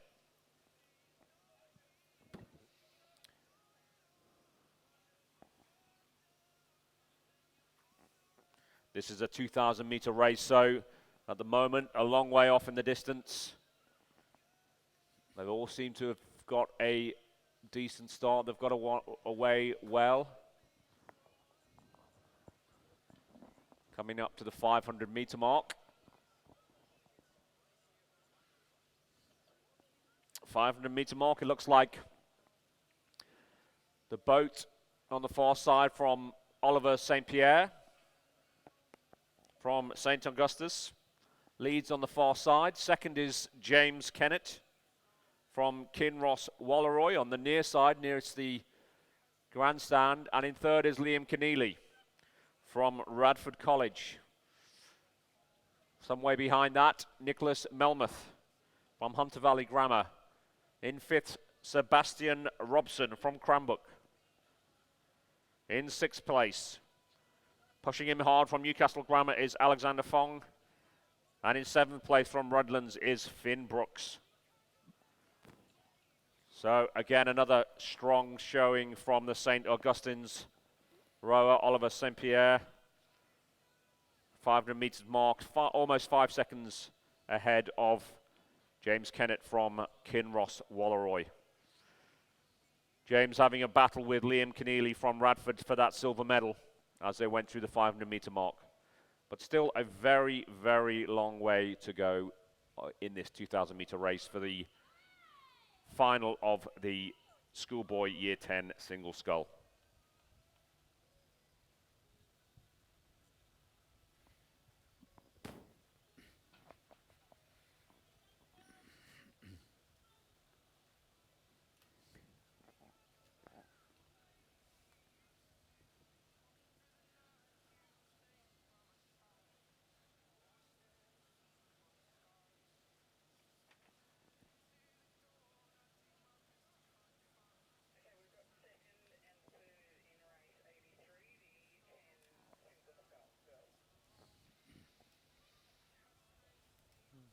Okay, we have for race 83 the bronze and silver medal positions for the schoolgirl Year 10 single scull final. In bronze medal position from St. Catherine's, Claudia Horrell.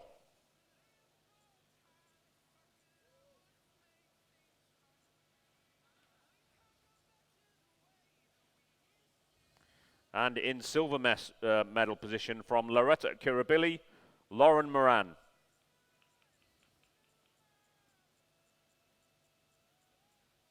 Looks like we have a no-show for the winner of the schoolgirl Year 10, who was Elizabeth Holthauer from Redlands.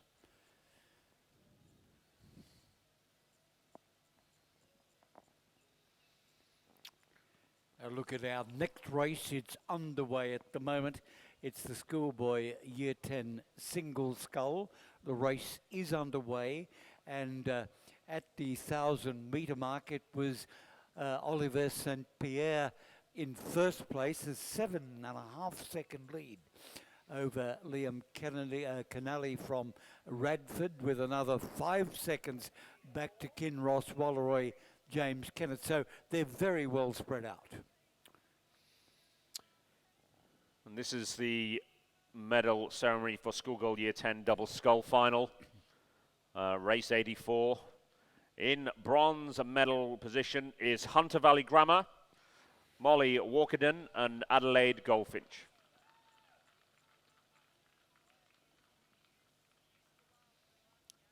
In silver medal position from St. Catherine's, Eliza Geraghty and Alia Rahman.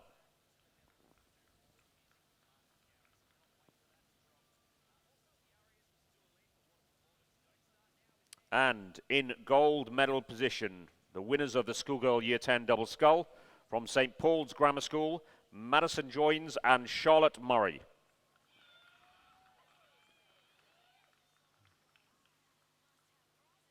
Ladies and gentlemen, the winner of the schoolgirl Year 10 double scull, St. Paul's Grammar.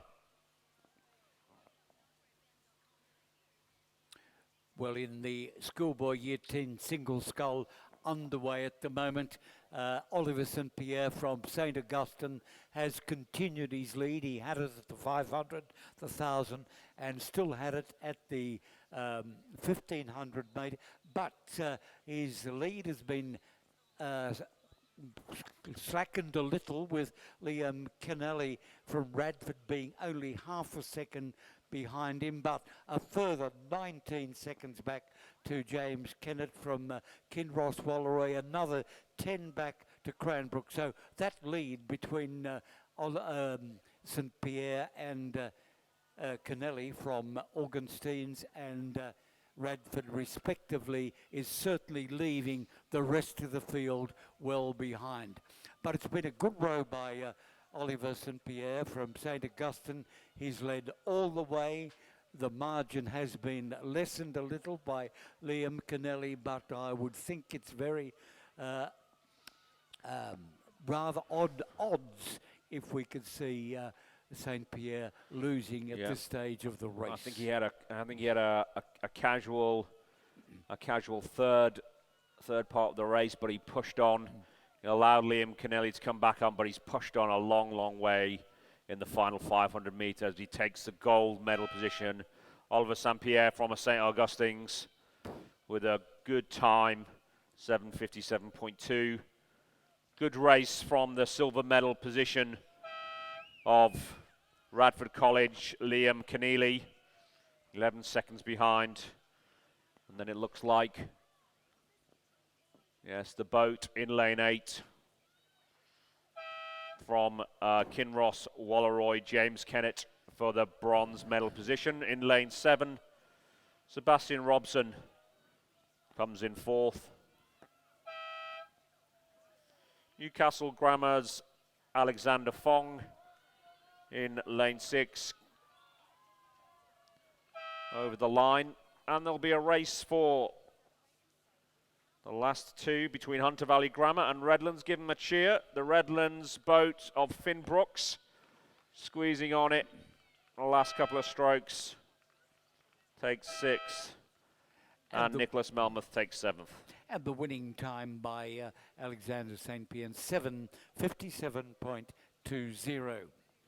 Winner of the schoolboy Year 10 single scull. Now the double scull, same Year 10, is underway at the moment. Looks to me like it might be the Hudson and Blatchley combination from Hunter Valley Grammar in front at this stage. But I'm just trying to...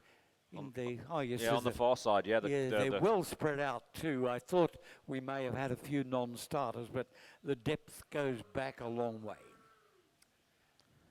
It looks like again a good race to the finish line for the top 3 boats. Race 86, Hunter Valley Grammar, Kinross Walleroy, and St. Augustine's in the near lane to the grandstand. They'll be feeling the burn in the legs and the lungs and the arms right now. Pushing hard for those positions, those medal positions. Strong showing here from Hunter Valley Grammar. Hudson and Blatchley have doubled up today. All these rows will have doubled up in some event, I'm sure. On the far side, Brown and Hoskin.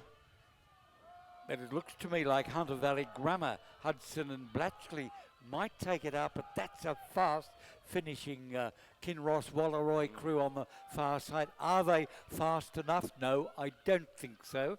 And it will be Benjamin Hudson, Cooper Blatchley, Hunter Valley Grammar over the line in first place.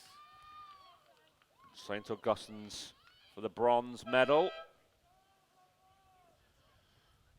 And Newcastle Grammar in lane 3 for 4th. Good race there from Hudson and Blatchley, looking very strong. Race to the line between the boats from Radford and Cranbrook. Radford just pip it on the line from Cranbrook, I think, there. Hunter Valley Grammar's winning time, 17.77. We have Redlands bringing up the rear. Long day at the office for these boys, but it's been a successful day for Redlands in general. A very good day for Redlands. In fact, 2 or 3 schools have stood out fairly well. But looking back without doing the calculations, the spoils appear to be spread. All schools have gone home with something. Yeah, and that's a good result at a school regatta. Now, I'm anticipating we might have a slight delay in our program at the moment. We do have a consolidated race, that is race 87, the C final for the schoolgirl Cox Quad Scull has been consolidated, and that will row with the B final. So race 88 will be the next race down. It's a consolidated B and C final for the schoolgirl Cox Quad Sculls. And we have the medal presentation for race 85, the schoolboy Year 10 single scull. In 3rd place, from Cranbrook, Sebastian Robson.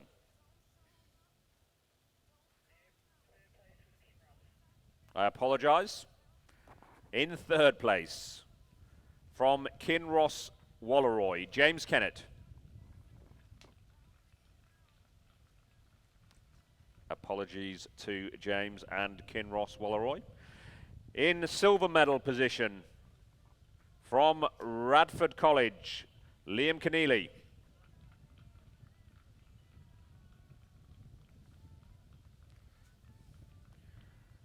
And in gold medal position with a dominating race from St. Augustine's, Oliver St. Pierre.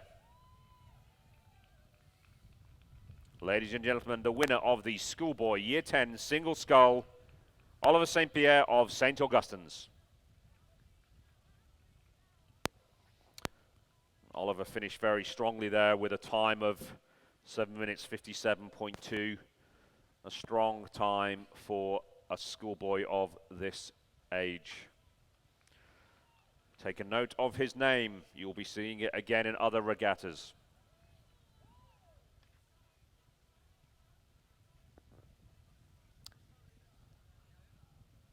Well, it looks like we do have the breeze just lifting a little, but it's not enough to upset our races. We will have 3 races remaining on today's program. The B final of the Schoolgirl Cox Quad, then the A final of the same category, and our final race of the day, the Schoolboy 8. All those races, of course, from the 2,000 metre mark. And my dim eyes can't see that far down. I'm just trying to look at the screen and see those crews lined up there at the moment. This race is, as I said, a consolidated C and B final of the Schoolgirl Cox Quad Scull. We have Radford number 5 in lane 1, PLC number 2 in lane 2, Redlands 4 in 3, Loretto Normanhurst in 4, Radford College number 2 in 5, Radford number 4 in 6, Newcastle Grammar in 7, and Tara on the outside in lane 8. Crews at the start at the moment. See them lined up. They're under starters instructions, all ready to go. Anticipate just a few more seconds. This is a held start, so it's not affected by the breeze, as were those in the 1,000 and 1,500 metre start positions. 2,000 metres, a long race.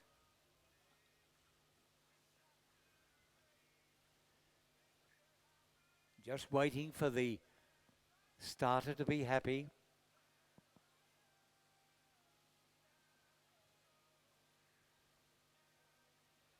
And they're away, and this is the combined C and B final, Schoolgirl Cox Quad Sculls.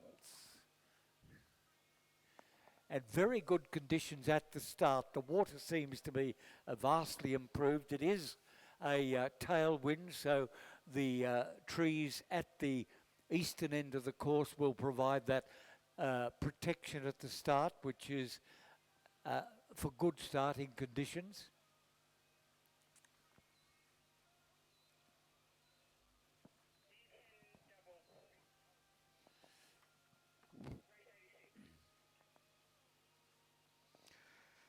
And while we take a break here in the racing, as we wait for them to come down, we'll look at race 86, the Schoolboy Year 10 Double Scull Medal Ceremony. In third place, St. Augustine's, Alex Baum and Tom Falafin.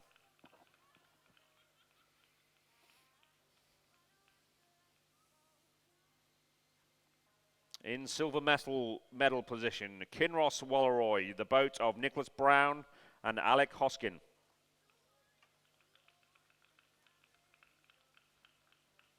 And in gold medal position, Hunter Valley Grammar, Benjamin Hudson and Cooper Blatchley.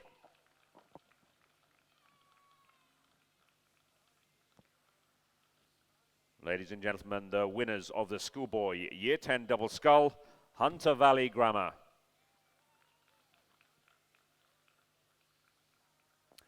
Now in the race underway, that's the consolidated C and B final. The schoolgirl Cox quads, we have 2 withdrawals. That was Loretto Normanhurst, scheduled to row in lane 4, and Roseville, scheduled to row in lane 9. So that leaves us with 7 crews in this race, and over 2,000 metres. And we'll give you some results when they get to the first marker, and we've got some indication of placings and timings.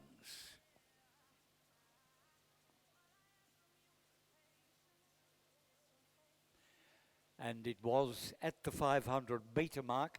It was Radford from the ACT in front. They had a 4-second lead over Redlands number 4, then half a second back to Radford. That's Sir Radford College, and then another half second back to Newcastle Grammar, then Tara, PLC Sydney, and Radford number 5 in that order. So certainly the leading elements are going to be very, very close. Radford number 2, Redlands 4, Radford 4, and Newcastle Grammar. Only a short distance between all those 4 crews.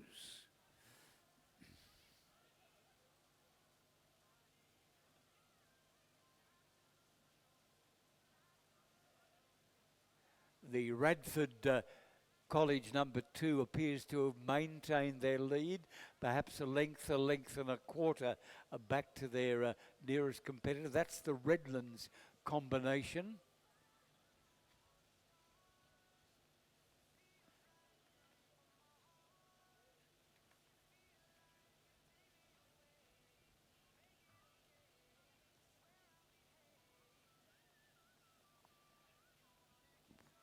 And we can see there on the screen conditions fairly good. The breeze is still there, but it seems to have dissipated a little, although as a following breeze it probably would not have caused crews of this experience any great concern at all. But it is going to be, I suggest, a very, very close race indeed. It looks like the Radford College number 5 crew over on the southern bank, they've fallen back a bit, as have the PLC crew and perhaps Redlands, but that leaves 2 of the Radford College crews plus Tara plus Newcastle Grammar. The lead coming from Radford in the centre of the field, perhaps lanes 5 or 6. Yes, and at the 1,000 metre mark, Radford number 2 was in first place, Redlands in second, and that reflects the position at the 500 metre mark. No change there. Radford number 4 in third place, and again there's only 10 seconds or less than that, about 6.5 seconds separating the first 3 crews in that. Next come Newcastle Grammar, Tara, PLC, and Radford number 5.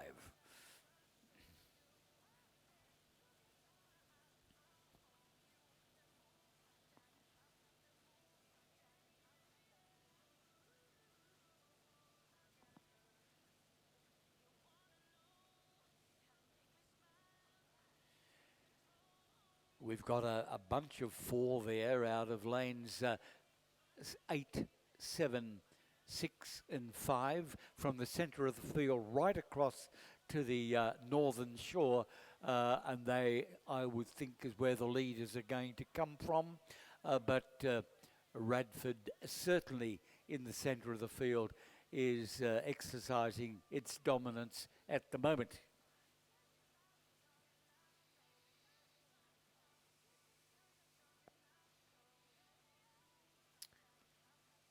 Looks like it's going to be another tight finish for silver and bronze. Very much so. Crews are handling the conditions very, very well indeed. I'm just looking at the blade work from all of the crews down there. It is very good indeed. They're clean in, clean out. The rating is varying a little, particularly from the crew on the northern side. compared to across the water to the centre of the field. But the crews in the middle, Radford is one of them. I'm just looking at the one beside them. I think it might be Newcastle Grammar, perhaps. Handling the conditions very well. They're steady, they're not rushed, using the weight well. Yeah, it's surprising. In a relatively short space of time, I was at the Loreto Kirribilli and Loreto Normanhurst regattas, and one of the first regattas for a lot of the younger crews. We haven't seen the lack of coordination in today's regatta. They seem to realise how to move a boat, how to time themselves well together, how to get the cadence of the boat to make them move the boat along at speed much better. So no real disasters today at all from any crews. And here is the Radford number 2 college crew out of lane 5. They've been the leaders for virtually the full 2,000 metres. So it is a well-earned first place for them. They have a chance, but they'll want a move of getting a second place as well. But at this stage, it's Redlands number 4 out of lane 3 who have a length lead, but that length is diminishing fairly rapidly. But no, it will be Redlands over the line in second place. Radford number 4 in third place with a winning time of 8:02.75.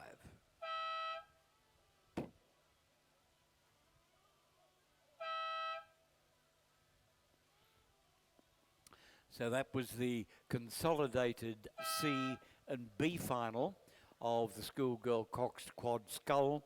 And we had Radford College number 2 in first place, Redlands number 4 in second, and Radford number 4 in third place. So well done by Radford.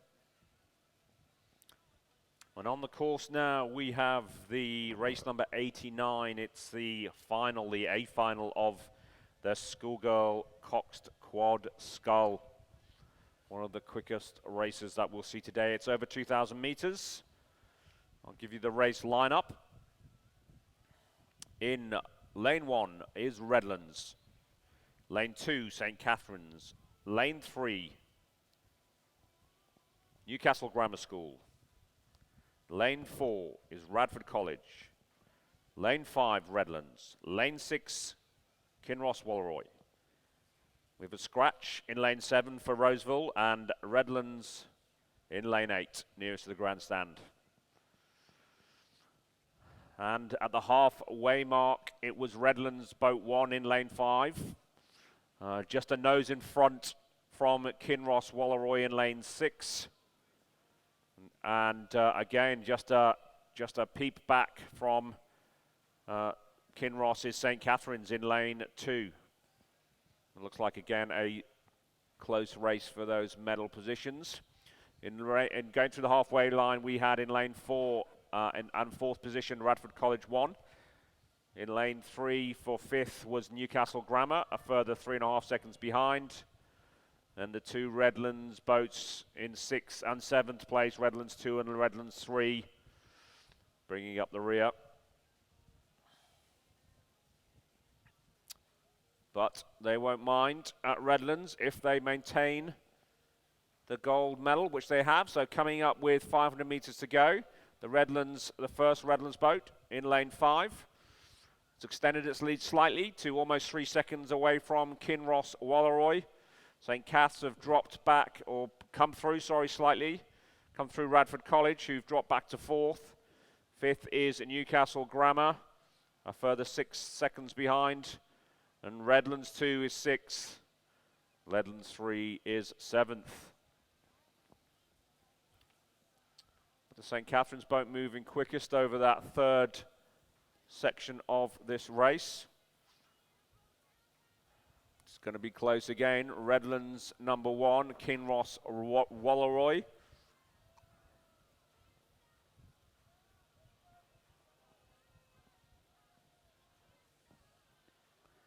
Kinross on the near side in the white and blue, predominantly white zoot suits.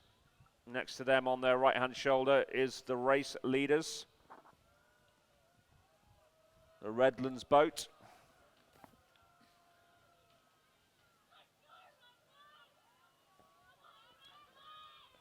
We have excellent conditions for rowing at the moment, so this is a good effort by the Redlands crew over perfect conditions to come through and be leaders at this stage. I'm looking at the Kinross Wallowai crew. They're moving their boat nicely as well, but they've left it a little late if they want to overtake that Redlands crew beside them. But it will be 1 and 2 Redlands and Kinross Wallowai. Nice push there for the bronze medal from St. Catherine's to row through Radford, who finished 4th. In lane 3, Newcastle Grammar just coming over the line there.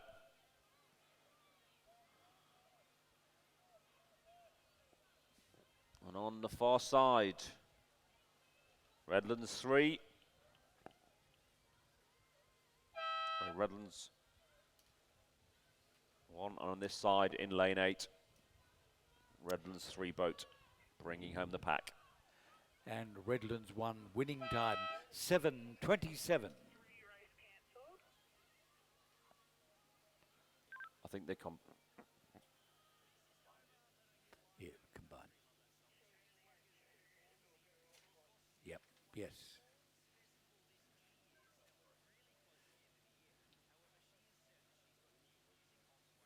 Hmm? Which?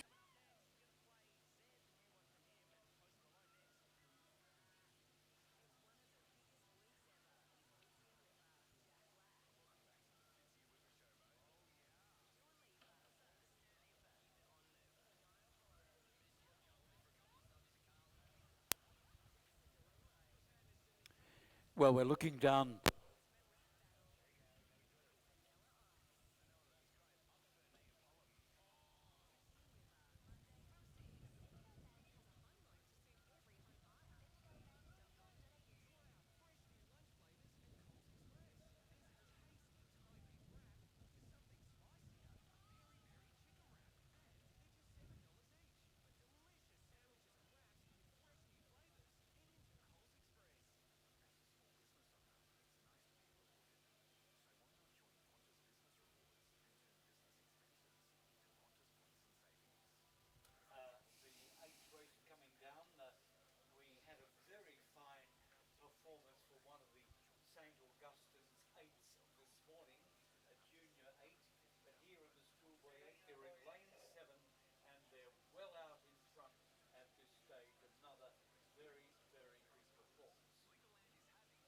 Yeah, it's no surprise that the St. Augustine's, the lane nearest the grandstand, are a long way out in front. 15 seconds at the halfway mark from Newcastle Grammar, who have been pushed by Kinross Wallowai.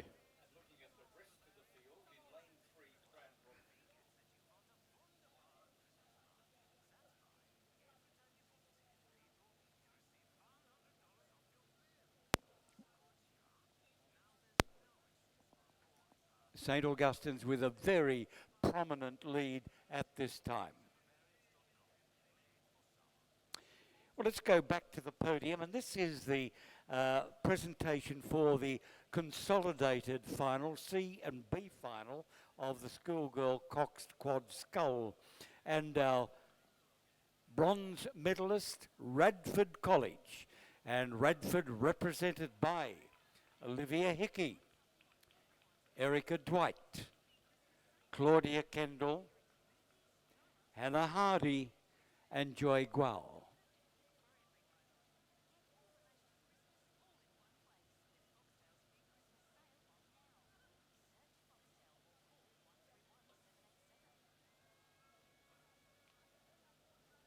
We move now to our silver medalists, and second place went to Redlands.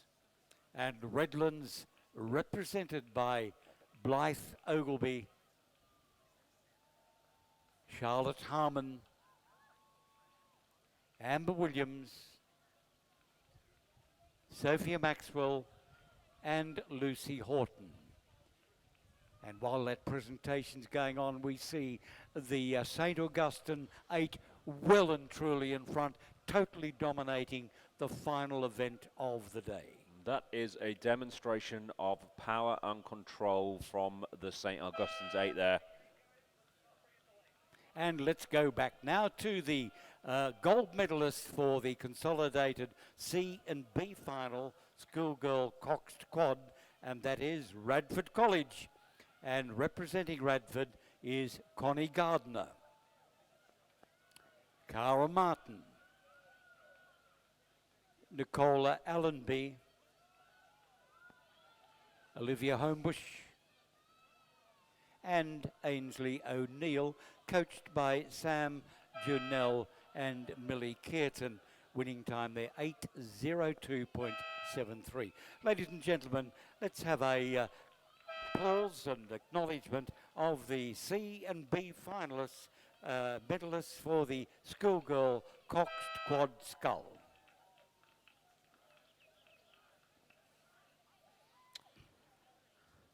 As many of you have seen there in the final race of the day, the race 90, the schoolboy 8. A dominating performance there by St. Augustine's 8 there. A full 34 seconds in front of Newcastle Grammar, who take the silver medal position, and Kinross Walleroy, the bronze medal position.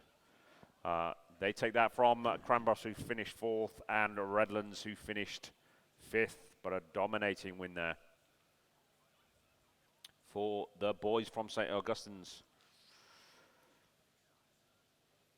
who look like they've had a good session today. I think from my tally, St. Augustine's and Redlands as schools have probably taken home the most medals of the afternoon, I think.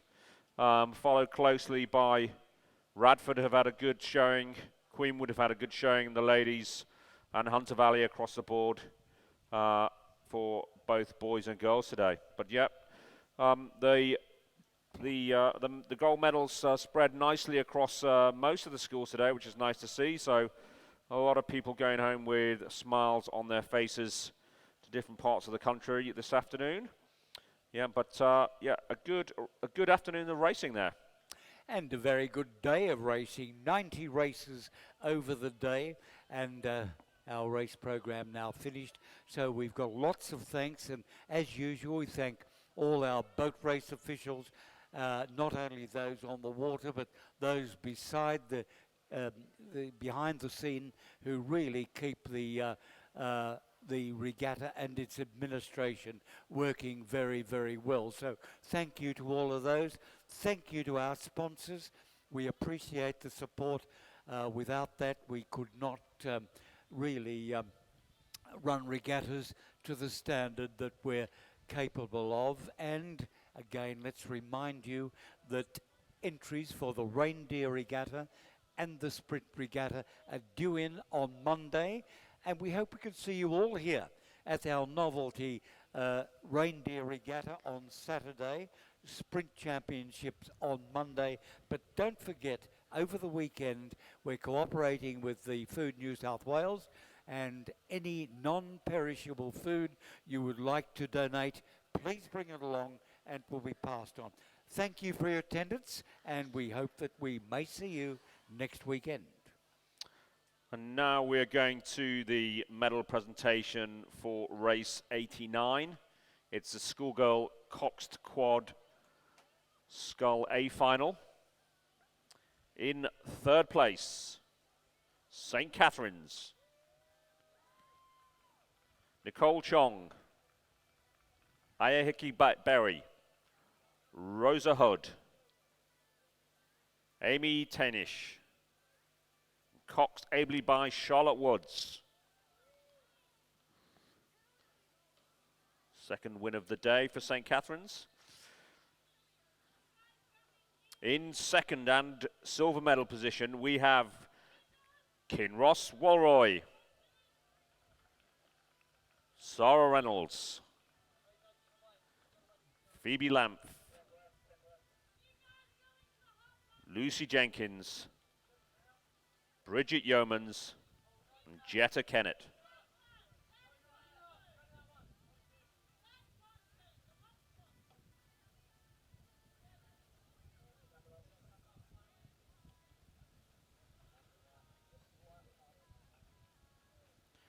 And in gold medal position for the schoolgirl coxed quad scull final, we have Redlands.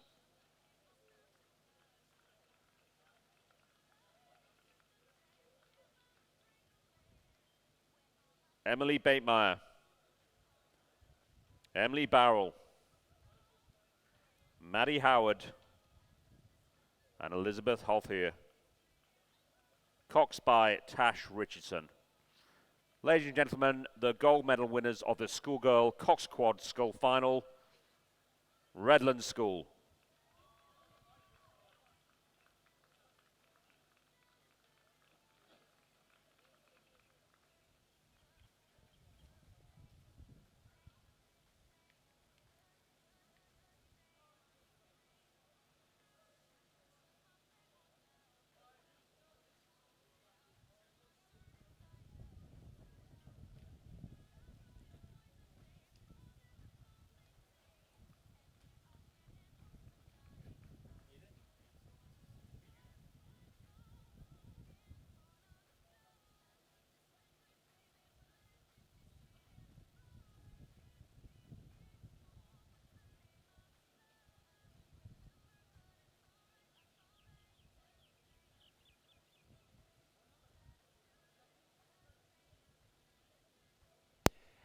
Just an announcement, ladies and gentlemen.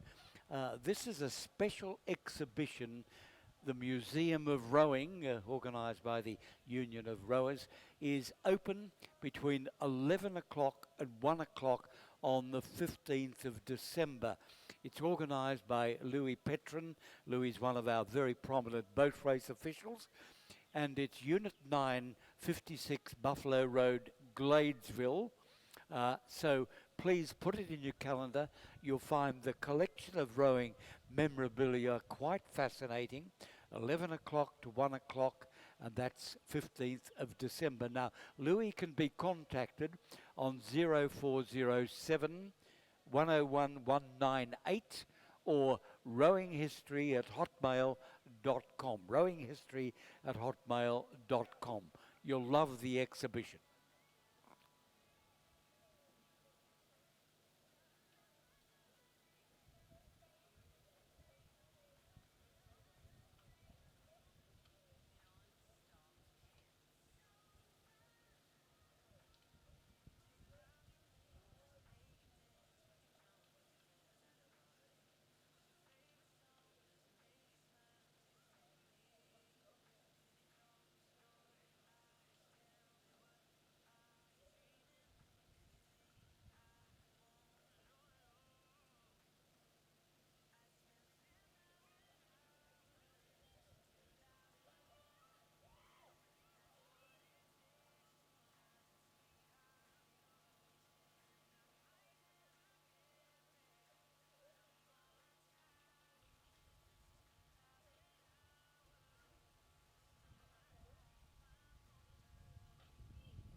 And ladies and gentlemen, we come to the final medal ceremony of the day.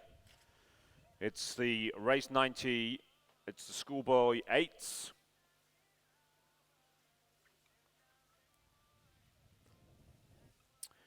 In third positions, bronze position, we have Kinross Walleroy, Harrison Straw, William Crawford, Oscar Nuttall, Harry Houghton, Oscar Harding, Thomas Richardson, Alexander Brown, Jack Weeks, coxed by Lucinda McCartan. Bronze medal to Kinross Walleroy. In silver place, Newcastle Grammar School, Felix Bonus, Ethan Myers. Matthew McDougall. Jackson Bowden. Steele Lacey. Kyle Riley. Jaden Routley. Harry Brett. And Cox Ben Riley.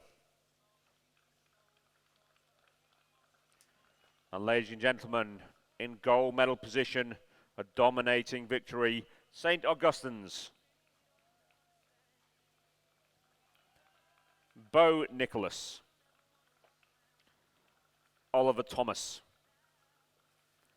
Brandon Smith. Tom Gerrans. Flynn Loughton. Jeremy Gategood. Patrick Burke. Nicholas Pender. And ably coxed by Ben Edwards. Ladies and gentlemen, the winners of the Schoolboy 8, St. Augustine's.